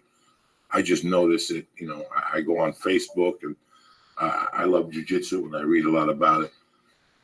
In this World League, and this is fucking hysterical, but it's what's going on right now. The biggest UFC star right now is who? Who's the biggest UFC star, guys? It was Jones, I would say. Who's the biggest UFC star, brother? Who's the biggest UFC star? I like it all. You know what I mean? I like Who's Jose. the biggest UFC? I think the biggest UFC star is fucking Ronda Rousey. Ronda Rousey. Okay, so yeah. Does the World League maybe? I mean, I know a school in Van Nuys, Alder, 10th Planet Van Nuys, Alder, the Brown. Eddie's just gave him a black belt. Wednesday nights, he started women's night. And the first week was 4 girls holding hands. The third week was 16 girls. And they took a picture last week. They got to move to a fucking arena. They had 60 girls up there. This is growing. This is the next fucking, jiu-jitsu is growing. But every time Ronda Rousey gets a fucking armbar, 6 women walk into the academy on Monday morning. It's just the way, it's like every time Machida won last year. When Machida was winning on Mondays, 6 karate kids walked in. Nobody wants to learn karate. All of a sudden, 6 people. This is the fucking future, Egan. The future is the leagues, what you're doing on TV. And right behind that, either you do it or Ronda Rousey's going to start a fucking league. And everybody's going to be dead. That's the money right there. Ronda Rousey is amazing. It's amazing. I'm a big fan for her because she's the pioneer and open the doors for the next generation of women in this sport, because what she's doing right now as a fighter, what she did at the UFC, is amazing. The base, like she proved, is a space in fighting for girls all over the world. Because when you come from Brazil, like I grew up in Brazil, we these 30 years ago, we didn't believe women is do jiu-jitsu. I remember everybody come, oh, my daughter want to train. Nah, put your daughter to do ballet. This is not for girls. And after a while, women start doing jiu-jitsu and start doing fighting, and people accept that. This is amazing feeling to see now the women have the same rights to fight like a man in any sport, like jiu-jitsu, MMA. I think Ronda Rousey was a big plus for that. I think she helped a lot to open the doors for women everywhere to become a fighter. You know, anytime you go on, every time you wake up in the morning, you go on Yahoo, right? That's the first one that opens. Or Google. There's an article about Ronda Rousey. It's a fucking article about Ronda Rousey. So I went to a competition a couple weeks ago, Eddie Bravo's, and they had two little girls fighting, a 10-year-old and a 12-year-old. The girl's name was Grace Gundrum, and she fought some other little purple belt. It was the best match of the night. And I mean, you know, Gary Toman was there. There were some people there. It was the best match of the night, you know, and it opened up my eyes because I'm 52. I have a little girl. Jesus Christ, you know. If my little girl joins jiu-jitsu, who the fuck's gonna fuck with her in 10 years? She's gonna be breaking elbows, you know, and arm bars in their fucking future. So, go ahead, I'm sorry. No, I agree with you 1,000%. I think today we need to open the doors, because I believe the evolution, women's doing martial arts, women's come a fighter, is very important for them to come able to defend themselves well. I believe women like that have the power to defend themselves in any situation. I think that's very important. I'm very impressed with the evolution of women in fighting. You know, listen, let's face it. I'm married. You got a girlfriend. Everybody got a girlfriend. Whatever. On Saturday nights, when the UFC used to be on, and it was 8 sweaty fat fucking dudes, and you said to your girlfriend, "Honey, my friends are coming over, and we're gonna eat pizza," and they look at you like, "What the fuck?" Now there's a female on the card. Now they'll sit and watch. So that, you know, Exactly. when you fucking buy a car, I sold cars in college. When you show up, Egan Machado shows up with his wife, and they want to buy a car. Egan's a 10-time fucking world champion. You know who I talk to when they come to buy a car? I don't talk to fucking Egan. I don't give a fuck about Egan. I talk to his wife, because she makes the fucking decision in the house. You know, 70% of the buying decision goes to the women. That's great. That's great. Egan throws motherfuckers out windows. I'm talking about that pocketbook. That wallet is hers. So I talk to her. You know, I as a salesman, I talk to her. For the leagues to fucking work, for these leagues to get people to really watch them, you got to throw some chicken in. One of the three things important in the Jiu-Jitsu League, we focus in the male division to be pro. We focus the women to be pro. And we focus in feature the kids. Because the key in this league, the kids is the future. We focus on that. To invest in a lot of campaigns for kids and stuff like that. And we focus on the girls to create a team to make the women's pro. We focus on the guys to be pro. It's very important to balance in this community today. The female is a big plus. I have an example. Ronda Rousey competing in my organization in the Jiu-Jitsu League. Is going to help the sport to grow. I want to make the future girls like Ronda Rousey. You know what I mean? I wanted them to represent the sport well. I wanted them to show the next generation, the new kids on the block, like we have a door open for you for your future, for in case you're a female, you want to be in this sport. Yeah, I think these three, the kids, the male for competition, the woman for competition, is the three who are going to make this organization success. And that's why this Jiu-Jitsu World League, I open space for kids, because I want to build the next hero, the next follow-up kids superstars. Kids for me is so important for us. That's why every event I do, I want to have the space for kids, because I think kids is very important for the future of the sport. Well, it's gonna be hard for you. I read an article today about people are mad at Metamoris because they only had like one female fight, and what you have to do as the head of the league is you have to find a balance between getting everybody involved, but you also have to have entertaining fights. If they're not entertaining, no one's gonna watch, no matter how many women you have on there. So it's one of the things that's gonna be tough for you. Is yes, we need to have some women, but we also need to have 10 really, like, we can't just have a women's fight that is no one's gonna like, and they're gonna turn off the show. So it's gonna be hard. You have to find the balance between having them, but making sure they're good enough and not just putting up a women's fight to have a women's fight. My friend, I believe like this. When you do a competition, right? Is brackets. You put the brackets. The brackets have the first phase, will have maybe the number of people. After this, have the second phase, who's the semifinals and finals. The first phase, you're gonna see who is who. Right. And when you get excited to watch, when they arrive in the semifinals, because that's when you see a battle. That's when you're gonna see the real champion in the finals. That's why I want to create the league, because the first day of the competition, the first phase, you're gonna see a lot of girls who so, some girls good, and some guys girls, who are so. The same with the guys. But that's why in the future, when they do a show, I want to show most like semifinals and finals, because the first day is gonna be to select who is who, because sometimes you get 1,000 competitors, it's hard to know who is good, who is not. You don't know, have come fighters from all over US. But after the first phase of the event, which going for the second phase, that's when you start to see the good people.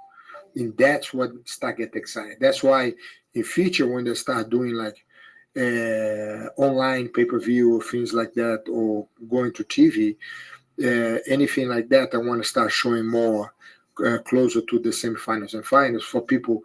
Watch a battle, watch good fights. You're exactly right. You want to be sure anything go on the screen, people start watching, want to see excitement. Yeah, it was this. I watched. I'm a like just barely above amateur UFC fan. I don't know anything about jiu-jitsu, and I know zero about boxing. But I watched the fights this weekend just because you felt like you kind of had to. Everyone was talking about it, and it's amazing. There's definitely a market for all kinds of fighting. They want to see good fights, but when it's bad, the internet exploded like almost immediately with just anger. Did you like the fight? Or? I'm not a boxing fan, and so I watched it just as a totally like first time. To be honest, no. It was kind of like, you know, how when Nick Diaz gets mad at people for running around, and granted that could just be a defensive boxing strategy that just worked for him, and then you can't really get mad at him. But as a fan of just excitement, it wasn't an exciting fight. It might be the most technically perfect boxing match you've ever seen, but it wasn't exciting, which is probably an issue you're gonna have with jiu-jitsu, is that's why you have the point system. Yeah, I agree with you exactly. Everything I'm doing for Jiu-Jitsu League is to have excitement. Right. That's why the rules, I give you an example. Today the rules from few other organizations, they do a lot of details like vantage, doing this, that. Sometimes you see a fight for 10 minutes have maybe a couple vantage. I take all this out. My event is 100% points in submission and a lot of points. Like example, you do big throws, you get 4 points. You know what I mean? You do like couple techniques together, you do bonus points. Pretty soon you see 20 points on the board. For people who get excited to see he have 10 points. Now the other guy have 10 too. The other guy is like almost like you get excitement to see this chess match and to see the points on the board. That's very important. That was something who I spent a lot of time putting together with some of the top 20 referees, people who know the rules and come together. And I got advice from some of the top clubs to give me points how I can make that very good for TV. And I believe the rules we have right now is the best rules in the sport for excitement. And I can just see, like, this isn't the first thing you're going to do, but it could be really amazing where, from semifinals on is where the excitement is, but have like a UFC Fight Pass sort of thing where when the lowest seed is actually defending against the 1 seed, and maybe they might throw an upset, you could watch it online, and it could be very exciting. For me, I believe it's going to take a little bit some numbers of events for you establish the organization 100%. I believe it's going to take me between 6, maybe 10 or 12 events to master these events, to be sure the organization established. We already doing very good with the second event. We're doing amazing. We already tripled the number of competitors we have from the first event. And continue like that, we believe we're going to be one of the top organizations pretty soon. But everything for me is to get to TV, because I want to be sure the athletes make money. I'm going to do everything in my power to go to this next level. We're going in the right direction, and I believe we're going to reach there. But I want to talk about something else too, Joy. One of the things I'm focused too, when I train Jiu-Jitsu at the academy, I have a lot of problems because sometimes I want to be sure, I don't know, I'm very clean when it comes to training. I want to be sure I have the mats in my academy I clean 3 times. I want to be sure when they train, I put protect my skin with creams, and as soon as I finish training, go take a shower with a special soap for protect from bacteria and stuff like that. Yeah, I'm very proud because I met a friend of mine, which was taught to him like, the worst thing for me when they're training and do seminars or go someplace and I get the ringworm or get some little infections because the mat's dirty or people don't protect their skin. And I wish I find some products to protect myself. I met one of my students. I want to protect his identity. He came to training and I talked to him. He would start brainstorm and we talk about like, poor man, I wish I have something to protect my skin. He said, I can do that. He helped to develop these rash guards, which I recommend everybody to train because it's so important today because there's so much sweat back and forth when you do the jiu-jitsu to protect yourself, even when you train every day, because you never know, you get some staph or some things. Yeah, I'm very proud to help. He even helped me to design some of my clothes for my students. Yeah, I recommend people to train to be sure they clean themselves. They use products like this friend of mine own a company called Sanabu Sports. I think the website is sanabusports.com. I'm very proud to help to create these products to help people to protect themselves. I'm very excited to be involved in this company. And you have the gis from Sanabu. We designed a gi. I was talking to him. I said to my friend, I need something. I want to protect myself. He have this rash guard, which is antibacterial and protect yourself from. I start out to him, why you don't put that inside the gi? Because I want to be sure to protect my skin when they train. I don't want to get things. He developed this gi, put the rash guard inside, which protect myself from bacteria. I love it. For me, it was one of the best products on the market. I think it's very important to talking about people to use products for protect themselves. In case you have a little ringworm or anything like that, or anything, don't come to the academy. Give some time to heal. Tell the academy the instructions the same. Be sure clean the mats. Use products to be sure, because it's so easy today to get a ringworm in case you don't protect yourself at the academy. I remember one time I was training. I have this story. I went to train this friend's academy. He had this girl who is a supermodel come to train a little bit, and she got ringworm on the face. And when they look, she came like, Higan, what's that in my face? I looked to her and said, oh. I didn't want to say it's better to talk to your teacher because I don't know what it is. I said, I don't want to get involved with my friend. Oh, he's a ringworm. You pretty soon the ringworm grow, get infected. Oh my God. I had ringworm when I was a kid. I used to hang out with this dirty motherfuckers, and we used to play in the dirt in New Jersey. I had ringworm on my fucking leg, my arm. I didn't know what it was. It looks like a worm in your skin, like it's just got these little marks, these little circles. It's circular, right? Yeah, it's very. That starts at the house, though. Don't blame it on the mats, Egan. That's filthy motherfuckers who don't take showers at the house. And then they come to jiu-jitsu and sweat. No, don't blame it on the fucking mats. No. These filthy people think because there's a drought, there's no water. I'm like, you got to take a shower. I don't give a fuck about water. I think the worst is when you train with no gi. I tell the student, try and get a rash guard to cover your arms, cover your legs, because you protect your skin from contact. When it's open like that. Yeah, when you open. It's very important to sometimes have a little soap, antibacterials, or sometimes have a little things you put on your skin before you're training. You do things like that, you'll be okay. And always be sure the place you're training, to be sure the mat is clean. Consult with the guys how many times you clean your mats, which product you clean your mat with, which antibacterial. And when you have stuff like that, it's kind of the good because they clean the academy well. The academy is good. Yeah. I had a good time in your class today. My friend, I'm very impressed with you. One of the things that I love about you, Joey, your consistency.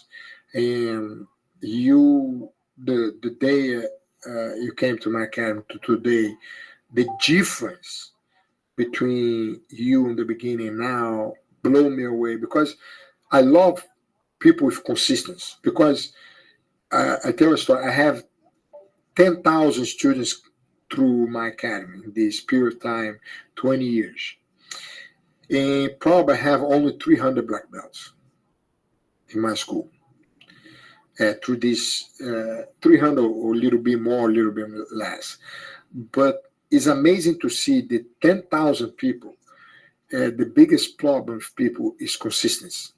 And kind of blow me away when they see people who come to the academy and have that consistency. They have a goal. I want to be in good shape. I want to reach to a level. And I'm very impressed with you because when you came to the academy, you have that consistency. And I love that. I know the only reason sometimes you don't come to the academy when you have to travel doing your shows, you get busy, but you are very impressed me so far. When I don't see you now, I still train. Yes. I just can't come down there sometimes. I got in my car, I have kettlebells. Wow. I have a 15-pound dumbbell to do sit-ups at the park. I got tape. I got everything in my car. I have a gi in the car. So it's like your samurai sword. So I get up in the morning on Mondays. I don't know what's going to happen. I don't know what the fuck's going to happen. I got a 2-year-old. I don't know what the fuck's going to happen. She calls sometimes. She can't come till 10. I got to make a move. Yeah. So my buddy over here has a place. He's a brown belt, Cabrini, a white kid, John Evan. Nice place. Couple people go there in the morning, 9:30.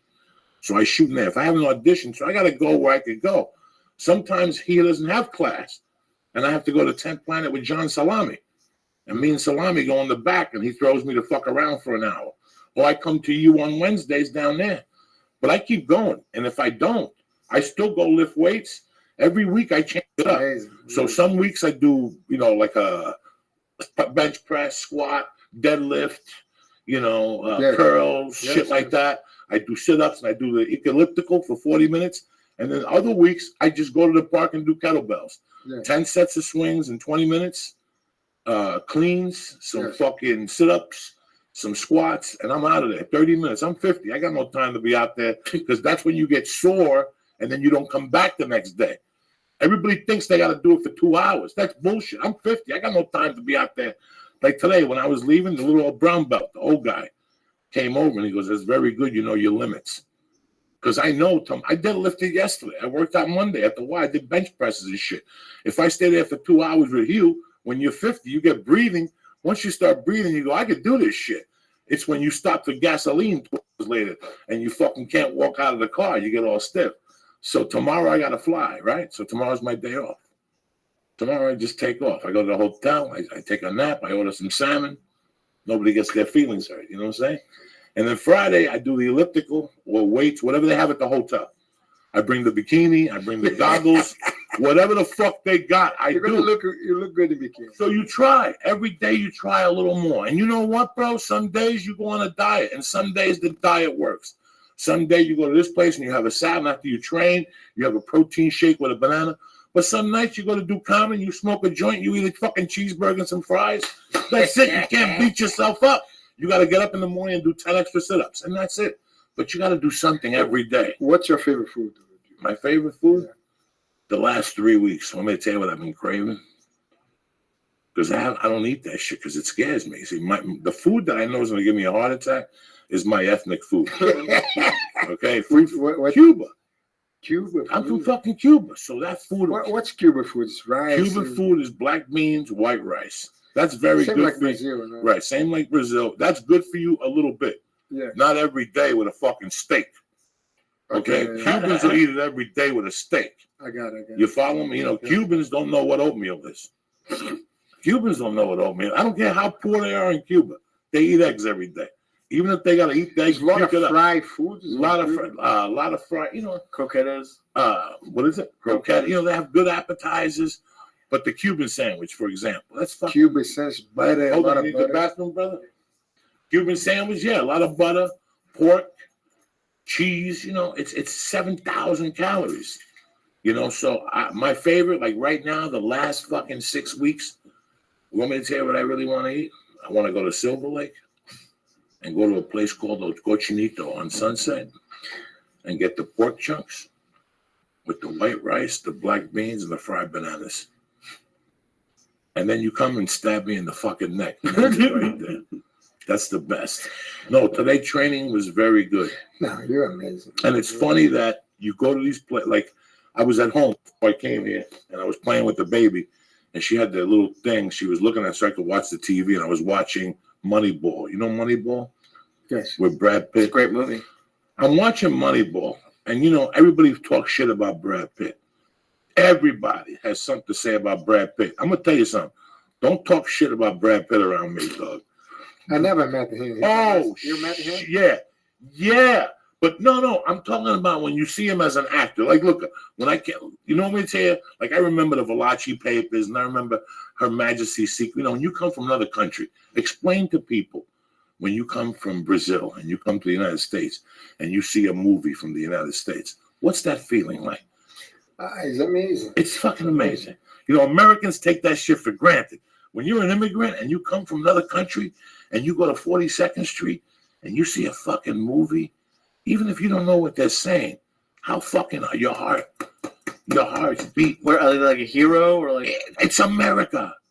It's fucking American. This is what you came here to do. He came here because he saw a fucking John.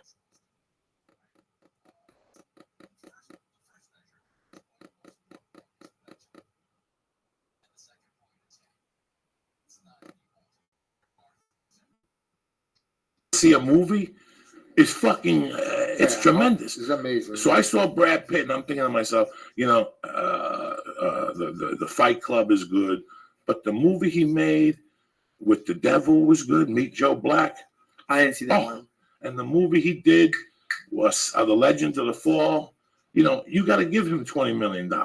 And then you see your buddy, Tom Cruise, right? Scientology. You see Tom Cruise. You ever see the movie? What's the one he does with Jamie Foxx? Oh, Collateral. Collateral. When he goes into the Chinatown, he starts shooting Japanese people. That's a great fucking How movie. fucking good is he in that scene? When he goes down to a military stance. You know why you pay $20 to see him? Because you know he did the work. You know he went away for 8 weeks and learned how to shoot military style. My buddy was his body double in Miami. And he goes, the guy, bro, you could see why he gets $20 million. He's not just some fucking bum. You know who person I really, really like is one of my favorite action stars. John Wick. John Wick. That's my boy. I saw that movie with the Russian. Yeah, I have a partnership today with Chad, who directed John Wick. And I was talking to him because I was very impressed because Keanu Reeves did a lot of the training, the fights. One thing about Keanu Reeves I like, when it comes to start, get ready prepare for the film, he is the first one to arrive, the last one to leave. And that's when I'm very impressed with the dedication of the actor to get the best of the best for the performance, to see guys like Tom Cruise, Keanu Reeves, these big action stars, to what they need to go through months and months before start shooting. People don't have no idea.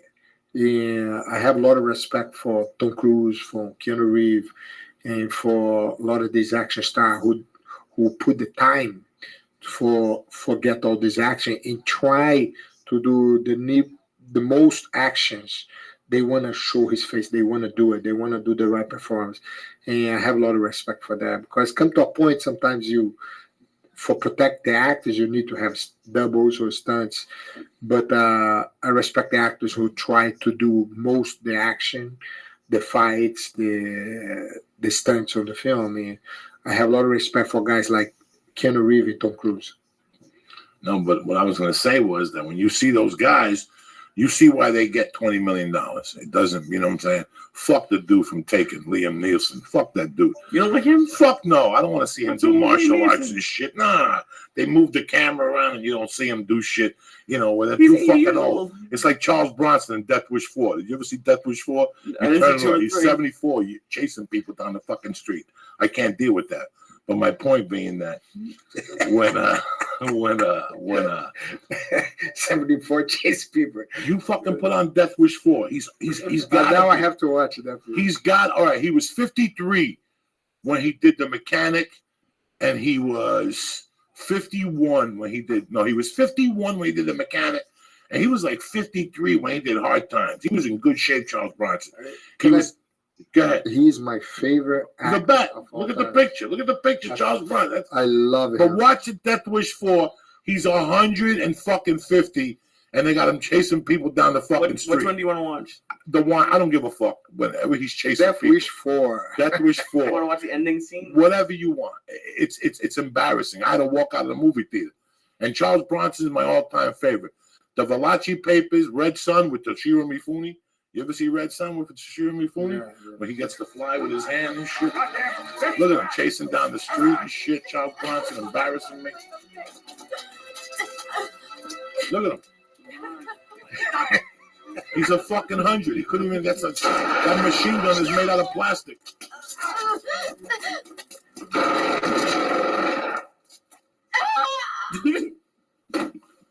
What the fuck's Charles Bronson?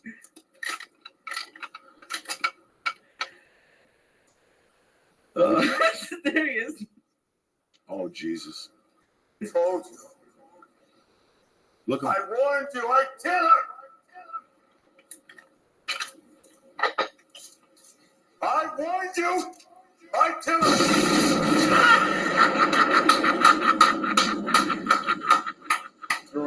Well, at least he shot the motherfucker with a grenade launcher. I love Charlie Bronson. No, I love this man. This was when I saw Death Wish the first time. I almost lost my mind. The first and the second. The first and the second one is tremendous. Look at this. Look at Paul Curtin. Down the gun. Yeah, because he shot the first cop. Oh, I will hope he's got a grenade left in there. Jesus. But anyway, what I was trying to say to you, brother, was that when I went to your class today, it was just everybody teaches you the Kimura, but nobody talks about the wrist lock.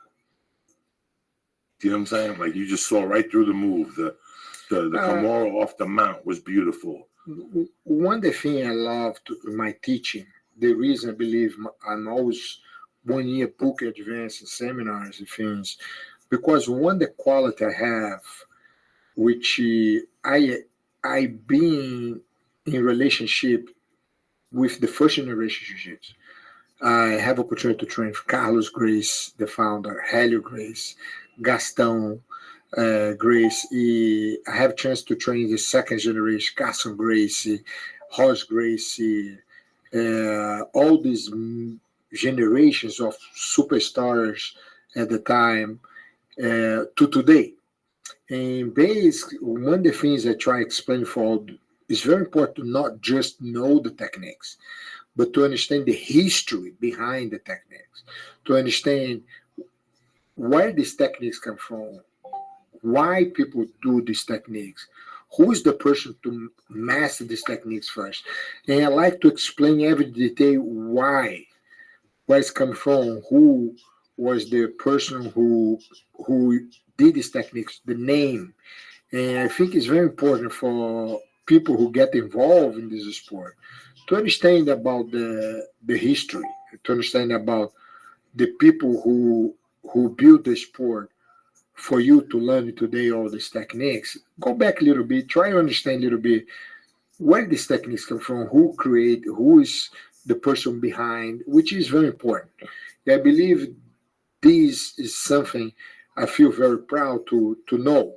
That's why sometimes I teach, I spend some time talking about the history of the techniques before I even teach the techniques. Like today, you spoke about a Japanese guy, Kimura. Kimura. Now, what year did all this happen when this guy came to Brazil? Kimura, Helio Grace was the champion in Brazil at the time. And he started to have people from outside Brazil come to fight him for test his grappling abilities. And start come a lot of fighters from Japan. And they sent few champions from Japan, and Helio ended up beating them. And some like they said, let's send the best of the best to go to Brazil to fight this guy. The best guy at the time was a guy named Kimura. Kimura was actually, Helio was in his 160 pounds or 155 or 160 pounds. And Kimura was around 220, 230 pounds. It was a big different weight class, in world class, in his style, judo throws and submission. And the whole time he fight Helio, he keep trying these techniques, this arm lock. And when he finished the fight, everything, he ended up winning the fight. Everybody in Brazil start out that techniques he try applying Helio, Kimura. And it become very popular still years after the fight. Everybody, when they teach that techniques, they call Kimura. Come the name, the nickname of the techniques, because at the time he fought Helio, he tried to do the techniques. That's why it's called Kimura. We call Kimura. It's amazing. The history of techniques is something who fascinates me, because you see why they try to do, like when they start doing the time, and it's amazing. It's amazing. We people, some of the instructors keep their history alive. Yeah, I love that. When you say they used to send like the best of the best to go fight Helio, was it like in like a fight at an arena, or was it like in a jiu-jitsu school? That sounds really badass. Like was a badass. Was thousands and thousands of people, a big arenas. Really? Okay. National TV cover. Was like it was not MMA. It was a grappling match, because Helio start like submitting the best grapplers in the world, and they try to figure out why this little guy able to fight guys like Kimura, who was like twice his almost twice his side, you know what I mean? And Helio did an amazing job because at the time nobody come close to beat Kimura. Now, when you were growing up in Brazil, when you were 6 or 7, were you already involved with jiu-jitsu? I have a lot of problem growing up. I have a problem with a little bit dyslexia and asthma. And my mother's sister married the founder named Carlos Gracie, who is the founder of the sport. And Carlos and my mother come close because my mother's sister married Carlos. They come very close. And Carlos want to help me to overcome all these little things, like the dyslexia problems I have and the asthma.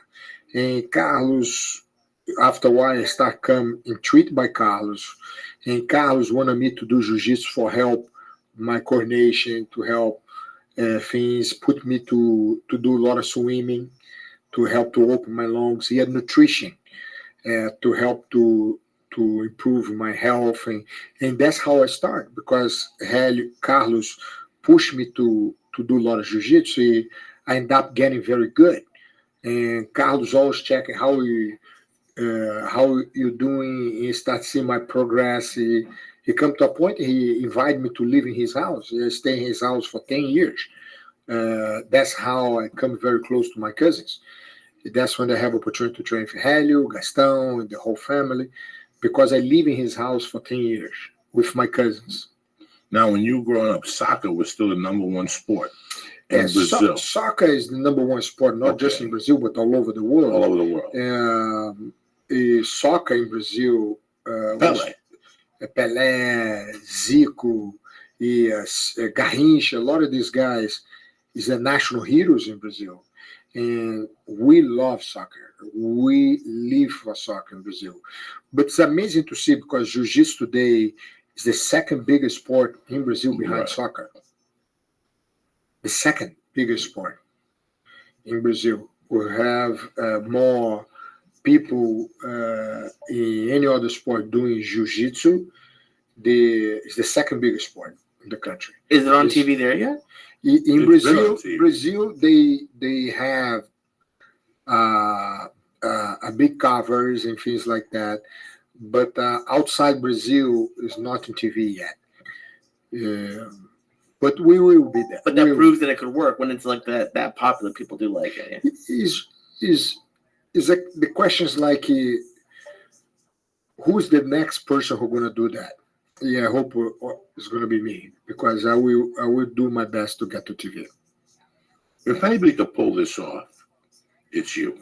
I mean, you have the experience. I believe it's not me. It's like anybody can try push this sport to get to TV. But I've been trying that for 9 years to come out with the right team, because everything is the people around you. Who is the people around you? Who is the people who have this experience in sports to go to TV? And today I have a great partner, which helped me to get ready to get to TV. Have the relationship, he know how to do it, and we're doing. We will get in TV. I'm 100% positive. This is going to be one of the top leagues in the world. I know you can pull it off, but I know that. Tell it what do we got? 600 fucking channels, 500 fucking channels now. You pay for cable. You turn the TV That's like the minimum. Yeah. You're like this for 2 minutes, looking to see what the fuck you want, and there's nothing you want to watch. That's 500 channels, and you sit there half the time. Out of all these channels, I could see not a whole channel right now, but I could see like Friday night fights for boxing. I could see something like that for jiu-jitsu. Yes. Thursday night with whatever, you could see this. This doesn't take, this is what I was telling you in the beginning, that I could see an hourly, weekly show, 6 bouts, 7 bouts. People become fans of the people little by little. And yes, UFC helps it. Yeah, UFC helps so it. much. I mean, UFC changed the world for jiu-jitsu.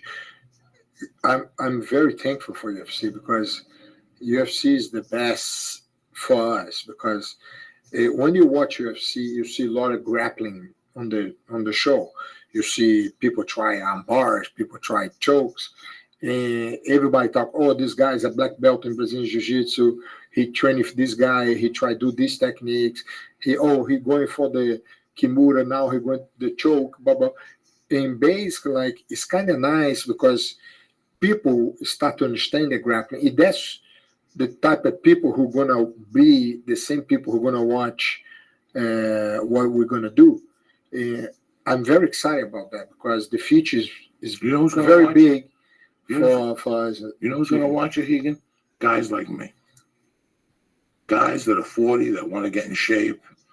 What do you think I watch when I'm writing jokes? You think I listen? Sometimes I listen to music with the earphones on, but most of the time it's, what's that guy in New York? Marcelo Garcia versus Raphael something and 1220 ACDC. I don't even know what the fuck they are. I don't even know what they're fighting for. I just watch jiu-jitsu. And sometimes I go, oh, shit. That's what Higan taught me, the arm drag. Oh, shit. That's what you're supposed to do.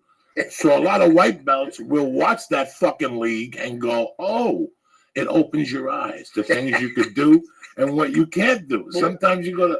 We were talking about with Nate the other day, how he learned how to long snap on YouTube. Yeah, on YouTube. You could watch thousands of jiu-jitsu Listen, matches. man, people will watch it because there's a market for it. Like I said, I get home at midnight. There ain't dick on TV. The other night, Hawaii 5-0 was on. No, Mission Impossible, old school, fucking tremendous with the bongos. Dun, dun, dun, dun, dun, fucking tremendous.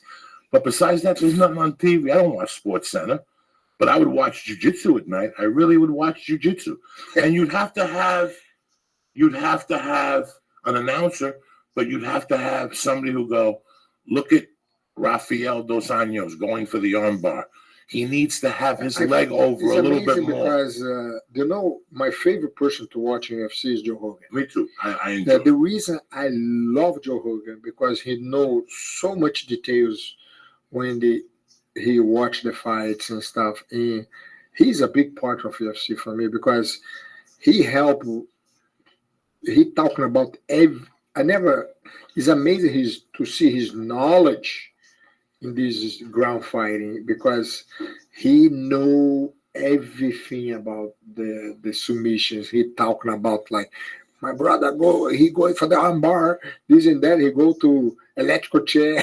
But it's the third round. He's a little slippery. He'll say he's a little slippery right now. He should have gone for that. He's very good. The most important thing about jiu-jitsu, the most important thing if you want to have fucking ping pong, naked ping pong, is to cross it over into the American household, to explain to them what is going on, very important. While it's happening. You can't tell them later. You can't call them later at 11 o'clock and say, that guy in the third round was trying an armbar. It's too fucking late. You have to cross it over into the American public. I hate to use this term. And we discussed this. You have to assume they're stupid.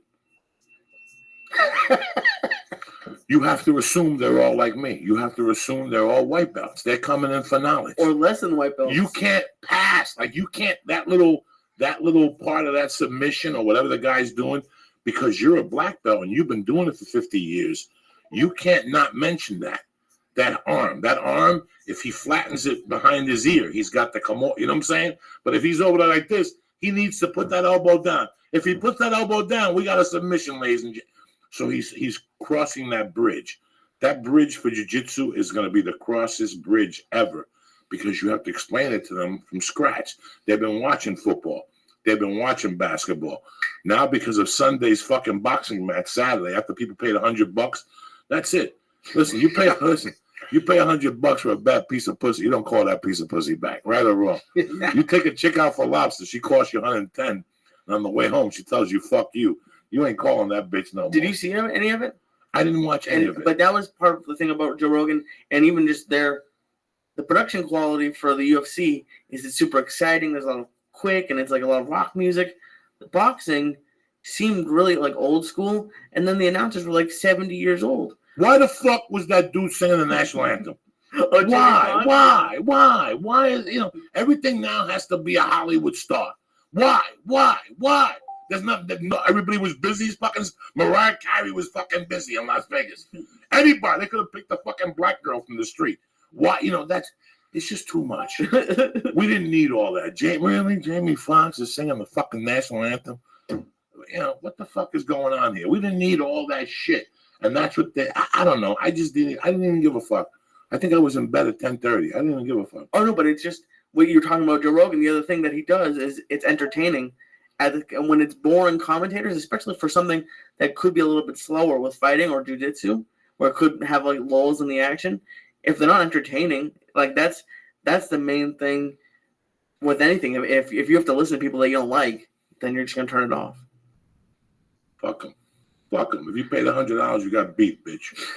All right, go fuck yourself. You should have known better. You should have taken $100. That's a plan. How can you fall for something like this now? I'm not into it anymore. I just can't no more. Enjoy. I love your show so much. I want to give a special deal for any person who listen this show, want to come and train in my school in Beverly Hills. You mentioned you saw the show, you heard about, you're going to have a big discount in my academy to train. Yeah, they can. You can try the classes for free for a couple times. I give a big discount, but you have to mention about the show. Then you go to the academybeverlyhills.com and you have the address, all the information. And when you come to the academy, mention the show, and you're going to have, actually even going to do better. You mention the show, you're going to have a private lesson with me. Beautiful. For free. For free. And try that class for a couple times. You'll learn the Higgin trap. I love your show. Thank you. And I think your show is an amazing show. You're talking about everything. And it's amazing because I went to Canada and I didn't know your fan base there. And people talking about, I saw you on the show and I love it. I said, wow, it's amazing to see how big you are. It's an amazing show. I love it. Well, we're consistent. It's consistency. Like you said. I saw your eyes light up when he said that about you, because like that's the biggest thing you always talk about. What's that? Consistency. You have to, on time. You got to do it and get it over with. And that was the biggest part of my day, going to jiu-jitsu today. I knew I had to do it. Yesterday, I had to go to the Y at 5:30 to take the baby swimming. So I said, fuck it, I'll go 4:30 and do some deadlifts and do leg presses. And keep it going because you look amazing. No, I watch you run around the mat today. I look, wow. Yeah, look, the first time you came to the academy, you did all the drills, you did some light training. I was, wow, Joey take this very serious. I'm very impressed. You made some very good points when you were here last time. We spoke about the guy that you got on top of, and you said to get me off you because he got anxiety. And you spoke about that jiu-jitsu is a way of life. I've been on this diet for like 4 years. And in those 4 years, I hit the bag. I do everything. I go to kickboxing class. And it was time for me to join jiu-jitsu.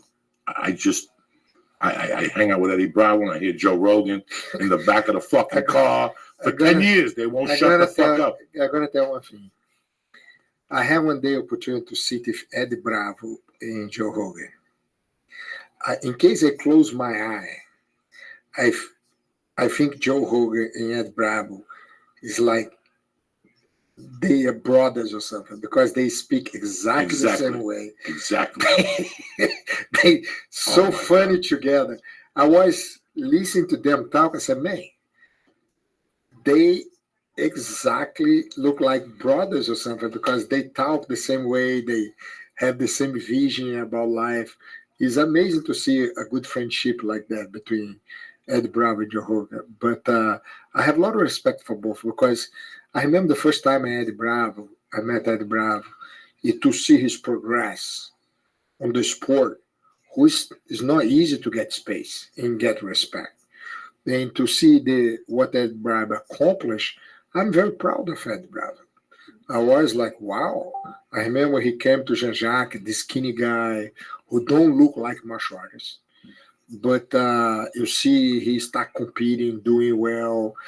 And I remember even to see these guys' friendship from that time to today, and what Joe Rogan, his his help on the community of jiu-jitsu, always talking about the techniques. He always mentioned what I like about the Hogan, even like example, he talking about like a guy is gonna fight. Oh, he's a black belt from this guy. His instructor is the best in the business.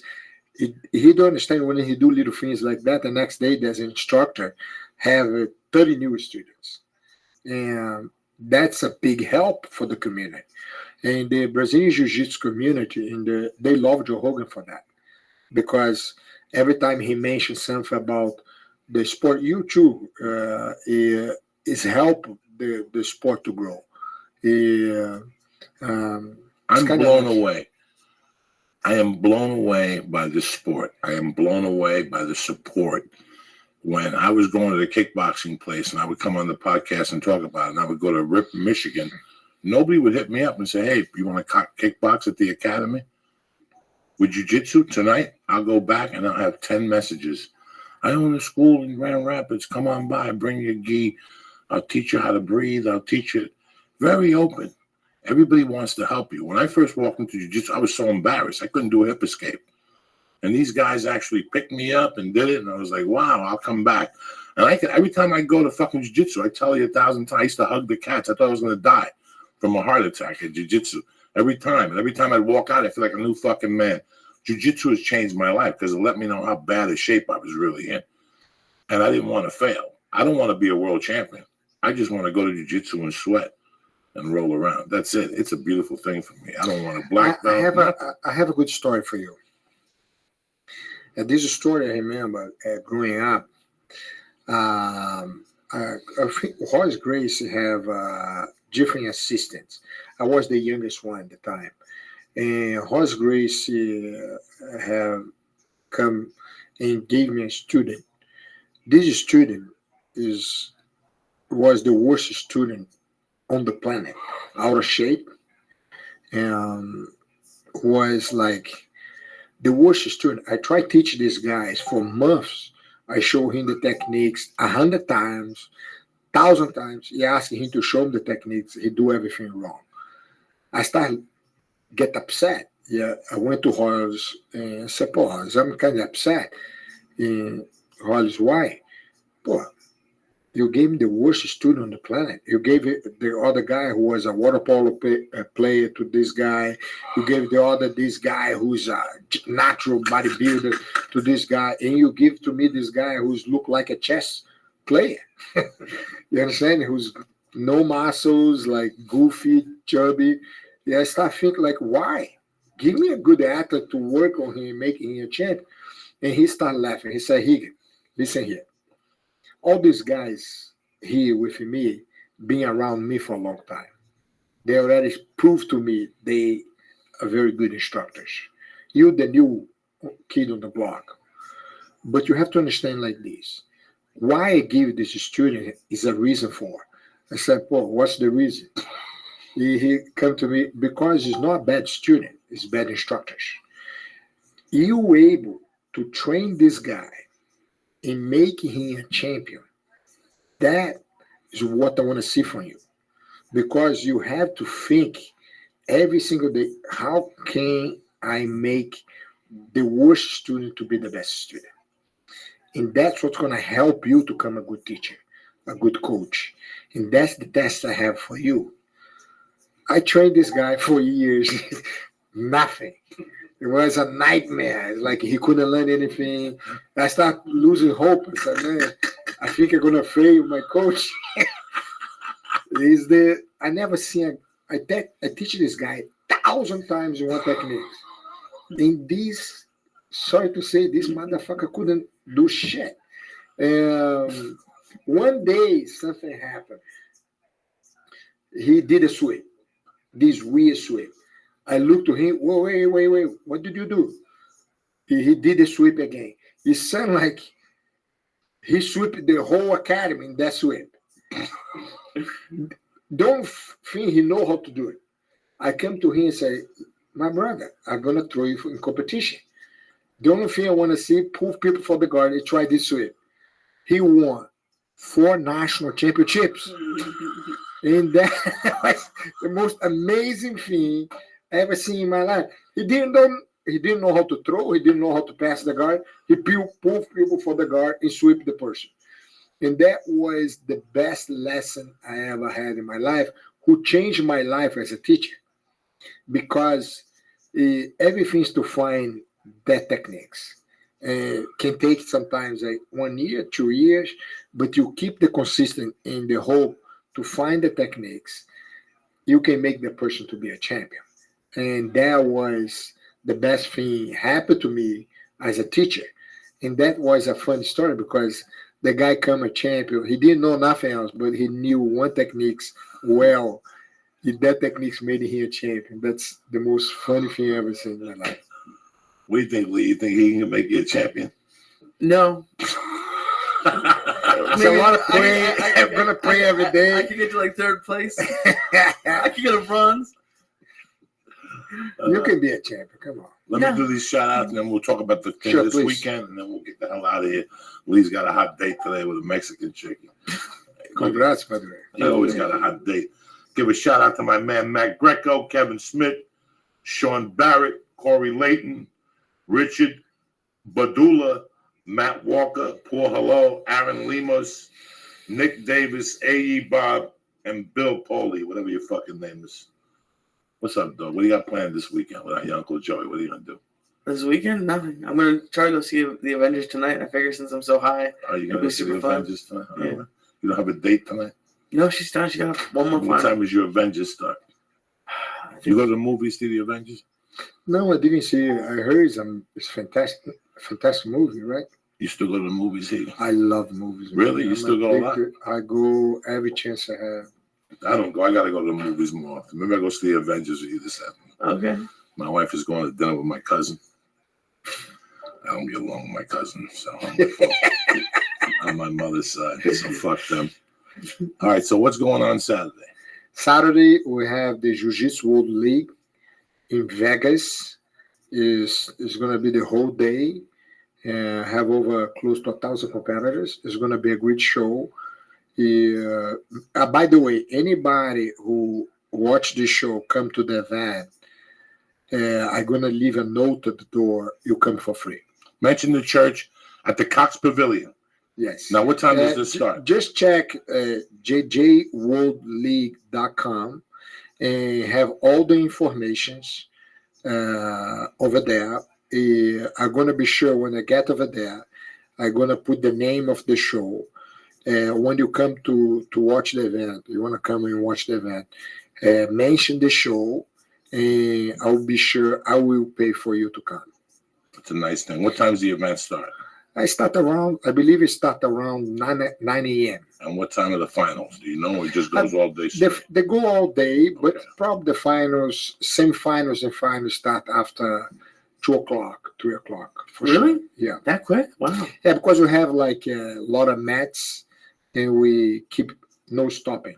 Irvine was beautiful. We're going to finish around, the whole day is going to finish around 5:30, 6 o'clock.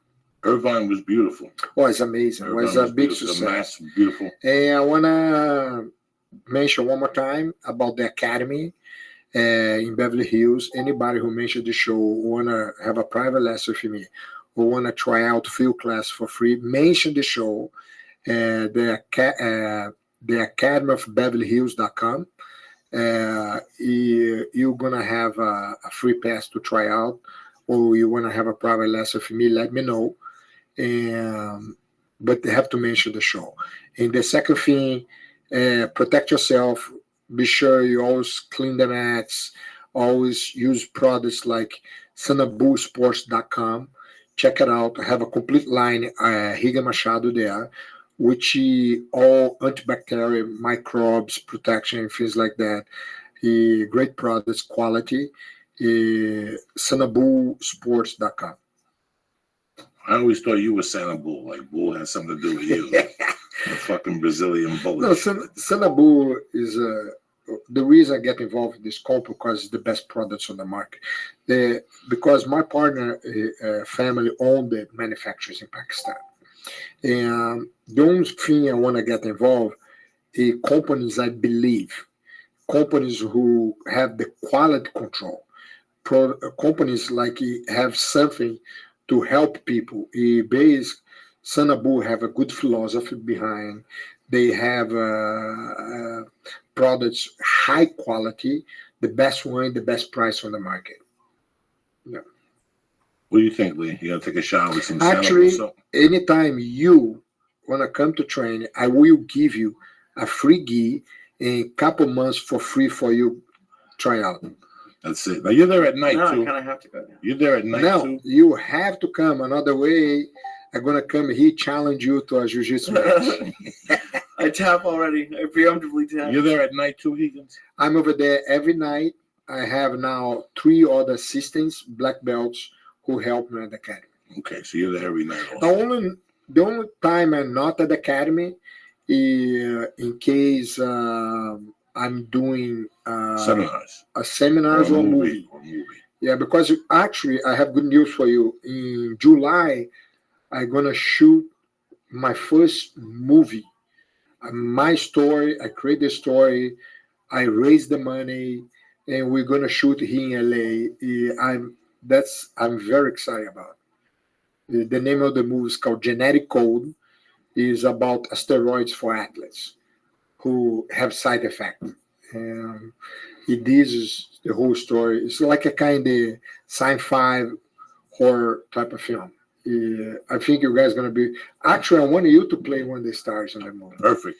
You have chance. I will have you. Are you gonna make film. a robot, or what is it gonna be? I want to make him the teacher, one of the teachers at the school, which is the story is about these doctors who create drugs for enhancing athletes, because you have a lot of problems right now with your steroids. You see a lot of UFC fighters, even jiu-jitsu guys, taking drugs to get a better performance, to become these super athletes. And that's why I come out the idea, say, why not create these drugs who have a big side effect? And the side effect, because it's a mix between animal DNAs, and the side effect people start have like animal instincts and attack peoples, and one have a gorilla, the other one have the cheetah, and that's movie. I hope come like a serious movie, not a comedy, but I'm gonna try to do my best to be a good sci-fi or horror film. But let's see, man. You're a great guy, Egan. Thank you very much. It's an honor to be here. Your energy, even when you teach, I love everything. I Thanks, love sir. everything with you. Thank you very much. Let me finish up here and we'll get you out. If you want to go ahead. We're just gonna yell at some sponsors. And I want to say thanks one more time. I love this show. I'm a big fan. And thank you, George, for giving me the opportunity to be here. And I'm going to see you soon at the academy. I'll come down. I have your gi, Sanabu, waiting for you over there. Thank you, bro. Okay? Take care, my big brother. Thank you, my brother. What's up, Lisa? Yeah? What the fuck you doing? I'm feeling great. You gonna go to movies after this? Yeah, I think so. Good, good, I good. think I might watch 2. I haven't done that in a while. All right, stay and watch too. You deserve to do whatever the hell you want. Let me give some I shout outs can't to really some eat. sponsors and we'll get this party started. First and foremost, Onnit.com. Best protein on the market, the hemp force, the chocolate, and the vanilla acai. I've been dealing with the chocolate for the last couple of weeks. Just delicious, 32 grams, 16 grams a scoop. It's hemp protein, so it's easily to digest. I really like this protein. So if you're into proteins, I don't do the same protein all the time. I like to switch it up, different flavors. It's the best chocolate on the market. Go to Onnit.com right now. Besides that, the makers of Alpha Brain and New Mood and Shroom Tech Sport and Shroom Tech Immune. Please go to Onnit.com. See the opportunities they have for you with nutrients and stuff like that. I'm not kidding you. You want to be the best at the best at the best, try this shit. Even the Alpha Brain, 100% money back guarantee. Nobody does that. You think that when you go for your little fucking vitamins, they give you 100% back guarantee? No. You know why they do that? Because they believe in their product. Go to Onnit.com right now and press in church. Bam! CHURCH and get 10% off your order. And with the Stay On It program, you get 10% extra off your order, and it gets delivered right to your house on a monthly fucking level. Number 2, classic martial art films. You're sitting there this week and you got nothing to watch. I don't think there's a UFC till next week. Uriah Faber against Frankie Edgar. What are you going to do? You want to watch some people getting spit on and kicked and shot? Iron Dragon TV. Classic martial art films. You understand me? Classic shit. Underdubbing, fucking nunchuck noises, stars flying through the fucking air. This is where it starts. Iron Dragon TV, a leader in 4K technology. They've got titles that'll blow your mind. Jet Li, Doom Kun, they got everybody. The Hitman series, Jackie Chan. Hitman series, Jackie Chan series. But it all starts with you. Go to Iron Dragon TV and press in Joey, and get 2 free films on the arm just to get you started. After that, you let me know what you think. I'm going to guarantee you're going to love what Iron Dragon does for you. Also, you're sitting there fucking bored to pieces, scratching your nuts. Your underwear's got holes in them like a fucking mutt. That's where I come in. MeUndies.com. Comfortable to the most. I mean, just unbelievable how comfortable they are. Under a gi, the MeUndies underwear, they have these blue little rash guards that look like rash guards. Yeah, they're just really light t-shirts. Just light t-shirts. They got some stuff that'll rock your world. Trust what I'm telling you. I have my little MeUndies on right now. My little black ones with the purple stripe. My nuts are cocked all the way. I'm like an opera singer. You understand me? No sweat. It pulls the sweat from your skin. Just a great product all around. Go to MeUndies.com right now. I'm not bullshitting you. Press in, Joey, and get what? you get 20% off your first order. 20% off your first order and free delivery in Canada and the United States. Right. You can't beat that with a stick, guys. I wouldn't even ask you to do it. Go to MeUndies.com right now. See the fine line of women and men's underwear they got, the he, she products. They got the Bruce Jenner line. I don't even know what the fuck they got anymore. I think that's coming. That's upcoming. It's coming. It's got to be coming. Go to MeUndies.com. Go get some products. See what you like with the underwear line. What do they press in? Joey. Boom! And get 20% off, and your shipping is free in Canada and the United States. And you're saying, Joey, what am I going to eat? This is what you're going to eat. Naturebox.com. Free trial period. Free trial box. Who does that? When somebody does that, that means they have faith in what they're doing. When Higa Machado tells you to come to the school and he's going to give you a private, it's because he knows you're going to fucking leave there and your head's going to explode. You probably went somewhere else. They treated you like ass. And Higan's going to teach you one fucking simple thing. Your head's going to explode. That's what happens when you're dealing with professionals. Naturebox.com. They come at you with the best nutritionist approved, healthiest, gluten-free, fat trans-free products. What? I'm just adding yeast. What's yeast? No yeast. I don't know if they got yeast in it. What I'm saying is go to naturebox.com right now. Look at all the great little snacks they got. I mean, fuck potato chips. That shit just kills you. Go to naturebox.com. See what they got to offer you. These snacks are tremendous. Like the French, what is it? The French toast. French toast granola? Oh, my God. The cocoa almonds, the figs. Every month they change. That's why. Go there, pick out 3 little things. They're going to send you 5 bags directly to your house for free. The shipping might cost you $1.97. Whoop-de-doo. That's what it costs in gas now. Yeah, at least you're going to get 5 bags sent to your house. So do me a favor. Go to naturebox.com and press in. Joey. Boom!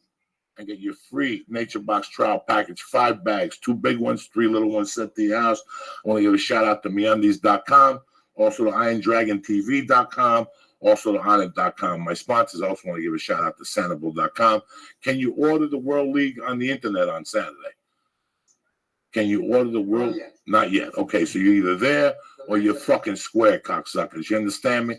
That's all I got to tell you. I love you guys. We'll be back Monday afternoon and Tuesday afternoon because I got to go to Oakland to shoot a video game next week.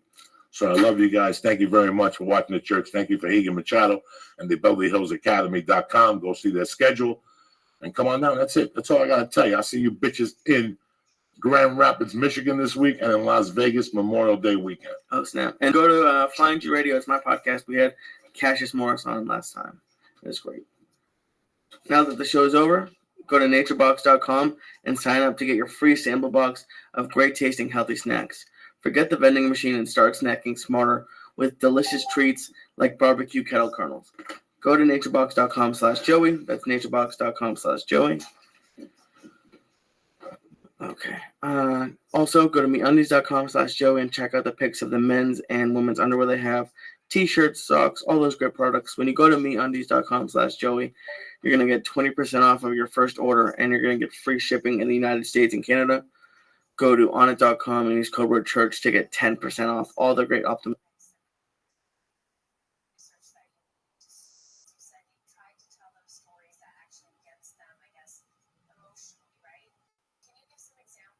You see, you're like a rejuvenated man. You're fucking hitting lunches, you know.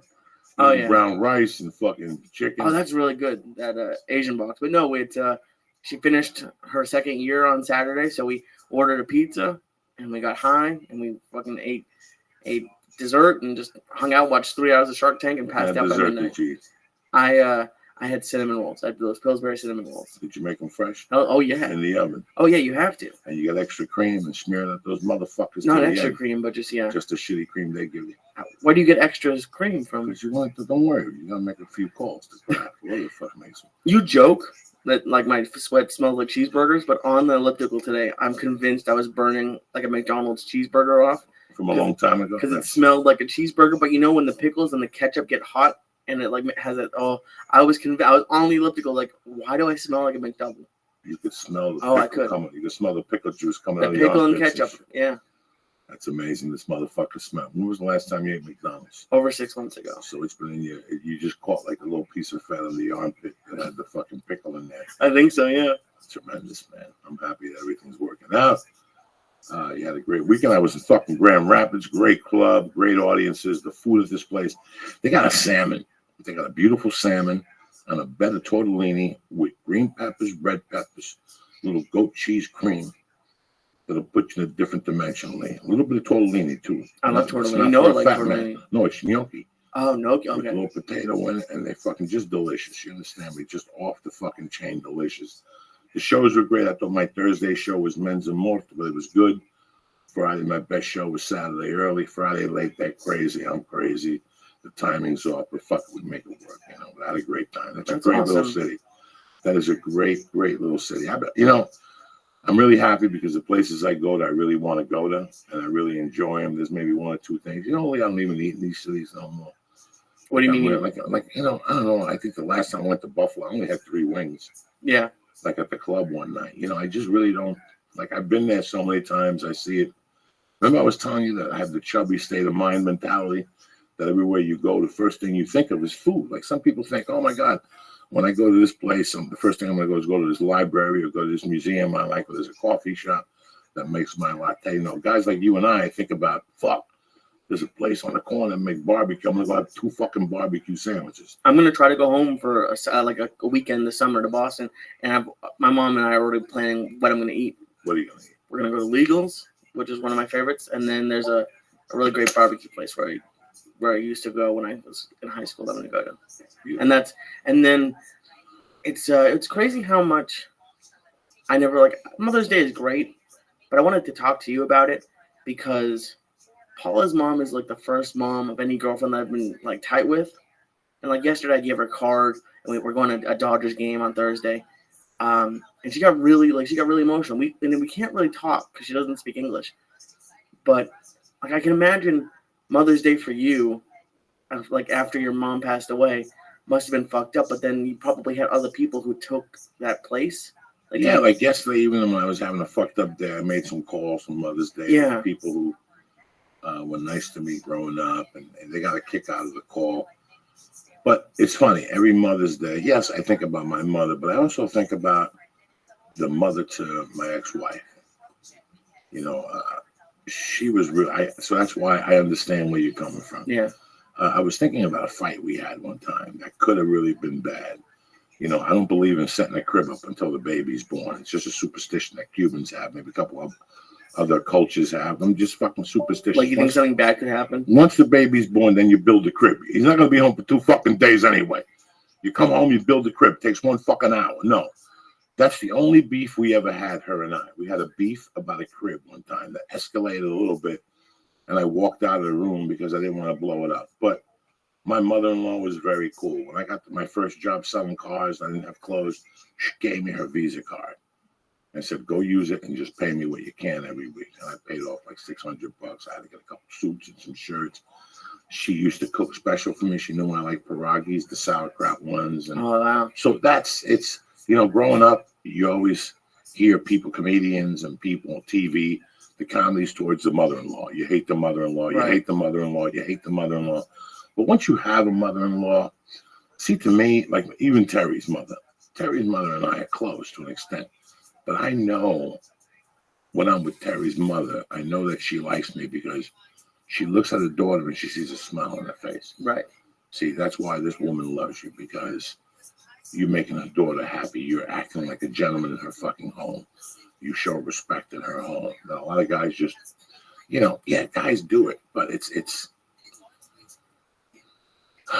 weird to date somebody, and it's weird to date somebody and become a part of their family. It's a complete different experience, especially when you're a young man and you always have thoughts about living with somebody. Like the first time I moved in with a woman, that was big for me. Yeah, oh, yeah, we still haven't done it. Like I was 25. It was like a different thing. You try to keep cool, but there's nothing you could do. It's just an evolution. You just evolve into a girl being in your house. Now you live with guys, and now you have this woman who lives with you, and you try to do things, and you become best friends with her, or you don't. But it always evolves, But that relationship with your in-laws, I still remember my ex-in-law dad. He really dug me. Him and I had become a great relationship. He was a pseudo-father to me in a different genre. Carmine was a father to me. Mr. Bender was a father to me. Mr. Runny was a father to me. Mr. Holloway was a father to me. But he was a different father to me, in a different genre. He didn't have that mindset. He made me read books. He spoke to me about history.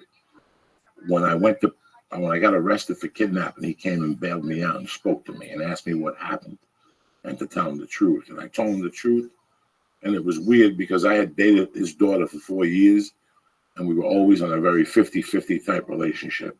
And once I got arrested, he showed his true colors to me, and I could show my true colors to him. And it really changed our relationship. I would go up there on the weekends and help him cut wood, and we'd speak about his life and history and what my thoughts were, and I was going to achieve the things I wanted.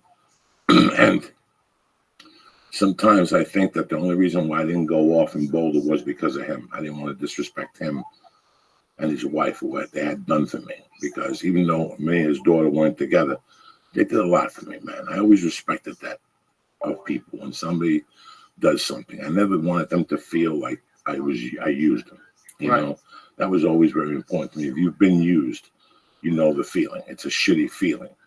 And you never look at that person again who uses you, Right. So I always wanted to give people, let them know that what they contributed to my life, I took into consideration in my future decisions. That's why I made those calls to some of my friends' moms yesterday. And Paula's mom has been broke forever. All her life. And so, I got her a card, and I went to Porto's and got her favorite cake. And I could tell that meant more to her than if I had, let's say I when I bought her diamond earrings or just something I'm sure some guys do, and you wouldn't cut wood with your father-in-law. You probably could have paid. He had 3 sons. Yeah. And his sons overlooked that fact. Right. Maybe your mother-in-law has other boys, 2 other sons, and one of them couldn't show up because he went to the wife's house. Yeah. It's and that's what probably happened. Yeah. I don't even know this. It's really weird when and I see the change that Paula and her family has had on you. They've had a really great effect on you in the sense that it's brought you back to basics. It was the same effect that I had when I was growing up and I used to go to 148th Street. You see how the other side lives. Sometimes you have a bad day and and all of a sudden you think about Paula, how they didn't have an air conditioner. They don't even know what that world is. They just didn't have air conditioners. They had fans. Right. Spanish people, they had fans. And they still don't even turn the AC on, but at least they have it now. They don't even think about it. They lived so long without it. Right. That they've learned how to adjust. And when you see that, you see how spoiled we are as people. I've always talked about that. When you see a woman at 10 o'clock, pull up with her Range Rover and I just left yoga. My day is so stressful. I dropped the kids off. No, you didn't. The nanny dropped the kids off. You went to yoga with your Range Rover. And now you went to Latteville to tell them all what a big day you have. But what about that lady that's taking care of your fucking kids all day? What about the Spanish woman that, like I told you 1,000 times, on Victory and Violin by the fucking Target over there, that's walking across the street pregnant with a kid in the bucket and one in the fucking hand, going across fucking Violin with 10 shopping bags? You think she walks around saying, my feet hurt, yoga? No, fuck no. So it makes you humble and makes you see what people can do and how the other side lives. Right. And the things that you thought were just impossible, and now you see it. You never dreamt of living with 4 people in your fucking bedroom. Never. Never. When I was growing up, when my mother died, the thought of having to share a bedroom was incomprehensible to me. It was incomprehensible. But that death brought me back. Eleanor's got a great joke. She says that that special. She says that rich people, poor people don't have food allergies. Yeah. Poor people do not have food allergies. Okay, you think you go over there and one of those kids are allergic to peanuts or cheese, juice, or they just don't. You really see how the other half lives. You see what you can live without. This is what happened when my mother died. This is when I said to you, like, I always saw what I could do without. That's why I'm the way I am. Like, I don't get enough. Like, I always thought you had to be there at midnight to watch the movie. What if you missed it? You wake up the next morning, life is still the same. And you see life from a different perspective because you weren't part of a sheep fucking movement. It's really weird to say no and to go against something you really want to do. But when you do it, you see the other side. You see how the other side lives.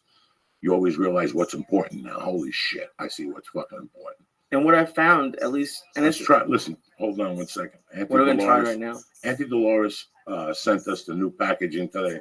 She sent us cocoa cookies.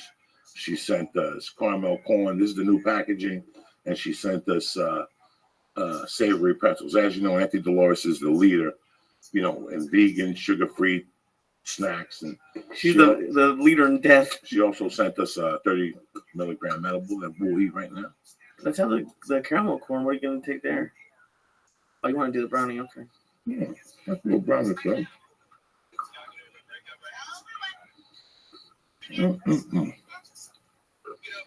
That's going to be very special. It's just myself and Lee. So we're going to have a little fucking smorgasbord here tonight. And just talk some quick shit with you people. You know what I'm saying? Just very simple about what's going on. We've had Regan in here and the football play. And every once in a while, we just want to talk shit and for you guys just to tap into our conversation and see what the fuck we're feeling and what we're doing. I'm sorry, Lee, to interrupt you. No, it's okay. Just thinking, I'm glad I Ubered. So you were just saying, like, what you realize you can live without. I used to go every year to my dad's friend's Christmas party. And they're super rich, and they had someone dress up as Santa, and they had all this gifts and all that sort of stuff. It was always fun. The best Christmas I've ever had was the first Christmas with Paula and her mom. It was me, her mom, and her cousin. We did gifts, we did food and tamales, and then we got drunk and played Loteria in their house in Inglewood. And it was great. Like, it's simple. Yeah. It's simple. There's no fakeness. There's no, I like Christmas. I tell you, one of the best Christmases I had was my Christmas in prison. It was the best Christmas I ever had because it broke it down to the simplest of what Christmas was. Then we exchanged gifts. Yeah, I gave one guy a comb. I gave the other guy like fucking batteries, But it was about food. It was about guys being together, locked up, and making the best of what they had. And when you do that sometimes, it's a different holiday. It adds a different fucking twist to everything. I've always been a spokesman against weddings. It's not that I hate marriages and whatever. I just don't, at a point, it becomes like you're getting married for somebody else. Oh, yeah, totally. I want you to get married for you. When I got married the first time, I got married for me, but it was for her parents. When I got married to Terry, it was about us. It was about what we wanted, how we wanted to do it, what we wanted people to wear, which was regular shit. We did it on a Wednesday. It was a wedding. Did you get any shit like, how could you not be doing this, or how? People know better to say something. With you, they don't care. Yeah. I'll break it down for you. Everybody's here on Wednesday. Everybody's here. What's the busiest night in a college town? In any town? The night before Thanksgiving. Oh, yeah. Everybody goes out. Everybody wears their nice shirts. They're home from college. College is great. Where are you going to school? I don't know. I took the semester off. Oh, yeah. What? And they make you feel bad. Biggest night of the fucking year, Thanksgiving. Biggest night of the fucking year. So that's why. Oh, is that when you did it? What's that? The wedding, your wedding. Yeah, I did it the night before Thanksgiving. The Wednesday before Thanksgiving. Did it on Wilshire in a little office building. And once you open it, looks like a fucking church. Filipinos and immigrants get married in there. Little priest shows up. We took the third floor penthouse suite. If you were over 6'2", you banged your head on the ceiling. But you had a great time.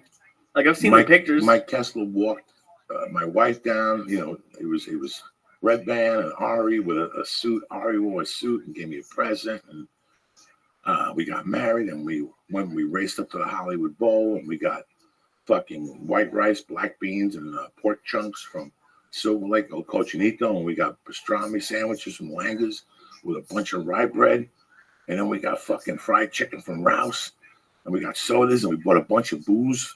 You can make your own drink, and that's it. I didn't care what you wore. I didn't care who you brought. My wife made a wedding cake overnight. She stayed up all night making it. My wife got high. She put a dress on. I put a suit on, and we got married. Her parents didn't show. My family didn't come. It was, I didn't care. I understand. I'm not there to get married for people. I'm there to get married for myself.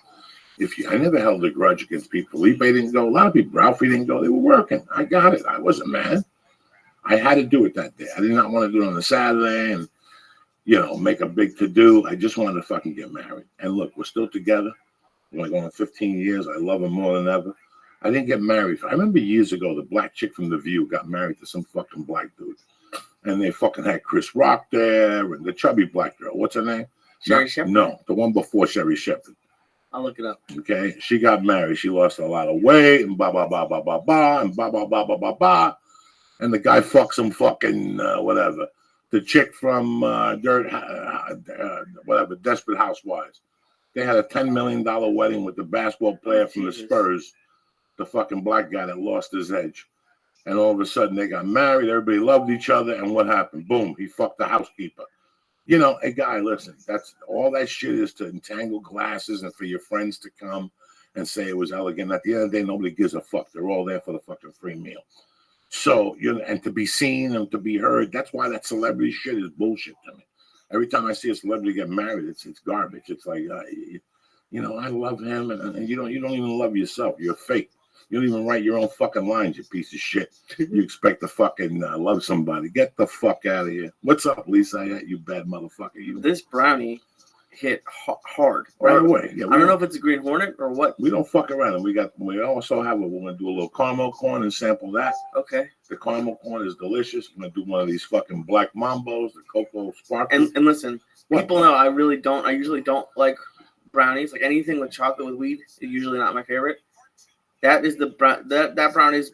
I almost couldn't taste the weed. You can still taste weed. I could tell on your face that you didn't fucking sour and pucker up. And one other thing, Lee, and let these people know, whether it's Anarchy edibles, Chiba Chews, or Auntie Dolores, they have always been my go-to edibles. I mean, I just discovered Anarchy edibles, and I think they're brilliant. I still got the star there. We ate all their fucking edibles. Great product. I like who runs it. I love his story. Well, the thing that you taught me is you really have to switch it up because I don't know how many milligrams that brownie was. It's less than the star. Yeah. But since I haven't had anything like that for a while, it's hitting me fucking hard. Well, it's a different batch. It's a different batch. When you eat Chiba Chew, they have that type of butter. I guess when you eat their stuff, they have that type of butter. You go on rotations, dude. Sure, because you don't ever want to. It's like working out. You want to run 1 week. You want to do kettlebells 1 week. You want to bodybuild 1 week. You want to go to jiu-jitsu 1 week. You always keep it up so your muscles are always. I swam on Friday, Lee. I went to the fucking thing. I put my fucking lifting suit on. And I went downstairs, and as I walked down, the pool was empty. I knew that Saturday, the pool was going to be filled with fucking kids. I went upstairs. I went in my little utility bag where I got an extra sleep apnea. I got everything, like sugars, those cancer sugars. You save sugars? I have to, just in case I go to a hotel room and I make coffee and they got no fucking sugar. So I have everything in there. Okay, I got everything fucking in there. I went upstairs. I got the goggles. I ran down. I jumped in the pool. Lee, I was doing laps, breaststroking, kicking on the way in, and then just pulling myself on the way back. I would do that 5 times and then walk around the pool or run around the pool and throw side kicks. And the pool was 4'6", so it was from my fucking chest down. I did that for a half hour. I'm not gonna let you know, but I stayed in the pool for a half hour and I stayed in the jacuzzi for like 20 minutes. You can do 5 back and forth? Yeah, that's hard. But I know how to breathe. I learned how to breathe with swimming. The first 2 times I did it, I almost drowned. I don't remember the last time. But then you have to, because you have to suck in and breathe when your head goes in. When you do a breaststroke, when you do this one coming around, you twist your head on this arm. Yeah. And you breathe in, and as you throw that arm, you breathe out. So when you pop up again, I never you breathe out. You have to breathe out? You have to breathe out when you hit the water. You breathe out in the water. You exhale. Oh. So right here. And as you hit, it's all timed. It's a beautiful thing. Swimming is a beautiful thing. I love when swimming. You see those guys fucking doing I can't do the butterfly, me neither. But when you see them doing the butterfly, when they're on the way up, they're inhaling. When they hit the water, they exhale. When they pop out, they inhale. They can't breathe under the water, so you might as well exhale it and use that power. You have to put your fingers together to grab. So all those little intricate things when you do the little breath, because I can't do a regular breaststroke anymore because of my shoulders, but I could do the pull from the bottom. If I had the pulleys, I would put those between my legs. Then you float, and that gets your core. You just fucking pull. Your shoulders get strong. It loosens everything up in here. You don't need no 20 massages from Chinese woman. Obviously, I don't know much about toning, but I've heard that swimming is the best thing for building muscle. Well, the problem with swimming is that it's a great exercise. You burn a lot of calories while you're in the water, and you burn a great cardio. But when you get out of the pool, that's it. It doesn't stay with you the rest of the day as if weightlifting would or running would. When you run or you weightlift, those calories burn throughout the day. The elliptical, those calories burn throughout the day. That's when you want to go early and eat your carbs for the day early, and it gets it out of the way. By the way, I'm down to 305. Nice job, buddy. 20 fucking pounds on this little fucking diet. Fuck you. Somebody sent me another thing about the operation that after 9 years, you start losing your teeth because your body doesn't get the nutrients that it has to. You have to constantly drink milkshakes of milk and protein and this and that and get sun. So I think I'm going to stick with what I'm doing right now. It's working for me. I feel fucking great. I deadlifted today. I did all my upper, lower end. I did the elliptical. Today I sweat like a fucking savage. It's very humid in Los Angeles. Yeah. What's up, baby? Why are you looking at me like that for? Because I'm fucking high as fuck already. Fuck yeah. That's what we're supposed to be. That's what we do the church of what's fucking happening now, cocksucker. What else? I had a fucked up thing happen on Friday. What happened to my boy Lisa? Yeah. I had ordered flowers for my mom to be delivered Saturday. And 9 o'clock, I even told Paul, I was like, my flowers, they haven't been, I don't have a tracking number yet. And I thought maybe since it was in Miami, they were going to just overnight it and deliver it that day. But at midnight, I got an email. So it's 3 a.m. their time saying that they weren't going to be able to get it out. And they refunded it and they're sorry. So I go crazy on Twitter. And then I just ordered flowers. What I'm going to do from now on is just order flowers from a local florist. But the youth of America, I told you before the podcast started, you guys jump on this shit that's cute. But at the end of the day, how effective really is it? I got to stop and press a button just to do, like I told Lee, Uber, you go outside and lift your hand, the cab shows up. But you motherfuckers want to make everything complicated. In New York, not Lee's a great kid. He's great. But Lee loves that fucking computer. He loves anything. And God forbid they're on Shark Tank and they don't get money. Lee really goes with them. So, well, I used them the first time because they were sponsoring your podcast. Right. But yeah, they slipped. They slipped. corporate and they fucking slipped and they fucked up the flowers or they got in too deep. Probably. They got in too deep. See, a lot of those services, what they do is they don't have shops. They call Lee in Boston. They go, "Hi, Lee. You're All Quick Florist. Yes, you are. You have a 3-star rating on Yelp. This is what we do. We're a company. We're going to come to you every month. We're going to give you 50% more business, but we want you to discount our flowers by 25%. And what we're going to do is we're going to keep 15. And since it's going to be 10% off or 15% off, we're going to sell more flowers than you are. What do you think? Can you do that? It's like people with that shit now. When you want a ticket to a show, where do you go? Groupon or whatever the fuck you do. It's the same thing. Yeah. So you go to them, correct? This is what you did with the flowers. But that's all great and dandy. That's the service they create. So when you call them, all they're doing is shooting a fucking email to one of their centers. Right. Saying, can you send this? Hey, It could be a mom and pop fucking florist. The same florist you're going to use in your neighborhood. Right. That if you call. What's new? But the florist gives attention to his business first. Because his business, he gets top dollar. Of course. He's cutting 15% off his services for his job. Dude, that's what I'm doing. That's what I'm doing on Kick. Just spreading peace and love on Kick.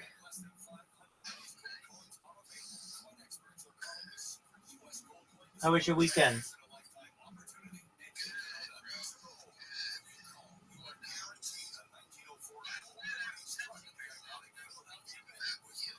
It happens to the best of us. Dog, I know people who still like your, not to say no one, I've never met anybody who doesn't like your Discord per se, but I know people who still are using it. I know some people who are still using your Discord.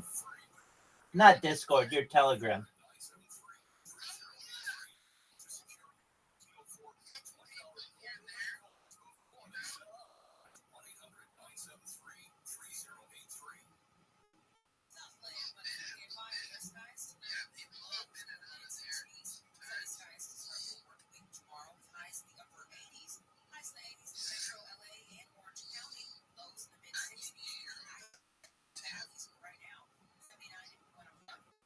You gave me my own.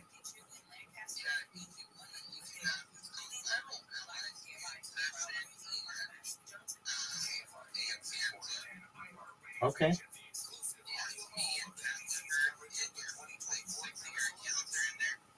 Very cool. That's very nice of you.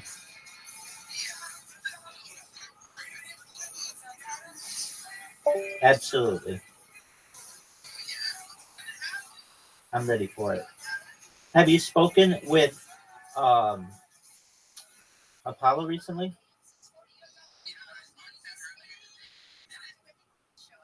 How was he?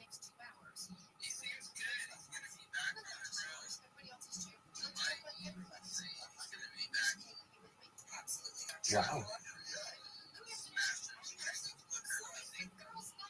Lot lizard in it to the stars.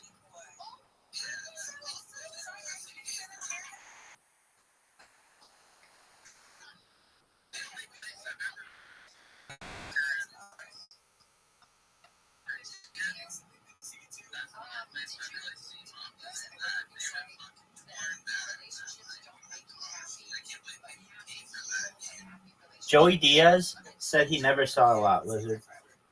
Dog.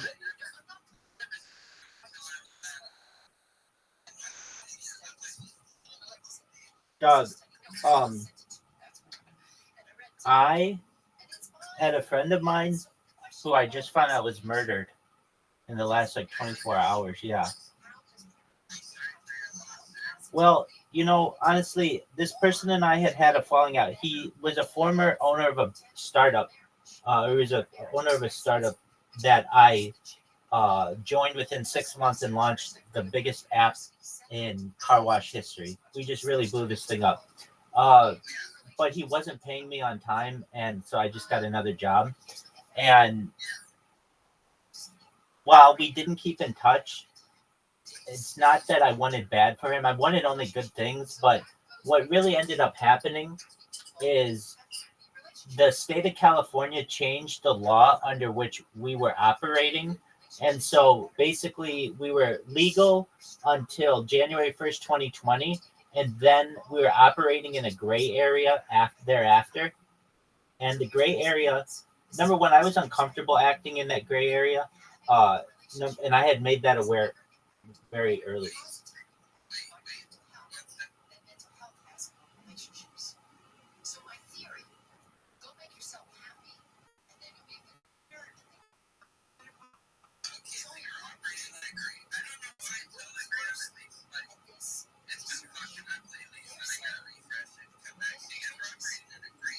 Yeah, when I say gray area, I mean it was like how we were classifying independent contractors. Like, how Uber and Lyft drivers aren't employees of Uber and Lyft? Well, this company was doing the same with car washers. But what happened was the state of California said you can no longer classify people like that, but we're going to make an exception for Uber and Lyft drivers, but not for car washers.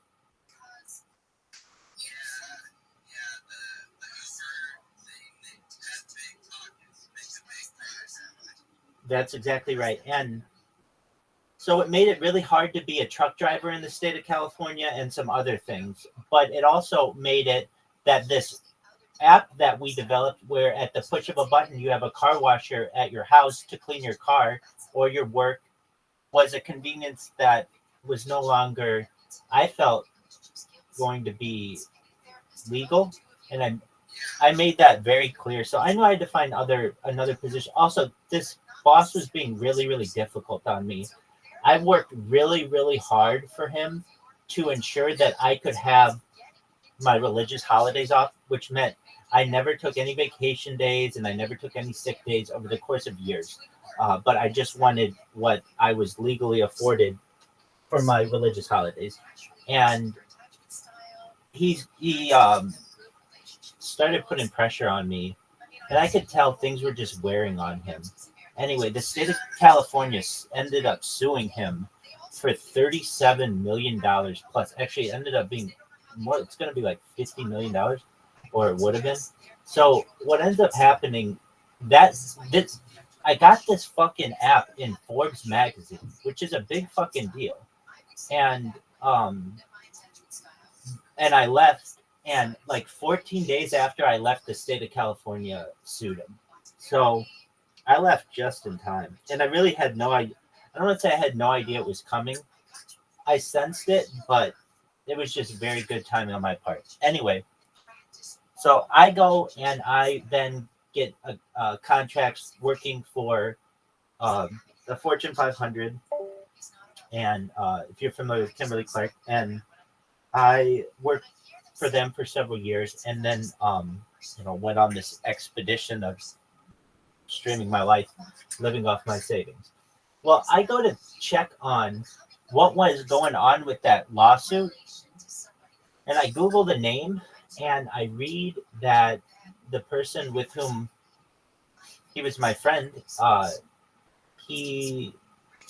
this is really unfortunate, but I can't say that it's all that much of a surprise.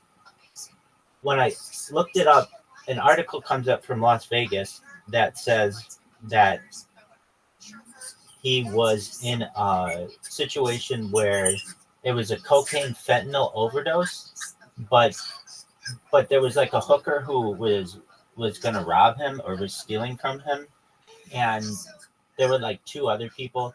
Anyway, so the only reason why this became news to me was because I looked this up, and I'm just kind of in shock about it a little bit. So I just wanted to share that.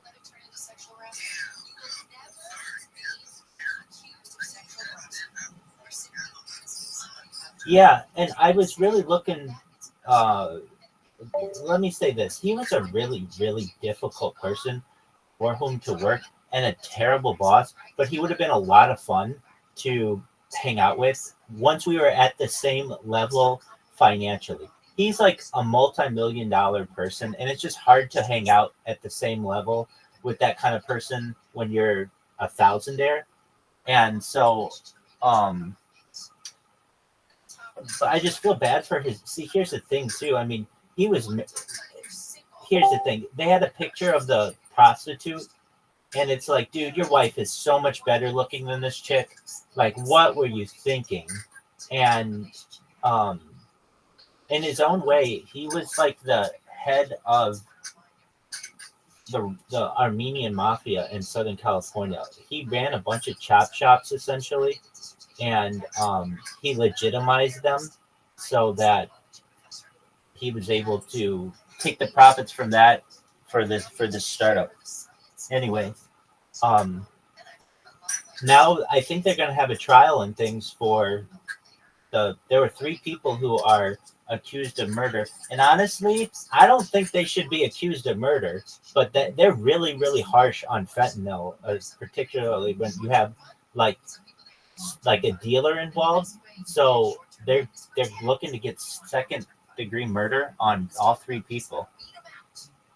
Now, I gotta say, this is a different kind of quote unquote murder than like your typical murder where I might be really, really in shock. It could have been very violent, yada, yada, yada. I mean, I know this guy. He's asking for it, especially living the life that he was living. And yeah, exactly. So I can't really feel too badly for him, but I was really perhaps looking forward to, if this ever goes viral, once given enough time, I think if infinite time exists, then it must go viral, but then it must not go viral because infinity can cause a lot of things in the world. But I was really looking forward to, I don't want to say mending things with him because it wasn't like necessarily bad. I resigned in a letter to him for religious reasons, and then took another job the next day that I had set up. So it was like a really smooth transition. It hit him. I left, and I was the backbone of his business. And then he got sued by the state for like $50 million. And then I think his like life just started kind of to unwind or unravel. But that doesn't mean he deserved to die by any means. I feel really badly for that happening. So I just wanted to share that. I'm just still kind of in shock about it.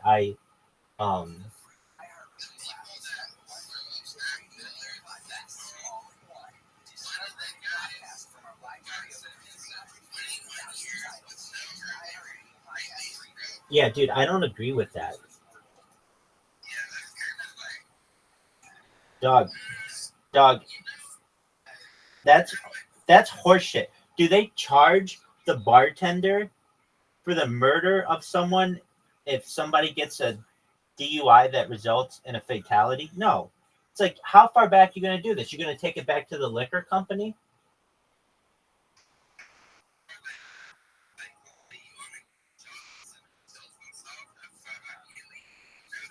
Same shit. You,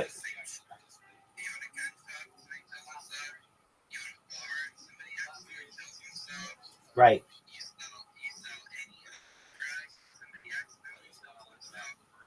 Right.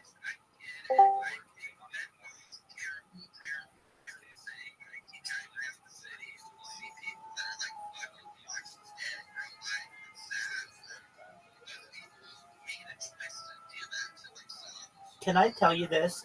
I'm confused. I'm absolutely like dumbfounded by this, and I don't want to find out the answer. I've been on fentanyl at times of my life for long periods of time and had absolutely no issue with it. Now I had that in patches. It's not like I was snorting it, and I had it because I had had some surgeries on my legs, and due to the pain, that's something that they prescribed me were these patches.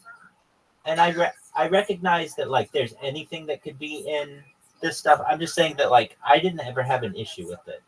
And so like it's surprising to me that my friend could like snort this, I guess, or whatever. Like here's the other thing that's really unfortunate, I feel, for the people who are charged with murder is the fact that if this person like if they find just like a little trace of fentanyl, or even if they're like they're gonna get like charged with it, like I don't know. I know my friend and he was there for the cocaine. He didn't want anything else.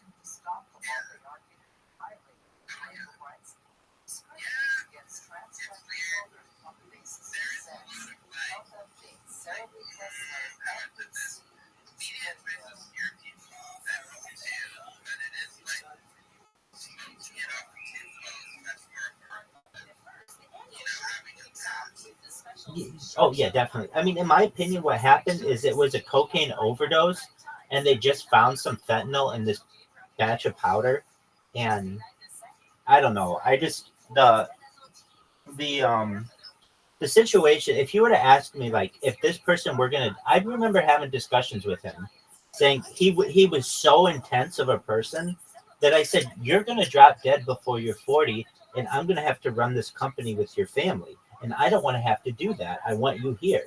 And he's like, bro, that's not going to happen. You don't understand. And like, okay, so he died at 41. So I was pretty close. But he would, he was so over the top. He was a person who came from Armenia and was able to basically start a small business and in the automotive industry and sell it for like $1 million before he was age 30.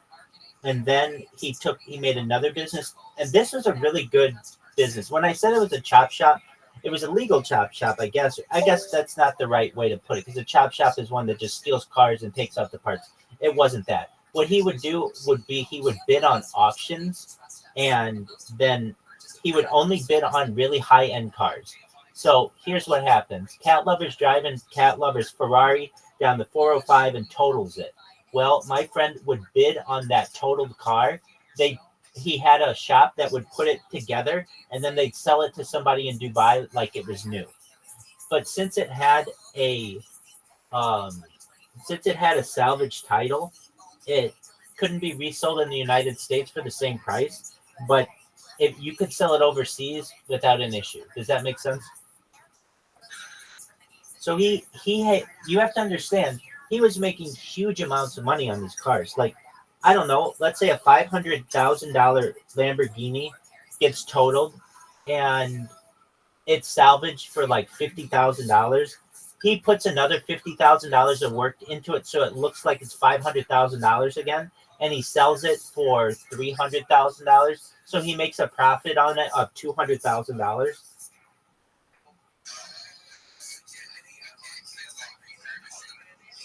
Yeah, exactly. But only really high end cars. So ones that they want in like Kuwait and Qatar and those kind of places. And then he would just ship them. Okay. So he made tons of money. This guy just lived a wild life. So he's able to turn that business into like somewhat of a real estate empire a little bit. And then he got into tech. But here's the thing, he didn't know anything about technology. He got a bunch of people around him who just didn't have a lot of leadership. They spent 3 years trying to launch an app, and they were unable to. And then when I got there, we were able to do it within 6 months, and it was a wild ride. I was on commercials. We created billboards. I wrote radio commercials, signed celebrity spokespeople. It was just kind of a wild time in my life, and to know that like this guy who lived really one of those hard and fast lives, it's all over for him. And if anything, he lived a fun life. I think he'd be happy about that. But I don't know. There's something about living a more normalized life. I would have loved for this guy to just have been a family man. He had 3 beautiful sons. He had a beautiful wife. He had a really nice family. And he would try to, on the surface, make it look like that was his life. But then he was always out, always doing something. And he had this really interesting way. So you know how I said he's in the automotive industry? Well, that made him technically an automotive dealer, or at least technically, I guess I want to say he was an automotive dealer.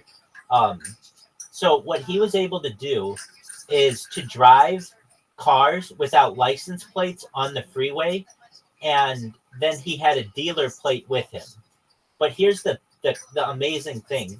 He would always drive a different car because he was buying new cars every week. So he'd always drive like a new Lamborghini or a new Porsche or whatever it was.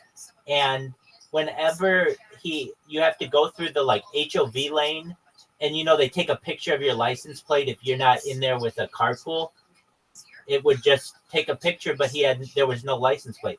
So for years, this guy got around the system. He would drive from Glendale to where we were working, which was in Long Beach, pretty close to Long Beach.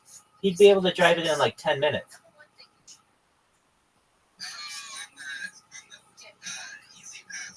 Exactly. And he was able to do it being alone. And if he ever, if they ever took a picture of him, it just didn't have a license plate. So he had this way of like being able to travel throughout Southern California, like very efficiently. So he could be in all kinds of places. I would say that like not your average person could be. And here's the other thing too. He was willing to take more risks on the freeway than any person I had ever met in my life. The emergency lane, he would drive in it. So if there were any kind of backup in traffic, he would just take the emergency lane. And well, I'll tell you what, I mean, that's cool and all until you get caught. But here's what he would do is just pay the fine and there's no issue. And he would give a good excuse like, and like this one time he had a good excuse. We were, this is a humble brag, but all right, it's going to sound like one. I wasn't even thinking of it for this situation. We're talking about driving. But we had just shot this commercial. I was in this commercial that was going to air and did air on like a Sunday afternoon. And we were in Beverly Hills. And we had to drive back to where we were in Long Beach. And we only had like an hour to drive back in heavy traffic from Beverly Hills. It was going to be a really tight window. And he had to get back to make sure everybody got paid. He basically had everybody's paychecks. And it was like looking on the GPS, it said we were going to be like 2.5 hours. And this person just drove literally like 30 miles just to the emergency lane and didn't fucking get caught. And I was like, you mean to tell me you're going to drive this entire trip in the emergency lane whenever there's any kind of traffic backup? And he's like, yep. I'm like, what do you do if you get caught? Like, what do you do if the police stop you. He says, this has happened before, and I tell them that it's an emergency, that there's several businesses of people who aren't going to get paid, which means that they have babysitters who won't get paid and food that won't get made. I'm a business owner here, and it's an emergency. I have to get there. And he says 9 times out of the 10, the police just let him go. And if they don't, he just has to pay a fine usually. Right. The fact that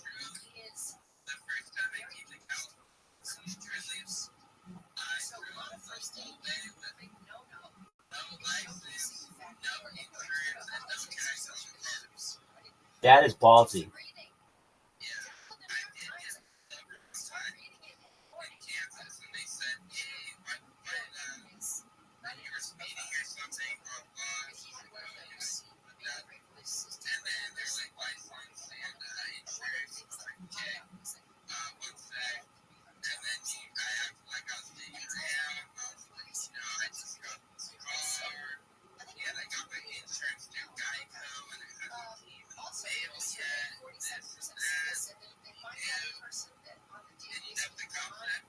What?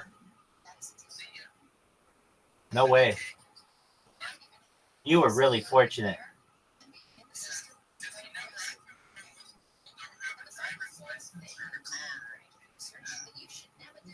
Being in the tri-state area. Yeah.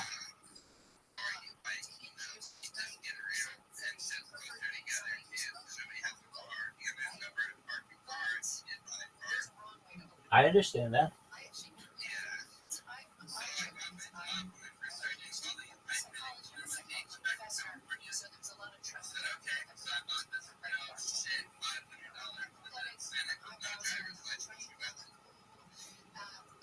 Well, it got you where you needed to be.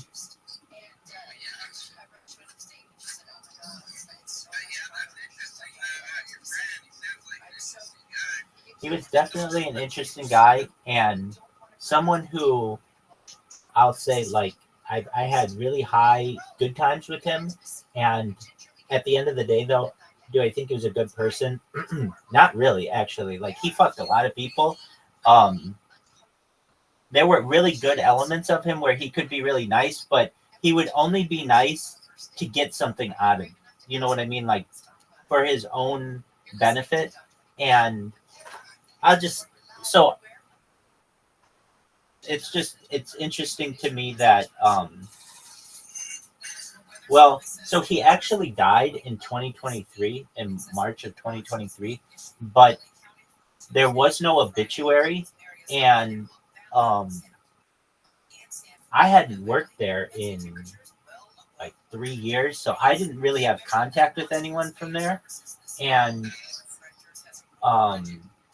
so there was no obituary. The only way that I found out about it, and because it happened in like another city, you know, he's based out of the LA area. It happened in Las Vegas. There wasn't an article or anything about it until May of this year, because there's going to be a murder trial, 3 murder trials or something. Which again, I don't think that those people should have to go to jail for that. But I know that the law says differently. I just disagree with that law.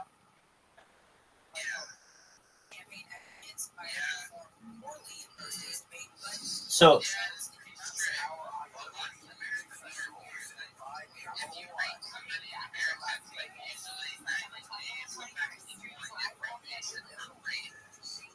yeah, it's ridiculous.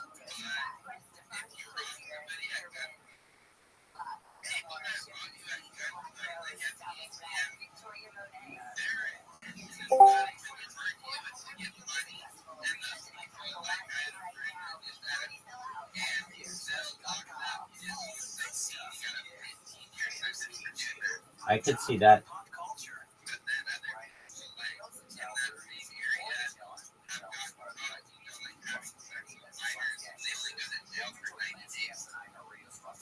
It's wild. It depends on your relationship with the DA and all kinds of other things. What kind of attorney you have. Well, I agree with you. I have been using these robots on Kick, as you know, and I had an interesting conversation with someone just the other day. They're a big streamer, and they were like, "Hey, Rabbi, do you know who XYZ is?" And I'm like, "No, who's that?" They're like, "XYZ is one of the main moderators who's paid by Kick. They're a Kick employee, and they did an interview the other day, and they talked about you in it."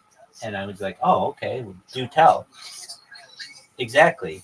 And so they were asked the question, what is Kick gonna do about this Rabbi Rothschild? Because obviously Rabbi is a very motivated individual and is not stopping, and there doesn't look like there's an end to sight. In fact, it looks like it's getting worse because now, in addition to just following us and spamming us, he's now has an even worse little system that creates a clip and clogs up all of our clips with his advertisements. What can we do? And this head moderator of Kick, who I expected to name one of like 15 different things that I could think to stop this, was like, yeah, we're defenseless against this.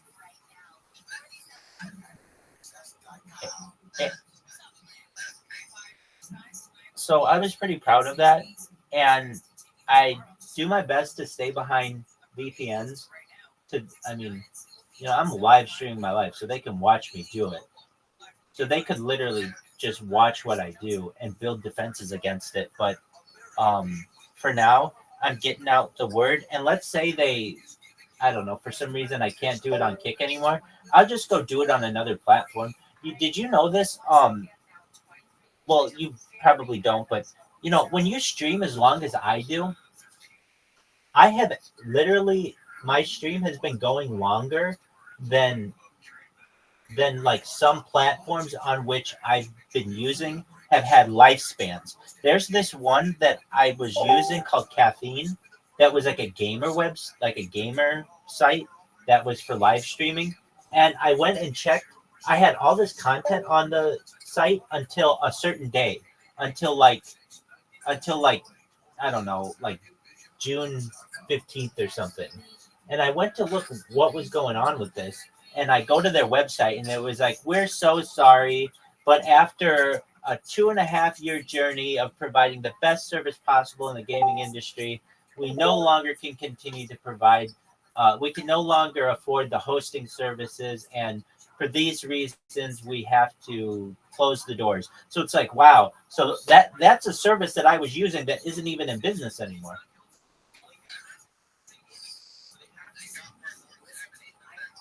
Exactly. And that's why I multi-stream on so many different platforms, because if what is cool today on, say, Snapchat might not be for tomorrow, or what's cool today on Twitch might not be for tomorrow. So I do my best to stay as to stay as to have as many different streams as going as possible, to stay as uncancelable as possible, and to have redundant streams in case anything ever happens to my streams.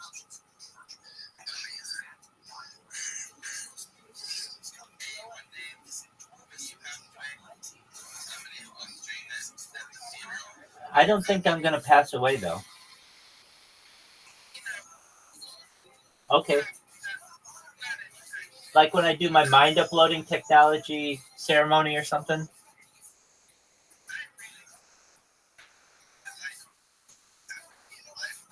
Dog, do you know that I talk about that all the time and it is real? And if you don't mind your P's and Q's, if you don't, like, you never know, the powers to be could use that technology to punish people eternally.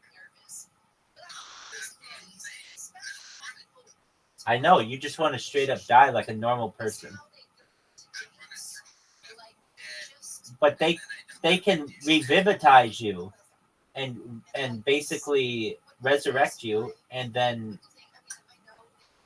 the revivification would cause you to be reborn or restarted, your consciousness, and then you could be tortured endlessly. Well, they might because of all of the filth that you put in the world.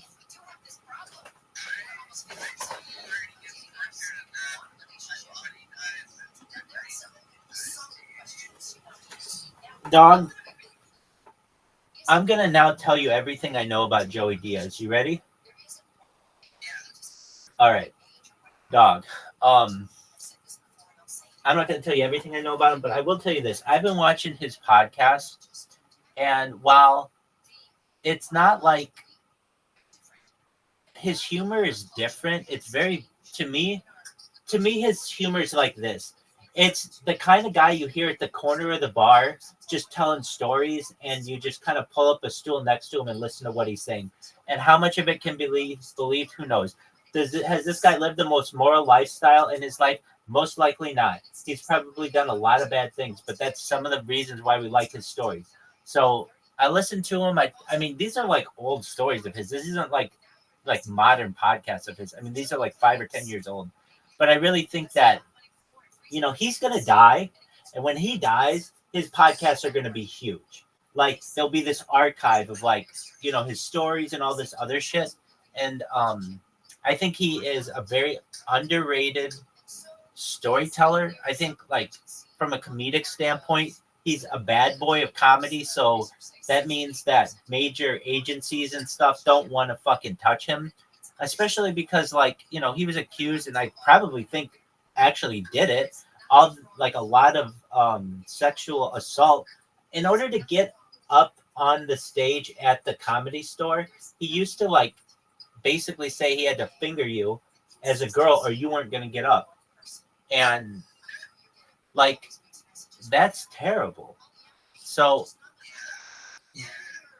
that's why if you're ever wondering why isn't there a Joey Diaz show, or why doesn't Joey Diaz get a Netflix special? He'll get some little shitty special, but why doesn't he get a really big special? It's because anytime anybody's like, oh, this guy's great, then all these stories start coming out about, he went to prison for kidnapping and all this other shit. And he's got an open warrant in Washington State, a Class C felony, and he's just dodging that. And so basically they're like, look, for as much fun as he may be, we can't get all that much behind him. However, to hear him and to just be what I'm doing is just watching these fucking computers. Oh, I know what I wanted to tell you. So I do these computers. I've got these fucking robots going, and I do these shout outs to people. And, honestly, when you said to me, that's a good idea, when I did that, when I showed you that meant the world to me, Ass Munch, because I don't get a lot of feedback when I do this that is positive.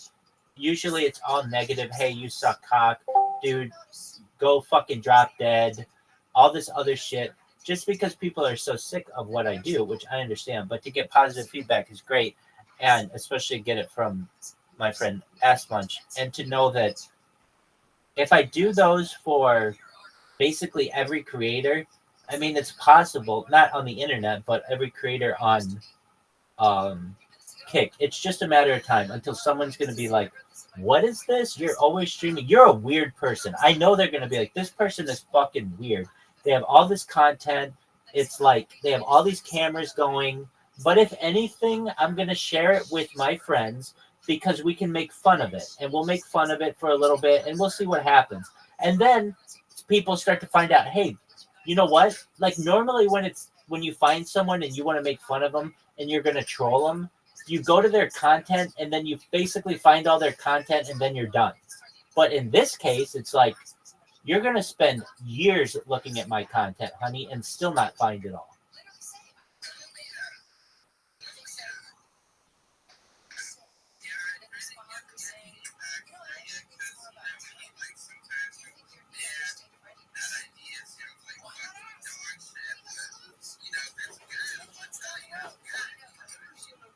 Well, and you have, as I've said in the past, you have good radar for things. You're a smart individual. In my opinion, you have a high level of emotional intelligence. You just pick up wavelengths on people and vibes quite well. And that's really a high compliment.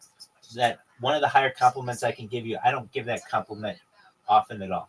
So you should know that's very good. But like, you know, absolutely. I mean, it's a talent. You are able to just cut through bullshit really easily, and that's cool. Um, and you don't beat around the bush. Anyway, I'll stop sucking your dick in a second. So there are some creators on Kick who are really, really sick of me. And well, let me say there are like different groups of people. There are people with whom I've never connected. And those are kind of like, I don't know, 3 different categories. There are big people with whom I've never connected, medium people with whom I've never connected, and small time creators with whom I've never connected. Okay, fine. Then I have the same 3, big, medium, and small, for people with whom I've connected, and they're just starting to find out about me, but I haven't necessarily annoyed them yet. It's just they're like the beginnings of things. Then I have people who I've annoyed, big creators who I've annoyed, medium creators who I've annoyed, and small creators who I've annoyed. I've annoyed most all the big creators. Then what do we have? Then we have creators who I have annoyed, but now they like me. And that's a huge amount of people too, where I annoy them, and then I make them a video, or I talk to them in their Discord, or I chat with them in their chat, and then they become my fan. And then whenever my bots come in, they celebrate the fact. So there's that group of people too, and that one's growing. And then I have a group of people who have just always been positive about me since the beginning. Like, where they were never negative against me. They read my message and they were like, oh, that's cool. I can get behind that. But those are basically the different classifications. And I'm just kind of shaking things up. I say to myself, 2 months ago, no one knew about me on this fucking platform. Now their head moderators know about me. So if anything, that's a positive.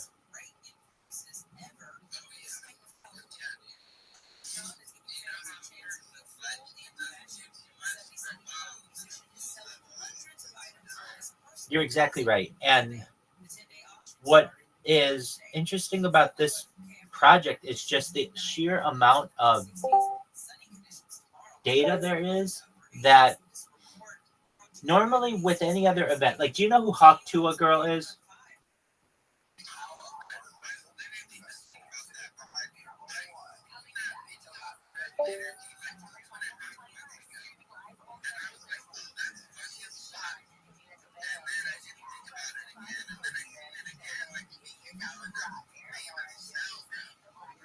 Oh, wow. So it's been around that long?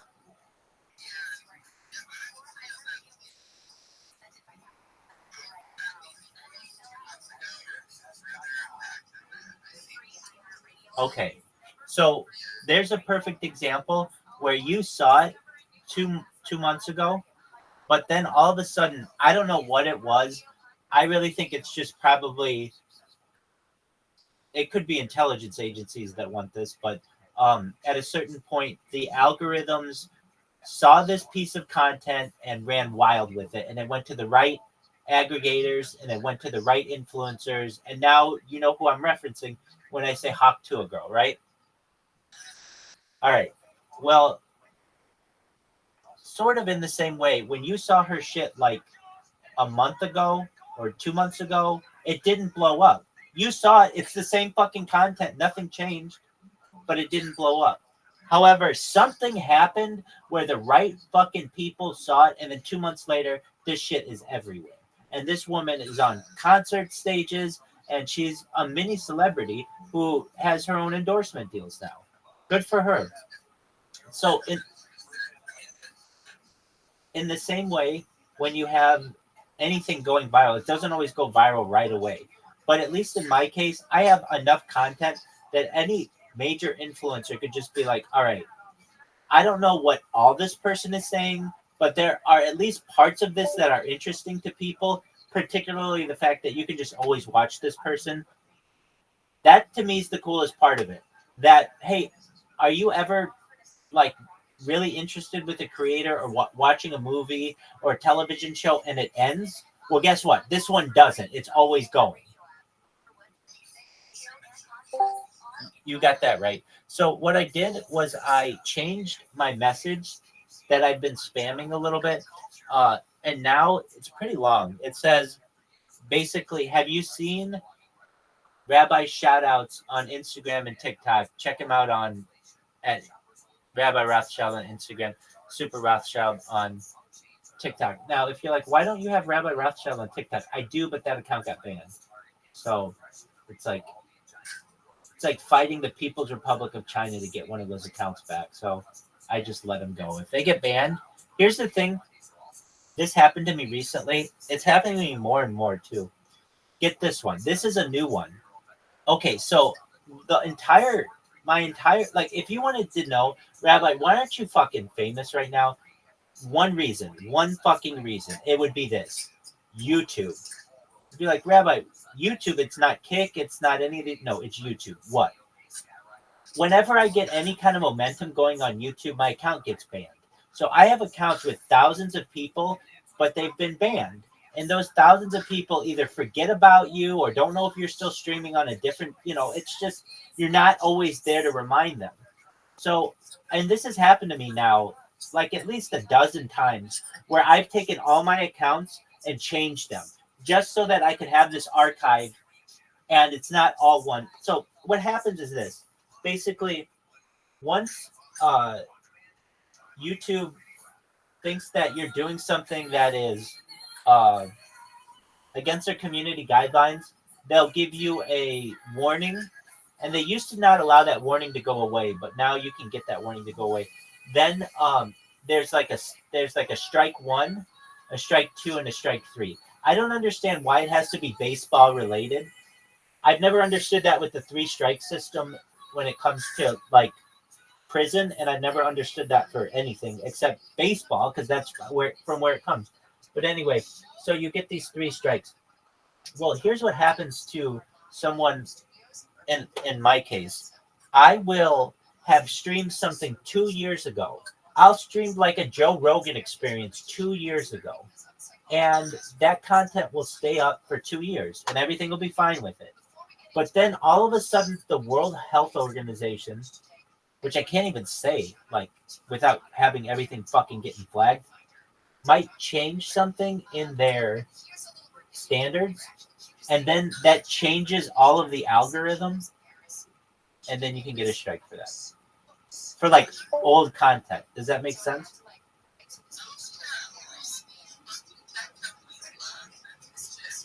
Dude, totally. So here's the thing. I have accounts that I have that haven't been touched in a year. And they're currently getting strikes against them. Meaning, like, it was fine to say what I said 2 years ago, but it's not fine to say what was said now. Dude, I know what I wanted to tell you. I was talking about the debate the other day, and I don't normally get political, and I said like 92% of people, at least on the radio in LA, said Trump won. But I'll tell you this. I thought Biden did better than, like, I was actually surprised. I thought he did really better than how do I want to say it?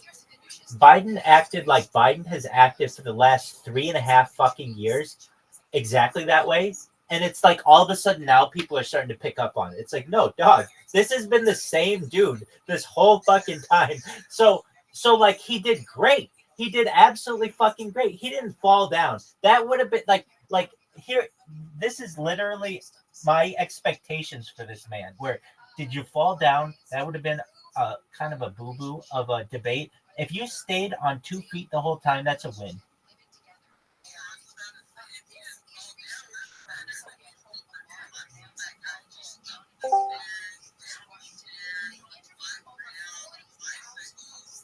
He's fallen.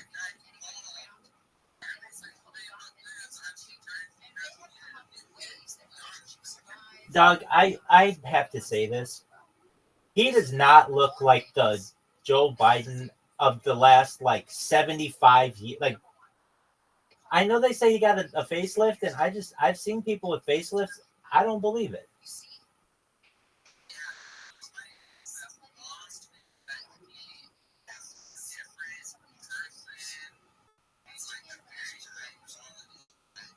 Mask. Yeah, and that's not a bad thing to think for a few reasons. We didn't know that much about this mask technology until recently. It has been declassified. Have you seen this mask technology though? Like they use some predictive programming in it. When they do you remember like Tom Cruise uses this in one of the Mission Impossibles? Okay, so basically, there's a scene in a Mission Impossible where you're watching this guy do all this fucking stuff, and all of a sudden you see this person rip off their face, and it's Tom Cruise, and it's like, no way! I can't believe he was doing all that stuff. I would have never known that was Tom Cruise. The mask is so good. All right, so they've shown this in the media, but then also, it's very interesting to me to listen to the interviews with people who worked at the CIA who were literally the head of what's called there's a name for it. It's the head of the disguise department. It's clandestine disguise department or something like that. Or operative disguise department or agent disguise, something like that. Anyway, I've seen two of these people. The one lady was like, yeah, I was the head of the disguise department from this date to this date, and we had to make disguises for all of these different world leaders, and we made disguises for all of these different agents, and these are indiscernible to the common person, to the point where you can literally get up to the actual skin within 1 inch and not be able to tell the difference. And then I saw this other one recently that, well, okay, so then she says, and I can tell you that, well, I can say that there are two of these people who have similar stories. One of them is a woman who worked for the CIA, and another is a man. But the woman says that I briefed one of the presidents, George Herbert Walker Bush, and then another guy says that he briefed like a George Herbert Walker Bush on a different kind of mask, and what he did was he came in wearing the mask, and he said, "Mr. President, I'm here to basically debrief you on the CIA's clandestine disguise program." And the president was like, okay, like expecting him to have like a bag of shit to show him. And he's like, "Mr. President, are you recognizing that you may be observing one of these masks or clandestine disguises at this point?" And George Herbert Walker Bush went, "Do you mind if I touch your face?" And went up and touched the person's face and said, "This is indiscernible to my eyes. I have no idea that that's a mask." So basically, like, dude, George Herbert Walker Bush was the head of the director of the CIA in the late 1970s until he became vice president of the United States. Like, if he's not able to discern these things, then fucking, you know how much better they've gotten in the last 40 years? And so for your ex's mom to say that, hey, dude, I see how she has that, how there may be some evidence there.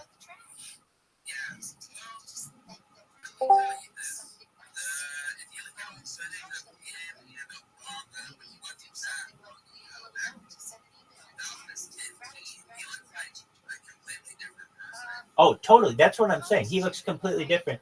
And also, if you read his daughter's memoir, number one, that they showered together, which is fucked up. But number two, his granddaughter comes out and says that he died in the year 2019, I think, of prostate cancer, something like that. And that this guy is just an actor. And like his family's fucking vocal about it.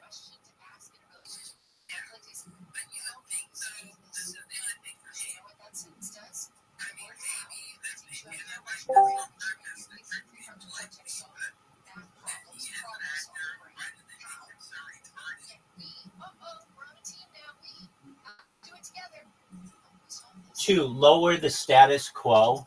Basically, it's gaslighting the public into thinking like, oh, he's doing a great job. Look at his approval ratings. They're, higher than the other guys or whatever.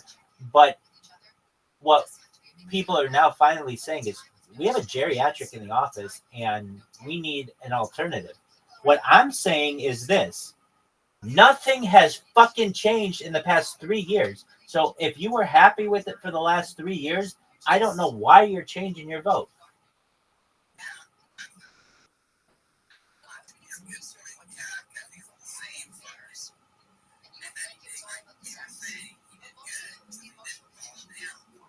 Dog, but he looks different. And you're not allowed to isn't that weird that you're not allowed to publicly discuss this?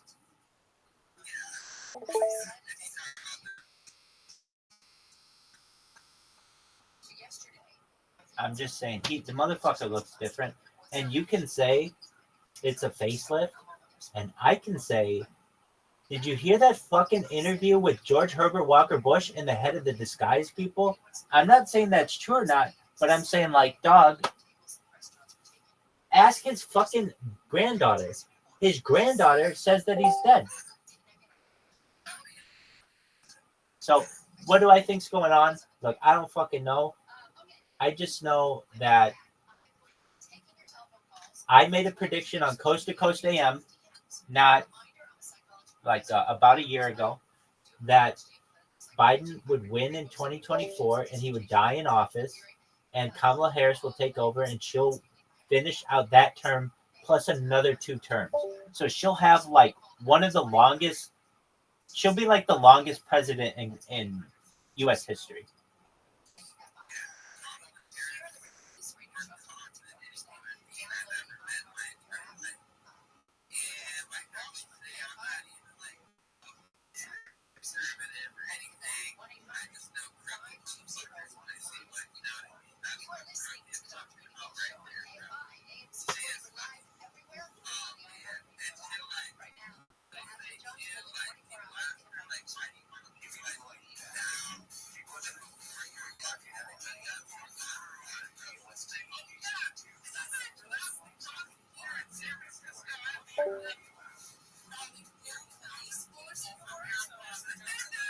There's a whole poster. Have you seen that poster of all of their faces that make up her face?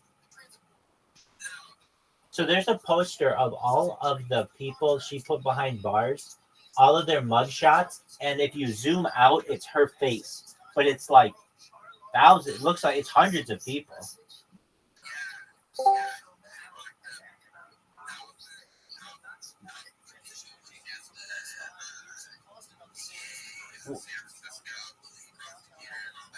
And she has like this inconsistency where she was like, oh yeah, I used to smoke pot. She said this on the Breakfast Club in New York City, that morning show. Well, she said, I was smoking, listening to like Snoop Dogg and Jay-Z in the 1990s or something like 1991 or something like that. There was something off with her timeline where it was like, wait, you mean to tell us that you were doing this while you were locking these people up? What kind of like terrible person are you? And then she's like, oh, it was a mistake. And dog, all I can tell you is this. I have no faith in the system.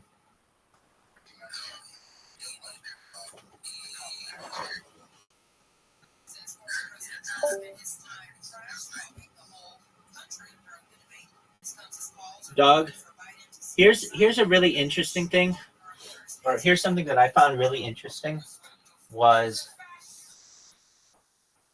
if you do, somebody posted this recently, if you look at Walmart, what people ordered like 2 years ago. Okay, so somebody had this thread. They posted what their groceries were 2 years ago, and it was like $100, and now it's $400. And so for people to say like, oh, inflation is only at like 6%, 6% a fucking year, dude, is like incredible compounded.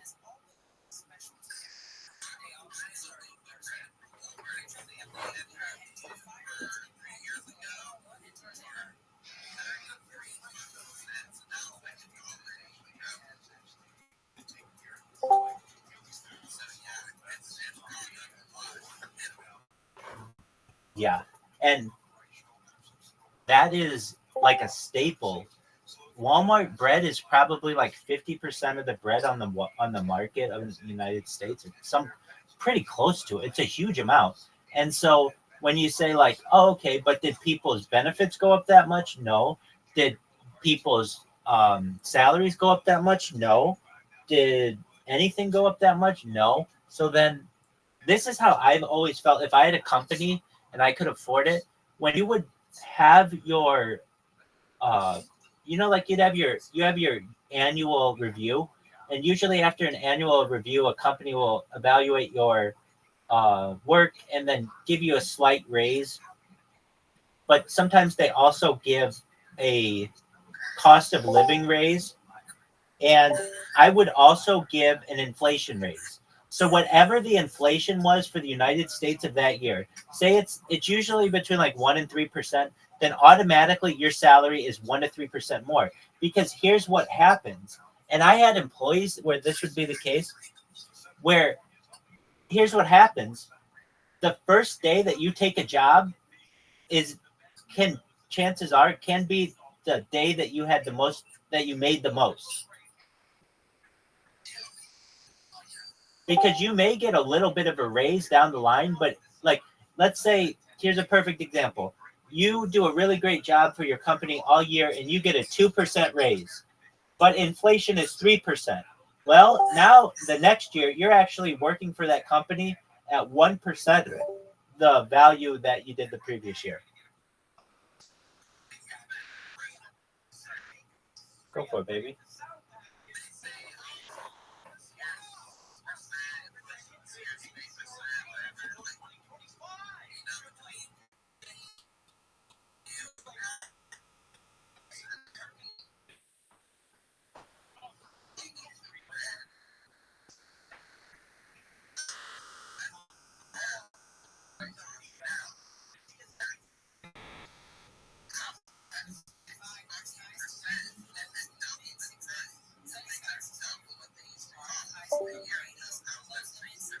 Right. People don't recognize that they changed what like the consumer price index was. So that, and like that's what they do. The same thing they did with the fucking unemployment rate. It's like the real unemployment rate is like 25%. I mean, I'm included in that. A bunch of fucking streamers are included in that. However, if you're not actively looking for work, you're no longer calculated in it. So that's why it's so low at like 4% or 5%, when in reality it's like 30%.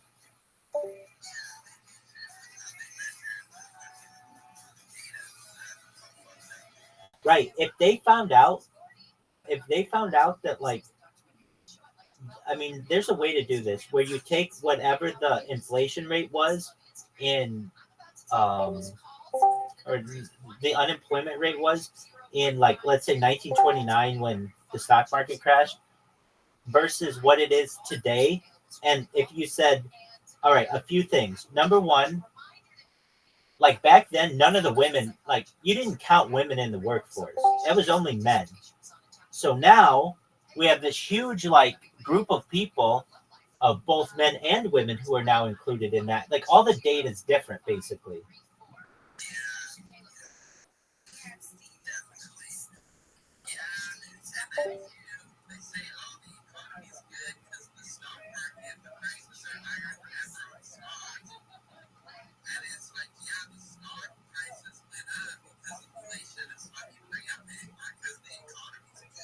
Right, it's just creating a bubble. Mark my words, I think it's around 40,000 right now. It's going to drop under 10,000 within the next 30 years. Like, there's going to be a huge bubble that's going to pop.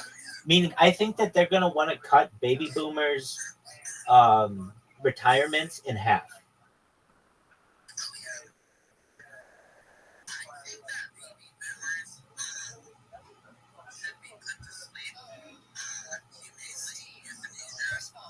Hold on a second. Now, that's another thing that is being done, is they're setting up not just class warfare, but generation warfare. So, like, when I was a kid, we never would be like, oh, the silent generation is a bunch of schmucks. No one would fucking say that. No one would say the fucking greatest generation is so great. Nobody talked like that. You'd say those old motherfuckers need to move their asses. That's what you would say. And then you'd be on with your day. Nobody would be like, oh, boomers, baby boomers. Like, no, it was none of that. And now you get into Generation X and then the millennials and then like what, Generation Z and now Generation Alpha and then Beta and then Gamma. Like, it's just going to go through the Greek alphabet, which is fine. I'm glad that we don't have to agree on a fucking name. It's just going to be standardized. But now they're so instead of dividing us by race and by class, now they're dividing us by age.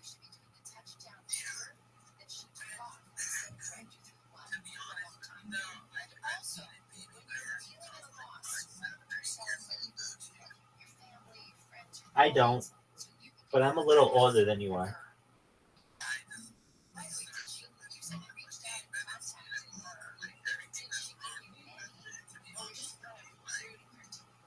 Yeah, but I mean, you could say the same shit about their generations before them, that they had credit cards thrown on them and all kinds of other shit.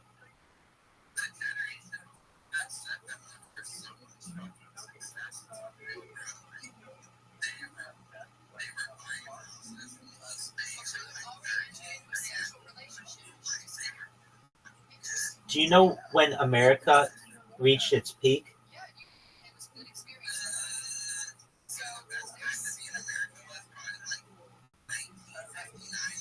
That's exactly right. California, 1950s.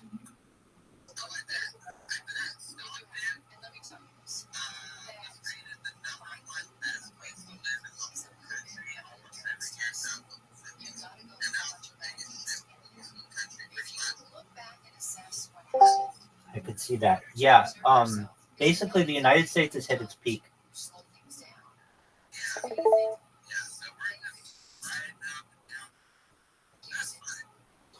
Word dog. I mean, that's why the only way I can protect myself is through data. The only way I can fucking get out of this hole. Even making six figures as I was didn't get me out of the fucking hole. It's not like I could afford to buy a house in Irvine or anything else that I want to do. So it was like, I need to get to that next level. How do you get to that next level? It's like, well, you can start a business, but it's incredibly expensive to do that in the United States nowadays. And there's this like streamer thing that's becoming more and more popular. And if you know about data, it can have incredible value. So you can go with that and just try. But it's like at a certain point, everything is going to be replaced. Every job, probably within the next 10, 15 years. So you got to have a backup. Why don't you stream?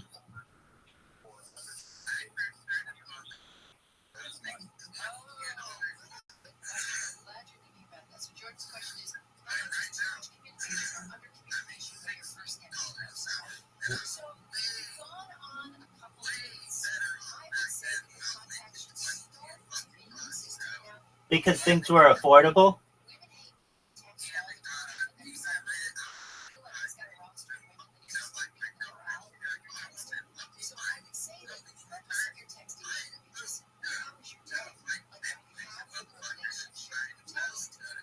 Right. And you're the exception.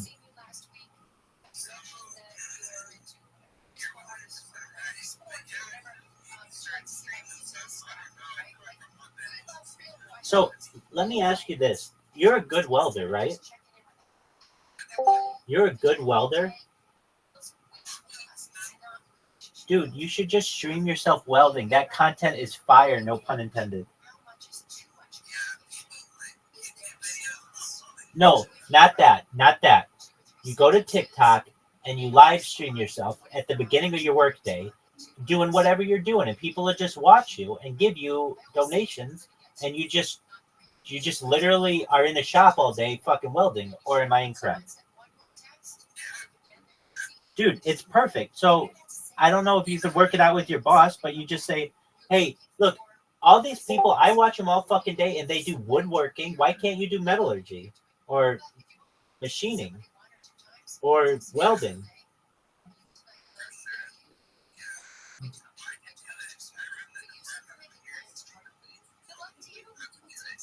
Well, dog, you should do it. I mean, all you need is 1,000 followers on TikTok, but you could do it live on Instagram.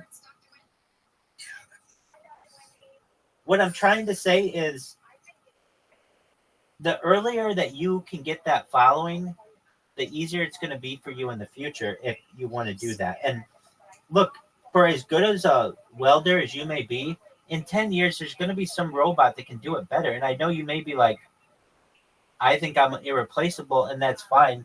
That's an argument for another day. But at a certain point, there will be a robot that can do it better than you can.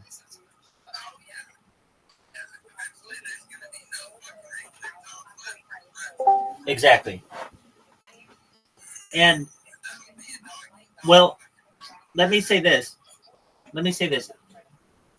I personally, I think, as sad to say it as it is, I think that however you want to define this, celebrity or influencer or whatever that is, I think that will still have a role in society because advertising will be so powerful that people will want to use these names, image, and likenesses of these people.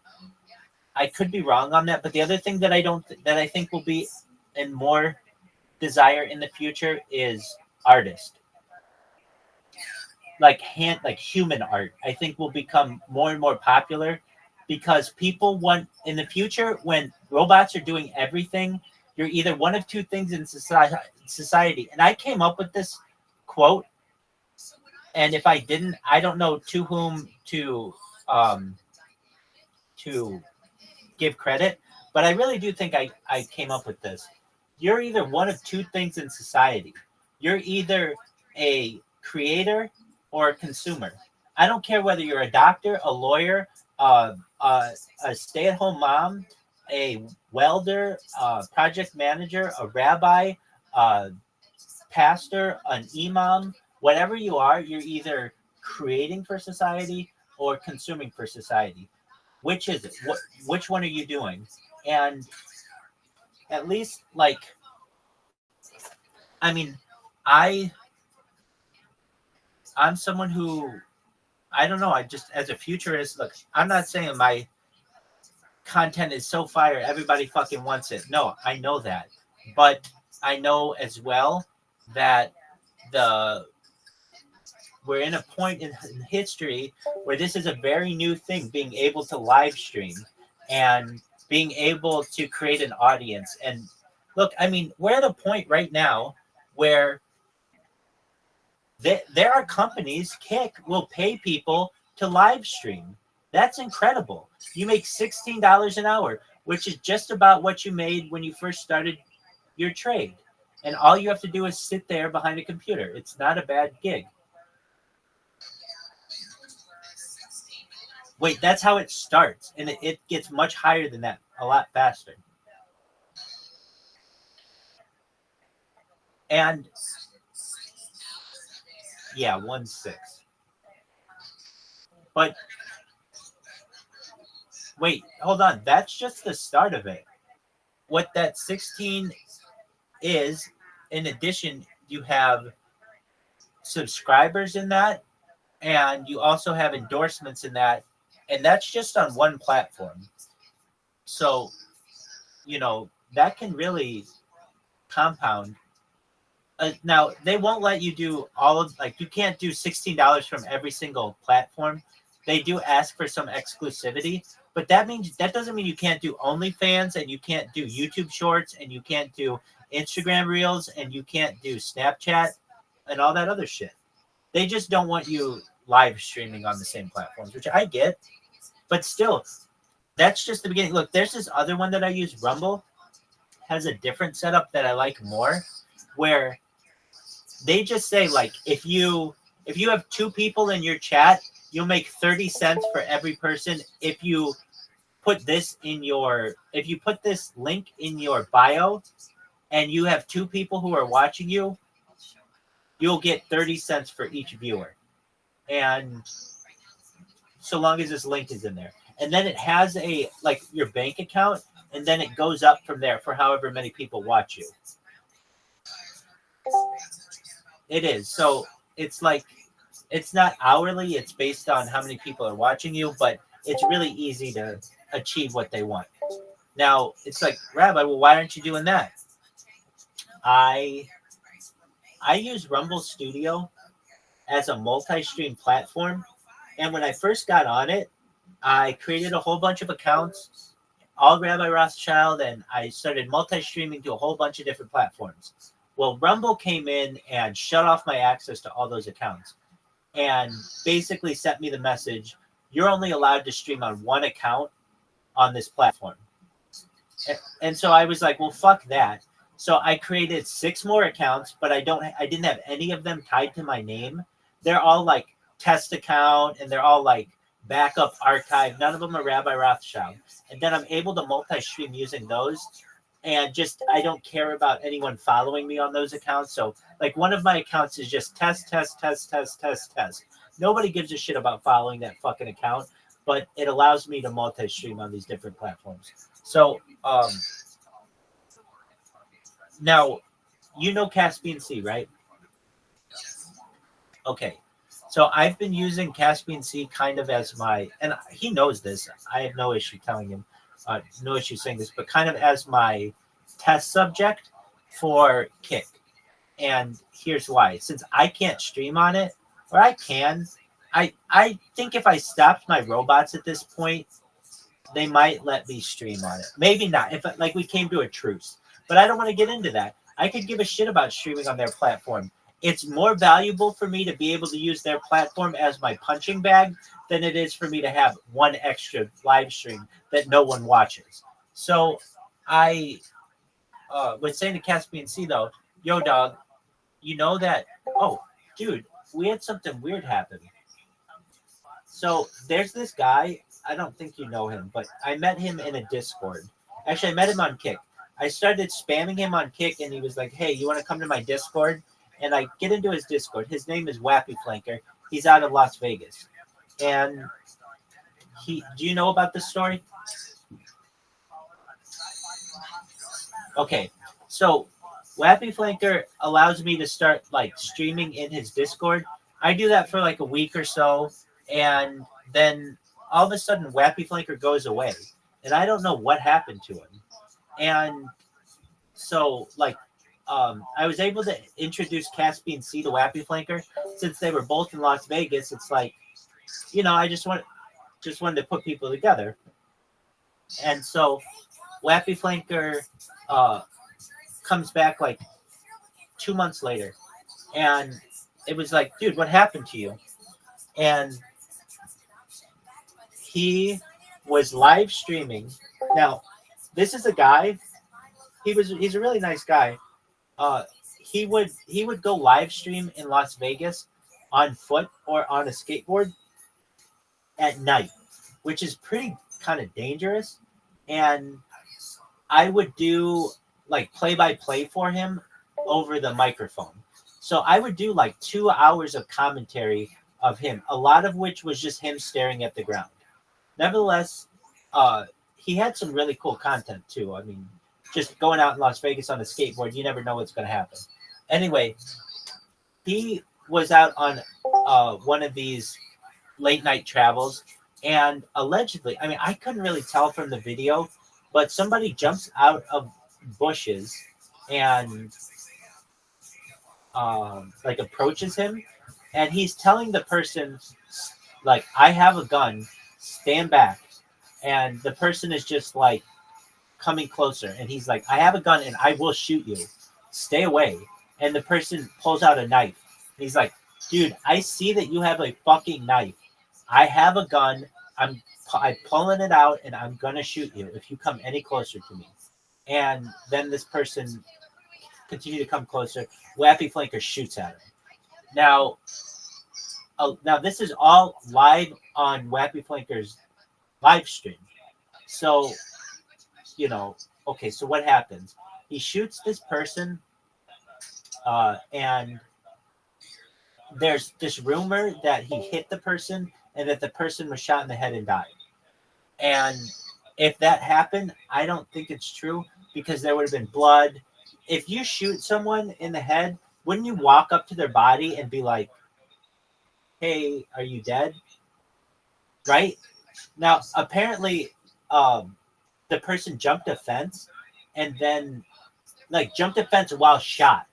So it's like, do you know how hard it is to jump a pretty big fence? This is maybe like a 5 foot, 6 foot fence, and plus like none of it got on camera. What do I think happened? I think that he was riding a skateboard. Somebody came up to him. There is somebody in the video, and maybe they have a knife, maybe they don't.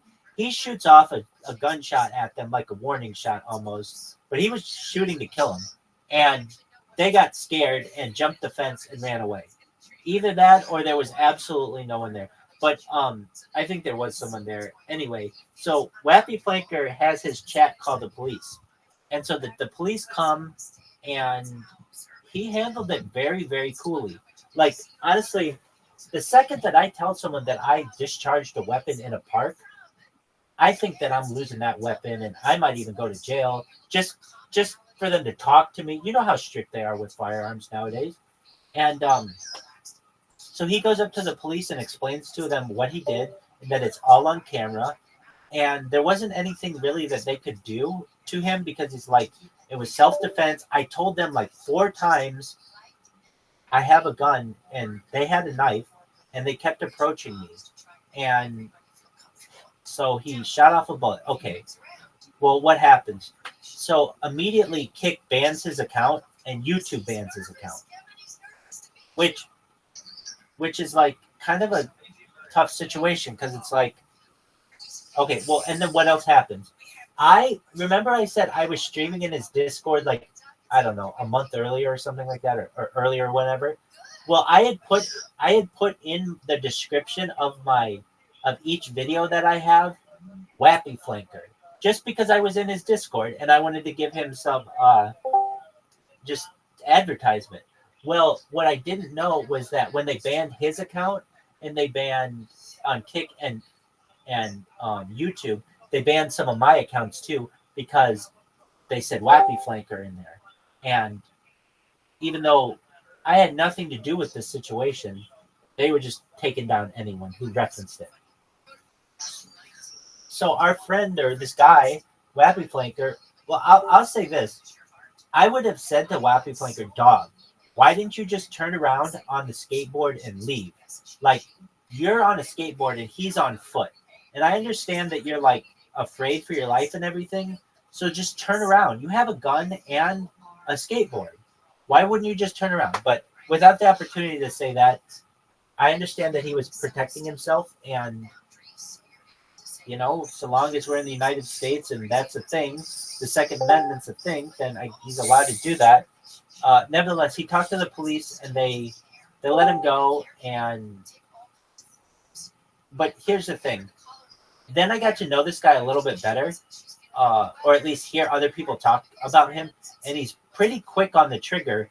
He's pulled a gun on a bunch of people, basically, and it's like, oh, so you're way quick on the trigger. Somebody needs to talk to you about that, or you are going to end up killing somebody.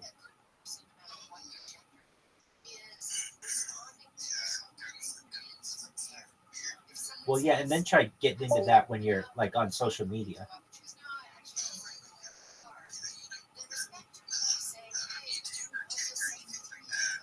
Right. And it's so strange, like, where they draw the line of, like, hey, we'll show you a documentary on, like, the war in Iraq, and these guys have, like, huge machine guns, but, like, you literally can't do the same thing of showing you at a gun range. Which...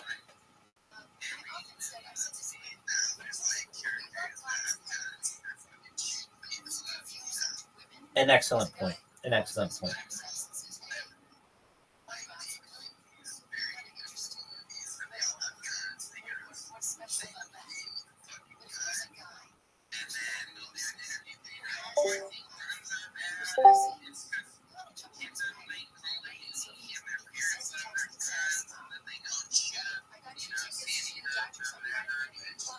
Dude, just wait. We're going to have another round of that shit in the next, like, 3 years once Grand Theft Auto 6 is out.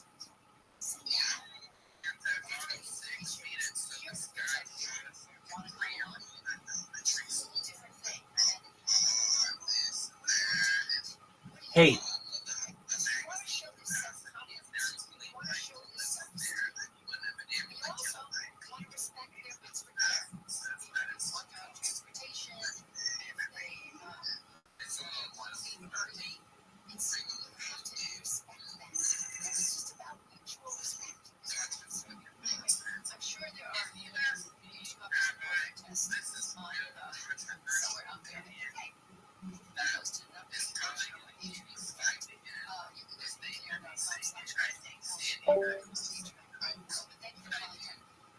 Hey man, you can have your beliefs.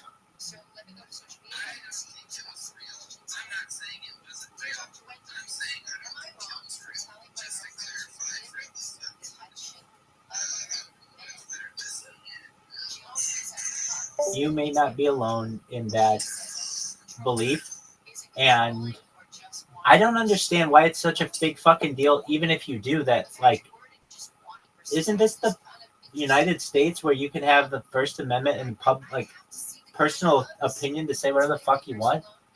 I don't think the fucking school even existed. There you go. I don't even fucking think that it's a thing. There you go. I'm not allowed to fucking believe that. Like I shouldn't be shouted from the rooftops that I'm the worst person ever, or whatever. And I'm not saying on this subject, on any subject. I don't know. Name whatever the subject may be.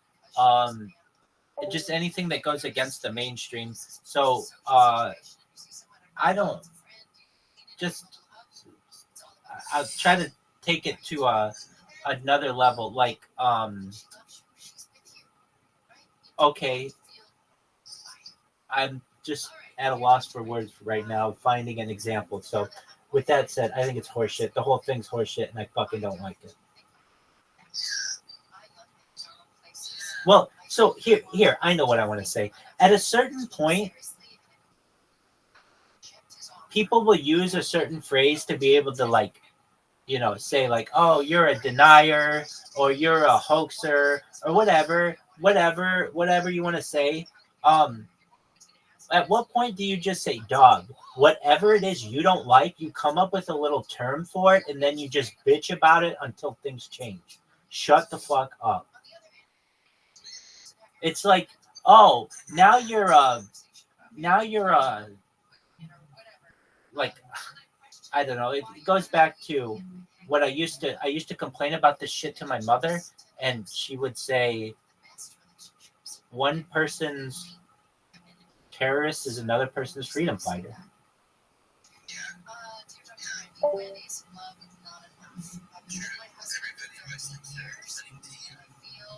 Exactly.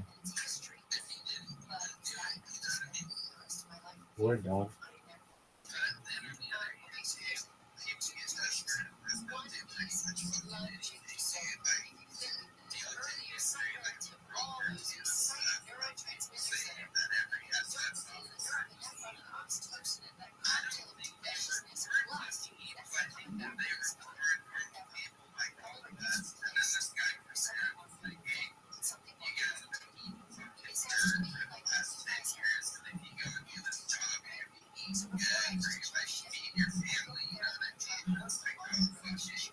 Doug, have you heard now they have hit?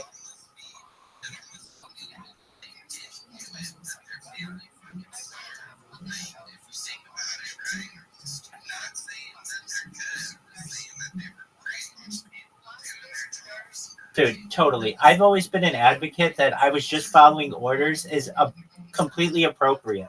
And I know that goes against the Nuremberg terms of the Nuremberg trials, but I would just say that that's what we tell people in the corporate structure, and that's what we tell people in the military, to follow orders. So why can't you say I was just following orders?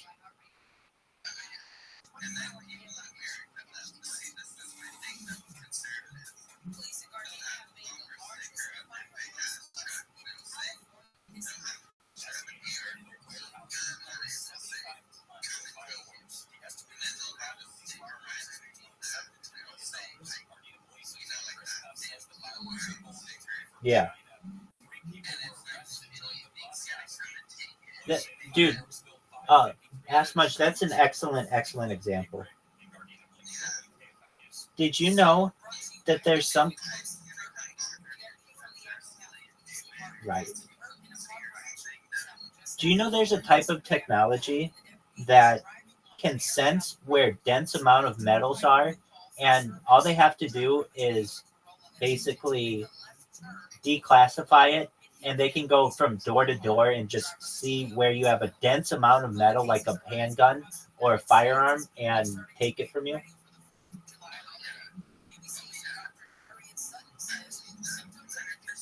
And the way that I've heard that this is going to go down is this. They drive down your street and they've got this like, imagine like a SWAT vehicle, and they drive down your street, and this thing has like this radar that can tell where in your house there's this really like dense amount of metal that resembles a gun, almost like those naked body scanner things that can like see through walls and shit.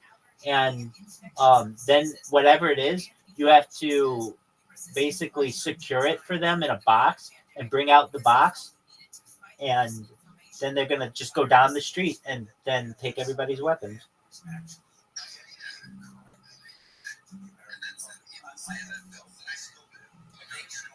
No, you know what the next step is then? Then they go for knives. Have you seen in China? It's already the law that you have to have in some provinces. You have to have your knife chained down. Oh, it's incredible. So like all of the restaurants in China, all of the like butcher knives and shit have a big chain on them. Well, and here's all they have to do. Look, it's the thing. It's the Hegelian dialectic. It's problem, reaction, solution. So let's say I don't like people wearing red on Tuesdays. So what I'm going to do is tell all my minions, hey, whenever you see anybody wearing red on Tuesday, you're going to say that they are anti-red on Tuesdayites.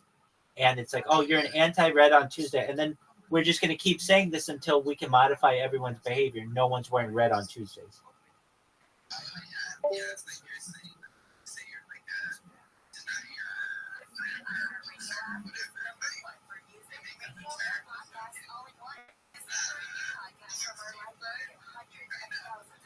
Exactly.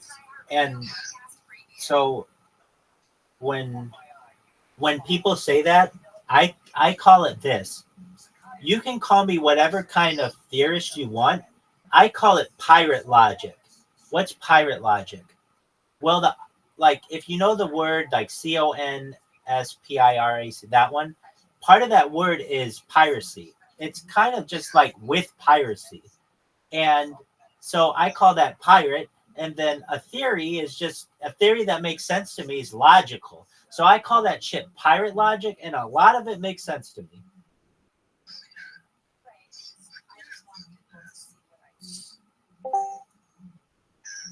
One of my favorite things.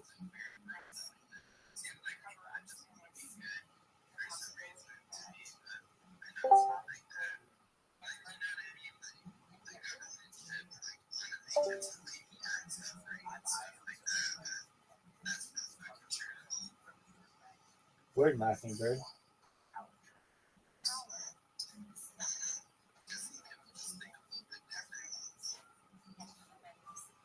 Do you like the monkey app?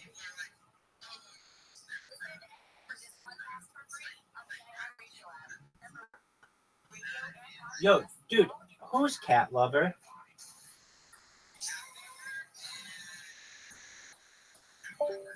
Is Cat Lover your friend? I recognize that. And I love Cat Lover. Just Cat Lover's around a lot when you're around.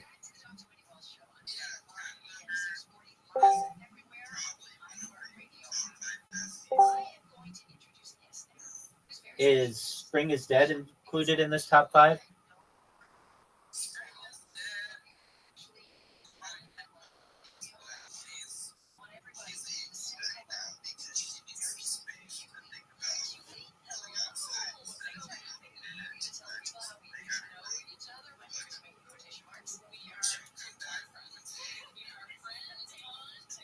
Very, very nice.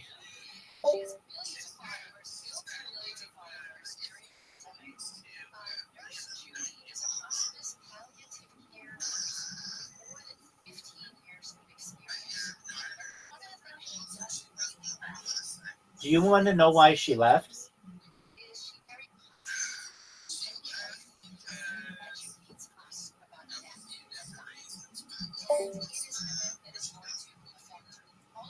You want to know why I think she left? So she's very subservient to Face. She's a sub. They have a sub-dom relationship, and Face is very, very controlling. And every time I would go in there and say, "I'm your daddy" to her, he would make her leave.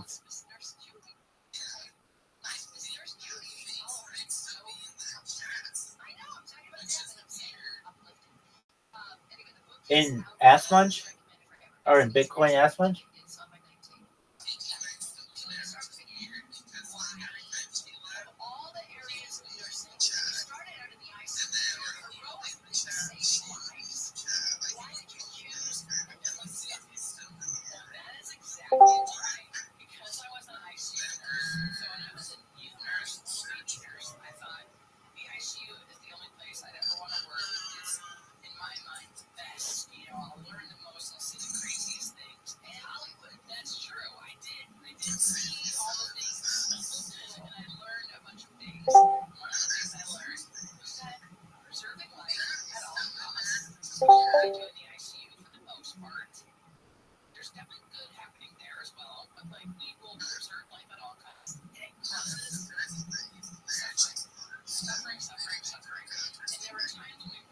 No, he just wants feelers on it.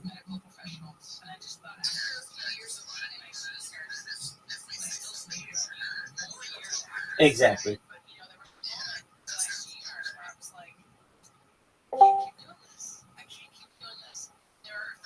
What were the reasons why she left?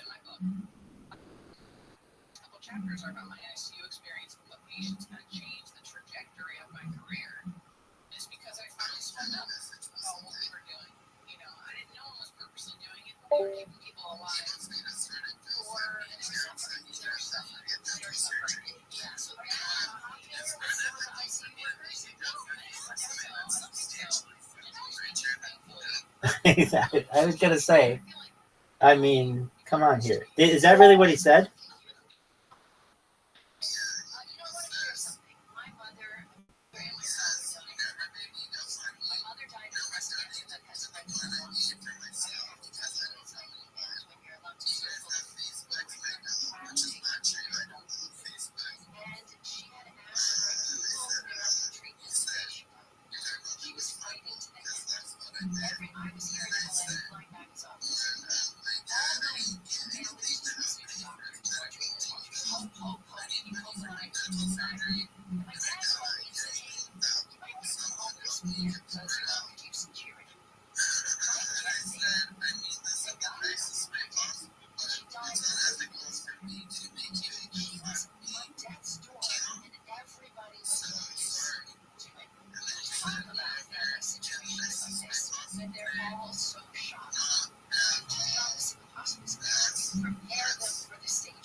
Well, that sounds like a head case.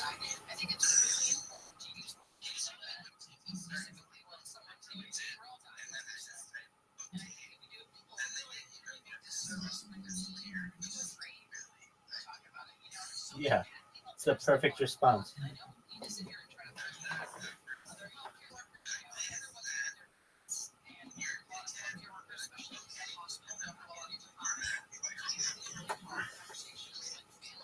Doug, have you ever known of anyone ever getting a single fucking dime from GoFundMe?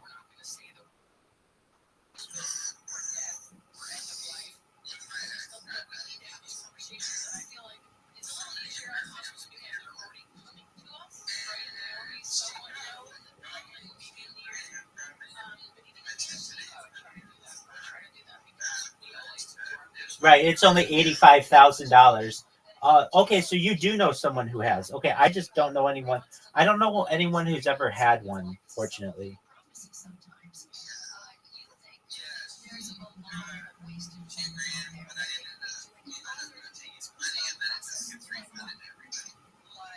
Oh, no way.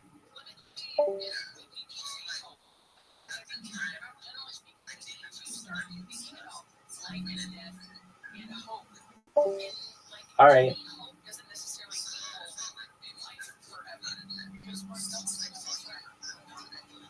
How's? Oh, well, I was. Do they take like a little percentage of it? I imagine.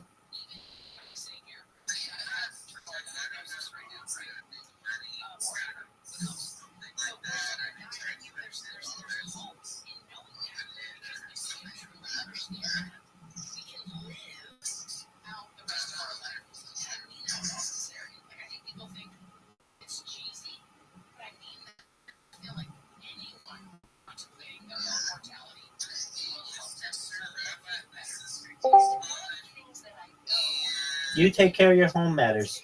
It's a pleasure speaking with you. Come back whenever you'd like.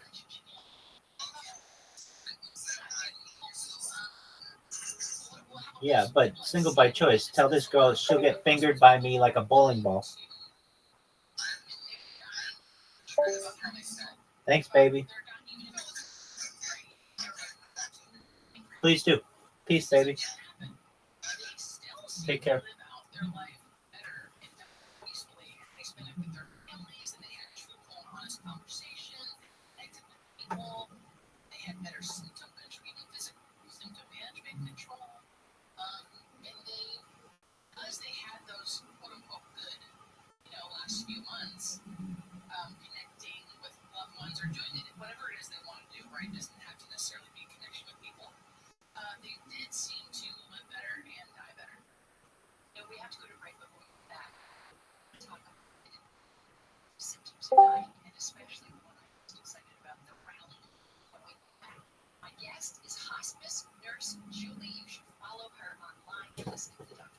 Degrees, right?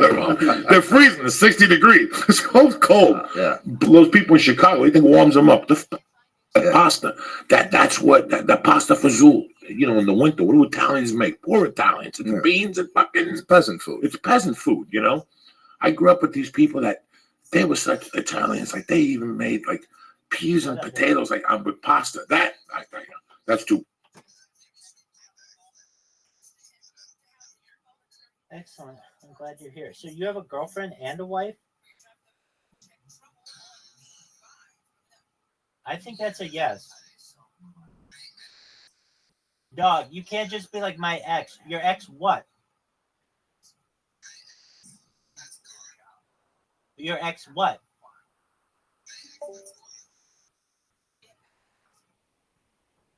But I don't think she's gone. You mean your ex-wife?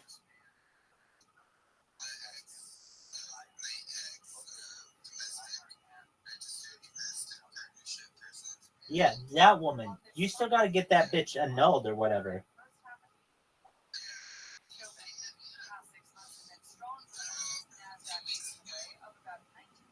Which?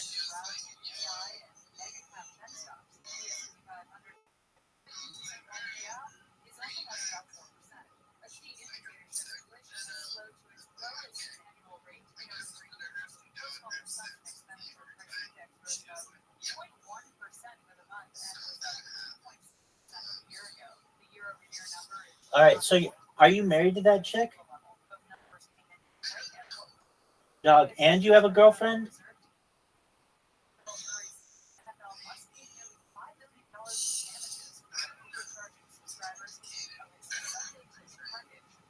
So you're talking about the same chick, that same girl?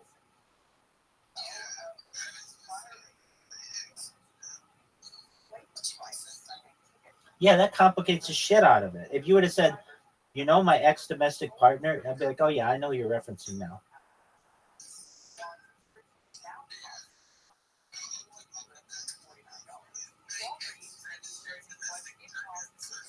It wasn't a wife?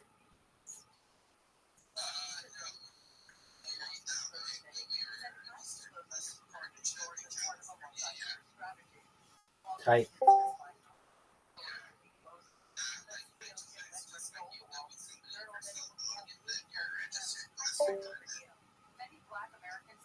Cool, dog.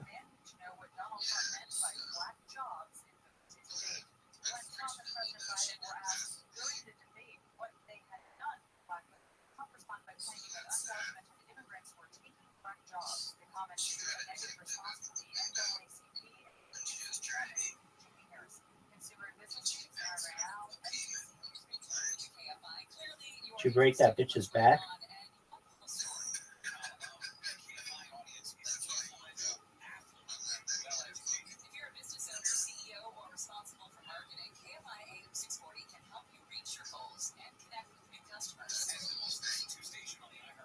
Cool.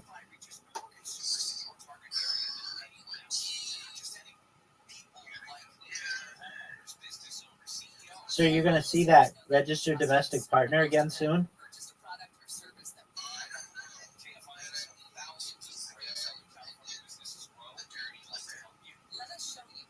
Anally?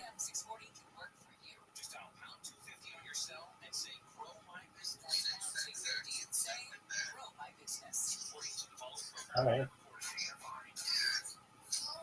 Anally? Anally?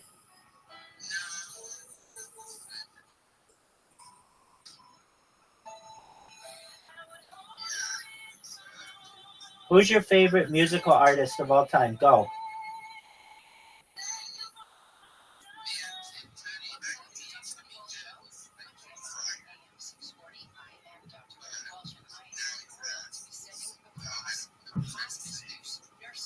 Do you know where North Bergen is?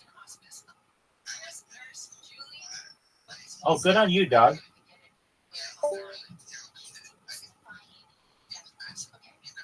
I love Billy Joel. Do you know where North Bergen is?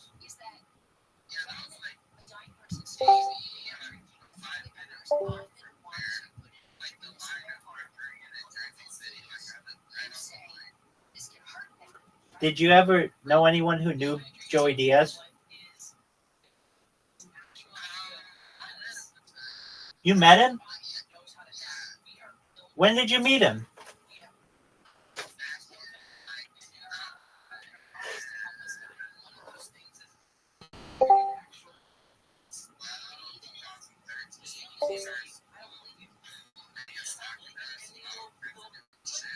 Shut the fuck up.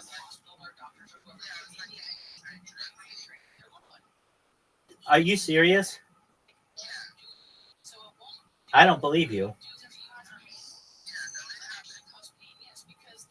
Do you understand why I would say I don't believe you? Because you always tell me things and then they're not true.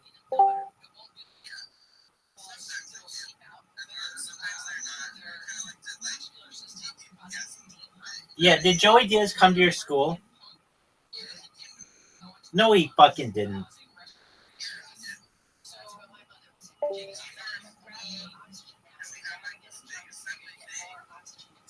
Dog, he was in the middle of like huge coke binges in 2008. Yeah.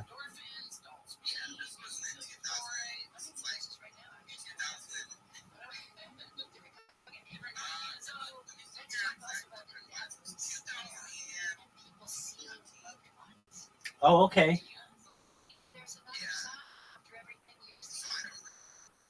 Did you get to shake his hand?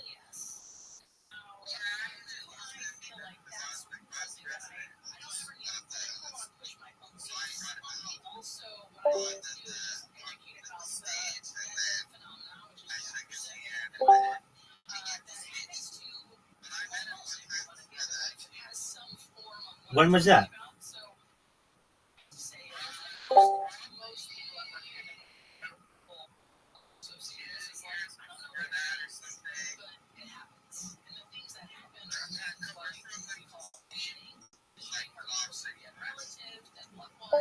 When did you meet him 2 years before that? What was that?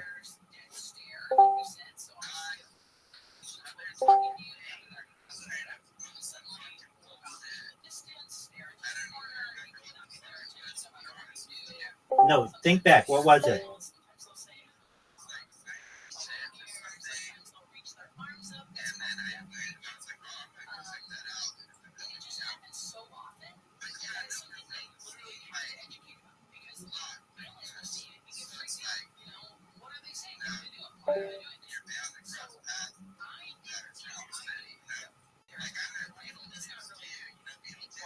Yeah. Isn't he like a minor celebrity there?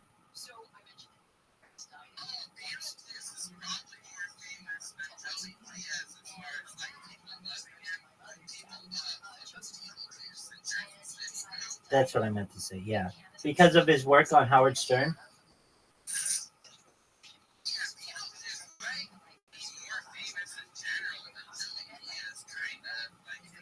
I could see that. I could definitely see that, especially in the especially in tri-state area, wherever Howard Stern is. Beetlejuice is huge.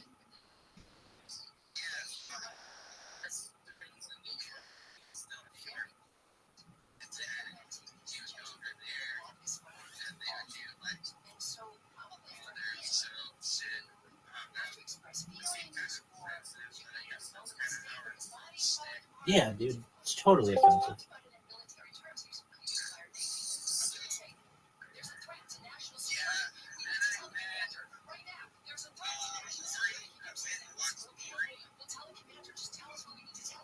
You got to meet Maury Povich?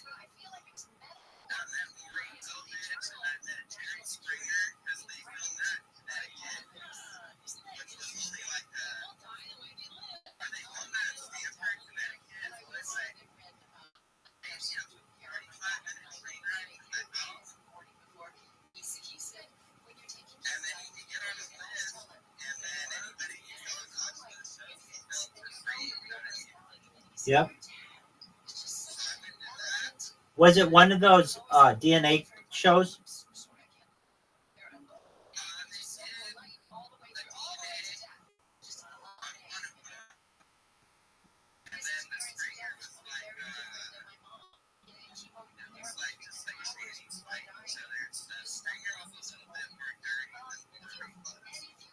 Isn't that something? Like once, like they used to have that on television, like, and now those people would be like,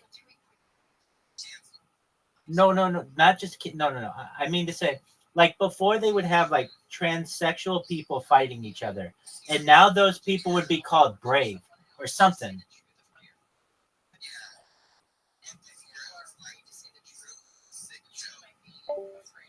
Right, exactly. I don't know how to describe it, but it's fucked up.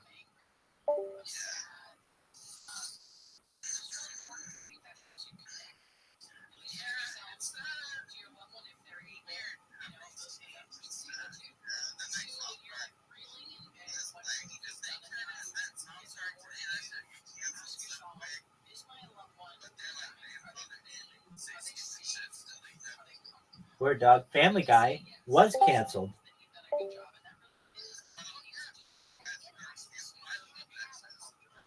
You and I both said that's like our favorite fucking cartoon. I was gonna just say the same fucking thing. I love how it's so fucking random.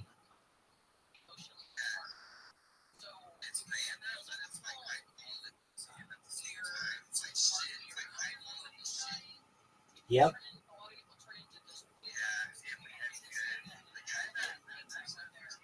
Seth MacFarlane.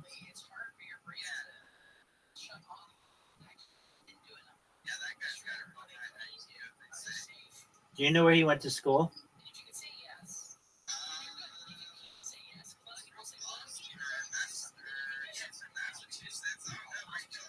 RISD. He's from Rhode Island. That's why it's in Pohog. RISD. Do you know what that is? Rhode Island School of Design.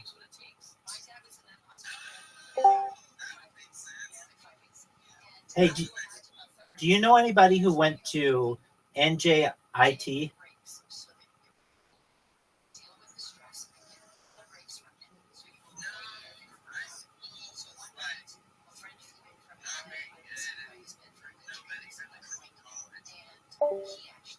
I gotcha.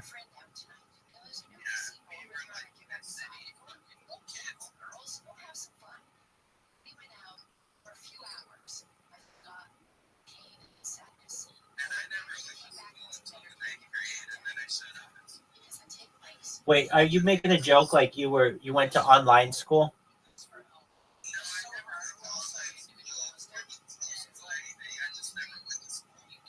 What the fuck kind of didn't they like arrest your parents?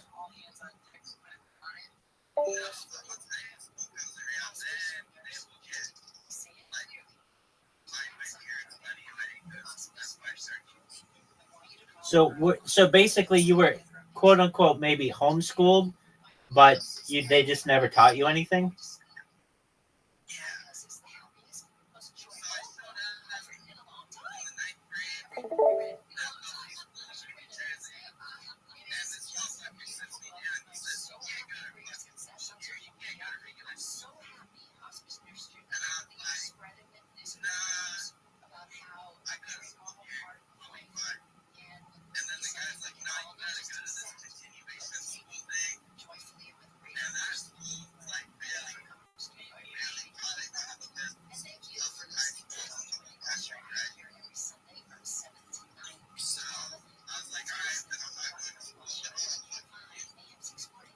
You mean to say you only went to school for like 4 years of your life?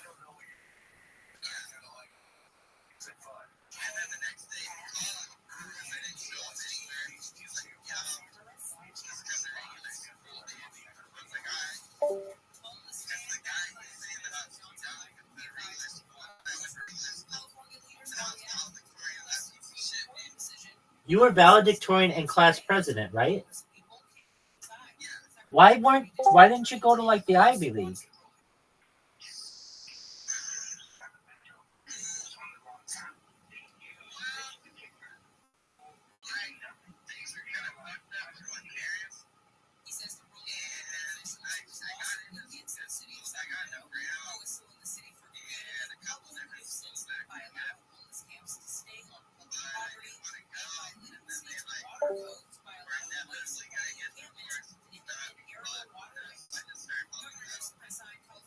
Wow.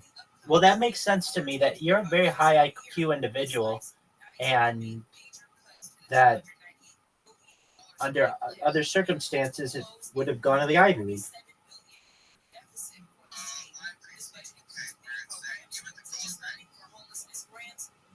I did. Hey, I have another question for you, actually. You didn't have school. You didn't go to school from like up until 8th grade. Would you just hang out with your brothers and sisters?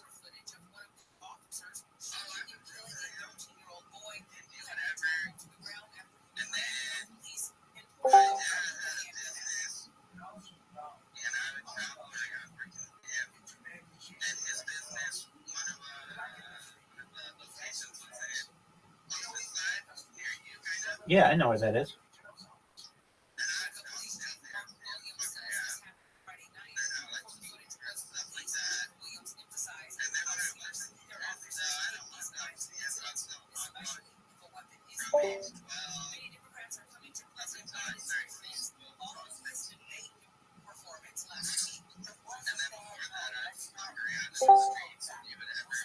I mean, like, are your parents like not normal people?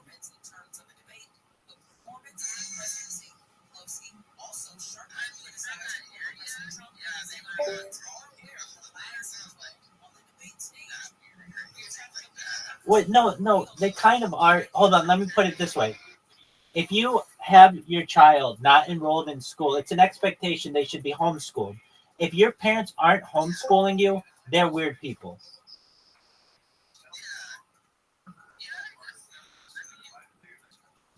Oh.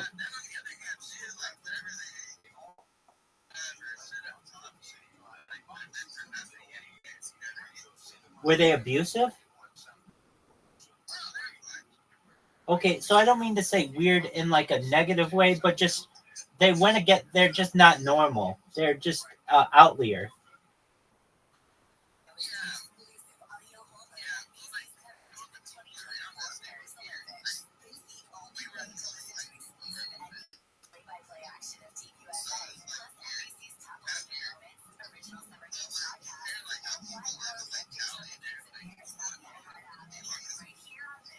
I can see that, but still, even your average Californian parent, if they don't have their kids enrolled in school, they would homeschool them but certainly they wouldn't just have that child roaming the streets.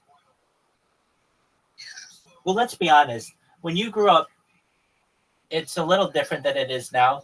You probably couldn't pull that shit.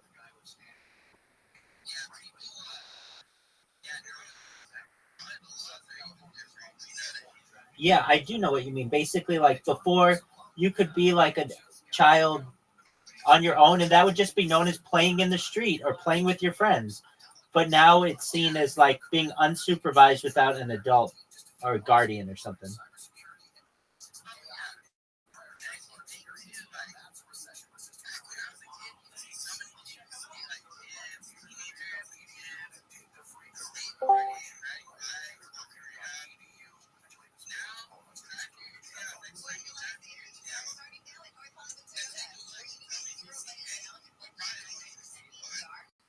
They're all playing video games.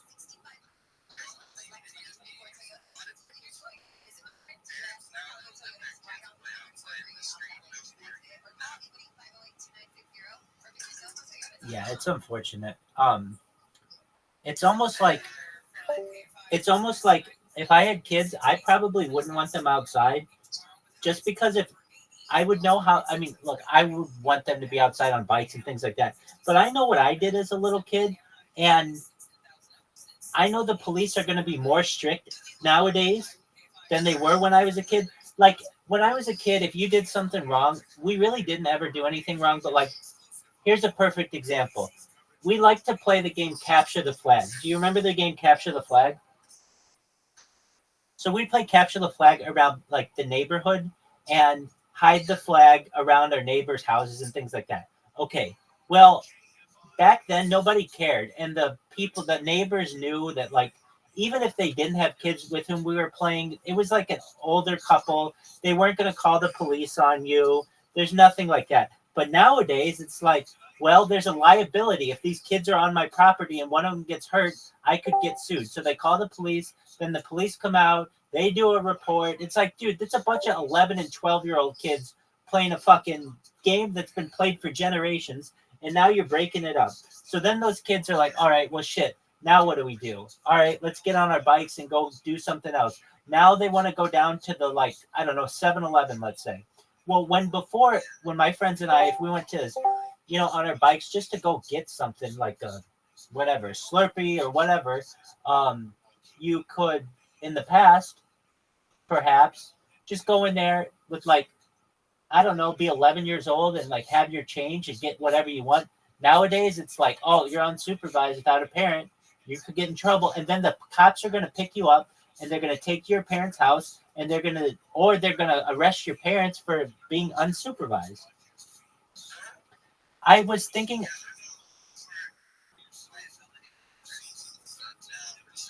yeah, just when I said that 7-Eleven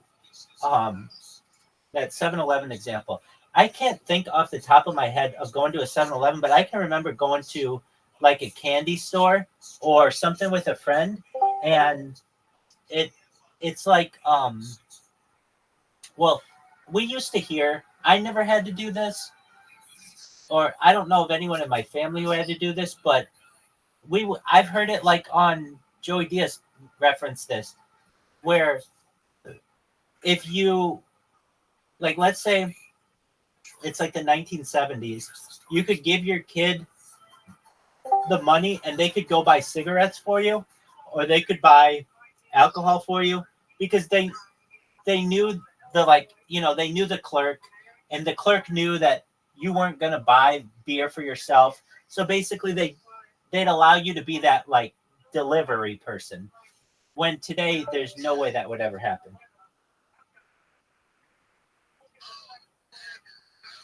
And this was always an interesting one to me as well. The idea, at least, of a countywide or like citywide curfew. Like basically, when I was a kid,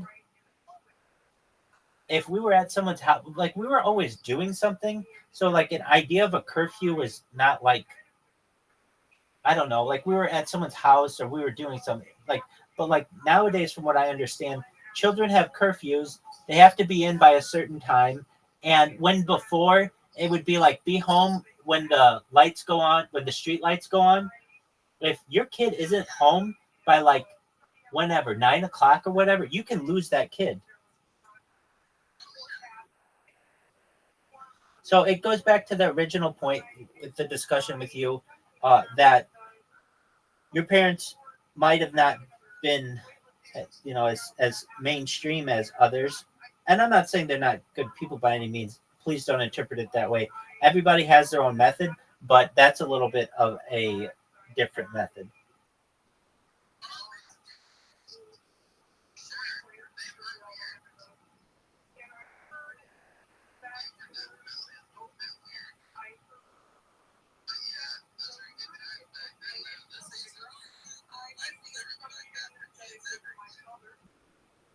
I'm somewhat in agreement with you, and it makes me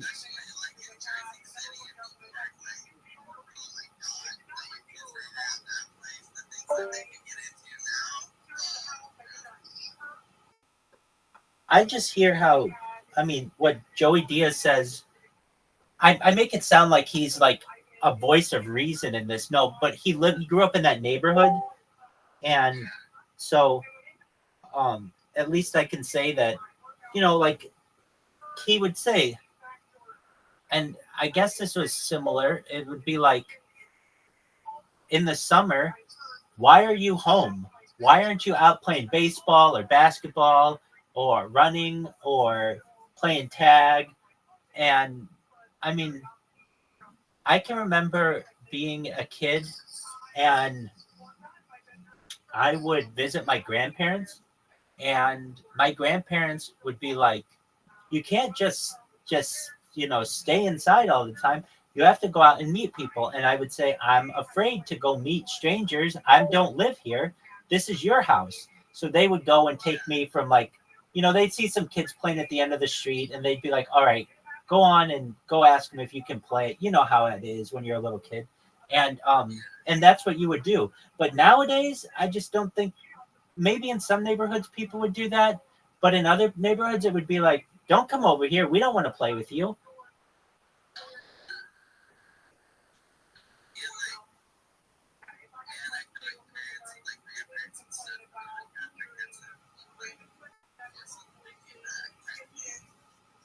Exactly.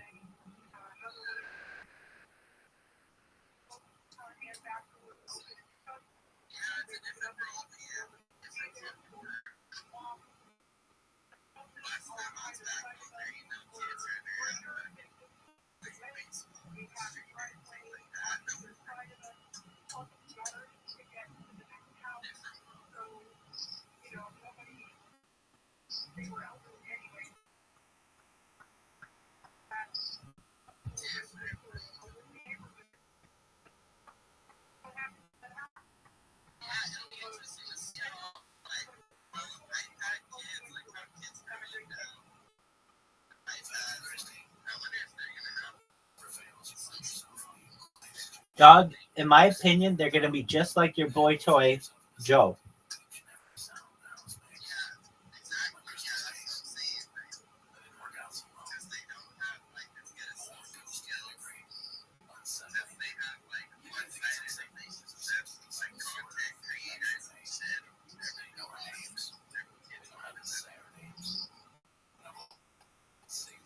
I'm going to...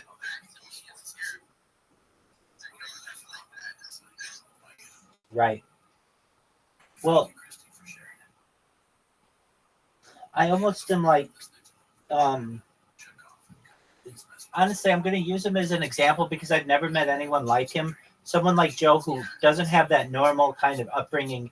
And I can see how he just used it as an excuse, where it would be like, oh, well, you have to understand, I don't have the normal social skills of a regular person because I didn't go to school with people ever. And it's like, okay, is your whole generation who does that kind of shit going to say that? Because if so, I would appreciate the heads up so that I know that I can't blame you for anything or even have normal human interactions with you, because every time something goes wrong, you're going to blame something. You're going to blame the fact you didn't go to normal school, or you're going to blame the fact that your kratom isn't normal, or your fucking whatever kind of prescription you need. There's always going to be an excuse. It's never going to be like, oh yeah, I fucked up.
To some extent, I fully agree.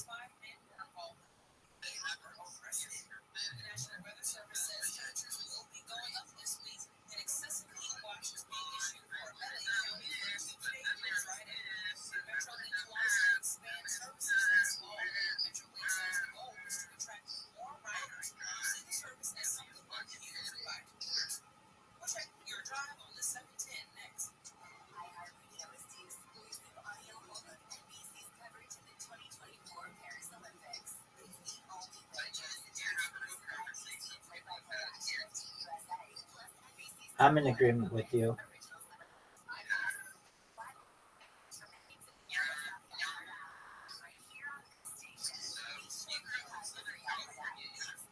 No, I grew up in the Midwest. How about you? Yo, you were in New Jersey. Yeah. I moved to Southern California originally about 15 years ago, and then again like 6 years ago.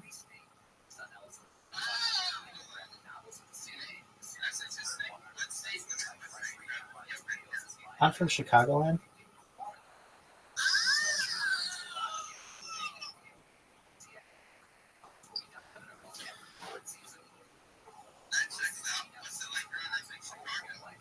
Cold, so I moved to California.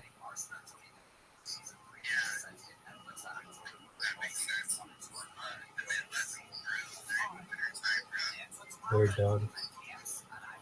Yeah.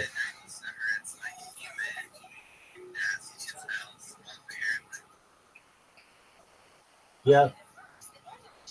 Completely agree. Chicago's nice, but not anything in comparison to Los Angeles. So.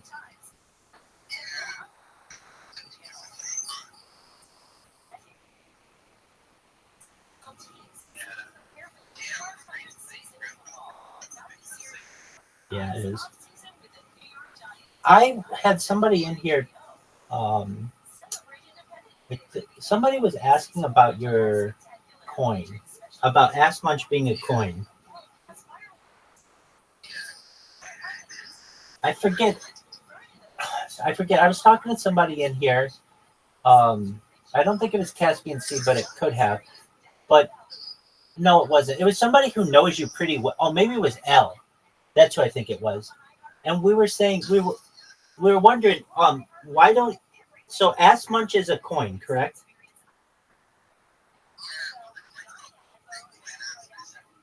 That's what I meant to say. Okay. Does it have a value?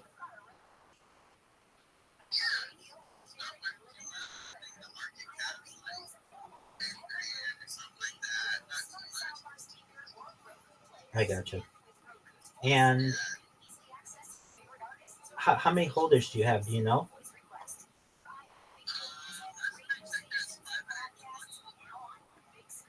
Okay. And I mean, are you interested in? That's what it was. What was somebody was saying? They were asking me about what coins I promote or whatever, in addition to Harry Potter Bomb Sonic 10 Inu, and I said I don't even know at this point. I think there are some of them, and I named them. There's Apollo's and yours, and a couple others. But I said I don't know if they're still active. And Elle was saying that yours was yours is a coin, and that it just is kind of, what do you call it? Slow.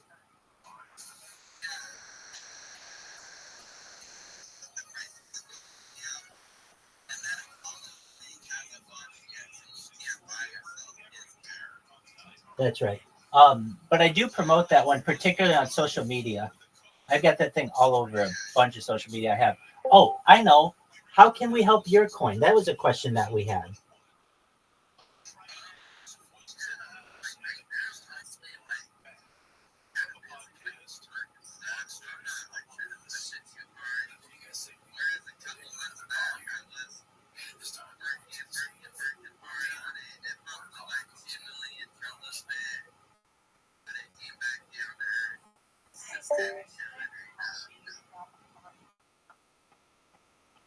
Is it something that you look to hold on to like for a really long time?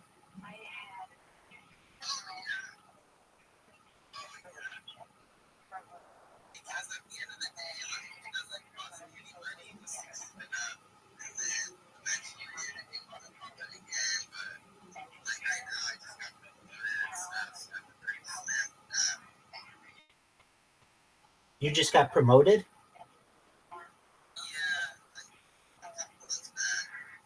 And that's how you got um that's how you got the ability to run your own group of people so that you could stream on TikTok if you wanted, right?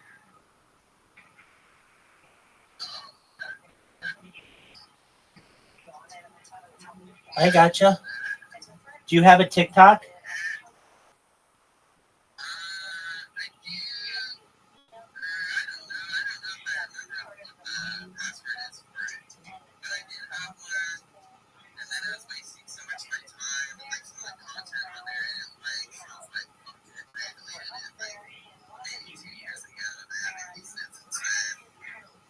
Dog, get that shit back.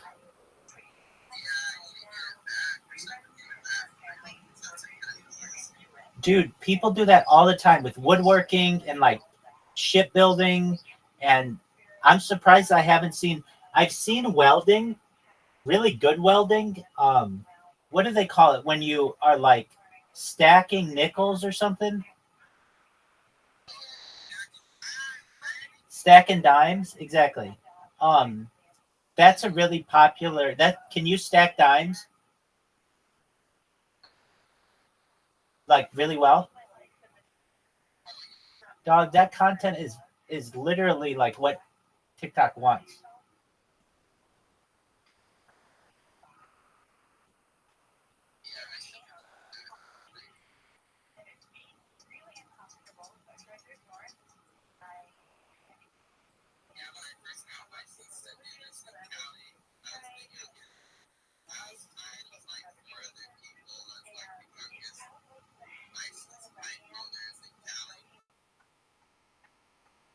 How old were you when you started it?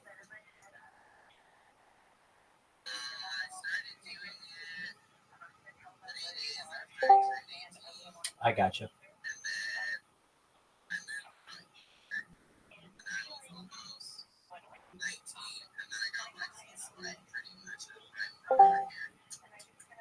Very nice.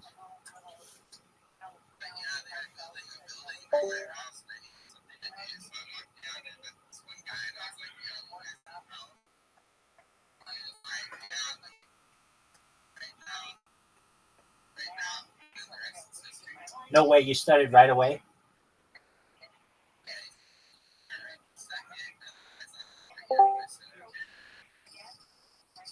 And you still work for that guy?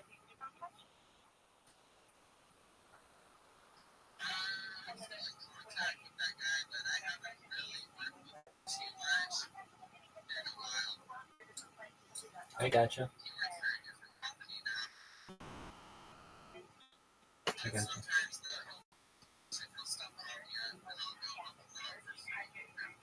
That's nice of you.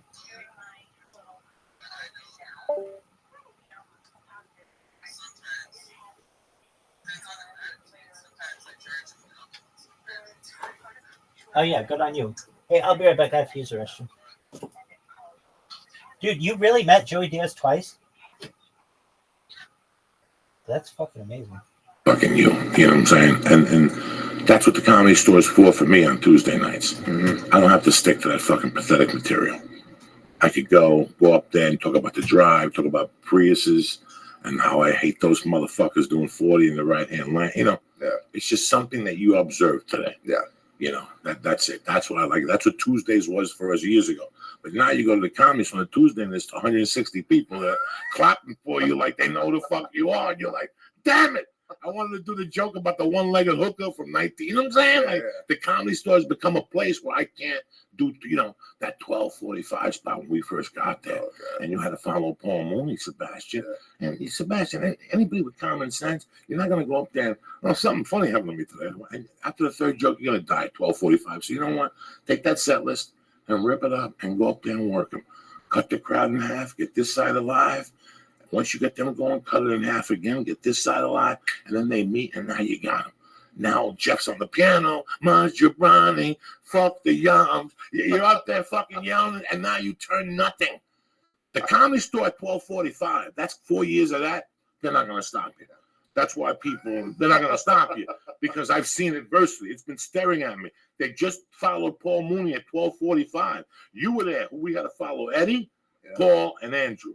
That was 3 nights a week, dog. And then you had to follow the mediums, Dom Herrera. Dom Herrera was my killer. Every time I look at the lineup and Dom Herrera was there, God damn it, especially in the main room.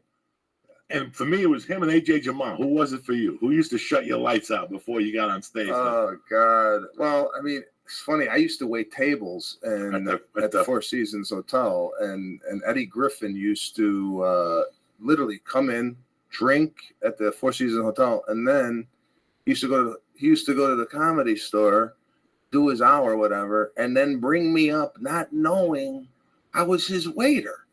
Like he just, please welcome, and I'd come up and at that time I was such a young comedian. I didn't want to say the truth that I just waited on Eddie Griffin at the Four Seasons Hotel, and he don't even know who the hell I am as he's bringing me up. He finally Dice Clay asked Eddie, do you know that's the guy that's waiting on you? I go, nah, yeah.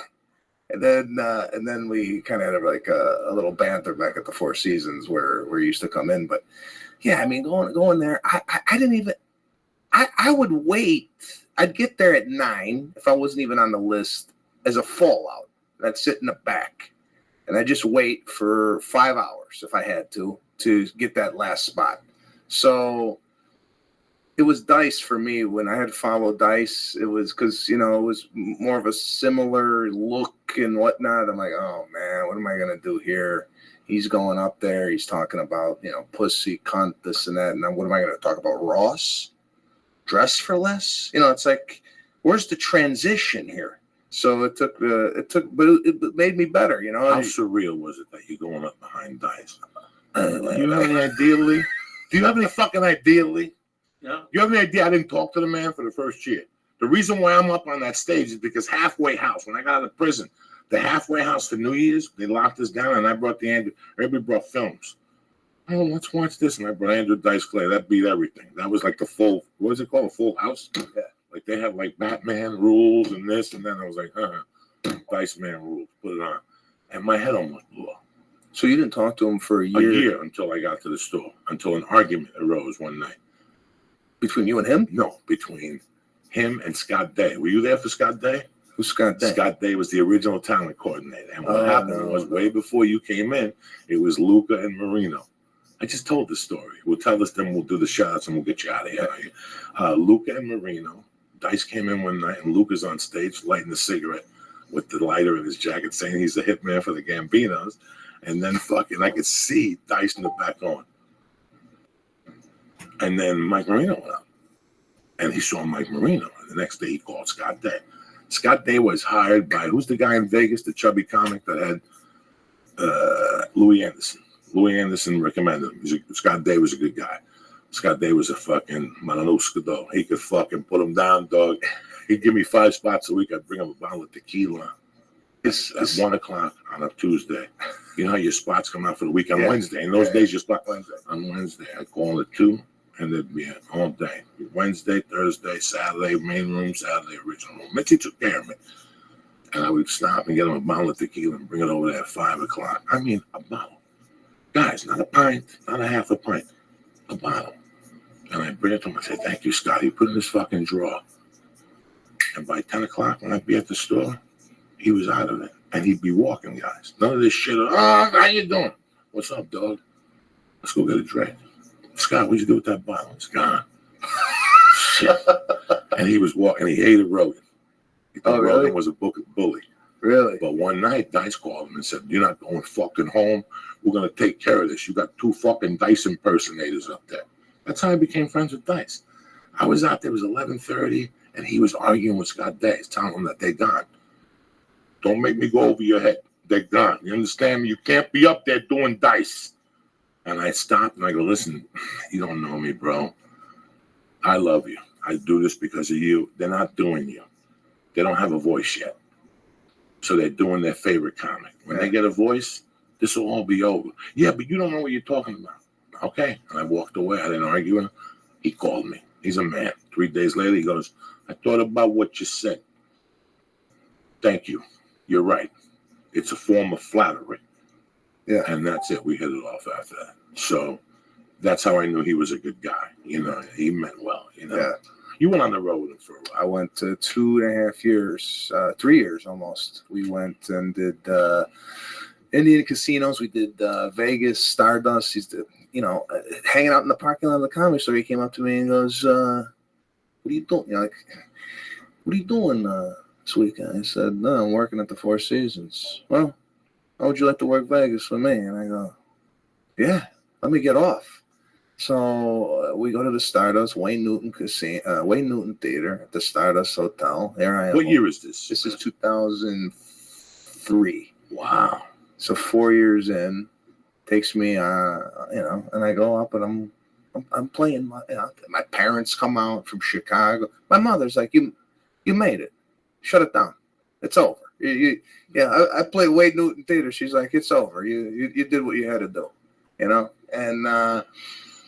And yeah, I mean, just performing with him here. You go to, in my head, you're going to Las Vegas with Andrew Dice Clay. And I don't know Dice from nothing. I just know him from the Comedy Store. He's another guy that it was hard to get to know. Did you know who Dice was when you left Chicago? Okay. Yeah, I grew up on Dice. Okay. So, but I don't know the guy personally. I feel very intimidated. I feel like he might fight me at any minute. It was just one of these guys that.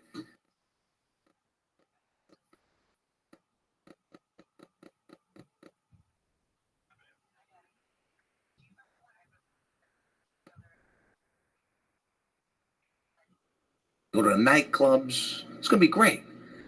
So we get to Vegas, and Dice is like, we're going to go do some furniture shopping. I go, what? Yeah.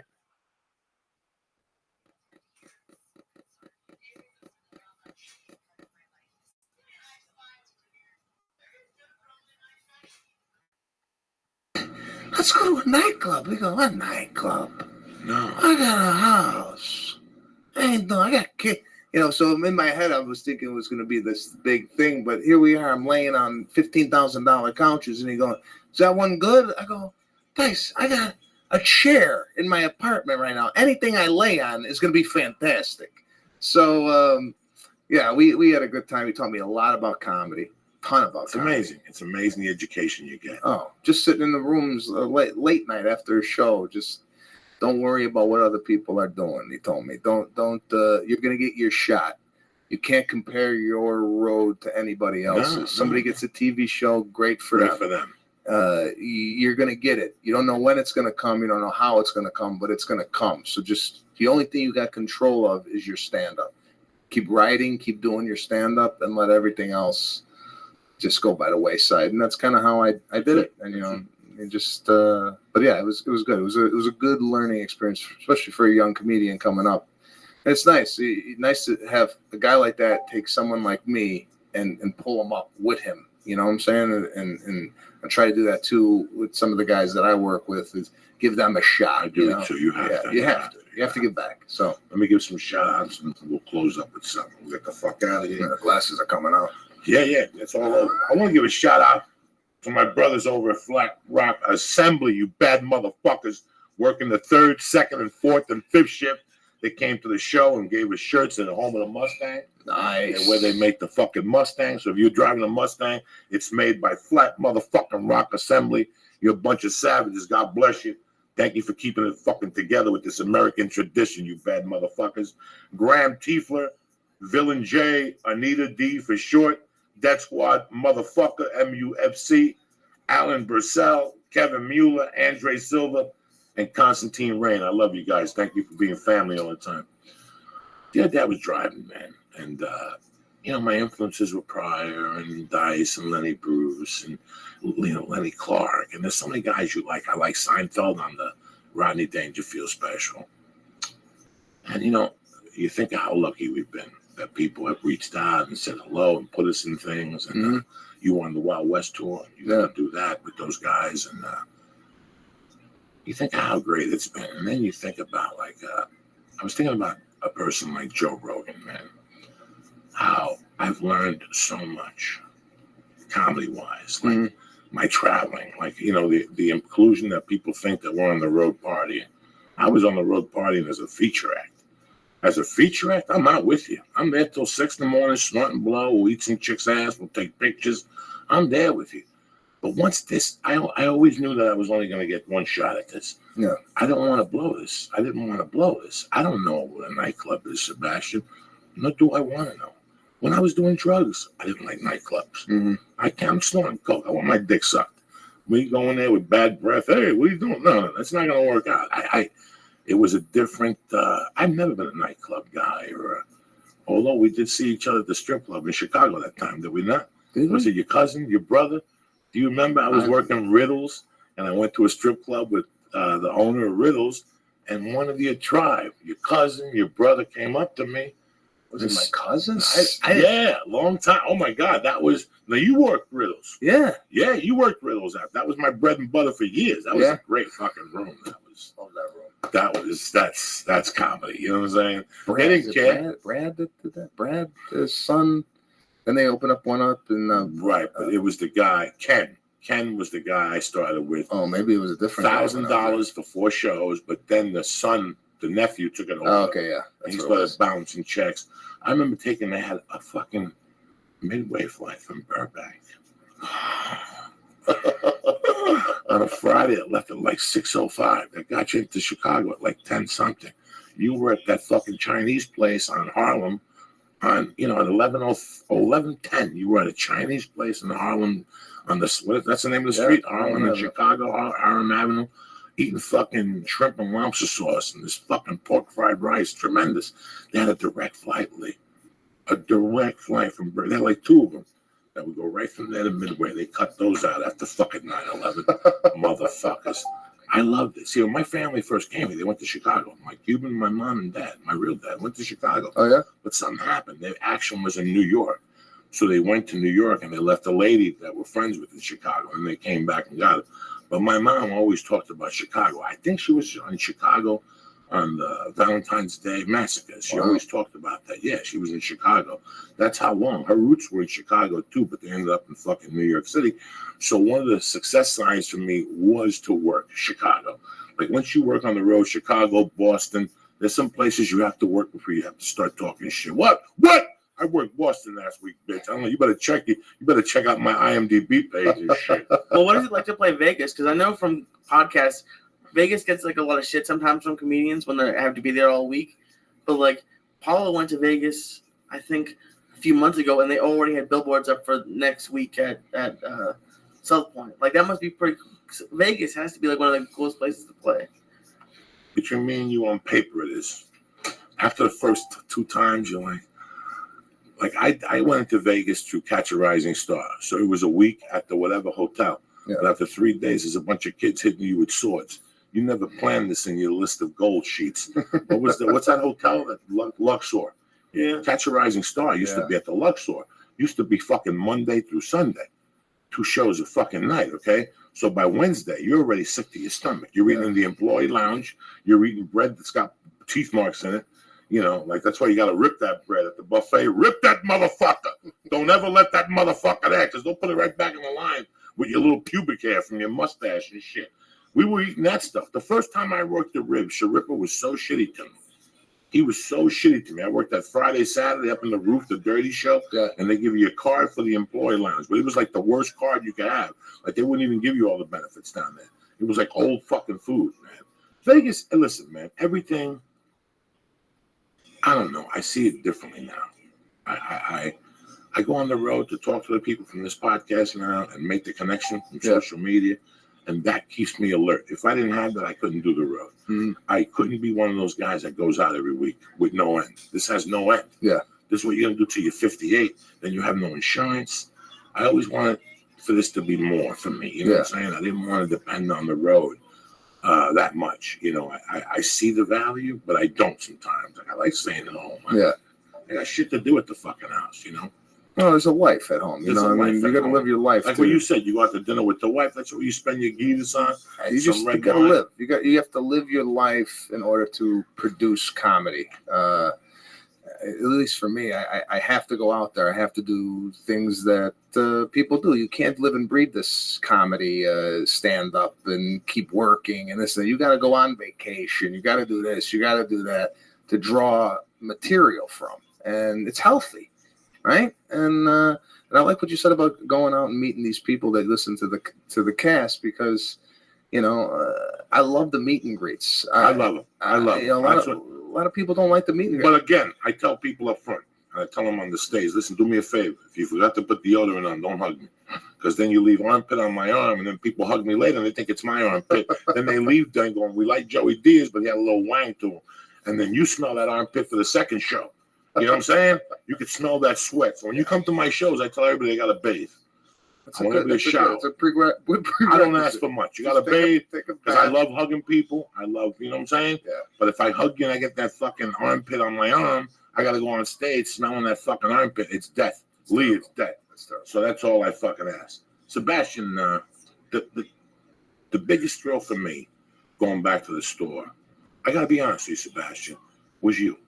It really, listen, when you walk into the comedy store, your game rises. People, ha-ha is great. The improv is great. The Laugh Factory is fucking great. They all serve their purpose. Flappers with the Christians. But when you walk into the comedy store, you're walking into Wrigley Field. Okay? To me, and this is in my eyes, this is how I put it now at my age and how long I've been doing comedy. You know how fortunate I am to be 52 and still get spots? I'm there 10:45 tonight. You know how fucking gratitude I feel? Because I know I was there for years, and I'd see 52-year-old Spanky sitting out there every night, and the other guy that would get coke from Chewy and complain how Rodney got him out of the business. I didn't want to be that guy. I did not want to be that guy. So for me, every time I walk into the comedy store, Sebastian, I know I'm in Wrigley. I know I didn't play baseball, but if I did, that's Wrigley. That's Fenway. That's Yankee Stadium. Every night I got a new stadium I go to. I go to Waterfront Stadium. I go to Three Rivers in Cincinnati. This is it. This is as good as you ever be. Walking in there, the fear you get. When I walk in there and Sebastian's killing, you get that little fear. That fear, that's it. That's what you want. When I was going to the ha-ha to close, I didn't get that fear. I didn't get that. You get that little fear. There's a little twist. Yeah. Fucking Sebastian. Cocksucker.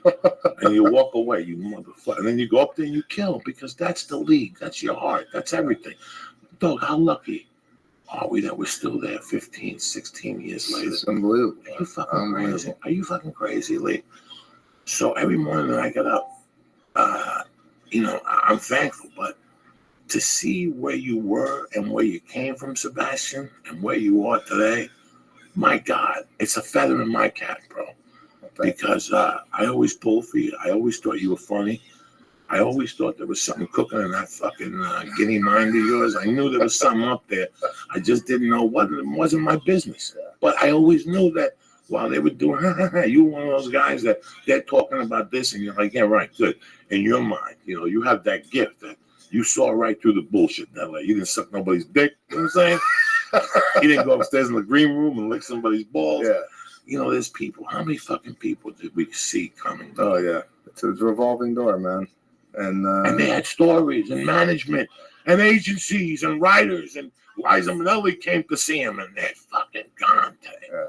Gone. And we're still in this game. So you're the one that I really wanted you on the show. Oh, thanks. I got to tell you, this is one of the happiest days. I went to jiu-jitsu. We were having a great time at 12. I told him I got to leave because I got to take a shower. I got to be clean for Sebastian. I was on time. Yeah, I had to go home and do the fucking antifungal, the asshole, and everything. Actually, Fred, I had that little bit of fungus on my toenail. Lamisil. It's a medication. It's an oral medication. Cleared it right up. For years, I would go to a pool and not take my shoes off because of this like fungus I had on my toenail. I got them on both the big ones and the ones next to them. I went to the doctor and they lasered them with a blowtorch. The little black Hindu lady with a fucking mask on. That's the thing where they fucking laser burn them off. You have no idea. So do they grow back, or they just completely? You have no toenail now. So no, I got a toenail. I got to cut it every fucking day. Last week I got an ingrown toenail, so I cut the middle of it so it grows into the middle. So you're doing your own like little surgeries at home with the. I cut the toenails at the house. I put the toilet paper down. I put the paper towel. I put the Bigfoot on there. I cut it and then I scrape it all together and I throw it away. So I don't want my daughter stepping on my. Oh no, yeah, it's disgusting. Those nails, they're fucking black. They're fucking black. The toe was fucking black. Look at my boy Rob Dubai reporting direct from fucking Chan's Dragon Inn. My boy went to Jersey. Look at him. If you're ever in fucking Bananas again, make sure you go to Chan's Dragon Inn. This is the best restaurant in the fucking country. Oh yeah, the best. The best. Richfield Park, New Jersey, since I'm 16. I'm 52 years. Wow. Let's see. Just to show you, just to let you know that Uncle Joey ain't no fucking, I ain't no Johnny come lately. My favorite. It's pictures of your child and Chinese food. That's it. Why? Oh, look at that. That's Rudy's. Look at the calamari from Rudy's. That's 30. I used to walk up there when I was 17, and they'd serve me that with Heineken on tap for 60 cents. Sebastian Maniscalco. You know how much this is here? How much? $28 in LA. You to get a plate of calamari. And like this is with the spicy. They have the sweet, medium, or the hot sauce, or you could put the sweet and the medium together. And they put a piece of hard, the elbow, in the bottom of the sauce. When you take the sauce out. No. This is 30 fucking years. That's Cuban boliche. That's a Greek place. That's strawberry short. Look at that egg roll. Look at those spare ribs. That's Chan's Dragon Inn. Look at those spare ribs. Not one defective one. Nothing. They got those forks in the back. I'm telling you. That looks delicious. I'm starving. Oh, yeah. There's nowhere to fucking go. There's a Puerto Rican joint across the street. On it! For optimal optimization of your body and your fucking mind. You understand me? Why are you bullshitting yourself? You're trying to get in shape. You're trying to be the best you could fucking be. I was stuck at the airport Sunday from 6:45 a.m. I didn't get to Los Angeles till 2:40 in the fucking morning. Did you know that? The Dallas, the hurricanes fucked the whole country up. And I took that fucking 180 U-turn. I couldn't fall asleep the first night. It took care of the fucking jet lag, the whole thing. Done, gone. It's Tuesday. I feel like a new fucking What man. is it? On it is a company, a vitamin, a supplement. What does company. it do? They have 180s, what you take when you fly. And it knocks you out? No, it takes the jet lag away. Gives you yeah, vitamins that's before what I you need. fly. I need Yeah. this. You know what, man? You're at the store next week. I'll get some because he's in town. It comes in little boxes. You just rip and put in your water. Bam! I've saved them. No jet lag. I feel like, listen, bro, you know what it's like to be in an airport from 6:45 Eastern time? That's 3:45 LA time, ladies and gentlemen. It almost took me 24 hours to get to fucking Los Angeles. And I went home and I ate 2 chicken cutlets. I drank some fucking water. I watched TV for like an hour and I took the thing. And I'll tell you what, I laid in bed. My mind was still going and I could feel like the jet lag. I got up at 9:30 yesterday. I lifted weights. I deadlifted. I need that. You need that. When we fly, you got to take care. You got to drink the water. Big problem with jet lag. So yeah, the 180 is fucking tremendous, man. So please Go to honor.com right now and throw in, what do you put in the box? Church. Church, CHURCH, and get 10% off your first order. Anything you want with them. The Shroom Tech fucking sport again. I went to jiu-jitsu today. I was rolling around with Dave. The only reason why I stopped was because I had to come meet him on time. If not, I would have stayed till 12:15, 12:20. I love this shit. It's good for, it's a quadricep mushroom, and they give you energy. Not bad. You want to jump up and down, you want to take the scooter up into the mountains. You're sitting there with those rotten fucking underwears. For how long, you nasty motherfucker? MeUndies.com. The best underwear in the fucking game right now. I wore mine to jiu-jitsu today. I told you people what I like about it. Your nuts never fall out of the white part. You know when you wear those tighty whities, your nut always pops out. I don't like that shit. I got that one nut exposed. I don't need that aggravation in my life. With the tighty white, with the MeUndies, it controls them. And that cotton, it alleviates the sweat. It pulls the sweat from your body, Sebastian, so your nuts stay magnifique. You know what I'm saying? Perfect. Go to MeUndies.com right now. They got a great selection of men and women's underwear, sweatpants, T-shirts. They got it all, motherfuckers. Go to MeUndies.com right now and get 20% off your first order and free delivery. But you got to press Joey in the box, Joey, cocksuckers. Right there, get 20% off and free shipping. And you're sitting there going, Joey, what the fuck? In the U.S. and Canada. In the U.S. and Canada. And don't stop there, motherfucker. You know why? Because Nature Box is coming at you gratis, nutritious, healthy snacks, fucking nutritionist approved, delivered right to your door. Right there. I'm going to give you 3 little bags and 2 big bags. You can mix them up. The cocoa almonds, the fucking French toast.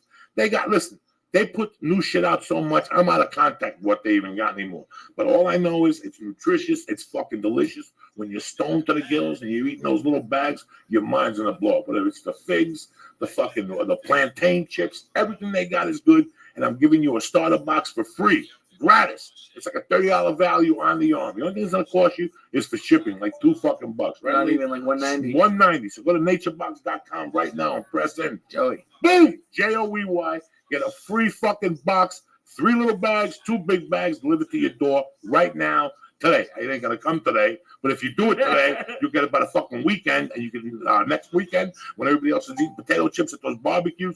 There you are with Nature Box, living like a fucking doctor. You know what it costs you? Ugats. Tell them, Sebastian. Nothing, bitches. Zero. $1.90. Nothing. $1.90, cocksuckers. And then you're sitting there going, well, Joy, what am I gonna watch if I got vitamins? I got Nature Box, and I got fucking Me underwear on. What am I going to watch? Iron Dragon fucking TV, motherfuckers. The ultimate leader in classic martial art films, okay? All the names. Drop the names on them, Lee. Jackie Chan. Who else? They got the Ip Man series. They got the Fat... Enter the Fat Dragon. I mean, they got titles you never even heard of. On it lab videos. Where you're sitting there watching shitty fucking movies. If you love classic martial arts, you want to learn Kung Fu, you want to fly through the fucking air, you want to be hip. What are you sitting there like a mutt for?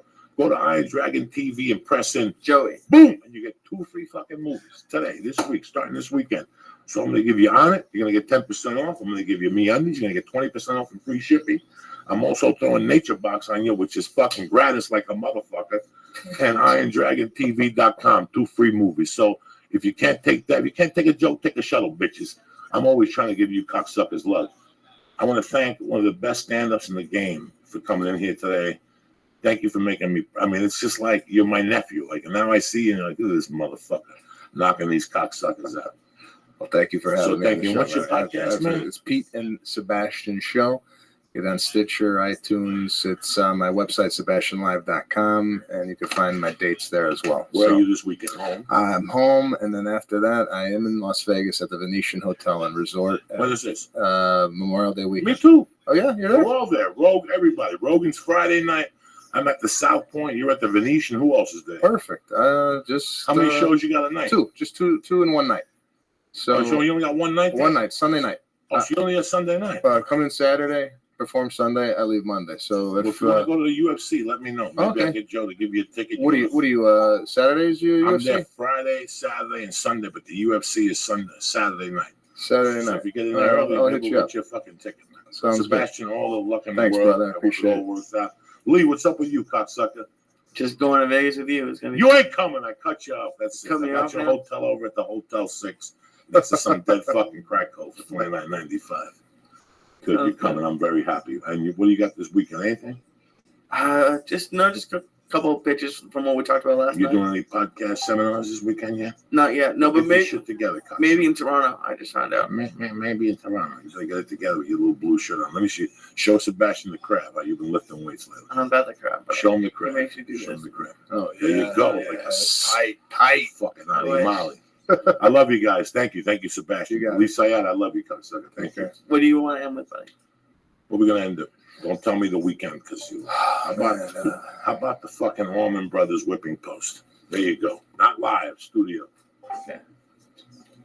You sure don't want a cookie to take home? You want something for the dog? No, I'm good. Maybe the dog's got leukemia or something. I don't know if this is live or not, but we'll find out. I don't want live. Well, I don't know. I can't. I have to do the ads. Hey, Well, boom, boom, boom, boom. let's see. We'll test it. Come on, we gotta have the other. That's it. Okay. Hit it. Do that, and then we'll put the ads later. Okay. Go ahead. Hit it. Look at this. 2 hours to put the fucking song. I'm trying to get it ready to take off for You gotta YouTube. live with. You said I gotta live.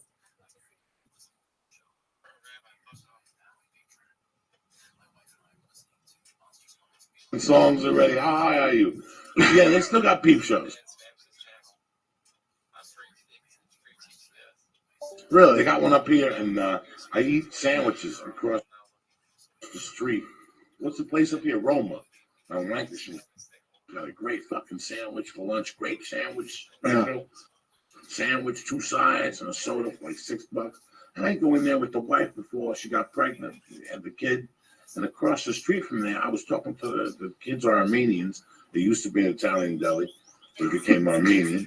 And I asked him once, "What is that? A strip club?" And he goes, "No, the strip club is like 4 blocks down.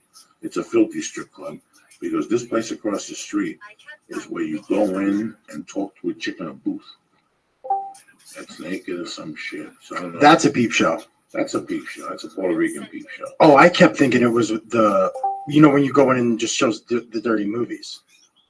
And you just go in and watch in the theater, like with a bunch of other dudes. I thought that was a peep show.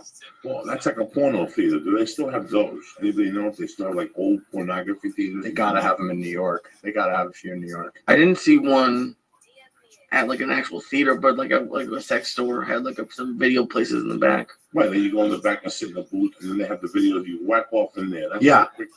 That's for a quick tug. You're driving on the 405, you feel like whacking off, but you got too much class to do in your car. You pull over some orange building with some Iranian dude with a missing eye, with a little hat on, with a Dodger hat on. You go in there, you get a couple tokens. You go in the back room, and they usually put them in there. You sit down, and it smells like fucking death. Yeah. Because when I was a kid, I would go to the ones on 42nd Street. There's 2 types of peep shows. There's the peep show where the woman's in the fucking middle whacking off, and she's all fucked up, degenerate little kid. Like they're going there at the end of their shift. So we would play hooky in Jersey, right? 6th, 7th grade. We'd get over there like maybe 10:30. By 10:30, we'd catch the chicks that did speed the night before. It wasn't meth. Like they did black beauties. They got fucked like 10,000 times, but then they go in there for like $6 an hour in tips because they got to work their gank off. They don't have to suck a dick. But they just go in there and would lay there and play with their pussy, and the pussy would be fucking all fucked up. Some people go to the mountains, and the mountains throw them the fuck off. Yeah. Seattle, Buffalo, New York has a weird effect on people. It's up there high. It's very cloudy.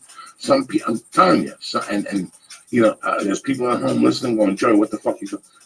I believe in the thing with Seattle was that I spoke to somebody one time, and they said Bremerton, Washington, which is 45 minutes outside Seattle. Yeah. Is a Navy base. It's one of those bases. I'm sorry. I don't know. I think it's a Navy, if I'm correct. But they have the submarines there that shoot out to the rest of the world. The reason why the submarines are there is because it's the deepest point in the United States, and the submarines can go down. A lot of people don't know. Look it up on Wikipedia. I'm dropping knowledge on you motherfuckers here. That's why they have the subs at the lowest point. And, in my mind, yeah, Joey, you're a fucked up guy. You were doing coke and drugs and eating a fucking stripper. Sure, you got bad luck coming your way. And I thought that part of it was her bad luck, and she was a fucking thief.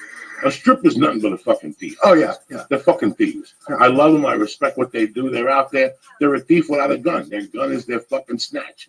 And that's how they get you, and they take you for fucking $100 an day. I've been a victim. I was in a halfway house one time selling blow. And I bumped into a Korean with fake tits that was banging. I gave her everything.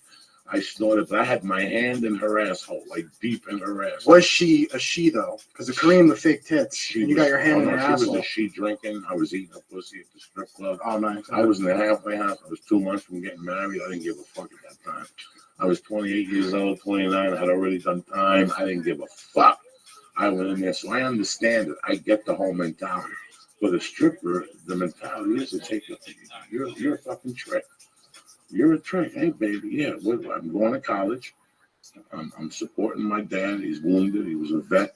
You know, I'm just here. I haven't done this. I'm single. He just broke up with me. Yeah, we'll hook up. Do you want to know the lap dance? Yeah.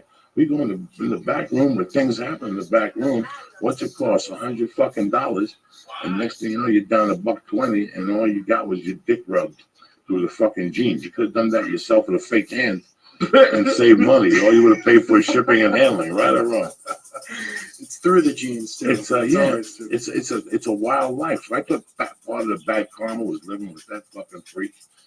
But who knew? Who knew what was going on? You know, you had some bad luck up there. What? Now you were drafted by the Seahawks. Yeah, I was drafted by the And Seahawks. you went up there. Everything was beautiful. The sun only shines in the summertime. Fucking October comes. It's rainy as fuck. What were you thinking? I wasn't really thinking about the weather initially because it didn't wear on me yet. I was so into like I'm playing ball and then I'm partying on my free time. You know what I mean? And sometimes waiting while I'm playing ball, like, all right, I got to get out of here. I got to go. You know, it's time to go out. This whole thing. But I got into a run-in with them, the cops in Bellevue. And I'm at a bar. There's this bar called the Munch Bar, right? Just this, like, that was where the football players were going at this time. It was in Bellevue. And I walk outside, and I'm pissed drunk, literally. And I go into like a little like side little alleyway, and it's in this it's Bellevue, so it's rich town, right? It's like in this really like nice little mall strip area, and the bar is in there. And I'm taking a piss out on the side, and one of these like mall cop guys sees me, right? And he grabs me, and he's like, you're banned. You're never allowed to come back here. And I'm like, oh, okay, sure. And he writes me like a legitimate, like a ban, like a writ, old ass 1970s, like, and signs it and gives it to me. And I just threw it away, same thing. And I come back because that's where everybody went, right? So next time I come back with one of my buddies, and this dude's like, freaking, he's got like 4 inches on me, 3 inches on me, and another 30 pounds, just a huge dude. And we're outside of one of the mall places, and they had already seen me. The security guards had seen me in the mall and then called the cops and like ratted me out. So I'm outside one of these places, and I'm smoking a J with this guy, and the cop rolls right up on us. Like pull the car right there, and we're like, oh, fuck no. So we throw it, and we just start running, right?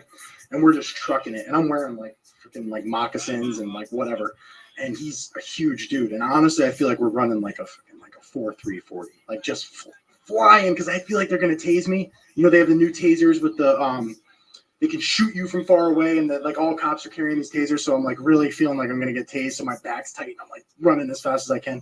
We ripped through this apartment that he still had a key to, that he used to live in. So we think we're good. We're gonna beat him here, right? Because the main door takes a key. Cop catches the door, and he's still running after us in the hallway. Then we did like the old split up at the end of the hallway where I went out the back exit door, he went up the stairs, right? And then we just go. And I'm hiding in the bushes. The cops are driving by. I've lost them now. The cops are driving by. I can hear all their shit. And I call an Uber, actually, and have them meet me in the corner. I run into the Uber, jump in, and get out of there, right? So I evaded them again. And I just kept going back there because I thought it was a joke. I thought it was actually kind of fun. It was like, fuck them, whatever. They didn't catch me. Like, who cares? They're not fast. So Called a getaway car for Uber. for Uber, yeah. Yeah. Like Uber Black or And anything? it was Uber Black, yeah. And the guy loved it. The guy like was all about it. I jumped into the back, and he could tell there was like this sense of urgency. And I was talking. I'm like, look, man. I'm not gonna lie to you. We got to get the hell out of here You're right gonna now, shut Uber down, dude. and he loved it. He loved it. He's like, I got you. Don't worry, I got you. I'm like, thanks, man. I appreciate that. And so the third time they finally got me, and it was like I felt like fucking John Gotti, because I'm sitting at this restaurant. I'm eating dinner, and I got my buddies with me, and I think a couple girls with my girlfriend, and I see this cop out of the corner of my eye walk in, and I'm like, oh fuck. And I instantly, reactionally look out the back door to see if I can run there, right? Another cop right there. And so I was surrounded, clearly. And the worst is they get me, they bring me outside. It's like a busy fucking night in Bellevue. Everyone's there watching. I got, the cuffs. They do the whole thing. They're reading me my rights. Do you understand? They bring the paddy wagon because I'm too big for the car. So they brought a paddy wagon and loaded me into the paddy wagon. And every time I get arrested now, the few times I have, I'm always in a paddy wagon because I'm too fucking big for the cop car. So they got to wait and they got to call this giant, short bus for prisoners. And I got to go right on that thing to jail. And that was the experience. Now you get out the next day. Who's on the phone with you first? I got to call Pete. I get out. Yeah. And I call Pete and I call Tom Cape up immediately because I'm like, I'm going to beat them. I'm beating this to the punch right here. And Pete actually, he kind of laughed a little because he was like, really? For pissing? That's what they wanted you for? It was amazing how serious they get. Crazy serious. Crazy. And they honestly, I got into some shit in Chicago, and they were easier on me in Chicago, which was way worse than they were in Bellevue. The Bellevue judge was so serious. I was more worried about Bellevue, which was nothing, than I was. It was crazy. They probably just don't have much. They have to make a big deal out of it, or else they King County Jail is a real fucking. There's some real fucking crazy people up there. That weather makes you react in a weird way. So everything's fucking weird up there. But it's amazing where the biggest cities, because they have more going on, their police programs a little bit more lenient. They'll listen to your story a little more. They'll turn you around. They'll take you to the station and say, listen, we found weed on you. We found more. We looked at your record. You're not a bad guy. We're going to make believe the blow didn't exist. And you're sitting there going, okay, I can live with this. You're a nice person. Just get out, man. All right? Exactly. Got a son your age. The guy will talk to you. They'll throw the weed on you. They'll kick this. They'll get rid of the warrant. It's when you show respect and you act kindly towards the cops. But Seattle, they were like machines. Yeah. They were like machines. They didn't want to listen, we're here to arrest you. What do you mean you're going to arrest you? Well, the lady next door said, one time I went on a Monday. I don't know if you know Josh Wolf. No. He's from Chelsea lately. I was his roommate. Yeah, I've heard of him. And we were roommates. And one day, on a Monday, he goes, what are you going to do? I go, nothing. He goes, you want to hit ecstasy? I got one left over the show. I had in my pocket. I was going to do it the weekend, but I go down to fucking Swanee's. There's some people down there. It's like 11 in the morning. People are drinking. Yeah. People talking about getting a package. What the fuck? Let me do a little. I got $12. Let me do a fucking shot. Yeah. Lie to people and do a fucking hit of ecstasy. And all of a sudden the ex calls me, the stripper. She pages me. And she goes, come down. I miss you.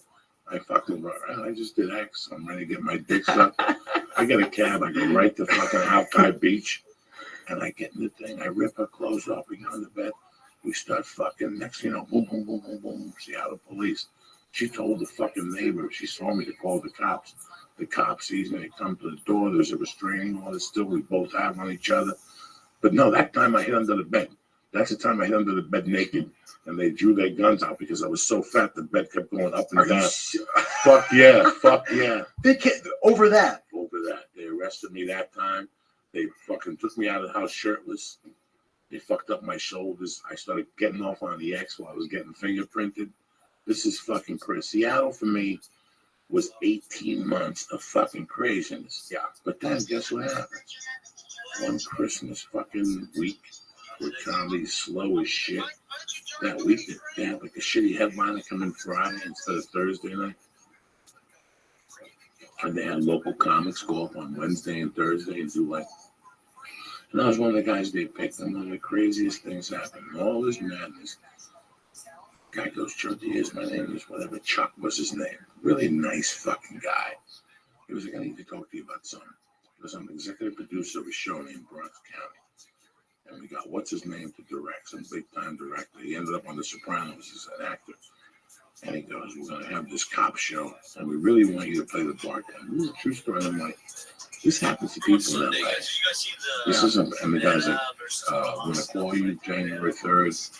Give us your info. We'll get you a plane ticket to come down and read for it. If everything works out, we'll pay for the move, the whole thing. I mean, so at the end of that whole 18-month bullshit, that's what came up. Yeah.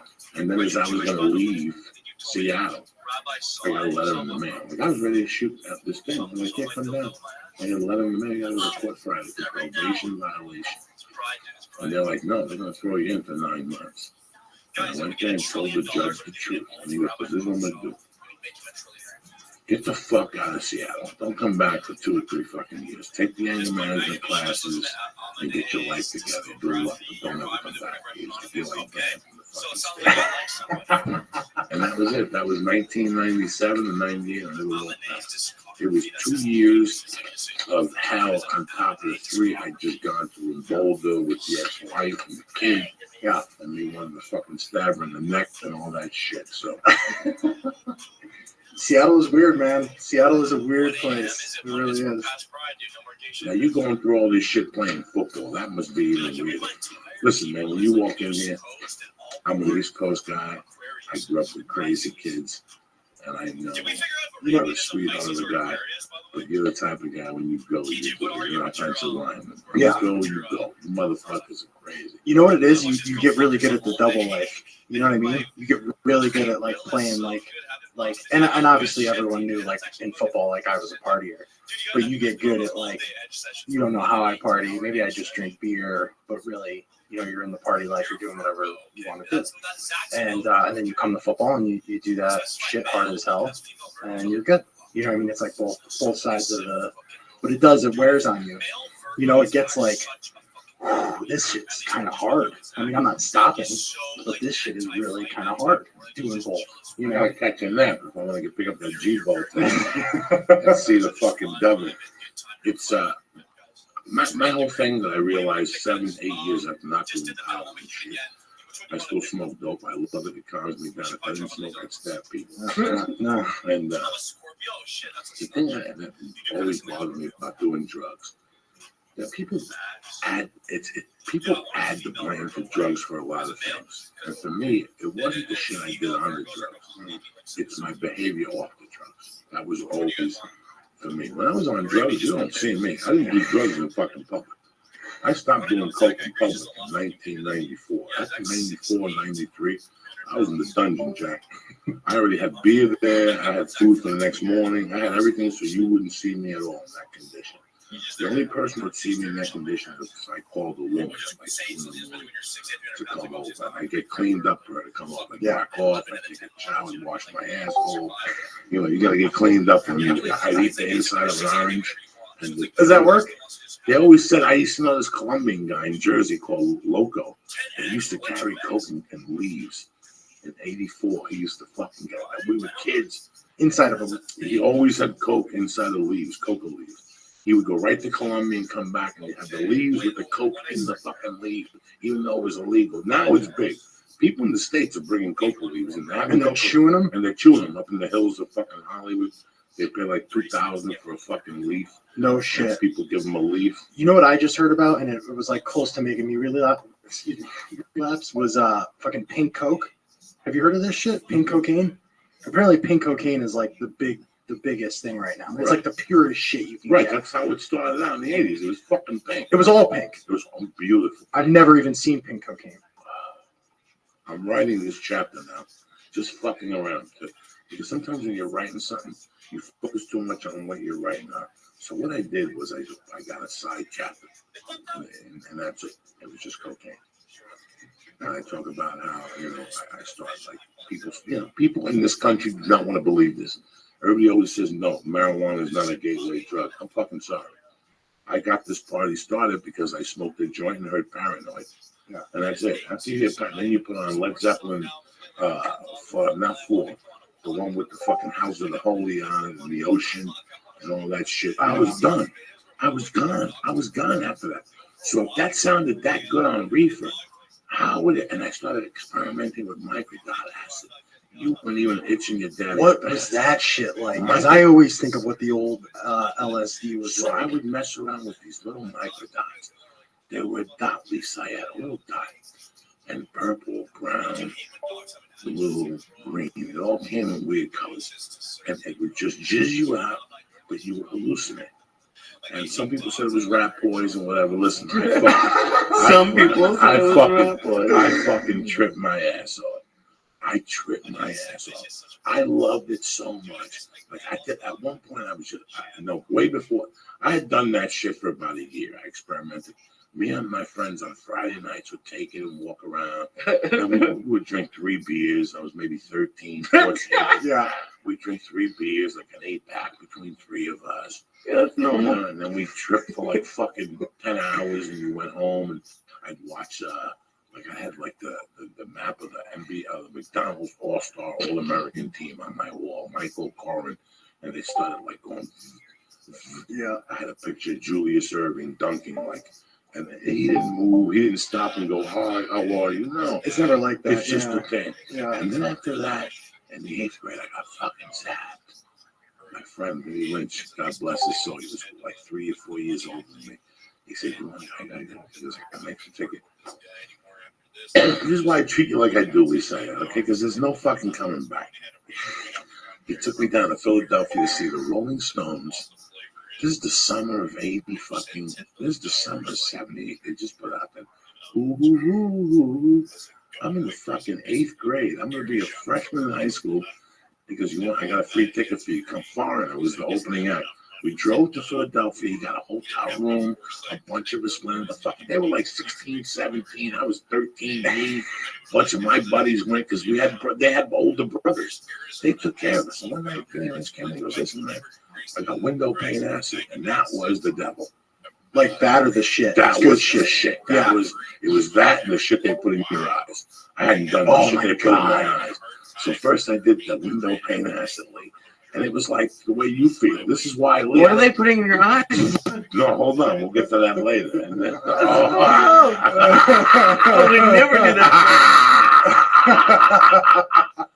I'd rather get I would rather do heroin than get something. No, you have no idea. I don't like eye drops. And I put the window pane acid, and I think it took like 40 minutes. And it started, and it cooked. This thing cooked right away. Like right away, you heard shit. It got low in the room. It got high. The lights would turn down. Like your eyes would dilate. The color in the light, also that light would turn blue. This whole room, that blue from the Israeli flag would get really strong. It would dominate the room. And also, all 3 of us, we got to go out. And I remember going downstairs in the elevator. And it was the first time I thought my head was really, really going to blow up at the age of 13. Like I had just come back from basketball, from fucking 5-star basketball camp with athletes, with Dominique Wilkins as a counselor. And here I am with these long-haired fucking rockers from Jersey, fucking dropping window pane acid.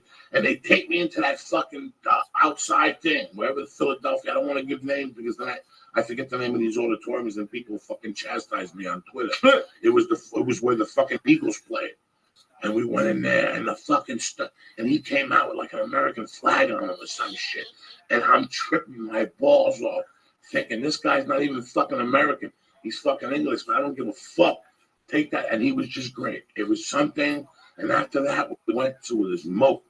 Philadelphia in those days had like think of how fucking crazy we were. Like, what could be in that water? Yeah. Like, there was streets, and then on the streets, you have those little islands in the middle of the streets. Streets are going this way, streets are going that way. Yeah. And you have that thing in the middle. They had little things with water in it. We jumped in it like it was fucking a river. That thing could have lice and leech in it and shit. That's a lot worse than those. But that acid trip was, in my mind, it was 20 hours, Lee. 20 hours of light changing and you pissing and thinking nothing's coming out of my dick, and then you can walk out. And those were the best tripping years. You're a kid. You're a fucking kid. And you're just giggling. And all of a sudden, like, I would call you. We'd say, "Look, Joey, I'm playing football. And my brother's a fucking cop. Don't say nothing, but I want to try acid. But take care of me." And I go, I got you, Joey. Yeah. And we go to a party where only you and I knew we were tripping. And you go talk to girls, and I go talk to Lee. But this is why I love this. Because every like 18 minutes on the minute, I turn around and you turn around and we make eye contact and go right back. That's why when you make that connection, that's why you can't wait to do it again. That's rare now. That's rare these days because I always tripped like alone a lot of times, and I'd be the guy going out like alone, like I'm tripping, and it doesn't ground you at all. Like that's a great grounding tool. Because you can look at the guy and be like, "We got this. We're together." When you're alone tripping, you're like, "Oh my God, maybe you listen to people's shit and you're like, I'm not seeing it. I'm not hearing it correctly. Maybe I'm wrong. This is not good. This is getting overwhelming. This is too much." I got really mushrooms with my thing. See, I don't do mushrooms. I'm from the East Coast like you. Right. growing up on the East Coast, we weren't introduced to mushrooms. We didn't have sativa weed from California. I grew up with brown weed from Jamaica. Yeah. And then we didn't have a lot of things. I got introduced to mushrooms in Aspen, Colorado, 4th of July, 1983. John Denver was fucking playing at the Children's Foundation. And I got some mushrooms and went to a bridge. And I loved the feeling, but I didn't like the diarrhea. Yeah. I didn't like to go into the bathroom, my asshole feeling weird. Is there toilet paper stuck to my asshole? I didn't get that a lot. Maybe it was the first time thing. I got it. Yeah. But I was more of a. You have diarrhea when you do mushrooms? Some people react to their stomachs, and now, like I said, that thing, you're inside the fucking toilet, shitting, thinking how many trees did they cut to get that toilet paper. I swear to God, that's what I was thinking about. I'll never forget that. That's why I didn't like it. How strong were the things you gave me a few months ago, like the soaked ones from Indianapolis? The mushrooms, they Yeah. were strong. Because I never like hallucinated. No, I we just- didn't. I It didn't felt give you like enough light to weed. hallucinate. Okay. They didn't give you enough to hallucinate. So small amounts of it are awesome then. It's even better than weed. Yeah, no. I think large amounts are awesome. I've I never think, done large amounts. I think the only way to really, that's the Terrence McKenna, like do a large amount of this shit and really get What was ripped this, out of an your eighth body. or a gram? A gram. His thing was 5 grams. 5 grams. And I did it once. I did 5 grams I right bet you before fucking did, right Tarzan. before rehab. I was like, I'm going to rehab. This shit sucks. I was in my house in Seattle. I was going to come down to Malibu. And my girlfriend left for the day and no one was in the house. And I was like, all right, I got all these, I had like 8 grams of mushrooms. So I'm like listening to Terrence McKenna and he's like, you got to do the recommended dose. It's like 5 grams. And then it'll change your universe. I'm like, fuck it. All right. So I do like 5, maybe leaning on 6. And I, you eat it and then you're kind of just playing the waiting game, but you try not to think about it. Right. And he's like, this is so intense. You need to be ready. And you need to start singing songs and shit and get your mind like in the right place. So I'm alone singing songs in my smoke room, right? And it's like been I don't know how long. That's the name of your book. That's right. Yeah, I'm alone singing songs in my smoke room. So I'm in my mind it's been a long time, and I'm like, all right, I'm gonna get ready for the day. I'm gonna take a shower. It's 11 in the morning. So when I started, I'm thinking it's around afternoon. It's time to get out. Take a shower, I get dressed, I get all dressed and ready. Everything's ready to go. I'm looking in the mirror, I'm throwing darts, getting ready. I look in the mirror. I'm like, you're good. It's time to go out. Look at the clock. It's fucking been 20 minutes. It has been 20 minutes and the trip hasn't even started yet. And I'm already like on the moon. And after that, it was one of the like scary and the most thrilling experiences of my life. I mean, absolutely horrifying to the point where like, maybe I'll never be the same again. But then at the same time, like the excitement of like, maybe I'll never fucking be the same again.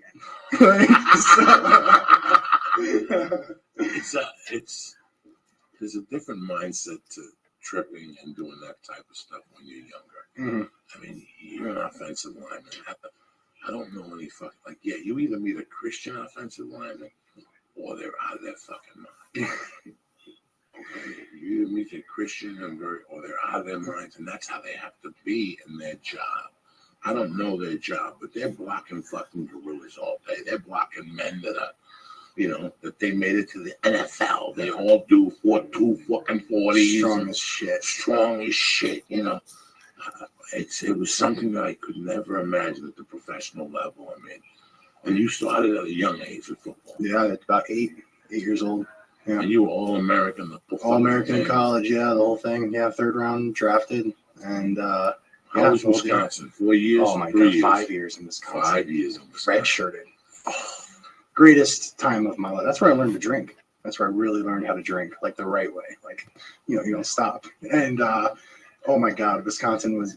I was just talking to my my quarterback, Scott Tolzien, and he's with the Green Bay Packers now. And I was like, he was giving me all the old stories because I literally forget like 80% of that shit that went down there. That's what college is for. Yeah, this dude was lucid. College. He was my roommate, and he was like the straight edge, quarterback. You know what I mean? And he remembers all of it. And I was saying, I'm like, Scott, man, I'm so glad you were so lucid throughout college, or else this would have all been lost. All of this. I remember maybe 5 to 10 stories all around games or wins, and then the rest is just at a bar. It's all the same scene at a bar. You won a championship up there? We won a Big Ten championship, and then we went to the Rose Bowl. Unfucking believable. Yeah, the Rose Bowl was. What a feeling is that? When we won, we beat Northwestern and we won the Big Ten championship, and everybody rushes the field. They're fucking losing their mind. And then they're like, we're going to the Rose Bowl. We found that one out. The roses are everywhere. I didn't remove a rose from my fucking face for like 24 hours, right? And then the town, like, it's the first one Rose Bowl in 15 years. And the town's like losing their mind. And so we go out and we're partying. And I'm in this place called the Essen House, and there's these booths of beer, right? And everyone's there. We're all just getting freaking shitty. And I'm talking to this professor at Wisconsin, and we're talking about, he's like a science professor. So we're talking about the universe and all this shit, right? And we get so deep into it, we turn around and all my boys are gone. They went to the next bar, right? So the professor, I'm like, hey, professor, do you want to come to the next bar with us? We'll continue the conversation about the universe. He's like, of course. And so I got a freshman with me, and we all go out. And the bouncer, I'm leaving. I know the bouncer. He's like, Maf. He's like, that guy's totally fucked up, right? I'm like, he's fine. He's a scientist. The guy goes, he's like, fine, good luck taking your future in your hands. I'm like, man, fuck you. So we get in the car and we're driving down the street, right? And I'm still talking, the car is like fogged out. Like, so you can imagine what it smells like in there, but the windows are fogged, right? And it's Wisconsin, middle of winter. It's freezing ass cold. All of a sudden the berries go up behind us and we get pulled over. And I'm like, what the fuck could be going wrong? The cops come up. This is the same night we had our Christmas party. So we're all wearing like tight ass, like fruity Christmas sweaters and shit. And the one cop, two female cops, one comes to the right side, the other goes to his side, right? And the other one, she pulls him out and she's giving him the sobriety test, okay? And I know we're fucked. So I'm looking at the cop. I'm like, listen, I don't even know this guy. So we're good, right? I didn't know the rules. She's like, yeah, you're not driving. You're an idiot. You're fine. I'm like, oh, thank God. Because I was planning to run, right? I was telling the freshmen we're going to run, the usual. Fucking scientist gets back in the car 3 minutes later, right? Looks at me in the eyes. I swear to Christ, he was cross-eyed. And he goes, I passed the eye exam. And they let us go. And they fucking let us go all the way down the rest of the one-way road into the next bar. And that same night, another one of my buddies got picked up by the cops in a snowbank in the road, and they just brought him back to his house. No one said shit. The whole town was like, whatever you want to do, you can do it. Yeah. This guy, he beat the fuck Yeah. So now it's your senior year. Yeah.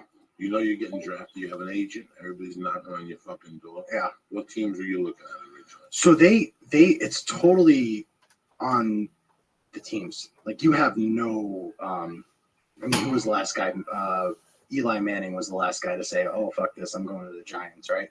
But since then, no one says shit. Like, the team picks you based on, your draft position, your value. That's it.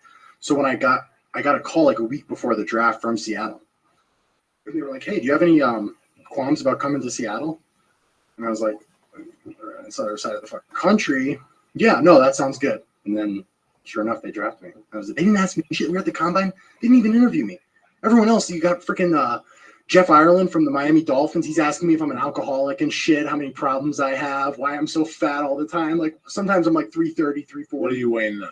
290. You look great. Thank you. You were 340 when you were in college. Oh, yeah. You gotta be. That's what they fucking pay you for, to fucking run around and tackle motherfuckers. That's what I said. And I said I drink a good amount, and I eat a lot of fried food when I'm drinking. Wisconsin. You're in college. That's what I said. You're a 22-year-old football player who's been fucking hitting it up 9 to 10 months a year, because in the summers you still lift weights. To be an All-American, that doesn't mean you sit there and scratch your balls and muscles don't just fucking grow on you. Yeah. You got to do shit. I remember just playing high school ball and the shit we did in the summers. I can't move my arms today because of behind the neck presses and front of the neck presses. I'm done. And I was just a fucking peon. I can't imagine a guy that's an All-American. You got to bang it out. So 22, you're in college. Your team is on the board. Everybody's sucking your dick, right? You're in college football. Listen, I watch 8 minutes of fucking pro football a year anymore. I just don't have the time. I hear you. And then I watch 10 minutes of college ball. When you're a kid and you're Cuban and you come to this country and you see college football on Sundays, Oklahoma against Alabama, and you put it on, they come out with a fucking horse. First thing you say is, I love to play college football. Fuck the pros. Fuck the pros. To win a national championship Oh yeah. and then to have a regular career, I could see it happening. Oh yeah. I could see that those guys that do those 30 for 30s when the when the North Carolina team got together and talked like that, that's friendship. That's something that lasts. You never forget that, you know? I'm happy. I still remember the kids on my Betty basketball team. Yeah. You know, I mean, we had a play in the 8th grade called Your Mother. That was the emergency play. Because when you're taking the ball out, just saying your mother just shocks everybody, especially from the East Coast. But your mother, everybody was scrambled. Me and these kids, you know, we were like fucking 0-9 in basketball. In the 8th grade, we all practiced hard. We got together in the summer. We ran plays. There was this guy in the neighborhood that played pro ball. We got him to come up and show us plays. And he showed us this fucking easy basketball thing. He goes, it always works. But you got a shot come out the gate. You got to come up with something like, how about your mother? He's like, that's perfect. It'll work. And we had this kid on the team. He was Dominican, but it was the East Coast. We didn't care. In Africa, he was Louis the Nigger. He was Dominican. We just called him Louis the Nigger. It was Louis the Nigger, me, Chucky McBreen, Good old Chucky. David Ruiz, and somebody else was on that fucking team. I don't even know if Dominic I'm talking about. Let's not beat these up. Dominic. Your mother. The Yeah, point is, we had, you know, you build this bond, even at that level, even at that little kid level. Yeah. I'm sure you played Pee-wees. There's still, you know, my neighbor, North Bergen, which is a big football school. Oh yeah. The coach, God rest his soul, they accused him the year he won the states of going out and recruiting people in high school, which everybody was doing at the time. Yeah. They just wanted him. Them and Don Bosco, right? Those are the Don two Bosco big ones. Tech, Yeah. Don Bosco Tech. Yep. And in basketball, the Hurleys have been doing it for 30 fucking years. When I was in the 8th grade, they didn't talk to me. Yeah. They talked to me. I went to Superstar basketball camp. And they were like, you should move to Jersey City. Oh, just like that. Move to fucking Jersey City. Yeah. So now you're in Seattle, fresh year. What's going on? You starting? Yeah. Oh, shit. Yeah, I was starting. Yeah, I started the first 8 games, then blew my knee out the 9th. Damn. Yeah, blew it like good, like just cracked in half, like fucked up, like did it so good that you know you're on the ground, you're like, all right, that'll be a year. That's just a year right there, you know. And Really? oh yeah. But I mean, shit. When I went out to Seattle, I was a rookie, and it was awesome. It was fucking awesome. There was just like this period of time from, I think it was the winning, you know, when you win, you know what I mean? Like when we were seniors, you win all the way through, get into the NFL, get drafted a good place. It was the lockout year, if you remember. So I couldn't be talked to, nothing right after the draft until like literally August 1st when we started camp. And I just showed up to camp and then we were on. And then we did a month, and then, I mean, that shit was just fast. Like learning, I mean, the NFL jump is like, if the high school to college jump is big, the college to NFL jump is like maybe right around the same, or it's big. It's a big jump. First 2 weeks of practice. After you've made the squad. Yeah. So I remember talking to my dad. I remember we had a day that it was like right before we put on, you know, they ease you into pads, right? So like you have 3 days of nothing, Right, and then you have 2 days of like half pads, and then you go full, right? So like the third day of like no pads, like I was out there. I remember calling my dad after practice. I'm like, man, I think I can. This shit's not, you know, I'm doing good. This is easy, right? And like, cause my speed was good and everything like that. Fucking pads come on, just like a whole new level. You know what I mean? A whole new speed, everything. And then you get that. It's a mind fuck because you always start thinking, can I do this shit? So then literally the next day we go on pads. I'm just fucked up. I mean, you're a rookie. You're getting your ass kicked, right? And then I'm doing that like, oh my God, man, I don't know if I am gonna. And then you kind of even out. You adjust to the speed. You play some preseason games. You ball out a little, and then it's on. And then every week is just like, the second you hit Tuesday, even Sunday after the game, some guys are going. But like the second you hit Tuesday, it's work your ass off. You got Tuesday, Wednesday, Thursday's like a lighter day. Friday's a walkthrough. Saturday's an hour. And then you're in at night, and then Sunday's the game. So it's really fast. And then when you're smoking dope like every single day, because I found out I didn't do any smoking when I was in college because it was like highly illegal NCAA testing. Like you can't fuck with that. When I found out in the pros that it's like the once a year bullshit, well, I was right back on the train. So I was doing I like went right back to like, oh yeah, go home, study your playbook. And in Seattle, that rain, I grow some good fucking reefer up there, Jack. The whole thing. And it was just, I was right about, we knew it was getting legal. Like we were getting close because the year after, maybe 2 years after, they completely legalized it. It sounds like you have like a lot of free time. So is that not? I mean, not that you're not working hard. You probably get in there really early in the morning, but then you're probably out of there by what, 4 or 5, Yeah, and then just have nothing to do. all night. Yeah. Yeah, And I mean, shit, I'm a guy that goes to sleep at like 2, 1, no matter what. So you have 5 to 1, and then you're good. and then when you're on the road, you can't do anything. Like you just can't. You're stuck in the hotel room. So that's, you know, a lot of guys actually go out a lot on the road.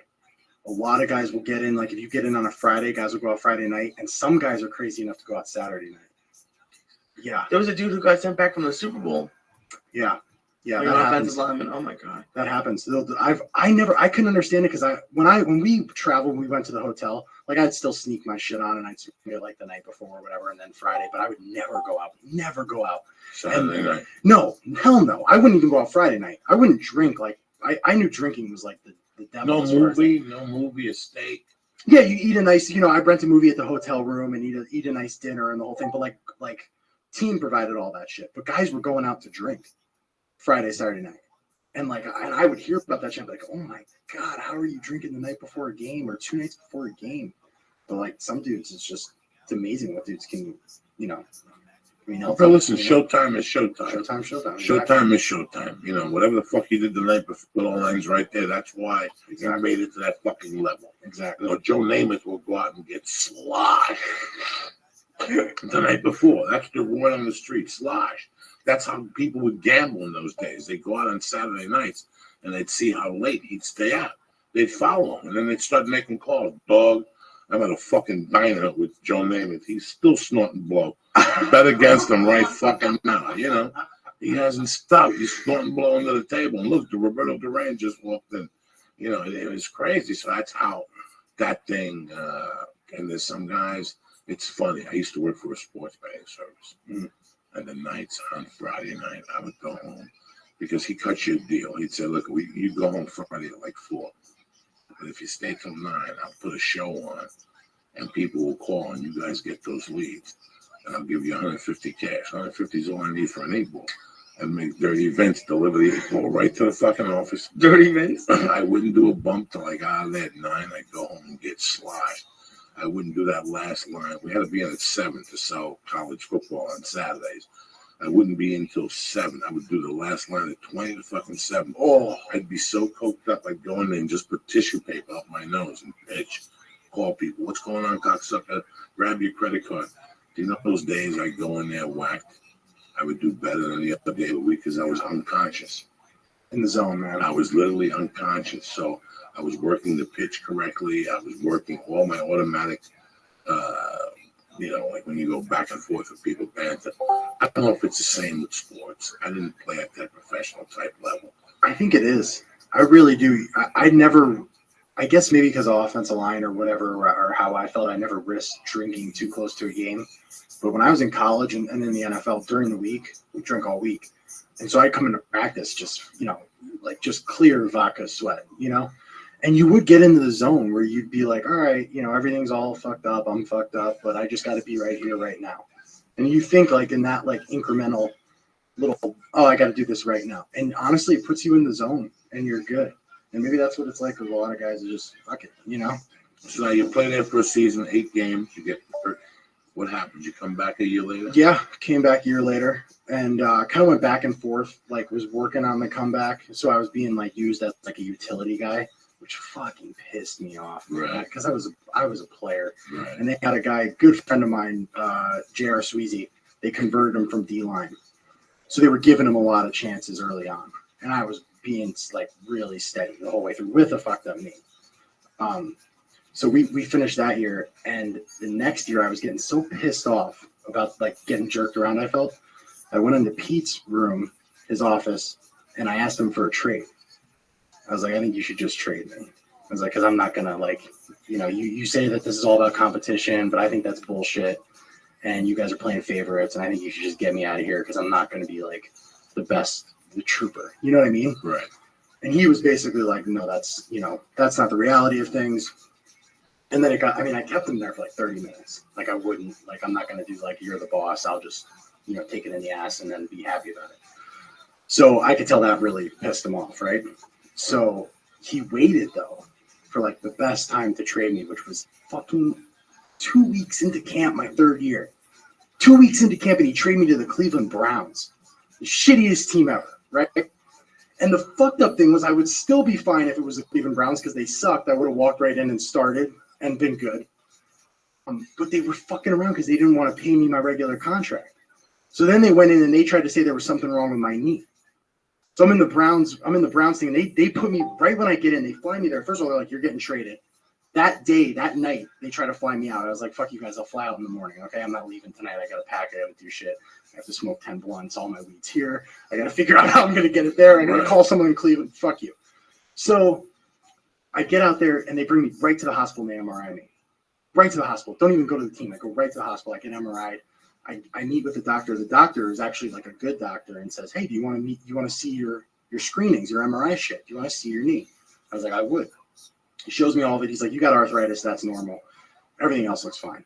You did a good surgery. You're repaired up. Everything's good, right? Perfect. Go back to the Browns training camp." My agent calls. He goes, "They want you to take half of your contract." I said, "Tell them to get fucked." Like, no, it's half my contract, and I got traded. Traded stays intact. So they didn't like that. They bring me up like 2 hours later. They bring me up to the head coach, and he's like, "We're gonna pass. We're gonna fail you on the physical because of your knee." So it's a clever way to avoid the trade, right? And I was like, "Well, you can't do that because I saw my MRIs, and you're a fucking liar." So then he just walks out of the room. He just walks right out of the room, and he grabs. I don't know where he went. Right? I'm What like, is Mangini? Chudnovsky. Okay. The one right after him, I think, right? And so he goes and gets like the athletic trainer, the guy that tapes ankles, and they bring me down to like the president, the GM, like all the big guys, and we're sitting in the conference room. And he leaves and he's going to get like another medical guy, and I'm talking to the GM or whatever, and I'm like, "Yo, man," I'm like, "I don't know what you guys are doing here. I get your offense. I've watched some film. Like, I would love to play for you. I want to play. I can play tomorrow. Like let's just stop. The money's the money. I know you got it. Don't fuck with me, you know?" And they were like, "Hey, you're making honestly, we don't know what's going on because last night we said that's a great addition to the team when we got this trade." The other guy comes in and they try to keep up with the medical thing, and I really get pissed off. And this medical guy, the ankle taper is like, he's trying to explain what's wrong with my knee, right? So I let him do his spiel. And then I go, "Okay, this guy tapes fucking ankles. The doctor showed me the MRIs. You guys are fucking lying. It's all about money, and we all know that. And that's fucking stupid because you're not in the position to do this kind of shit over $300,000 and a guard that you're getting for nothing. Honestly, I'm not. I was on a third-round contract, and the new agreement, it's nothing." And they let me walk right out of there, and they traded me to Denver. And that was it. But after, I was like, "Fuck all of you. Fuck the Browns. I wish you the worst. You're never going to win." The end. And then Seattle picked me up and brought me into Denver. The GM from Seattle did me a solid and got me into Denver. And then I'm with fucking Peyton Manning every day, and I'm high as shit in practice because I'm like, I'm hating life right now because I'm not going to play. I'm not going to start. And Denver's when it's getting legalized. So I got like all those edibles. I got these morning mints that I'm taking on the way into work. It's like a mint, but it wakes you up. It's a sativa kind of upper. Lee, wake up, cocksucker. Oh, Look at the shape of this fucking view. he's falling asleep. Oh my God. Lee, get up. Let me see your eyeballs. Go like that. It's late. No, I'm not tired. We got fucked up about an hour before we started.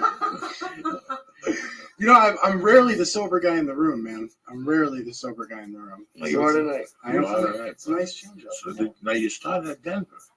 No, I'd never chance it. If you don't have an offensive line for Peyton Manning by the third week of preseason, you're a fucking idiot. You know what I mean? And they had two great guards. They had an okay center, and the tackles were both really solid. So they were lined up.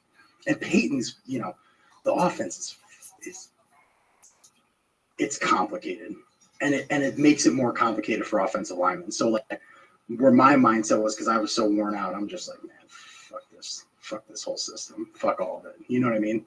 And that was it. I'm like, I'm going to show up to work, I'm going to clock in my hours, and I'm going to go home and smoke this Colorado shit, and that's all I'm going to do.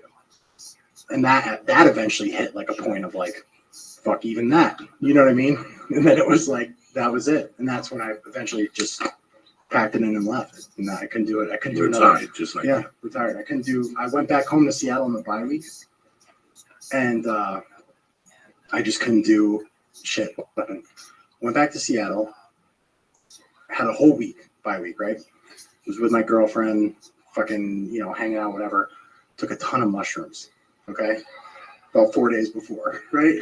Like I had to go back, and I'm tripping my balls off. And I'm like doing the whole put life in perspective, put your whole world in perspective. Yeah. And I was like, no, it doesn't work. It doesn't fucking work for me. Come down, got a day or 3 to be real normal. Get normal for a day or 2. Still feel the same way, even though it fucked my head up that it was on a mushroom trip that I pretty much said I'm going to quit the NFL, right? And God forbid I tell any. Could you imagine telling some of these ESPN motherfuckers that? Yeah, drop some mushrooms. That's what I should have said though. That's what I should have said right off the bat, because they couldn't get their heads past. You're walking away from $1 million, and it became all about that shit. You know what I mean? It became all about $1 million, and then I had to do this whole But the reality was I really wasn't happy with what I was doing. And I was at a point where where you're just fuck it. And I feel like everyone's gotten to that point. You know what I mean? Some point. Yeah, at some point, you get to that point. Once you see something for what it is, and you just go, what's the point of doing this shit? Exactly. Lee, hit it. Cocksucker. A little Tony Bennett on a Monday here, just to break up the show a little bit. You're on fucking fire. You're great, man. I love it. It's easy.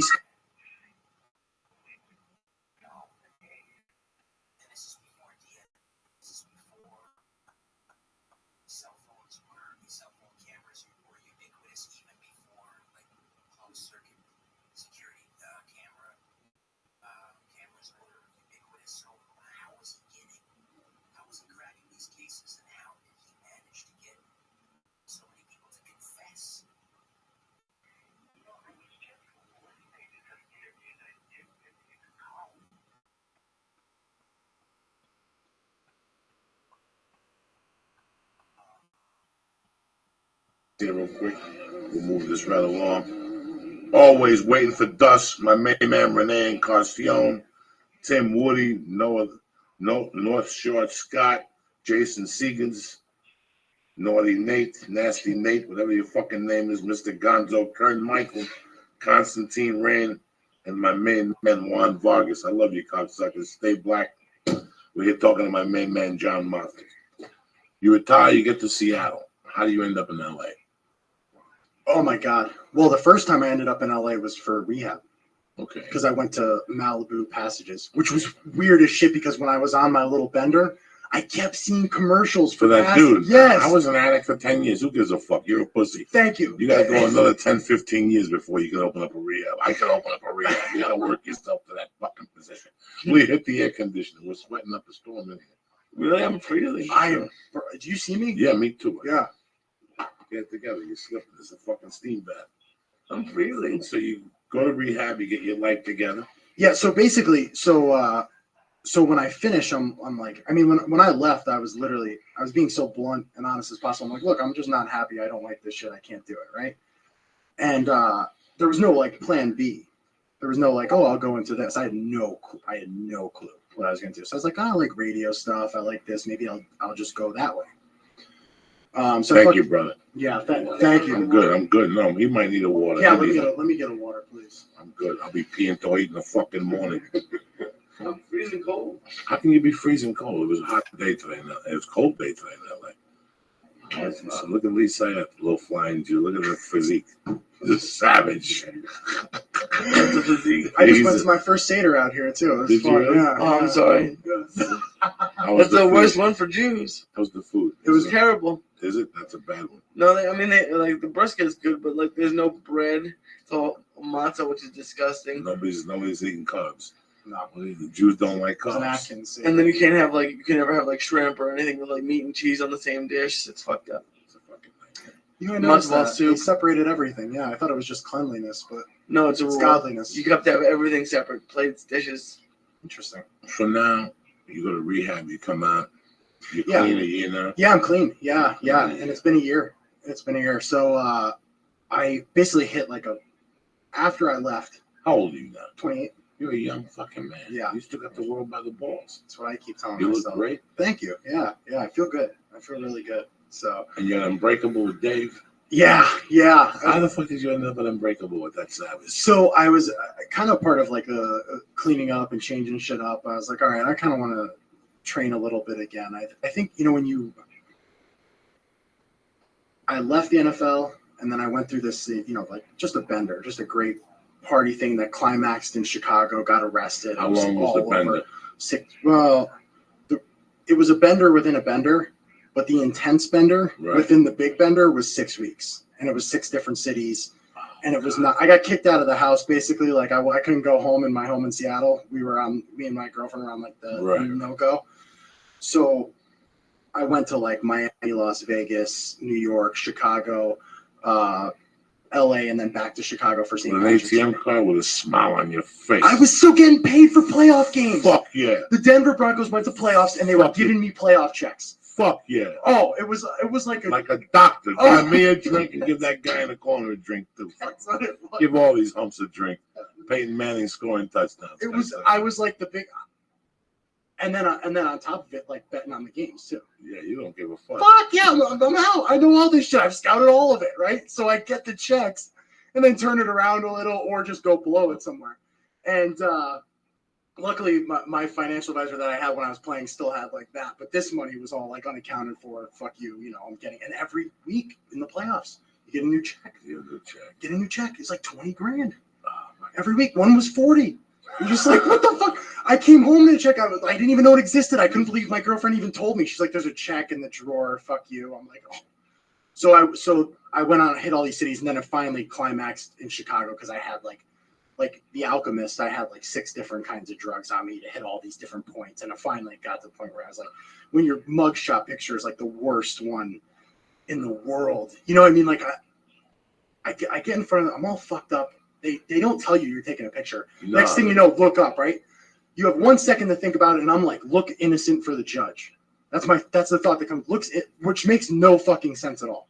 Makes no sense at all, right? Clearly a drug thought. So I do that. I had this like puppy dog, sad, pathetic mugshot that's just fucking horrible. And when I saw that, I was like, oh my God, I'm going to fucking rehab. Delayed that for 2 weeks, of course, and then finally went to rehab in April. So it's been a year now. And then like when you get out, when you quit all the drugs you're on and everything, your mind is just like different. Oh my God. So you don't really know what you like. Hey, what do I reject? What do I not? What do I actually believe in? What do I not? It's scary. Yeah. First 90 days when you're sober is a very scary thought because you haven't thought clear. No. You haven't thought clear in years. I got locked up. By the 4th month, I was thinking tip-top. I'm drinking water. I'm eating Wonder Bread. I'm getting 3 squares. I'm sleeping 9 hours. Your mind comes back, and you even start questioning yourself. Like, where have I been? Yeah. Where has, John been? Where has Joey Diaz been? Now, could you have, like, stayed under contract and just gone to rehab and then, like, not have to retire? It took me the quitting, like they're separate things, and then sometimes I think that they could be connected. The fucked up thing the thing that annoys me is that when I quit, it was very public because I was like, hey, maybe I'll do radio. I'll do some interviews, and I'll segue that into radio. And it actually worked. I had 2 offers up in Seattle for like, do you want to do a show or this or that? But they want to talk about sports, and I was like, hey, fuck sports. Like I can't I can't do this shit anymore. So that I kind of steered away from that. But when I quit, I really was like, I'm not doing this. And then obviously it was, I kept finding things. I said blatantly, like, I'm very unhappy with what I'm doing. I'm not happy in life. I need to change it. So classically, you're not happy, just do a bunch of drugs. And that leads to the next thing is Chicago. Yeah, exactly. So whether one played off the other or one was with the other, whatever, you know what I mean? That's kind of the situation. But I think it needed me. Like there was no way I was ever going to go to John Elway and be like, hey, I need to go to rehab. We're on a Super Bowl run, but I got to go to rehab right now. And that was the other fucked up thing. I was like, both my teams were in the Super Bowl that year. The team I got traded from, we just played we played the Denver Broncos. I was in Seattle in a preseason game.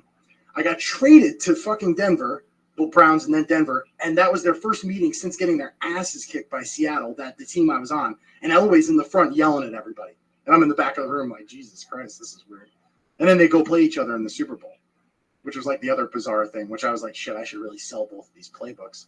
I was waiting for someone to contact me I will give you all of the plays. And I'm pretty sure I told on Omaha, like I was in an interview like early on and I was like, yo, everyone understands Omaha is when Peyton's like going to snap the football, right? And then after that, it became like, I'm not saying after that, me, the guy says it all the fucking time. All the time. Yeah. I would have given him everything. You miss it? Yeah, A little bit, I do. I miss the This is what you've done since you were how old? 8 years old. Every time a fucking leaf comes down, Yeah. every time July comes, what do you think about? That's it. I gotta go lift weights. I gotta eat good. Yeah.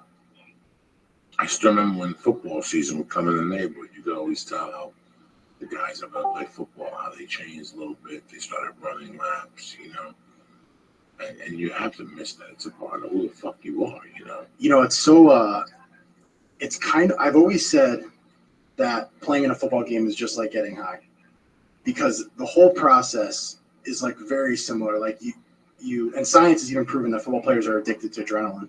Most football players have adrenaline spikes that are like crazy. But you go in, you're about to go into the game, you're about to play the game, you know it's there, you're waiting, you're a little nervous, you know what's happening. And then, you walk up a tunnel, it builds, it's just this building, and then first snap comes, and then you're just on for fucking 3 hours, just going. And then you crash after. And then that's it. And the lifestyle too, the extremism and lifestyle where I could be like, all right, party. Okay, clean up now. It's football time, clean up, play football. As good as you could clean up. And then, okay, party.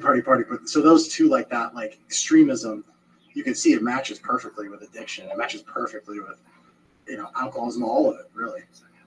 It's the same thing with comics life, Absolutely. You have 23 fucking hours to burn. You could read so many books, you could jerk off so many times. Yeah. Eventually, I'm going to smoke a joint, I have a drink or something. Thank God I don't fall into the drink category. I have nothing against people who drink. I'm a smoker, but anything like that. Look at, John Jones with fucking MMA. Oh my God, yeah. You live, when you're addicted to something, like I said, it's not the addiction, it's how you react, how your day goes.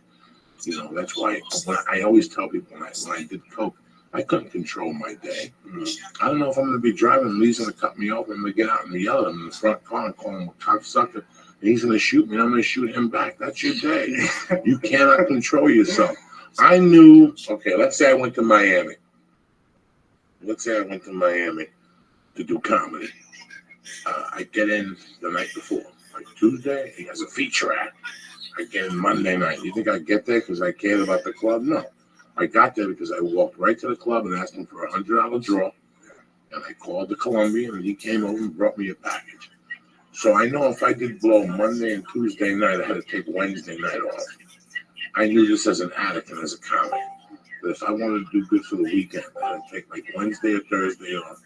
And then I could get high on Saturday night after the third show. And I could go deep because who gives a fuck about Sunday anyway, So I knew when I could. That's the same thing you're saying. You get high. And then there were some weeks where I couldn't control it. I had one thing. I had one personal rule. I did not get high before I went on stage. I smoked 50 joints. I'll take a Valium. I'll have 2 fucking amaretto and milks. But I will not fucking do a bump because I knew my timing would be completely off. That's just me.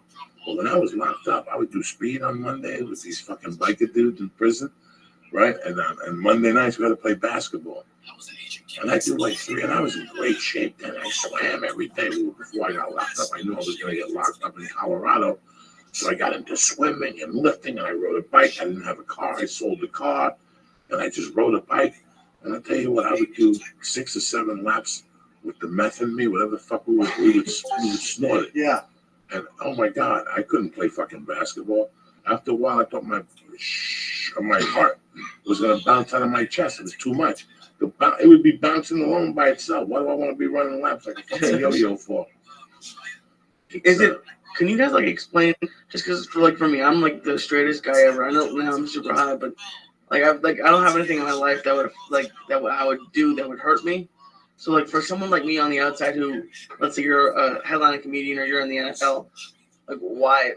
It seems like it should have been an easier decision to just not do it, but it just seems like it's just not even a decision. You just explained to me. You got to turn that animal log. It's very tough. It's very tough. There's some guys you played with that didn't say 2 words correct. Yeah. They went home afterward, they fucked their wives. Yeah. They went hunting, they went fishing, they chewed tobacco. Yeah. That's what offensive linemen do. Then there's the other half of the offensive linemen where they can't turn that fucking block. So if they go home and they're still seeing themselves shuffling their feet. They're counting shuffles. They start counting fucking shuffles and shit. You know, and that's with everything. Anything that, listen, man, it's tough having a 9 to 5. It's tough driving the 405 and thinking about your kids. Can you imagine playing in front of how many people on the weekends? 80 to 100. Okay. Somebody always at your door knocking. It's about money, dog. You got 2 weeks to get your life together. It's about money. It's not about high school no more. The coach don't give a fuck who's here to see you. You don't perform, somebody else will come in and do the fucking job for you. You get hurt, you got to sweat it out a little bit. Because you got to go back. And there's 3 guys now that know you're hurt. And they're doing push-ups and they're eating spinach. And they're fucking doing their thing. It's pressure, man. It's pressure. And sometimes money is too much pressure for people. Yeah. I love doing stand-up. You know what I hate it? When I gotta get paid. Really? I hate it. I fucking hate the whole thing. I don't want it to be a chore. Yeah. I want to be sitting here with you right now. But you know what, bro? What are you gonna do afterwards? Let's go get some wings.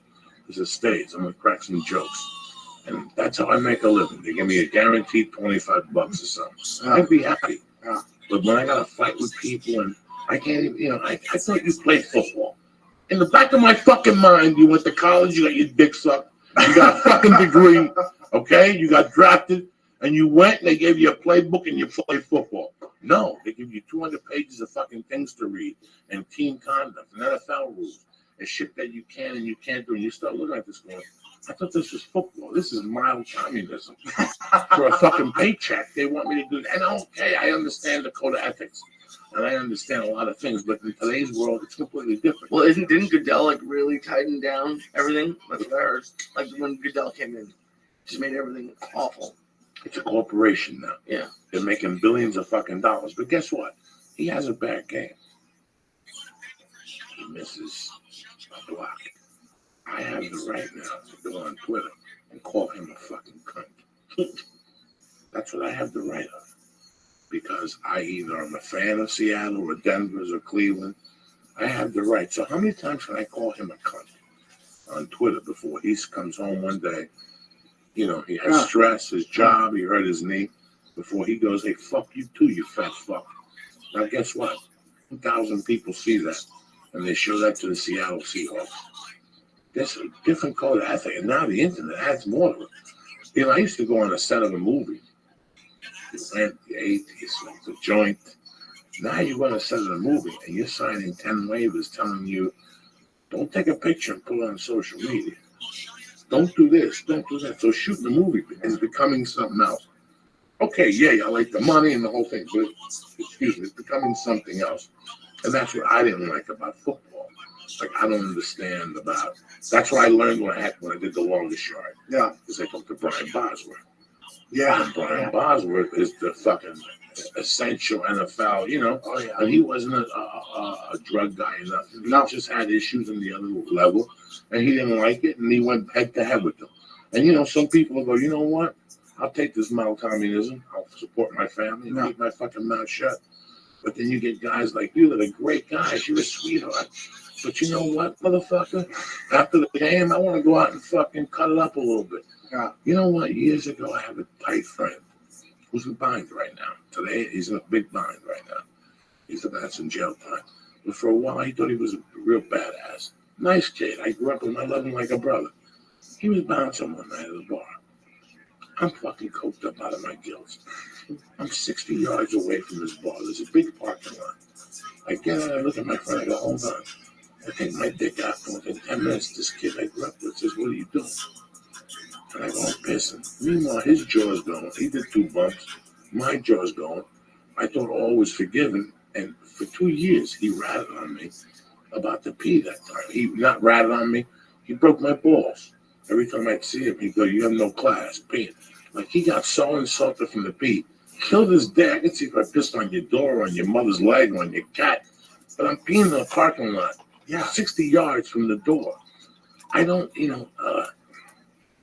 Seattle was one of those places where they took everything very literally, the police department. Yeah. To the T.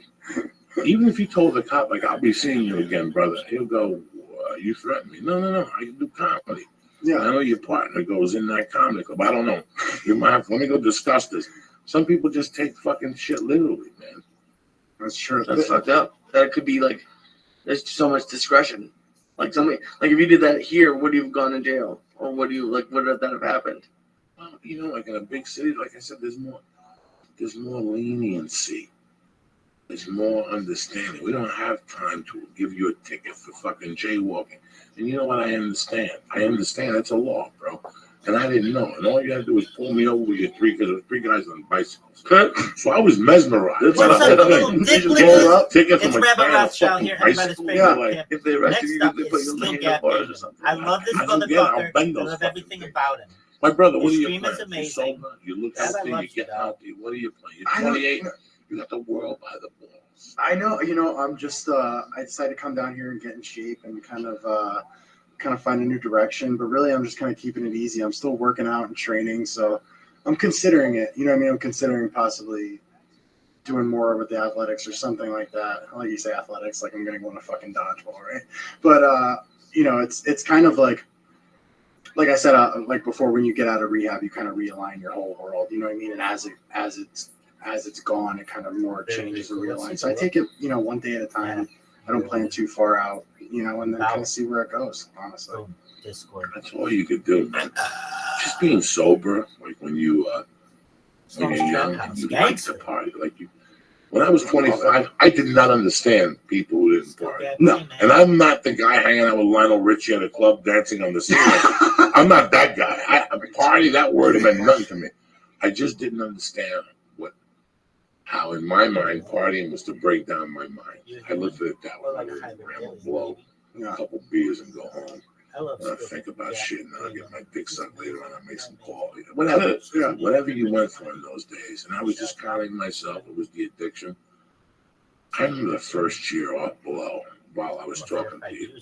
The shit I went through. This is just 6-7 years ago. I'll be sober this November, 8 years from now. Nice. And that first fucking year was a mind fuck. Because I always told people I wasn't going to do it anymore. But I just didn't know for sure.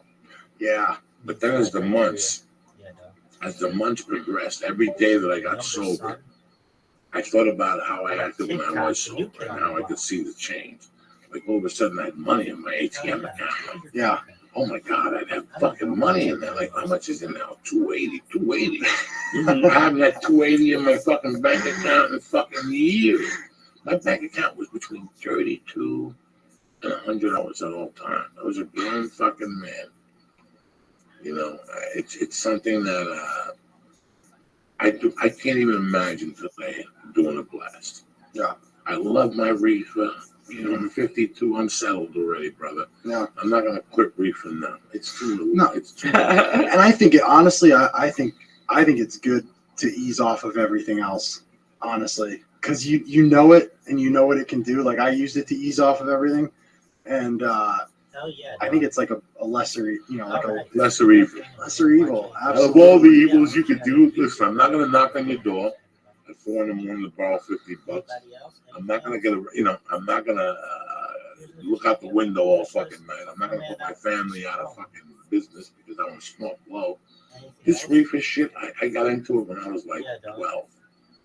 And I always liked the one aspect of it that helped me sleep at night. Yeah. I really enjoyed that. And it makes Doritos taste Oh, Jesus. like fucking God. You understand? And everyone's a lot more interesting too. That's like half the reason I feel like no, let's be fucking honest. That's like 1% of the reason why I probably use. Everyone just gets so much more interesting. You know what I mean? You deal with all these people. That's the thing. Like when you play in the league, you talk about like the Twitter accountability. I find football players are like some of the few people in the, if you call it the entertainment industry, that actually have to really pander and cater to fans and still put on this, like, you can say whatever the fuck you want. A football player still has to be like, oh, good game tonight, and, God bless, and, love Jesus, and all the right things. You know what I mean? It still, like, has that political kind of aspect to it. So I always found when I was playing, because I had to be so fucking fake all the time, God forbid I offended a fan that came up to me at a bar, much easier just to get trashed and just not worry about it. You know what I mean? Or just be like, well, fuck it, whatever you're saying is fine. It doesn't really resonate with me, or it's not interesting. But fans like you when you're trash. Yeah. They want to see you fucked up at a bar. They want you to know that you bleed when you cut. Yeah, I noticed that at Swannies. I used to see a lot of the Seahawks, and then the fans really like it. You don't want to be pissed drunk and John and Coke rocks falling out of your fucking nose. But you know, people know. Yeah. At least tip the glass. If I send you a drink over, and Oh yeah. it's a great honor to be a professional football player, man. And you had that opportunity. Yeah, man. It was a very fun ride. It was a wild ride. It was a fun one. So you're a wild dude. I Yeah. can tell by that smile. That smile is. Listen, man. I hope you find love and peace and everything you're looking for. Thank you. Once you get off that shit, it's there. You know, I have a friend that drinks, and I can't call her anymore and bust her balls. I would never bust anybody's balls because I never like people busting my balls. You constantly bust balls. But I wouldn't bust somebody's balls about getting high. Okay. But I know there's a problem exists. I'm not going to change their life by talking to them. It's a conscious decision. You got to make it You have yourself. to make it yourself. Yeah. You could get blue in the fucking face telling me how cocaine's going to kill me, Joey. You love me. Stop for your kids. They're going to put you in jail. All you got to do is drive me to go get a fucking package. That's all you're doing by talking to me about that shit is making me fucking want to go get high. All right, fucking now. So true. But it's one morning you wake up and you go, you know what? I hurt my dad. Yeah. I hurt my mom. I hurt myself. More important, I hurt myself, bro. Yeah. And you know what? You're right. Fuck football. Fuck everything else. Yeah. Right now, it's about taking care of you. Whenever the fuck you land, you're still a young man. You got the world by the balls. Thank you for coming in. Hey, thank you so much for having You're me. fucking savage. Give a shout out to your dad. I gotta give a shout out to Dave Moffitt. He's a huge fan of yours, I man. He's love been him, telling too. me about you for 2 years. Now they live in Connecticut. They live in Moms, Connecticut, and yeah. moms. Him and my mom, and I called him up just on the way over here, and he didn't know. Like I texted him and I said, hey, I'm going on Diaz's show, but I don't think he like got it across. Right. And so I'm telling him on the way over here, and he's like, are you fucking? He's like, what are the chances? I That's- tell you this. That's a small world. we live Yeah, in, for brother. 2 years now you're on your show. I've been listening. You're the only one. Thank you, Podcast. yeah. You're the only one he likes. Thanks. I'm telling I you. want to give him a shout out, send him my love and stuff. I will. And yeah, you're down there with Dave and Unbreakable, which is great. Oh yeah, that's amazing, Jim. He jiu-jitsu you yet? No, just stretching. Oh my god. He just You got stretches the jiu-jitsu shit with out that of me. long-legged motherfucker. His hands are like, they look like they could go through a wall just straight, you know? Like he looks like, I wouldn't want to jujitsu him. I feel like he'd fuck you up, you know? He's a strong guy. He knows what he's doing. He's a little older. He's got that old man strength. Yeah. But he's a great fucking trainer. Oh, yeah. He really, really knows his shit, man. Every time I go there, I learn Oh something yeah, new you're from back, him. baby. I Absolutely. was telling Oh, I you, got I lots got a of fucking 15-pound dumbbell in my trunk. And I go to NoHo Park and I do sit-ups. They're his sit-ups. Yeah. They're the ones he taught me for jiu-jitsu. I just get it and do a sit-up and kick my legs up and go back. That's all Dave's shit. Dave's got 1,000 things. Oh yeah. I went to jiu-jitsu today and I did one of the tricks he taught me. Where knee on belly, you switch the leg so you can't get your leg caught. And the guy goes, where'd you learn that from, Sean? And I go, better yet, one of his brown belts. Yeah. And he's like, that's what teaches that shit. Dave's a bad motherfucker. Thank you again. Hey, Let me thank give you, some Joe. shout-outs. Appreciate it. Hold on 1 second there. Let's give a shout out to my main motherfuckers over there at On It. Alpha Brain Bitches. Complete Earth Gone Nootropic. You understand me? You're fucked up. You can't get your heads cleared. Alpha Brain is the way to go. 30-day money back guarantee. We don't even want the product back. Who does that shit? You know you're a drug dealer and I didn't like your fucking heroin. Can I get my money back? And then they give you your money back. Fuck no, you did it, cocksucker. On It don't care. When somebody does that, that means they care about you. And it means they care that they want to do business with you. So if you don't like that product, 30-day money back guarantee, okay? And that's what the Alpha Brain, their flagship motherfucking product. Go to On It right now. Take a look at all their great products. Go to the box and press in church. Boom! 10% off like a motherfucker. Just like that. Also, they have the Stay On It program where they'll mail the stuff right to your house on a monthly level. You can't lose. Whether it's the Shroom Tech Sports, the Shroom Tracker Moon, Immune, the new mood, the new T formula, the testosterone enhancer, whatever the fuck it is, the hemp force protein, the acai vanilla, or the chocolate, you're not going to lose. Go to Alpha Brain, go to Honor.com right now. My main people over there at IronDragonTV.com. As you notice, I'm a little fucked up tonight. That's what happens when you eat a couple of Green Hornets and the last piece of the Jewish Star of Death. Anarchy edibles. Look at this fucking thing. This thing was huge at one time. Look at the size of this fucking Jew Star of Death. Look at this fucking thing. There ain't nothing left, cocksuckers. What happened? I was zooming in so you can see it. Oh, sorry about that. He thought the fucking world ended. Anyway, Go to Iron Dragon TV for classic martial art films. These films are the best martial art films. You always want to get into fucking. There's no UFC. There's nobody bitch slapping with nobody. What are you gonna do? You gonna sit there and watch fucking Dancing with the Stars? Fuck no! Go to IronDragonTV.com right now to watch classic martial arts films, from the Yip Man series to the Kung Lee series to who else? I'm just naming Chinese motherfuckers right now. I don't know whether they exist or not, but their movies are at IronDragonTV.com right now. You understand? You get 2 free movies when you say the name Joey, Joey. That's how we roll. 2 free movies, Iron Dragon TV, Roku, technology, 4K. They're a leader. Dave Foley putting shit together over there. But don't listen to me. Go to IronDragonTV.com right now. Take a look at that great fucking classic films. You got 2 of them coming on me. Go to the box and press in Joey. Boom. And get 2 free films. 86. They ain't fucking around this month. 1,200 guaranteed puffs. It's May 17th. You know when I brought this motherfucker up here? At the beginning of March. 1,200 fucking puffs. He's giving you 5 of these things for $50 or $10 a piece. Whether it's a cigar, whether it's a hitty cig, whether it's a 24 milligram, the 0.20. Start right now. This is what I would do if I was you fucking dummies. It's summertime. You didn't quit in January, right? Here's your chance for $50 fucking dollars. Dummy. For $50 fucking dollars, you momos, you'll never smoke again. You're gonna get yourself the 24 milligrams, the 16 milligrams, the 8 milligrams, the 0, and you're gonna get yourself a cigar. So you look like a doctor this weekend, Memorial Day. You get a little party with your little red shorts on. You want to look like you're doing something like an interesting dude. Look at him. He ain't smoking a cigar. He's smoking a hitty cig fucking cigar. 1,200 guaranteed puffs. They last longer. They taste better than the fucking Hindu cigs that they sell you at 7-Eleven. Go to hitty cigs right now and get your fucking. What do they get? You go to Joey's church, President Joey's church, and you get 5 for $50. 5 for $50, and if not, you get 20% off. Right? That's all I know. Also, listen, Joey, I don't want to be healthy. I don't want to watch kung fu movies. I don't want to smoke no fucking electronic cigarettes. Right? What do you got for me? You know what I got for you? If you're a wax smoker, or oil, or what? Or oil. Let's say you like rubbing oil on your feet and smoking fucking wax out of a fucking vapor pen. Nailed It Life is here for you, cocksuckers. Go to naileditlife.com and look at the beautiful supply.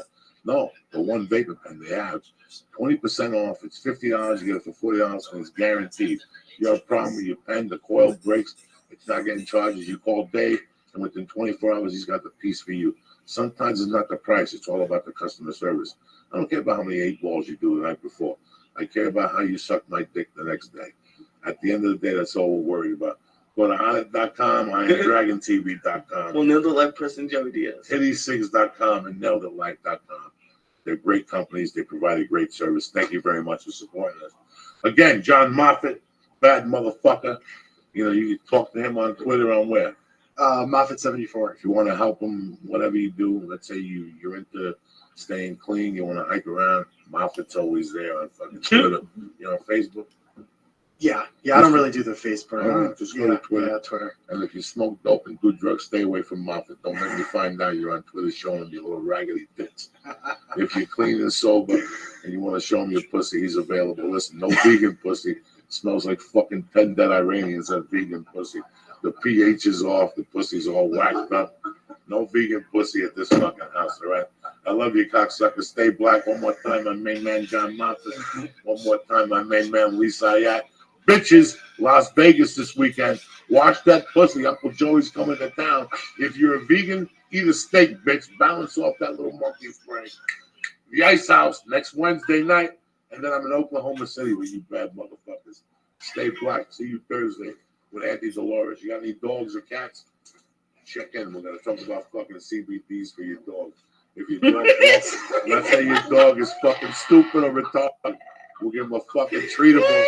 You don't see the devil, this fucking dummy on the cover. You're doing like a PBS, like infomercial. What are you gonna do? Check in next week with the CBDs for your dog. Yeah, we'll be here on Thursday. Oh my goodness. What the fuck you laughing about? I got a ticket to Boston. I can't believe it, man. They wanted so much fucking money. And I also got an email today for eligibility on TSA. I don't have to check in no more. Oh shit. I guess, did you get your instant? Yeah. I guess they erased my police record, bitches. We're still going. No, I don't fucking know. They just emailed me. That's crazy though. That's 8 years though. Like, would you ever think about it like 10 years ago? What's that? Like you'd be 8 years sober. That's crazy. I didn't know it was Who 8. the fuck knows? Wrap it up. We're getting Oh, we're done? Okay. Yeah.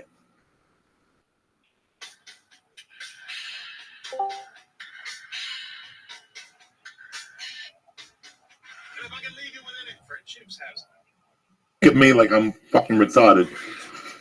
There's always somebody there to try to fucking take your pay. Oh, I know. I put on the thing every day to grab your balls or your pussy and go get your fucking lunch money back. Because if you allow these fucking cocksuckers, they will take your lunch money. And they don't do it with a gun. See, I'm old school. I'm from New York City like you. You want to rob me? You show up with the gun, I'll give you the chain, I'll give you the rings, I'll give you the wallet, I'll give you everything. But don't try to fucking call me and muscle in on something that I already did that you know I'm going to have to pay 10% for. And you're like, hi, how are you? Listen, dog, those days are done. You had a chance to wiggle and hide, and you fell on your face, so now stick to what you know. These motherfuckers, everybody wants to fucking get 10% from your fucking money. And the government. Happened to a doctor. Like I found out I paid a copay at a doctor that I probably didn't have to pay, so now I have to go talk to them next week. How much they charge you? It's $30. It's not a lot, but it adds up. But I got a blood test. Look Yeah, at I you. almost passed out. I know you did. Those fucking things Well, are tremendous. The first time I got one, it was just in a bag by the floor. But then I didn't know they have the tube right at your elbow now. So I opened my eyes, I looked down, and I got a little bit lightheaded. Oh, fuck yeah. That's why I look the other way. I bring the iPod, I put Santana on. Fuck yeah. Auntie Dolores in the house. And Marjorie, one of the girls from the fucking, look at them mixing shit up and shit. With the new packaging, look at this shit. This is for fucking Gentiles right here. This ain't for gorillas like me. This shit will put you on a different planet. Look at it, the fucking packaging. This is a Gentile. Oh my God, it's low glycemic. Really? Oh, non-GME corn. Okay. Whatever the fuck it is. All I want to see is the devil. You know what I'm saying? I don't care if I eat popcorn or look at crack hoe's asshole. I just want to see the fucking devil. It does that too. I want to see the devil, Marjorie. What's up, Auntie D? Talk to me, baby. Oh man, it's Fucking, great. I gotta congratulate you leaps and bounds at this company since we met. Oh, thank you. Leaps and bounds. Now the 500 milligram brownies out. No more. No more. It was too much. It was too much. We found that people want to see the devil, but sometimes it's only like 3 or 4 people that really, really want to see the devil. They just walk around talking about gluten and fucking granola and shit. Now they've been smoking pot since, but you know they don't want to see the fucking devil. No. That time in San Jose, that was one of the scariest moments I had in my life. That time I went? Oh, now you tell me. When I ate the half real off the bat and I had to get the chicken. The shrimp to fucking calm me down. He was about to go on stage. I was about to go on stage and the adrenaline mixed with this, because that's what you got to remember. On stage, it becomes something else. Mm-hmm. You know, people don't know. I know my good friend Joe Rogan had that thing what is it when you fucking memorize what happens to you when you eat marijuana? It changes in your liver and it becomes ketosis 3. Who gives a fuck? I just want to see. Everybody wants to read a book. Just smoke the joint and shut your fucking cake hole. You know what I'm saying? Everybody wants to be Johnny. I'm the smartest fuck on the block. Fuck you. Just who gives? You know what I'm saying? They show up with a hookah. Why are you gonna smoke that shit to get bad breath? Put some fucking weed in that thing and stop it. Stop. We went and smoked hookahs last night. Really? I'm surprised you don't smoke a fucking hookah. I've smoked hookah before. I'm sure you have while you're eating hummus and it doesn't with no do shoes anything. on. No. So then why waste your fucking lungs? Yeah, that's fun. What's happening, Auntie? Oh yeah, I just I'm loving all the innovation in this industry. You know what I mean? It's great. We're pretty fortunate. Very. The industry's grown leaps and bounds, and you're still here. Still standing. That's the most. See, when I first got my license, I noticed people were showing up and disappearing. Yeah. Showing up first, the edibles are really strong. They kill you, and then after they realize they're not making money, they put more fucking cookie batter in and less reefer, and then you're like, what the fuck is this? Or sometimes you just get used to the product. And, you know, the stores, sometimes you drop a Rice Krispie off and the thing gets fucking hard. So I bring it home, but I realize you got to put it in the microwave oven. I don't know that shit. You put one of those THC motherfucking Rice Krispies in a microwave oven. You let those fucking cancer cells cook up and shit and mix up with the THC. Forget nice and warm THC. When you smoke THC, it's warm. It is? When you smoke it, okay, that makes sense. It burns, right? So we're eating this THC that's fucking cold. We got to put these cookies in the oven. Could you guys sell cookie dough? and like bake your own Can cookies? you imagine? That's the fucking. Yeah, we'd love to do stuff like that. If That's the dope. health department would allow for those kinds of products, a lot of health departments are banning perishable items like that That for makes sense. unknown reasons. I gave a Southwest Airlines stewardess 2 of your pretzels one time. She didn't know I had them on the thing. And she's like, these pretzels look so yummy. And I'm selling them. I'm like, they're non-gluten, non-glycemic. Knock yourself out. It was one of those flights from Burbank to San Jose. So I didn't see her at the end of the flight. It was quick. I just ran off the fucking plane. Somewhere she's like, I didn't smoke pot. She's at a hearing right now going, I'm telling you, I never smoked pot in my fucking life. Some chubby dude gave me a pretzel. Oh man. You fuck that dirty bitch. But it's weird. Don't touch my fucking food next time. It's weird that you just said that. It's very similar to podcasts when you think about it. Like the industry is how a lot of people come in and they come in really big with all these big ideas and stuff. But then in 6 months, I don't know how long it takes them, but they disappear. Yeah. So it must be interesting. And how long have you guys been doing it? A while, at least 3 years, 2 years. 7 years. 7 years. 2008. We got our start in San Francisco. Do 2008. you know who the first person who ate edibles was? A kid by the name of Felipe Esparza was the first person that was bragging about the peanuts. Oh. 2 years before I had him, he kept saying, did you get the peanuts, fool? Did you get the peanuts, fool? And that's what happened. He got them up in the Bay Area. Yeah.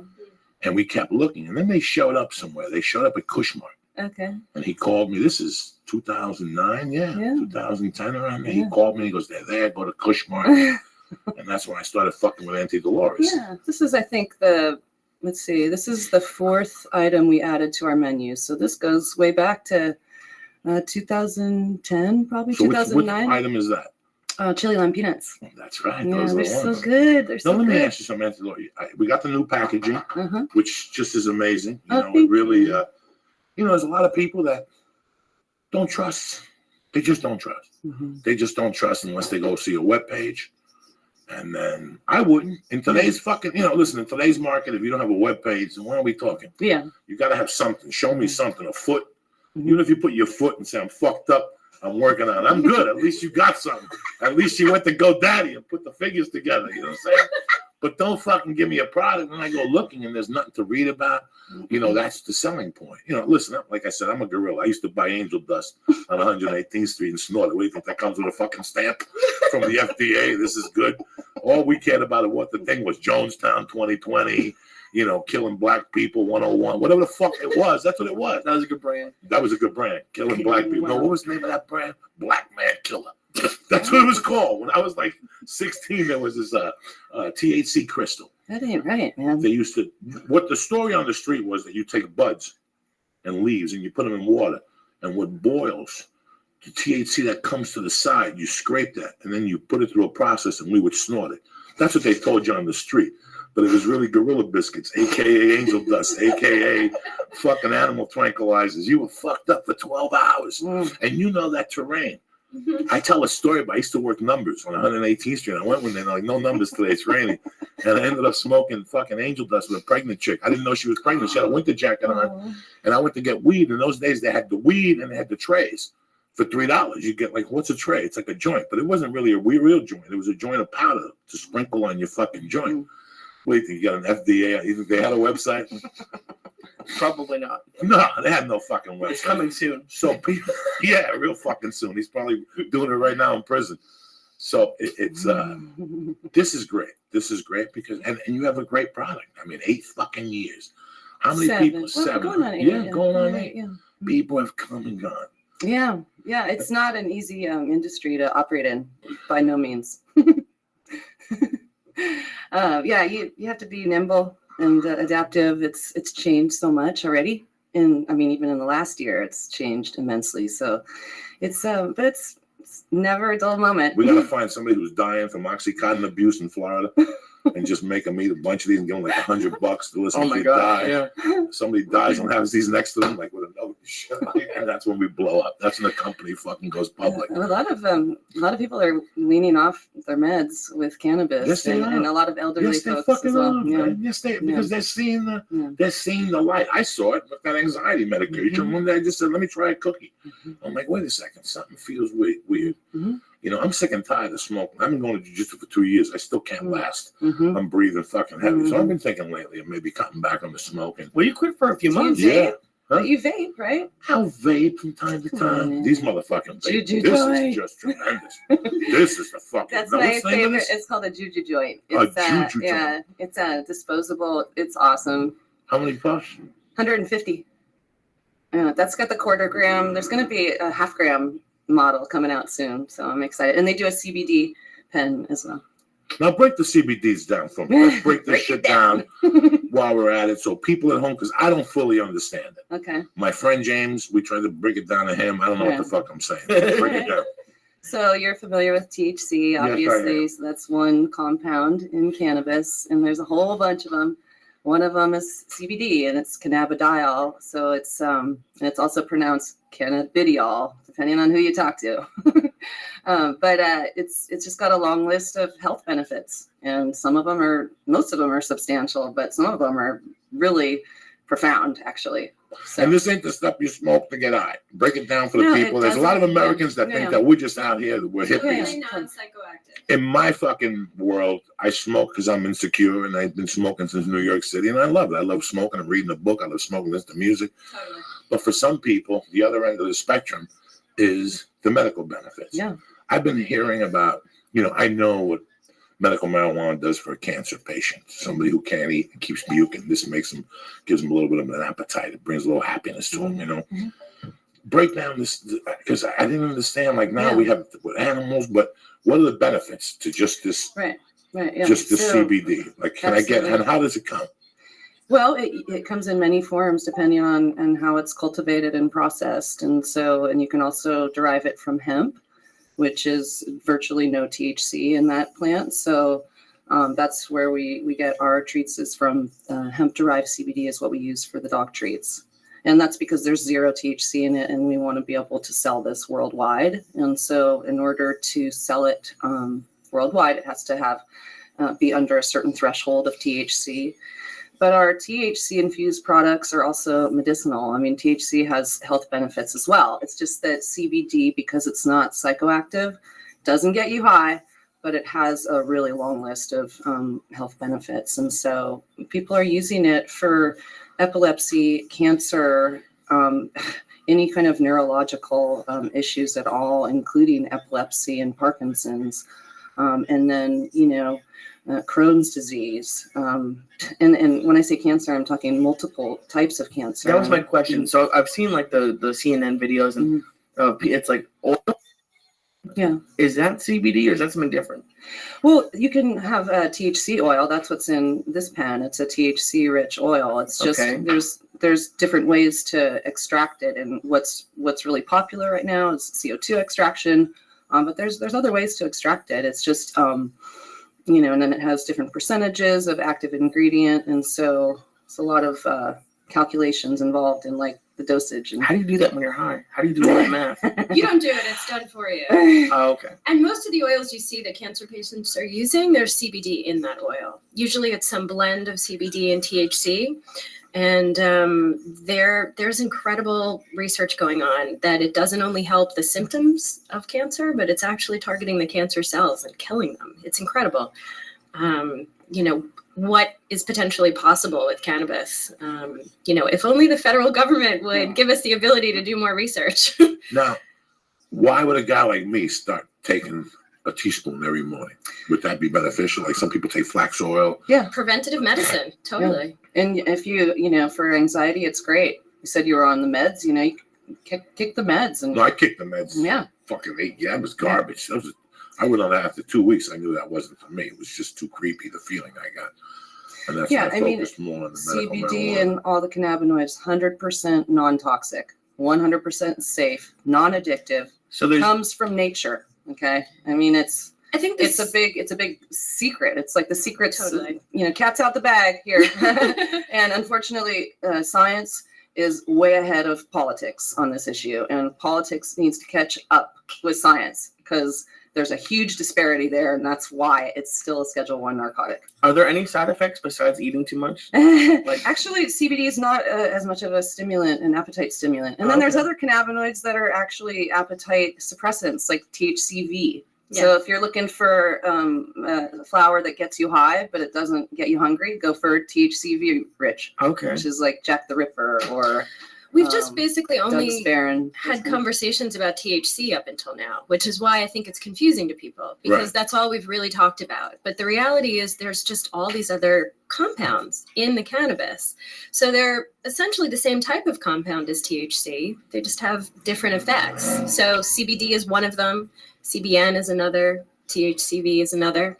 And so now we're paying so much attention to CBD, which is just another one of those compounds because it has all these amazing effects and it's non-psychoactive. So we can give it to animals, children, and elderly people that, really want to stay away from those psychoactive effects. So it's exciting. And if you think about it, just like cannabis, it's the same thing. It grows, it's coming from the cannabis plant or the hemp plant. So it's just different genetics.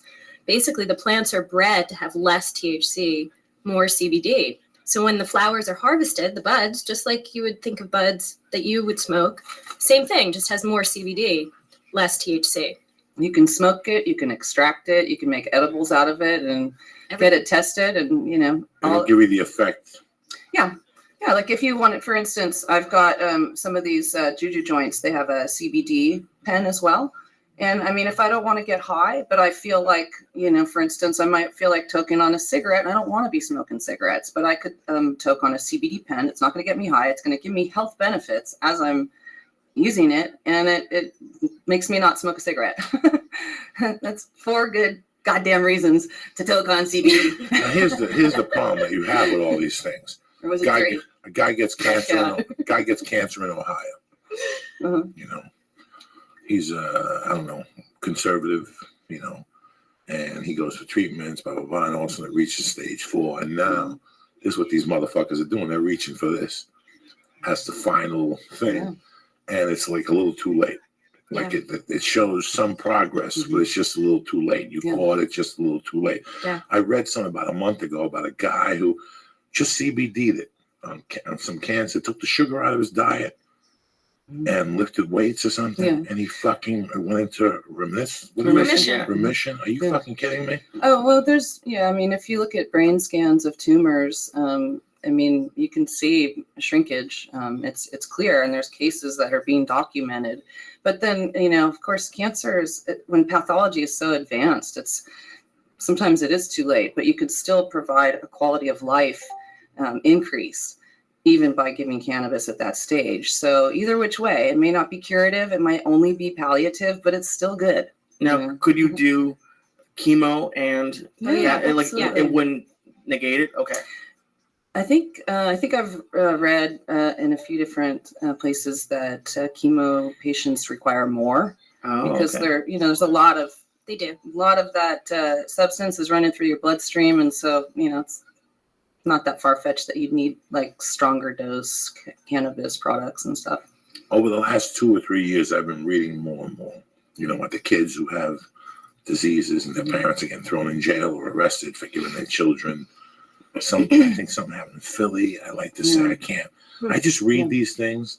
I don't really talk about them on a podcast, but they do bother me because they're your child, and if it's helping your child, I think it's epilepsy. Mm-hmm. Yeah, it's all this, like all the seizures. Like there's CNN ran this whole long thing, a bunch of different episodes where people are moving to states that are allowed to do it, and they have to uproot their entire family because what are you going to say? You can't say no to your kid. Like there's medicine that could work, but because we live here, we can't use it. I mean, luckily we live in California, but of course you would. If God forbid anything ever happened, that's all that matters at that point. Over 100 families have moved to Colorado to treat their kids with cannabis. And they've got retractable seizures and, epilepsies that respond really well to CBD and THC, and then sort of a combination of cannabinoids depending on the case, I mean, that's like the biggest one because cancer takes a while to know it's there, and then it takes a while to go away. But the seizures seem to be pretty instantaneous, and it's like a really good. Oh yeah, it really helps. That happens with the animals too. Like they try the treat and, within the first dose, they seem to not be having seizures anymore. Yeah. That's what the customers are telling us. It's We've got, amazing. like 2 dogs that use the product regularly that stopped having seizures. That's the fucking Yeah. one that's really growing now. It's really crazy. crazy. That's the one that I'm getting fucking emails about. Oh, seriously? I don't even know how to Nice. describe. And I didn't Okay. know till Yeah. after I lost Sissy and the girl that took care of Fidel when my wife was out of town. She'd have to give him like an IV. Yeah. I can't stick a cat with a fucking needle at this point yet. Oh, I've learned. I can't. So when my wife brought her in for $10 a day, and we talked, and she's the one that told me to go to the other wheat store for Gentiles. I'm gonna do. But she also told me that she had given her cat, and the cat, I don't know for the hips. People talk to you. It's early. You're stoned. You didn't have your coffee. You don't know what the fuck they're saying. But I see these people that are not hippies. Yeah. If somebody came up to me like in Boulder like 15 years ago, okay, whatever, dude. But these people are fucking college educated veterinarians. They're telling you now that, listen, give it a fucking shot. I can't tell you this in my office, but I can tell you this outside the fucking office or whatever. So that's what has impressed the shit out of me. You're telling me that tonight, go home, break these up, grind them up, and just give them to the cats tonight. Oh yeah, I mean, I give it to my 19-year-old cat who is definitely, going strong because of CBD. And she, like any animal that lives this long, she's got musculoskeletal problems, so she's not going to move around like she used to. She's got pancreatitis, which has got a fucking brutal disease, so painful. Animals will just give up eating when they have that disease. I give her one of these treats every day, crumpled up into her food. She eats all the time. She's less nauseous. When she has flare-ups with her disease, like she can totally handle it. She scampers around the house like a fucking 8-year-old cat. It's like what I see more than anything is like increased vitality. Like she goes from a cat that, wants to be herself into just totally balanced. And it's so cool to watch. And, I've been giving her CBD for many years now, and I definitely attribute her. Marjorie, I don't know. You look like a young girl. Do you Thank think? you. Do you think 20 years ago we'd be having this fucking conversation? I mean, yes, because Really? You knew all about it all along? Well, I was into cannabis. I mean, the moment I became aware as a teenager, I was just like, forget alcohol. This cannabis shit is amazing. Like, this is what I want. This is what I want to be involved in. And, that was it for me from the very beginning, like 14 years old. Hi, Mom. So,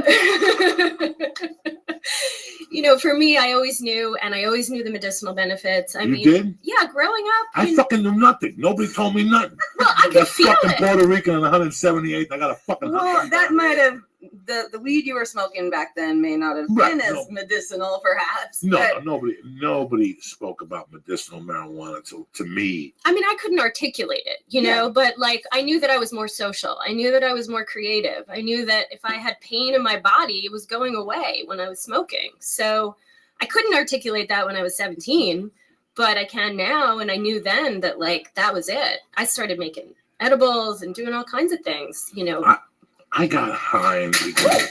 oh, There goes Periscope. I got high in the beginning to get high. I didn't High. know. I was a young kid. And, Yeah. And first time I heard music, I knew it was going to continue to fucking get high. Like, I'm like, this is not stopping. And I'm not one for alcohol. I can't sit across from you Me after too. 4 fucking cocktails. I really don't want to hear what you got to say. I really don't. I grew up in a bar. My mother had a bar. Mm. So the effects of alcohol on me were done when I was 10. I knew that shit of people grabbing you by the neck and telling you they love you. I don't like that shit at all. I don't like fucking cheers. Fuck you with all that dumb shit. I always hated it. So marijuana was always my thing. I knew that I was an only child. I had gone through losing my mom. Something happened and this took me away.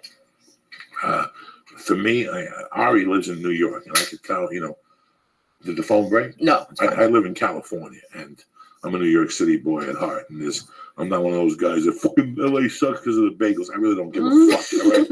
The pizza sucks. I really don't give a fuck. You don't need the gluten. No, I like the gluten. I'll go to Joe's Pizza in the mall and get a slice if I have to kill the urge. It's not bad, and I'm not going to be disappointed. And I don't get aggravated. I get aggravated. But to me, there was nothing better than putting your Walkman on as a kid and getting fucking jizzled because I made a whole afternoon of it. I came in from the Jersey side on a bus. You know, I would walk across George Washington Bridge and walk down to past Broadway on the other side of Amsterdam, and there'd be black people, Cuban.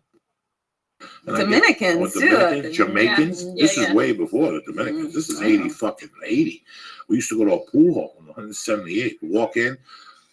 When I was in the 8th grade, Lefty Cortina, who's a science teacher at Unionville High School now, fuck him. He Lefty. won't talk to me on fucking Facebook. Fuck him. Took me to a church in the Lower East Side. That downstairs they sold weed. It wasn't the priest. The priest was just in for the small fucking 10 points. You know what I'm saying? It was like 3 gorillas, and you could buy like. They had. Listen to what they had in the summer of '79. They had this weed that had been compressed, chocolate Thai weed that had been compressed into a box, into a thing, and they dipped it into hash oil. Ooh. This is back in '79, Like honey bud. like honey bud. Yeah. And you had to break it apart and let it sit outside and dry. And then they had. Didn't even try it. Oh my God! Then they had Sensimilla, that's what they called it, and then they had chocolate Thai weed, which we call chocolate traumatized, and then they gave you a fucking punch card. Did you know that they gave you a punch card? And then they had At the bottom of the church? At the bottom of the church, they gave you the master mix, which was the sense and the chocolate Thai put Wow. together. What? Amazing. This is '79. They already fucking had the fucking answer to your problems. I And then I love went it. up to 163rd, and I would go up from 160 up. That's where I would get the different spots because Jamaicans were up there, you know. So I always loved marijuana. But when I took my fucking traveling act with the Warrants to Colorado, I don't remember. I went to Colorado in '83, Jack, where people would come with Humboldt weed then, and the baggie looked like it was cocaine because the two bags on the bottom, it was crystallized on the baggie. And then you go, what the fuck is it? And they go, it's weed. And I remember buying this for 40 an eighth or something. It used to be 40 a quarter, something ridiculous. And you were like, what the fuck, $40? Because for 20, you got like 3 joints in New York on the chocolate traumatized. So I never learned about any fucking benefits. The benefits for me were taking me out of my dilemma, making music sound better, and making a fucking chocolate shake taste like a fucking, I don't even know. I can't even say what I want it to taste like. You understand? A little Carvel chocolate shake and shit. Oh, yeah. Thin, with one of those fucking Black and white. black and white. That's with my a- thing too. Yeah. with a fucking Yankee cap with a sundae in it and shit with sprinkles on that motherfucker. What? It sounds What? actually. What? No, I think you need to throw some cannabis oil Oh in my there. God! No! Really Don't make ruin it with the cannabis oil. By that point, I've already inhaled 22 gallons of cannabis oil. That's what got me to Carvel, cocksucker. The funniest thing is when he'll call me and be like, after a podcast, when I know he's already stoned and he has some of your stuff laying around his house, and he'll be like, I got hungry and I ate some more caramel corn Yeah. and I got even higher. Because sometimes you get high and you got the munchies. Fucking caramel corn's right there to kill the itch. Close the system. Oh my We design God. it that way Oh my specifically. The thing I like the most about your products that Auntie Dolores has over anybody is, okay, when we get Anarchy edibles, they have a great star. That star of death is 125 milligrams. But it's 125 milligrams. That's an investment. Mm-hmm. That's an investment. I got to look at that star and go, that's 8 motherfucking hours of my day. So I don't know what Are type we of. spending the day together? Are we spending the day together? You know, and I'll drop 2 of those things just to start off, just In the morning. just so there's no misunderstanding. You know me, I don't want any All misunderstandings. in. So we're all in from fucking Jump Street. Bam! Right off the bat with some coffee, you stir it in, it gets gooey or whatever. Yeah. I have a friend that used to do heroin, and I love him to death. He did heroin for like 8 years. He used to just sit there, do H, and watch Beavis and fucking Butthead and giggle to himself. I didn't get the whole allure of it. You know what I'm saying? You don't do heroin, go out and fucking walk around naked. You know? Don't watch TV. Go find the Christie. What's her name? What's his name? Nirvana's wife. Go find yourself. Courtney Love? Go get a Oh, Courtney Love. stay away from Fuck. Courtney Love Oh my if you're God! Did you see high, that man. That's like documentary? a buzz. No, not yet. I read about it You though. have not seen that documentary? Oh, Fucking disturbing. ooh, which parts? Towards the end when they're getting high and you see that they're high with the baby Ugh. and how fucking high they were, but he was on top of the world, so it really didn't matter. Ooh. But my friend, the heroin junkie, had a great perspective to it because she says in the documentary she never cheated on him. So as I was watching this, my buddy, because we're still goombas, he just wants the heroin now like 20 years. we were talking, and he goes, "Don't listen to that fucking twat." You know, Jersey people. He's like, "Don't listen to that twat." He goes, "Anybody knows that if the filthiest junkies are women junkies." She wasn't in love with him. She was in love with his heroin. And she goes, she did cheat on him. She goes, nobody remembers that after he died, she put on the album with Billy Corben. She put some album out, and Billy Corben wrote the songs for her. He goes, she's a dirty fucking whore. I mean, he knows her from the heroin. You know, I saw her in Seattle. Josh Wolf had a bar, El Lobo Loco, and she did her birthday party there. And she had a dude that would just shoot her to wake her up and shoot her to put her right back in Limboville. Oh my God. It was classic. It was fucking classic. A heroin assistant. Like a heroin assistant? Yes. How fucking cool would that be? Just to look at someone and How say, about a get cannabis assistant? get that needle rolling. That's a job that I would love to open for somebody. Some people do it. Like a rapper, I forget, tweeted that he wanted like a joint roller for like $50,000 a year just to keep rolling joints. Just keep rolling. I'm Don't say surprised two that job fucking hasn't words. popped up yet. With benefits, can you imagine like 50 a year with benefits, a 401k? What do you do for? I just roll joints. His fingers are all dark, like he's been finger banging somebody with a dirty asshole for the last 10 years and shit. Paula just saw Courtney Love open for Lana Del Rey the other week. And what happened? She said she wasn't good. No, she's not good. Who's not good? Courtney Courtney Love Love, she's done. That was Courtney done. Love opened up for Lana Del Rey. at the Hollywood Hollywood Bowl. Bowl. Yeah. Interesting. Wow, that's a interesting. I mean, I see it that way. It should be that way, but it's just Courtney Love's been around. You know, one of my a lot longer. 50-year-old friends is dating a 20-year-old called me and asked me if I had connections for the Hollywood Bowl. I yelled at him for 10 minutes. You should be ashamed of yourself. 50 with a 20-year-old going to see Lana Del Rey standing there like an old fucking pervert with a pocket full of Viagra. You know what I'm saying? What the fuck is wrong with these old fucking guys, dog? What the fuck? Wow. You know, you're married, but if you weren't married, you wouldn't go after like a 22-year-old. Are you fucking kidding me? Are you fucking kidding me? I don't know. Not because of me, for her. That's disappointing. You're not gonna get none from me. I come in a minute. I got ugly nuts. I'm 52. You know. I think that'd Why be would good you do for that her. to a girl to show her balls at that like 22-year-old mark? To show like disgusting men's balls. She'll never recover from that. She'll never You're recover. doing from them a favor. You're doing no, a service. a Then. woman doesn't need it. The other day, some girl at the weed store was like, I would love to go to Vegas. So I go, listen, I'm not saying nothing out of line, but you don't want to go to Vegas with some fucking old guy. Right? You got a 21-year-old pussy. You say it's a 21-year-old man. You don't give that shit to some old fucking disgusting pervert. You give it to a young fucking man. I'm a pervert, but I can't color the spread. You see what I'm saying? I have a If I could- 21-year-old daughter. Okay, Right. Can we change the subject So here? does the 50-year-olds hit on her? Actually, it did happen once Yeah. when she was with me, and I almost lost it. Flipped out. Yeah, this guy was coming off the bus, and he went and did the little double take, and I was like, and then he kind of walked up towards us. He was getting ready to talk to her, and I was like, dude, this is my kid. What are you doing? Yeah, those It was motherfuckers. very need some disturbing. He They need was 100 milligrams of this shit. But that's what George was saying. That the reason why he really likes Charette, whenever I'm going home, he always goes, bring me pretzels. Because he says, I don't want to be fucked up. Because I want to control my eye. Those pretzels, look at this, guys. You could just pop this motherfucker, open this up on the bus. You're just sitting there minding your fucking business. You know, you got to go to your fucking girlfriend's house. You got to deal with her fucking mother.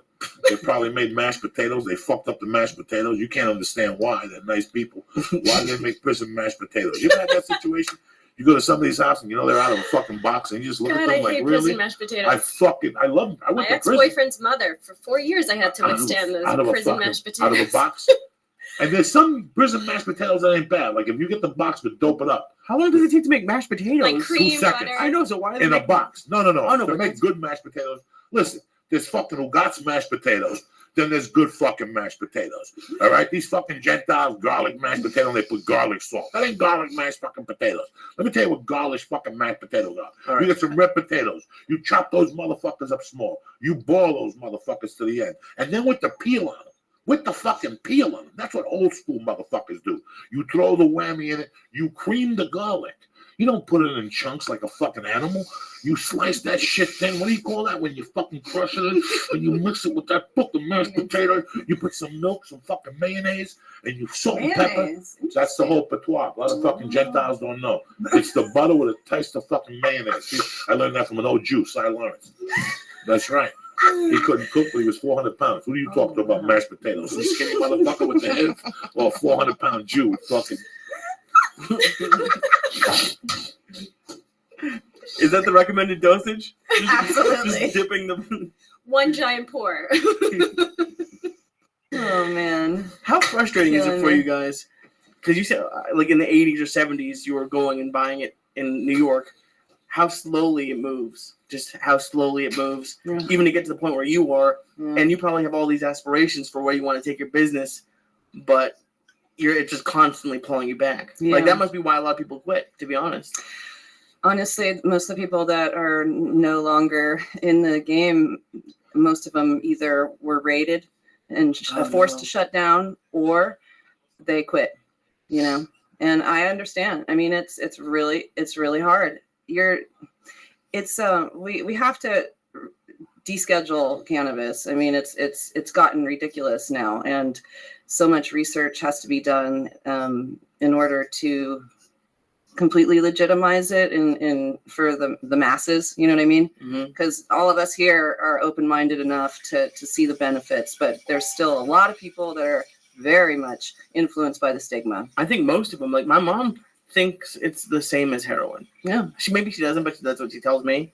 But there's a lot of people who just, and it's through no fault of their own, it's just they have programs and everything they've been told. Yeah. If you want me to, Well, the if you want me to lie, Marjorie, and tell you that this whole thing in California, I thought it was bullshit. I just went along with it because I'm a fucking junkie. I don't give a fuck. Whatever. You know me. Just wrap up the purple cushion. Let's get the fuck out of here. You know, they sit there with their story and tell you, like, I know, yeah, great. That's great. I had ankle pain, but my mother, okay. You just get the fuck out of here. But then I met this Marine. And if you looked at this guy, he wasn't just a 30-year-old Marine. He was a 60-year-old Marine with the hairdo. You could see their rednecks, pro-America, fuck, you know, the whole thing. I mean, you can see in our conversation. But as I started to talk to him, he told me that he had cancer, and that his son told him as the last option. You know, he wasn't stage 4. They caught it early, and he said that the chemo or they gave him a trial medication wasn't giving him appetite, so he had lost 60 pounds right off the bat. Oh my God! And he said, no, my son talked me into it. He goes, I almost smacked him in the face because my son knows I'm a retired lieutenant. I gave my life for this fucking country, Vietnam. Blah, blah. He goes, I'm the people that are against that shit. But he goes, now I do anything I can to support it. And then when I talked to him, I got in the car because those are the people that they're really suffering from it. You know? I don't think this is just a liberal issue. This is across the board. This is across the board. Across Now I'm admitting that. In the beginning, I'm like, okay, oh, Betsy Ross, okay. What do I give a fuck? You know what I'm saying? Like, they were looking for anything. Yeah. Like, that cures it all. And I'm like, okay, whatever. But after meeting different people and, you know, being in this and going to the different, you know, I see the people who get pulled up with the fucking wheelchairs. I see them. They come on Tuesdays at 2:00 over to Sunset Herbal, and you know, like 3 of them. And somebody walks in with them from Black Lady and buys their weed. They gotta be going there for a reason. It's gotta be helping them with something. That's right. You know, and I gotta tell you something. Even pain. How many times I woke up years ago and I had a root canal that went bad, but it went bad over the holidays. So it went bad like on the 25th, where you can't get service, to the 29th type shit.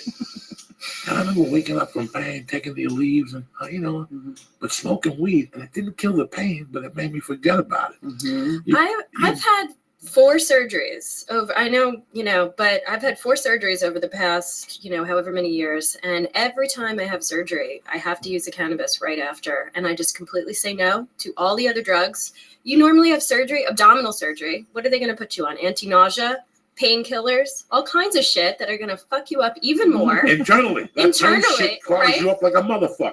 And I got to eat Greek yogurt. I immediately use the cannabis. And, you know, for me, that's how I eat again. That's how I recover. That's how I end up getting up out of bed and moving around the house to try to, you know, work my muscles again. It's like, for me, it saved my life. And, you know, it's hard to ignore those benefits. The last surgery I had, that's when I came out to my mother. And she came out, I told her all about the cannabis. This is what I'm using after surgery, Mom. And after that, she was just like sold. And now I get these phone calls like, oh, my friend, this has this. Like, should we be using the cannabis? What do you think? Like, talk to my friends. It's amazing. I think perspective is changing just because, like, we're awesome people using cannabis. It's like by example, you know? Who believe in cannabis? You know, who the first guy that talked to me about cannabis, and I almost fainted? James Colbert.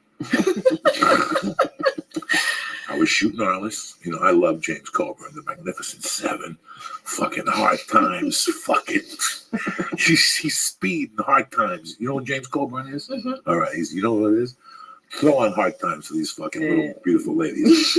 I love James Coburn. Our man Flint. I chased him. Me and Joe Rogan chased him in an NRX. What are those Acuras? SRX? What are they called? The NSX? SRX. We fucking chased him, and we couldn't catch him on Sunset. And all of a sudden, I go in for this stupid movie about a gun, about some gun that had killed his daughter, and now he wanted to backtrace the gun. So there's a scene where I hand him the gun. He sees me, you know, but they cut me because they caught me fucking smoking weed. So they cut my, I swear to God, it's called American Gun. I still get residual checks. But they got so pissed off at me for some reason because I was on the set. And they said, listen, you're not shooting until 4 in the morning. So I was talking to James Coburn, some of the other guys. I'm like, dog, if we get some weed, I said, what? I'm going to get some reefer right now. I went over to the Martel Cartel. I came back with a big bag. I started rolling joints. James Coburn started drinking beers with his crooked fucking hands. He had all fucked up hands and shit. And I got booked on Arliss. And like a month later, and here he was again. And that day I finally said to him, you want to get high? Because the producer and the guy from Arliss were there. And I'm like, you want to get high? He's like, fuck yeah. And we went outside. After we got stoned, I asked him about Bruce Lee. I had tears in my eyes. I just had to ask him. And he was telling me how Bruce Lee was the one that told him the benefits. But at that time, it was hash. Really? That Bruce Lee used to eat hash. He used to eat hash. He used to eat hash. Very And he good. used to relax his muscles. It did something to his insides. In fact, when he died, I think they found cannabis, something in his system. They didn't blame it on it. They blamed it on the pill they gave, but it was the Yakuza. It was not the Yakuza, they're the Japanese. It was the triads. But it's just funny that he was telling me that for his arthritis, he had really bad arthritis. And he goes, the only thing that, I remember how he had to hold the joint. He had to put the joint in his fingers this way because his fingers, so he had to smoke it this way. And he was the one that started telling me about arthritis and the effects. And, you know, there's different types of arthritis, I think. And if you catch it, man, or whatever. I don't give a fuck. What's going on, Lee Cocksucker? Look at you. Are you high? Do you need a fucking Uber? Yes. No, you fucking don't. We took care of you. Fucking guy pissed me off when he said he got an Uber. He needs How you some caramel feeling, corn. Lee? I'm fine right now. I He needs mean, some caramel corn. Are you? I did. I've been eating it. You want some caramel corn? Sure, why Yeah. not? What the fuck? I can't walk along. It's gonna make the flight a little easier. I'm driving. He's Oh, driving. driving, This guy's not even out. dude. This guy don't fuck around. Oh. We ain't got time to fucking be flying. You gotta eat a couple of them, like just not one kernel. One kernel's like 2 milligrams. I'm sorry. Gotta eat like 10 of them. Shit to get, you know, any medical effects. Didn't you build his tolerance up? No, he won't let me. He fucking Hold on. he gets with his girlfriend. He eats a little bit on the weekends. I got him at 200, 300, 400 milligrams a night for a while. I had him in training. The whole time he was thinking he's eating 25. I had him on 125s. Thinking I hid the fucking one on the label. That's how pathetic I am. I hid the one on the label. I whited it and it said 25 milligrams, and I would show it to him, and he popped those fucking things the whole time. He was dropping 125. I gotta do it. I gotta take him into the murky waters of the under. Look at James Coburn. Look at that bad motherfucker in 1970 fucking 2. Look Good at looking dude. look at Charlie B. I can't have enough of this movie. Yesterday I watched Billy Corbin's new movie. Is it good? Raw Dogs. It's disturbing, dog. I mean, you know, it's fucking Who's crazy. Billy Corbin? Billy Corbin, not another- that guy, the oh. director, Cocaine Got Cowboys. it, yeah. He has a new movie called Road Dogs. A dog. What is it? Dogfight. Dogfight. Pretty interesting shit about fighting in the inner city in Miami. What goes on? How this guy made a homemade ring. His mother, and after every fight, they go to 4 black ladies who give you the commentary. That motherfucker got knocked out. Shit. Yeah, a couple of that.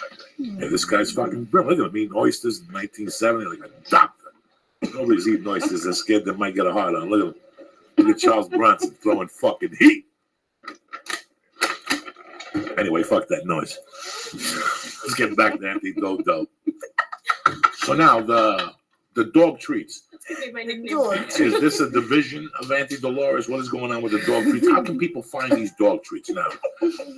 They can only buy them in California. Is there a website they could go to? Yeah, treatables.com. treatables.com. And yeah, it's Do you need a license? No, you don't. No. Just CBD, straight up gangster CBD. Mhm. We're going to be selling it in other states soon. We're, getting the licensing in place in order to have pet licensing in each state and sell it there. So right now it's just available in California. But that's going to change real soon. And yeah, they're great. You can order them online. Directly from us. Yep. Yeah, and $22 a bag. we're selling them in some of the dispensaries as well, you know, we're going to start to move into the pet market. You know, we're really excited about that. So Yeah. you'll be able to buy them, you know, hopefully anywhere very Have you done the soon. Petco? Not No, yet. we're probably going to stick to the more boutique-y, holistic-based kind of outlets. Yeah. They have a holistic-based pet store? Oh yeah. Oh, yeah, we just Oh. actually visited one today called Pussy and Pooch. Shout out to Pussy and Pooch. That place is amazing. Where Yeah. is this one? It's in Beverly Beverly Hills. Hills. Yeah. There's one in LA, and I think there's 2 other locations. Yeah, they And do. they have all that type of medication for your I animals. mean, not only that, they do training and, you know, holistic Grooming. medicine. And, you know, they're just like, it's all about the lifestyle for the animal, just like it is for people. And, you know, just super supportive of this kind of stuff. And that's who we need, you know. It's amazing how rich people take care of their dogs and how poor and black people take care of their dogs. You know what I'm saying? A couple Spanish people don't give a fuck. What holistic medication? Aw. Give him a fucking pork chop and kick him in the stomach. He'll be fine. Until they get sick because they've been given a crap diet, and then they have to pay medical bills, you know, that are much higher in the end because their dog has developed a disease that they may have avoided with the right diet and cannabinoids. Yeah, it's like that's why we say preventative medicine. I mean, you know, you're actually saving by There are people prolonging. right now in Yeah. Ohio and in Jacksonville, Florida, going, these 2 motherfuckers are just crazy. Oh no, we Giving their animals fucking no. we I Comes feel from you. Mother Nature. I fucking feel you. You know But it's what? amazing how people are still living I know. Yeah. in 1980. That has destroyed me, like this Governor Christie, this fat fucking communist motherfucker. You know, because they don't Worse really. than a communist, Because I yeah. think that yes, there is a side of the medical marijuana industry that's a guy like me that's buying it to get high because he's been getting high and now I have a cover. I'm not going to sit here and lie to you people. You know, now as I get older, I guarantee I'm going to be using it for my eyes. I can feel my right eye fucking up. You know? Your right eye slipping? Yeah, my right eye's fucking slipping. The doctor even told me, he goes, next time you come in here, if your eyes are slipping, we got to talk about something. I can't see in the night and shit. It's a fucking nightmare. But you know what? It's fucked up. Margaret, you said at the beginning that you chose this over alcohol. And yeah, weed has a ton of great things about it. But what if it's just to sit down and giggle at a movie? Oh yeah. And eat, like, why? Yeah. Like, even if that was all it did, great. Like, why? Like, I much rather do this than drink. And I wouldn't necessarily eat the 300 milligrams I eat here. But it's a lot, like, why can't it at least be a choice? Even if, like, it's kind of sad that you have to go the medical route because that's the quickest way. Yeah. It would be much harder if you guys were just like, hey, we're having a good time. And we, like, It'd be great if we could Yeah. finally do that. I'd love to be able to go out at night and just freely, you know, smoke cannabis instead of having to have a cocktail. Like, That's why you got to vote in 2016 for adult use cannabis in California.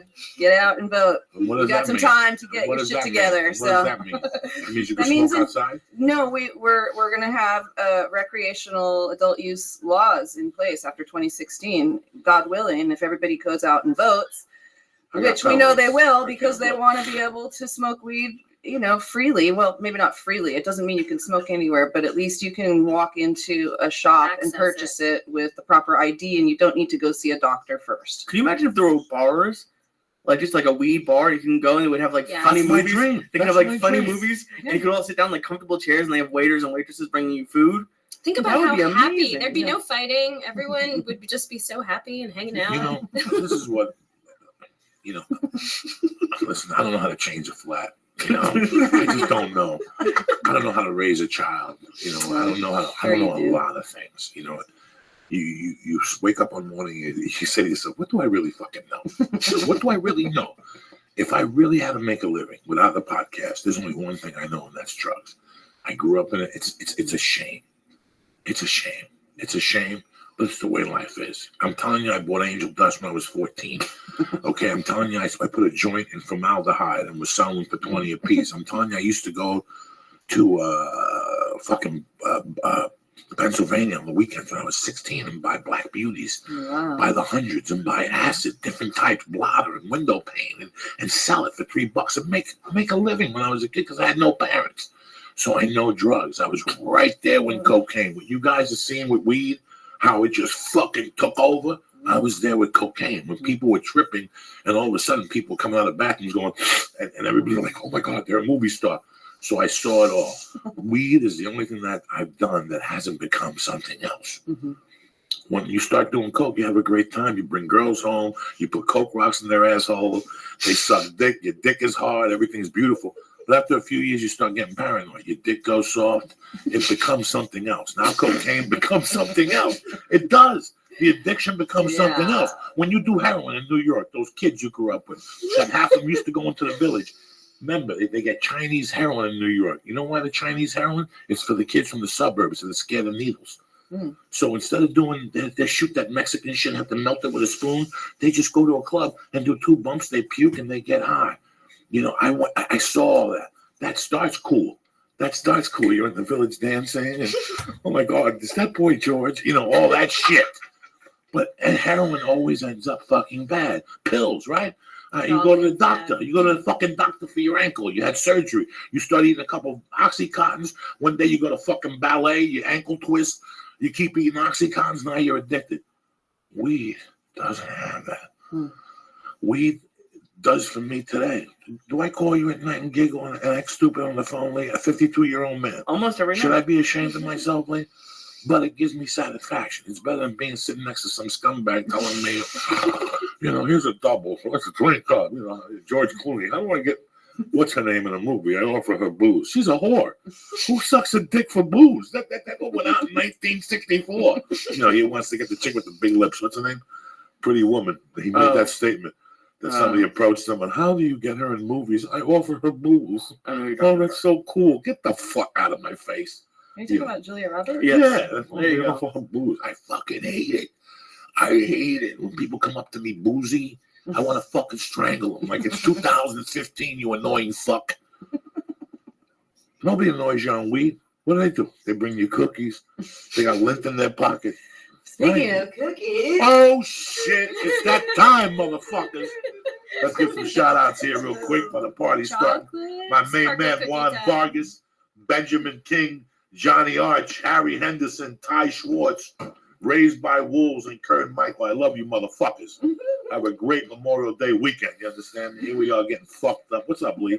How much you gonna gamble this week, Lee? Well, the only thing is I won on the Patriots winning the So Super you Bowl. got a yardstick coming to you. So yeah, I might. So play with them. I might bet on the. But you gotta UFC. play smart.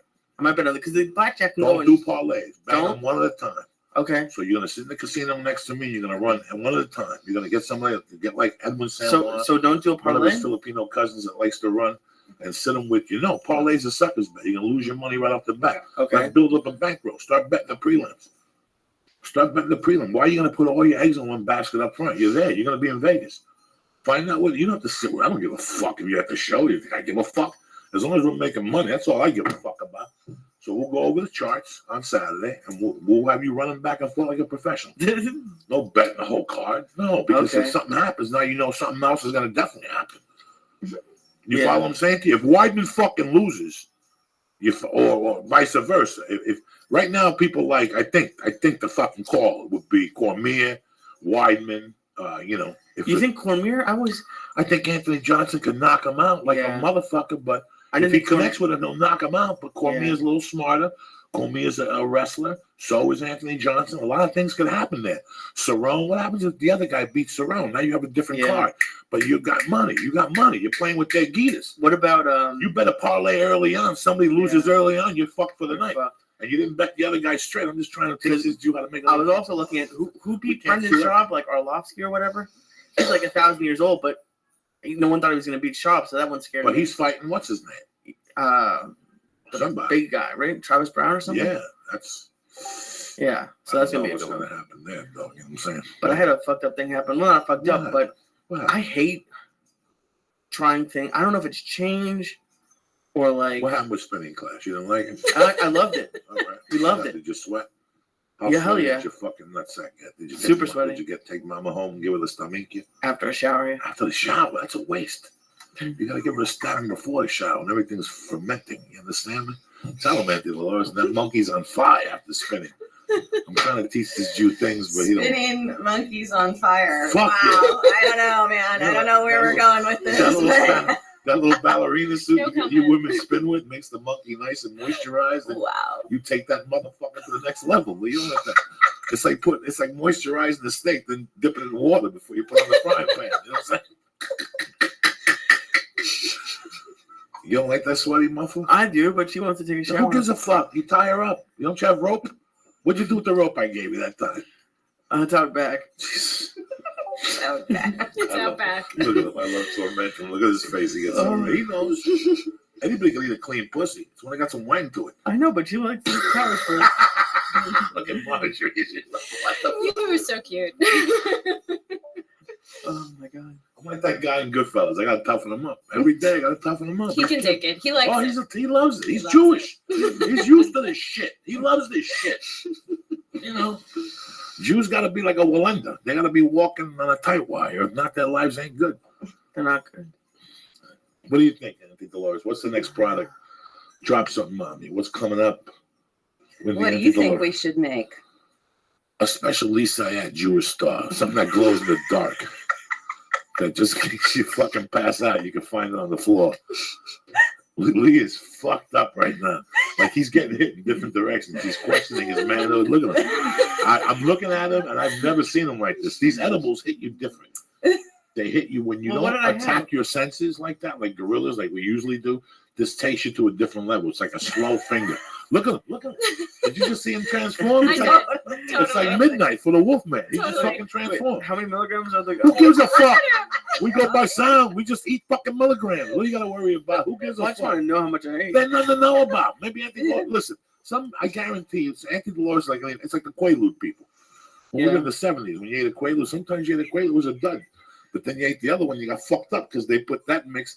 Maybe the oven was this way, and all this shit went to the front. You know what I'm saying? Every single wait, one in the wait. package is Fuck the with Auntie same. Dolores. But wait, how much did you eat of the chocolate chip? I had half the chocolate chip. I had 3 caramel corns, and I think that might be it. You're at about 30 Oh, milligrams you're right now. you're gonna be fine. Okay. That's 3 doses. I You just tell just, them I saw it's the funny. link. I don't know if I got it on camera because there's a lot of people here, I but just tell them it's funny. Listen to him. I would love to get it if we got it on camera. If you want to see more of this, come out to the South Point in Las Oh my Vegas God. for 3 days. Now we got Auntie Dolores. He's bringing edibles. like an entire suitcase Oh, of please. edibles. Oh my God, I got so much. Do you have an Auntie Dolores suitcase? Oh my God, I got everything. I got everything. He had to It's already ship in that Vegas. one. It's already shipped in Vegas. It's at the hotel. Oh My buddy man, dropped it off. you are slick. You know how we do it, though. I want no misunderstandings. Maybe that Southwest guy knows my suitcase and manhandles it and shit. I put a fucking underwear that's dirty. Like today I went to jiu-jitsu.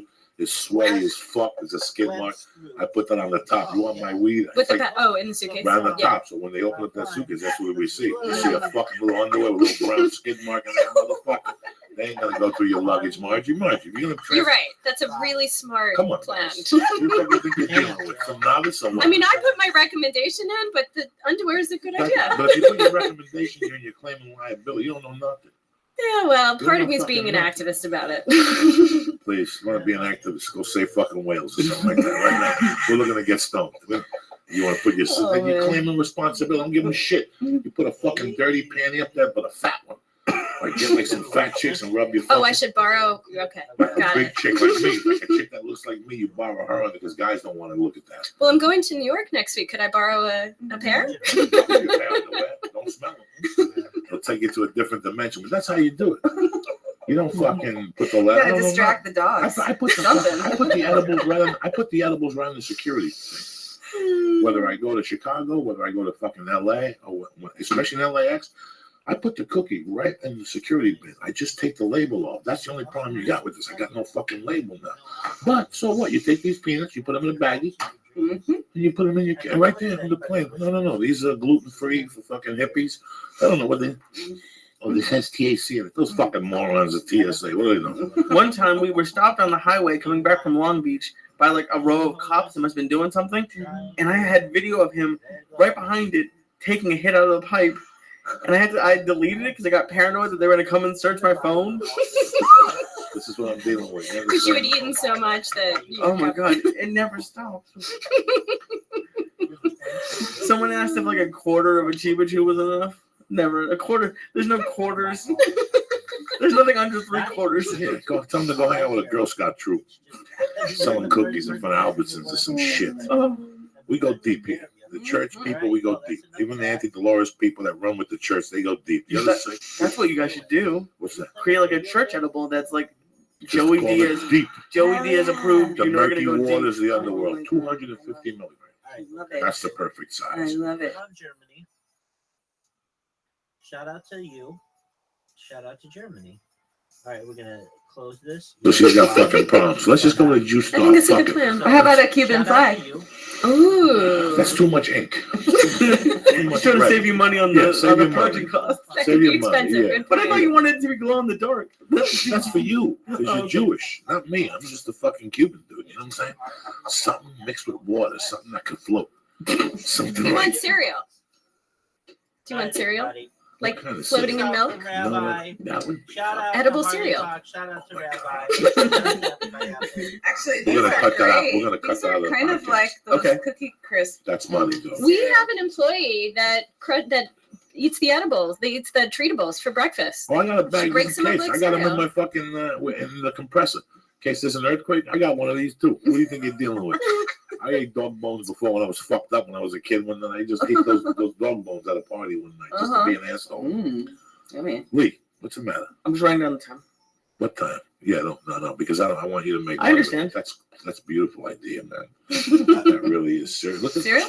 Hey, listen, Cereal. man, isn't Starbucks putting weed in K cups, 10 milligrams in a K cup? Is that correct? Did I read that correct? Is it Yeah. Starbucks or is it a different company? What does that tell you? That tells you that a corporation is actually challenging somebody to put K. Now they're only going to sell them in Denver. Is that what you fucking think? Listen, I've traveled all over the country. If you don't think people from Austin, Texas, drive to Colorado the way we did when we were kids, let's go to Chinatown and get fireworks. They go into their neighborhood, they tell their friends, listen, I'll get you a Chiba Chew for $25. They're really 21. They mark them up and they take rides on Saturday and they drive up to fucking Colorado and they pick up boxes of edibles. Boxes. Oh my god. When I travel, people give me anti-Dolores places and places that they should know be anti-Dolores places. What you talk about, Willis? I swear to God, because people buy your stuff. People have offered me the brownie on the road, the black one, black on black, I don't know nothing the about it. 100 milligram. I know you don't know about it. It's not your fault that We people can't don't keep know. people from bringing No, stuff that's out not- of state. that's not we concerned. know that they do They because do. I see it's it. the most discreet way to travel, actually, and that's part of why we develop these products, because we feel like people should be able to consume, their medicine wherever and whenever they want, and edibles sort of Let allows me you tell to you do that. something. On a fucking flight, that popcorn on a flight, on a 6-hour flight to New York, when you whip it out, because see, the edible takes you up to the 2-hour mark. Yeah, And the exactly. edible you take takes you to 3 hours. Up at the 3-hour mark, there's thin air. Mhm. It starts wearing down. That's when I I don't know bust out about the that. vapor pen. Hmm. I always bring the vapor pen on the plane with me. I hit that motherfucker right there like a soldier. And I also have another edible for the 3 hour. Mhm. Once the 3-hour mark comes, you blast another fucking edible. You get a little fucking Bailey's cream on the rocks. And you sit back and you hit your little V pen. I hit the little fucking nicotine pen to keep me balanced on the flight. You know me, dog. I don't fuck around on a flight. Wow. If I'm paying fucking $700 to fly to Boston, Hmm. I'm scratching my nutsack when the fuck I want them. 700. The plane industry has gone fucking kaputs. The cheapest plane I can get to Boston was $580 in August. Ugh. 700 these plane tickets are going for. Or you gotta fly on Frontier. You know how much fucking Denver? You know how much they wanted to Denver Who? on Southwest from Burbank? How They much? wanted $450, guys. That's how much I was gonna pay for this weekend in Vegas. Yeah. Mm. Right now, to fly to Vegas, I looked out for my wife this morning. It's $500 for her and Yeah. the baby. It's $5 for her, and there's still flights available for Monday morning. I can't believe it. Oh yeah. It's expensive. I know, but it's people are taking trips now to Colorado and places. It's like when people used to go on whiskey tours. Or Oh, it's they're, tourism. They're going Yeah, now, so tons of tourism. of course they're gonna bring it back. They offered me a business to go to Colorado and pick people up and drive them to weed stores and talk about the history and shit. Come on, I got time for that shit driving around. I'll get stoned and get the fuck out of the car. Somebody gets in with no fucking You're deodorant. doing 90 blaring. Oh Led yeah, Zeppelin. yeah. Fuck you. I ain't got time to like I'm a scenic director. That's TMZ. That's where fucking what's his name got shot. Listen, get in the back seat. We're going for the magical mystery tour. When I drop you off, I want you to look at me and go, dog, I don't have to do leg squats today. I don't have to do leg squats. I've been pushing against this fucking thing, praying for my life. I brought him back from San Diego in an hour and 35 minutes. That's my boy. How long did we take, Lee, from San Diego at night? It sounds like an hour and 35 How minutes. fast did we do? What was the least mileage we did an hour? Maybe 75 right before the thing, but then we went up to 85, We 90. took it 90 all the way. I don't fuck around when I drive. We take a brownie and we go for broke, Jack. Yeah. Yeah, being that high doing that wasn't the best. For you, for me, it was tremendous. I was just floating on the fucking 5. Auntie Lois, there's 3 edible chains I mess with, and you're one of them. I think it's fucking tremendous. I think that, yeah, because you can't eat the same thing every day because then your body gets used to it. Yeah. Right. So you got to mix it around. So Yeah. the chocolate things are my all-time fucking favorite that you have now. Those little 10 milligrams, that's hard to believe. But we OD'd on them. We OD'd on them. And then I took a picture of them, and that's how he caught it. Remember, I took a picture of the bag because the chocolate bonbons first came on a bag. Oh, when you misread the We milligram? misread. I didn't know. You said 300 milligrams. I thought there was like 1,000 of those things in it. I was tipping them over. Eating 10 at a time and shit, giving him like 18 of them. The next day, he's like, fuck, no wonder I was so high. There were 10 motherfucking milligrams. You don't fucking remember nothing. That's Now, are you in Colorado yet? No. No, not yet. You're happy just in California. That's all Well, you we're can going to be in handle. Washington soon, and then Nevada after that. Now, when does Nevada go into full effect? It's in full effect. People are building out their facilities now. Everybody's People got getting licenses. Yeah. So there's a California license working Nevada? Vegas is going to be pretty awesome. Really? Well, because everybody's drinking, but they want to do something else, and people are going to be able to smoke weed in casinos, or at least vape. You know, it's No. actually, I don't know if they're going to allow that, but suffice to say, there's medical cannabis in Las Vegas, soon to have recreational. So the law passed already. Yeah. So now what That's the kind- happiest I've ever seen. is it just like That's us? a pretty awesome luck. Is it like California? There's going to be weed stores, or no? It's going to be a little control. Yeah. Oh yeah, No. absolutely. Yeah. Yeah, I know. You look excited. Medical. And then I think rec is supposed to be on 2016. Yeah, No. they're supposed to go recreational in 2016. Can you imagine like these young kids that go to the Palms and get fucked up just on weed, and how many blunts will be at those places? And the clouds of smoke. It's coming. I'm too old. I would never. The do it. I don't know if they're going to allow. Oh Can you my imagine God. what they would do to the buffet? I'd like to see the numbers, like food sales now Oh. and food sales after. The waitress came up to me. Where Room the fuck service? was I last? Where was I last, Lee? Before Michigan? Michigan. Where was I last week? I was somewhere. No, I was in Oakland. I was in Michigan. The waitress told me Saturday night. She goes, between last night and tonight, our food sales is just tremendous. We've never sold as many appetizers. I was Fuck yeah, what's better than chicken wings when you're still... chicken wings when Oh you're my fucking God. stoned. Hmm. What do you think, Lisa? What are your plans for Vegas? Mama's not coming with you? You're not going to bring her? No, How come?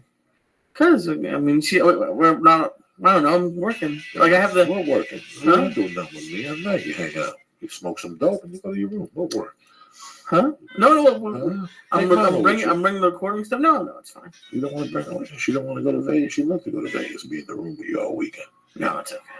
Any Mexican? Tell Anthony Dolores your menu for Vegas. Tell him what the first Exactly. I was just pull going up. to Wait till you ask. hear this shit. All He right. already has a plan. He's trying to Oh. bullshit me and tell Oh, me. the Stromboli place. That's really good. If you watch Diners, Drive-Ins, and Dives High like I do, unlike the first season, he had the Stromboli place in Vegas. That's fucking amazing. Oh, wow. So I'm gonna go there. We're going to be there in July. You should write down the name for us. Like the 3 kegs or 4 kegs or something like that. Now, when you guys go in July, is it a business trip? Mm-hmm. And what are you guys going to do there? You were telling me when you came in tonight, you work in a lot of elderly facilities. Is that okay to say? Oh, yeah. We filmed that infomercial a few days ago for this elderly community. It's going to air in their television sets in their rooms and, all over. They're the ones that are really responding. I think like Ari's mom, Ari was telling me the story. They're the ones that are really going, you know what? I never smoked pot. People look like they're smiling. I'm just sitting here next to my fucking husband. All he does is complain. Let's blow some shotguns in his face. and take this motherfucker to the next level on our silver years. Was that the script? Was that pretty word for That word? sounds very similar to what I wrote. Yeah. Are you sitting there fucking worried about the corns on your foot or the fucking things on your eyeballs that you can't see? It's over. Come down to the first floor. Uncle Joey's medical marijuana store is down there giving out yum-yums for all you old fucks. Come on down, mention Woodstock. If you were there, if you were close to it, I don't give a fuck. Come on down, mention George Washington, whatever, and get a free fucking doozy. I'll be down there for the next 10 minutes. That's the ad you play for. That's the ad you play for old people. They're waiting for fucking something. I'm lucky. Listen, the last 2 years, I've read articles that I never thought I would read in my life, in this lifetime. Yeah.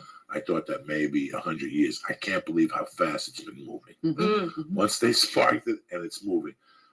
Am I going to lie to you? Am I going to sit here and tell you I ever read High Times as a kid? I never really did. Like I said, I was always just a New York City drug kid, you know. But this was always my drug of choice. It was a gateway drug for me. I love it. I'm happy at fucking gateway and everything. You know how boring my life, you know how uptight I was when I was fucking 11 and 12? I would not listen to rock music when I was a kid because I thought those people were dirty and satanic. What? Who taught you that? Catholic school, just people. I didn't like people with long hair. They fucking scared me. Hmm. Yeah, it was fucking crazy. Like when I grew up in New York, the people they didn't have. If you had long hair, they called you dirty hair. They called you dirty hair, and especially in Jersey, dirty hair, because you cut your fucking hair. Like so, I never really grew up in that. The people I grew up with were people that were jocks that got high, and I was like, okay. But then they started getting crazy and crazy and crazy. They weren't like regular jocks at regular schools. The jocks I grew up with, mug people. We did fucking THC crystal. We did everything, you know. Usual jocks are like, oh no, I'm worried about my diet. Fuck you. These guys were eating fucking steroids and doing blow. I never did a steroid. I wanted to, but I didn't have the balls. I can't shoot myself with a needle. But this is what it's become. And, you know, every time I go to Jersey and I have a conversation, it's like the third conversation because they think, you have not you're from New York City, so they're more wide open, but there's always one people, they consider California like out there. Oh, New Like Yorkers think that too. You people out there, fucking crazy. You're hippies. You're walking around out there at the beach all day. Bitch, we're in traffic, motherfucker. Okay? That's why we need to get fucking Giselle down here because who could take that 405 traffic without being high? That's the fucking clinker. If you're sitting on the 405 and somebody's selling joints, that's the next money maker. Like they do in New York with the fucking donuts. Just walking down the street. No, he just walks in between Or cars. like the papers in the morning. Like the fucking papers in the morning. God. Right on the 405. Fuck it. Some black fucking motherfucker with fucking 8 warrants. What he's got to lose? A Cuban. Or at the beach, like how at like In Jones Mexico- Beach, in you Mexico know, like they walk on the beach No, and they they sell don't. the water and the food. They Oh, could in walk Jones on the Beach? beach. They still out do here. music in Jones Beach? Oh God, I don't know. Yeah, probably. But you know, Really? imagine California, guys walking around with baskets selling. They say in Mexico, you go to Mexico, you're getting sun, and some Mexican comes up to you and asks you if you want to buy a kilo of blow. That's fucking tremendous. I'm putting suntan lotion on, and all of a sudden some little dude comes up to me. Did I tell you? Somebody offered me blow yesterday. In what context? Like, where were you? The Comedy Store. Oh, what did he say? What do you think I fucking said? I said, give it to me next time. I didn't want to embarrass him. You know, I don't want to tell somebody I don't do blow while you're handing me that. They didn't know. Did any part of you go like, maybe? Not even for a second? What am I going to do with blow now? My heart would blow up. It's been 8 years. I don't know. Everything that I built, fucking done. Just like Right, that. yeah. This was, I didn't go to rehab. This was all on my word. So that's how God works. When you give you a word, you stop. I made a promise and I stopped over my cat. Super bad. Over my cat because his brother had died. They got Amelia outside when you get anemia Oh, because they were outside cats. And his brother DJ died and I was doing blow. So I thought it was because I brought the blow in the house. How superstitious I am. And my wife said, DJ died, the soup bad's next. And I was like, I didn't like soup bad too much, but I didn't want him to die either. You know what I'm saying? So I got on my hands and knees. I said, God, if you fucking let him live, I'll never do blow again. And here we are, going on 8 years in November over that fucking cat. super bad still. Still alive. Kicking Still around. alive. Wow. You see this shirt, all these little holes? That's super bad. No. Because he's the only one I hold this way, and he sticks his things in real quick. So now he's not allowed to sit on nice shirts. Yeah. So when I'm home, I got to put this shirt on. I got a bunch of white T-shirts with holes. If you people see me with a shirt with a hole, it's not because I'm holy. It's because these are my cat shirts. So I come home and I throw her and him and Fucko Gray always cling on to me. Like they always do that shit with their, their Yeah. claws. But they fucking super bad. His nails come out. He gets really serious. And he gets all fucking hot and gooey with me. I love him. I love that fucking cat. I love my animals. I don't want to lose another animal if I don't have to. So I'm going to start giving him preventive medicine. That was very hard for the house. Yeah. Sissy lost weight like fucking that. Yeah, I know. You got to put that air on, brother. Okay. Oh my God, it's fucking dying here. The humidity, it's gonna rain. Sissy lost weight. She went from 0 to fucking. She went from 16 pounds to like 6. Yeah. In like 6 weeks, we were like, she was fitting. We have railing for the baby, and she wouldn't jump over no more. She would just walk right through the railing. We're like, oh my God. And then Fidel was very slow, and then I think but Fidel did great, but we were just prolonging the pain. We were just putting a Band-Aid on one hole and another one was open type of sort. So when I came home, that was a tough one for me. And then when she told me about stuff, you know me, I'm always open-minded. I believe in it now. So I'm happy you guys have this. When I saw that in the box, my fucking dick got hard. Oh, shit. Because I had just been talking about this with the cat. So it was like a premonition type deal. What's that one? A deja vu. Whatever, you've been there before. That's a great testimonial. Thank you. It really is when you get something like this in the mail. So now I know I can give it to my cat. So fuck it. They're gonna be doggone. You know what I'm gonna do? I'm gonna grind it up. Yeah, do what I do. Give it to Crumble them with fucking that shit that gets them high. Who's better than Uncle Joe? I got some good shit I get from Amazon.com. What's that? Catnip. Oh my God. I got some tremendous catnip. It comes in buds. They go fucking crazy. All that catnip at Amazon is a fucking fugazi. It's not good. Oh. If you put it next to your cat, they kind of react. There's one company that when we hit them up for sponsorship, because I like their product so much, I loved it. I saw the effect it had on the cats. Yeah. They said they were putting their product out of production, but it's still on Amazon. I went like an asshole and bought 80 fucking bags and put them over the fucking thing. Oh my God. All I got to do is open up that cabinet and you got to see them running. That stench is so strong, but it doesn't smell to me. It's like a dog whistle. Yeah, yeah. It smells to them. Yeah. They go fucking nuts. And I give them that. I give them that thing, and then I'll turn the lights off and get the red light.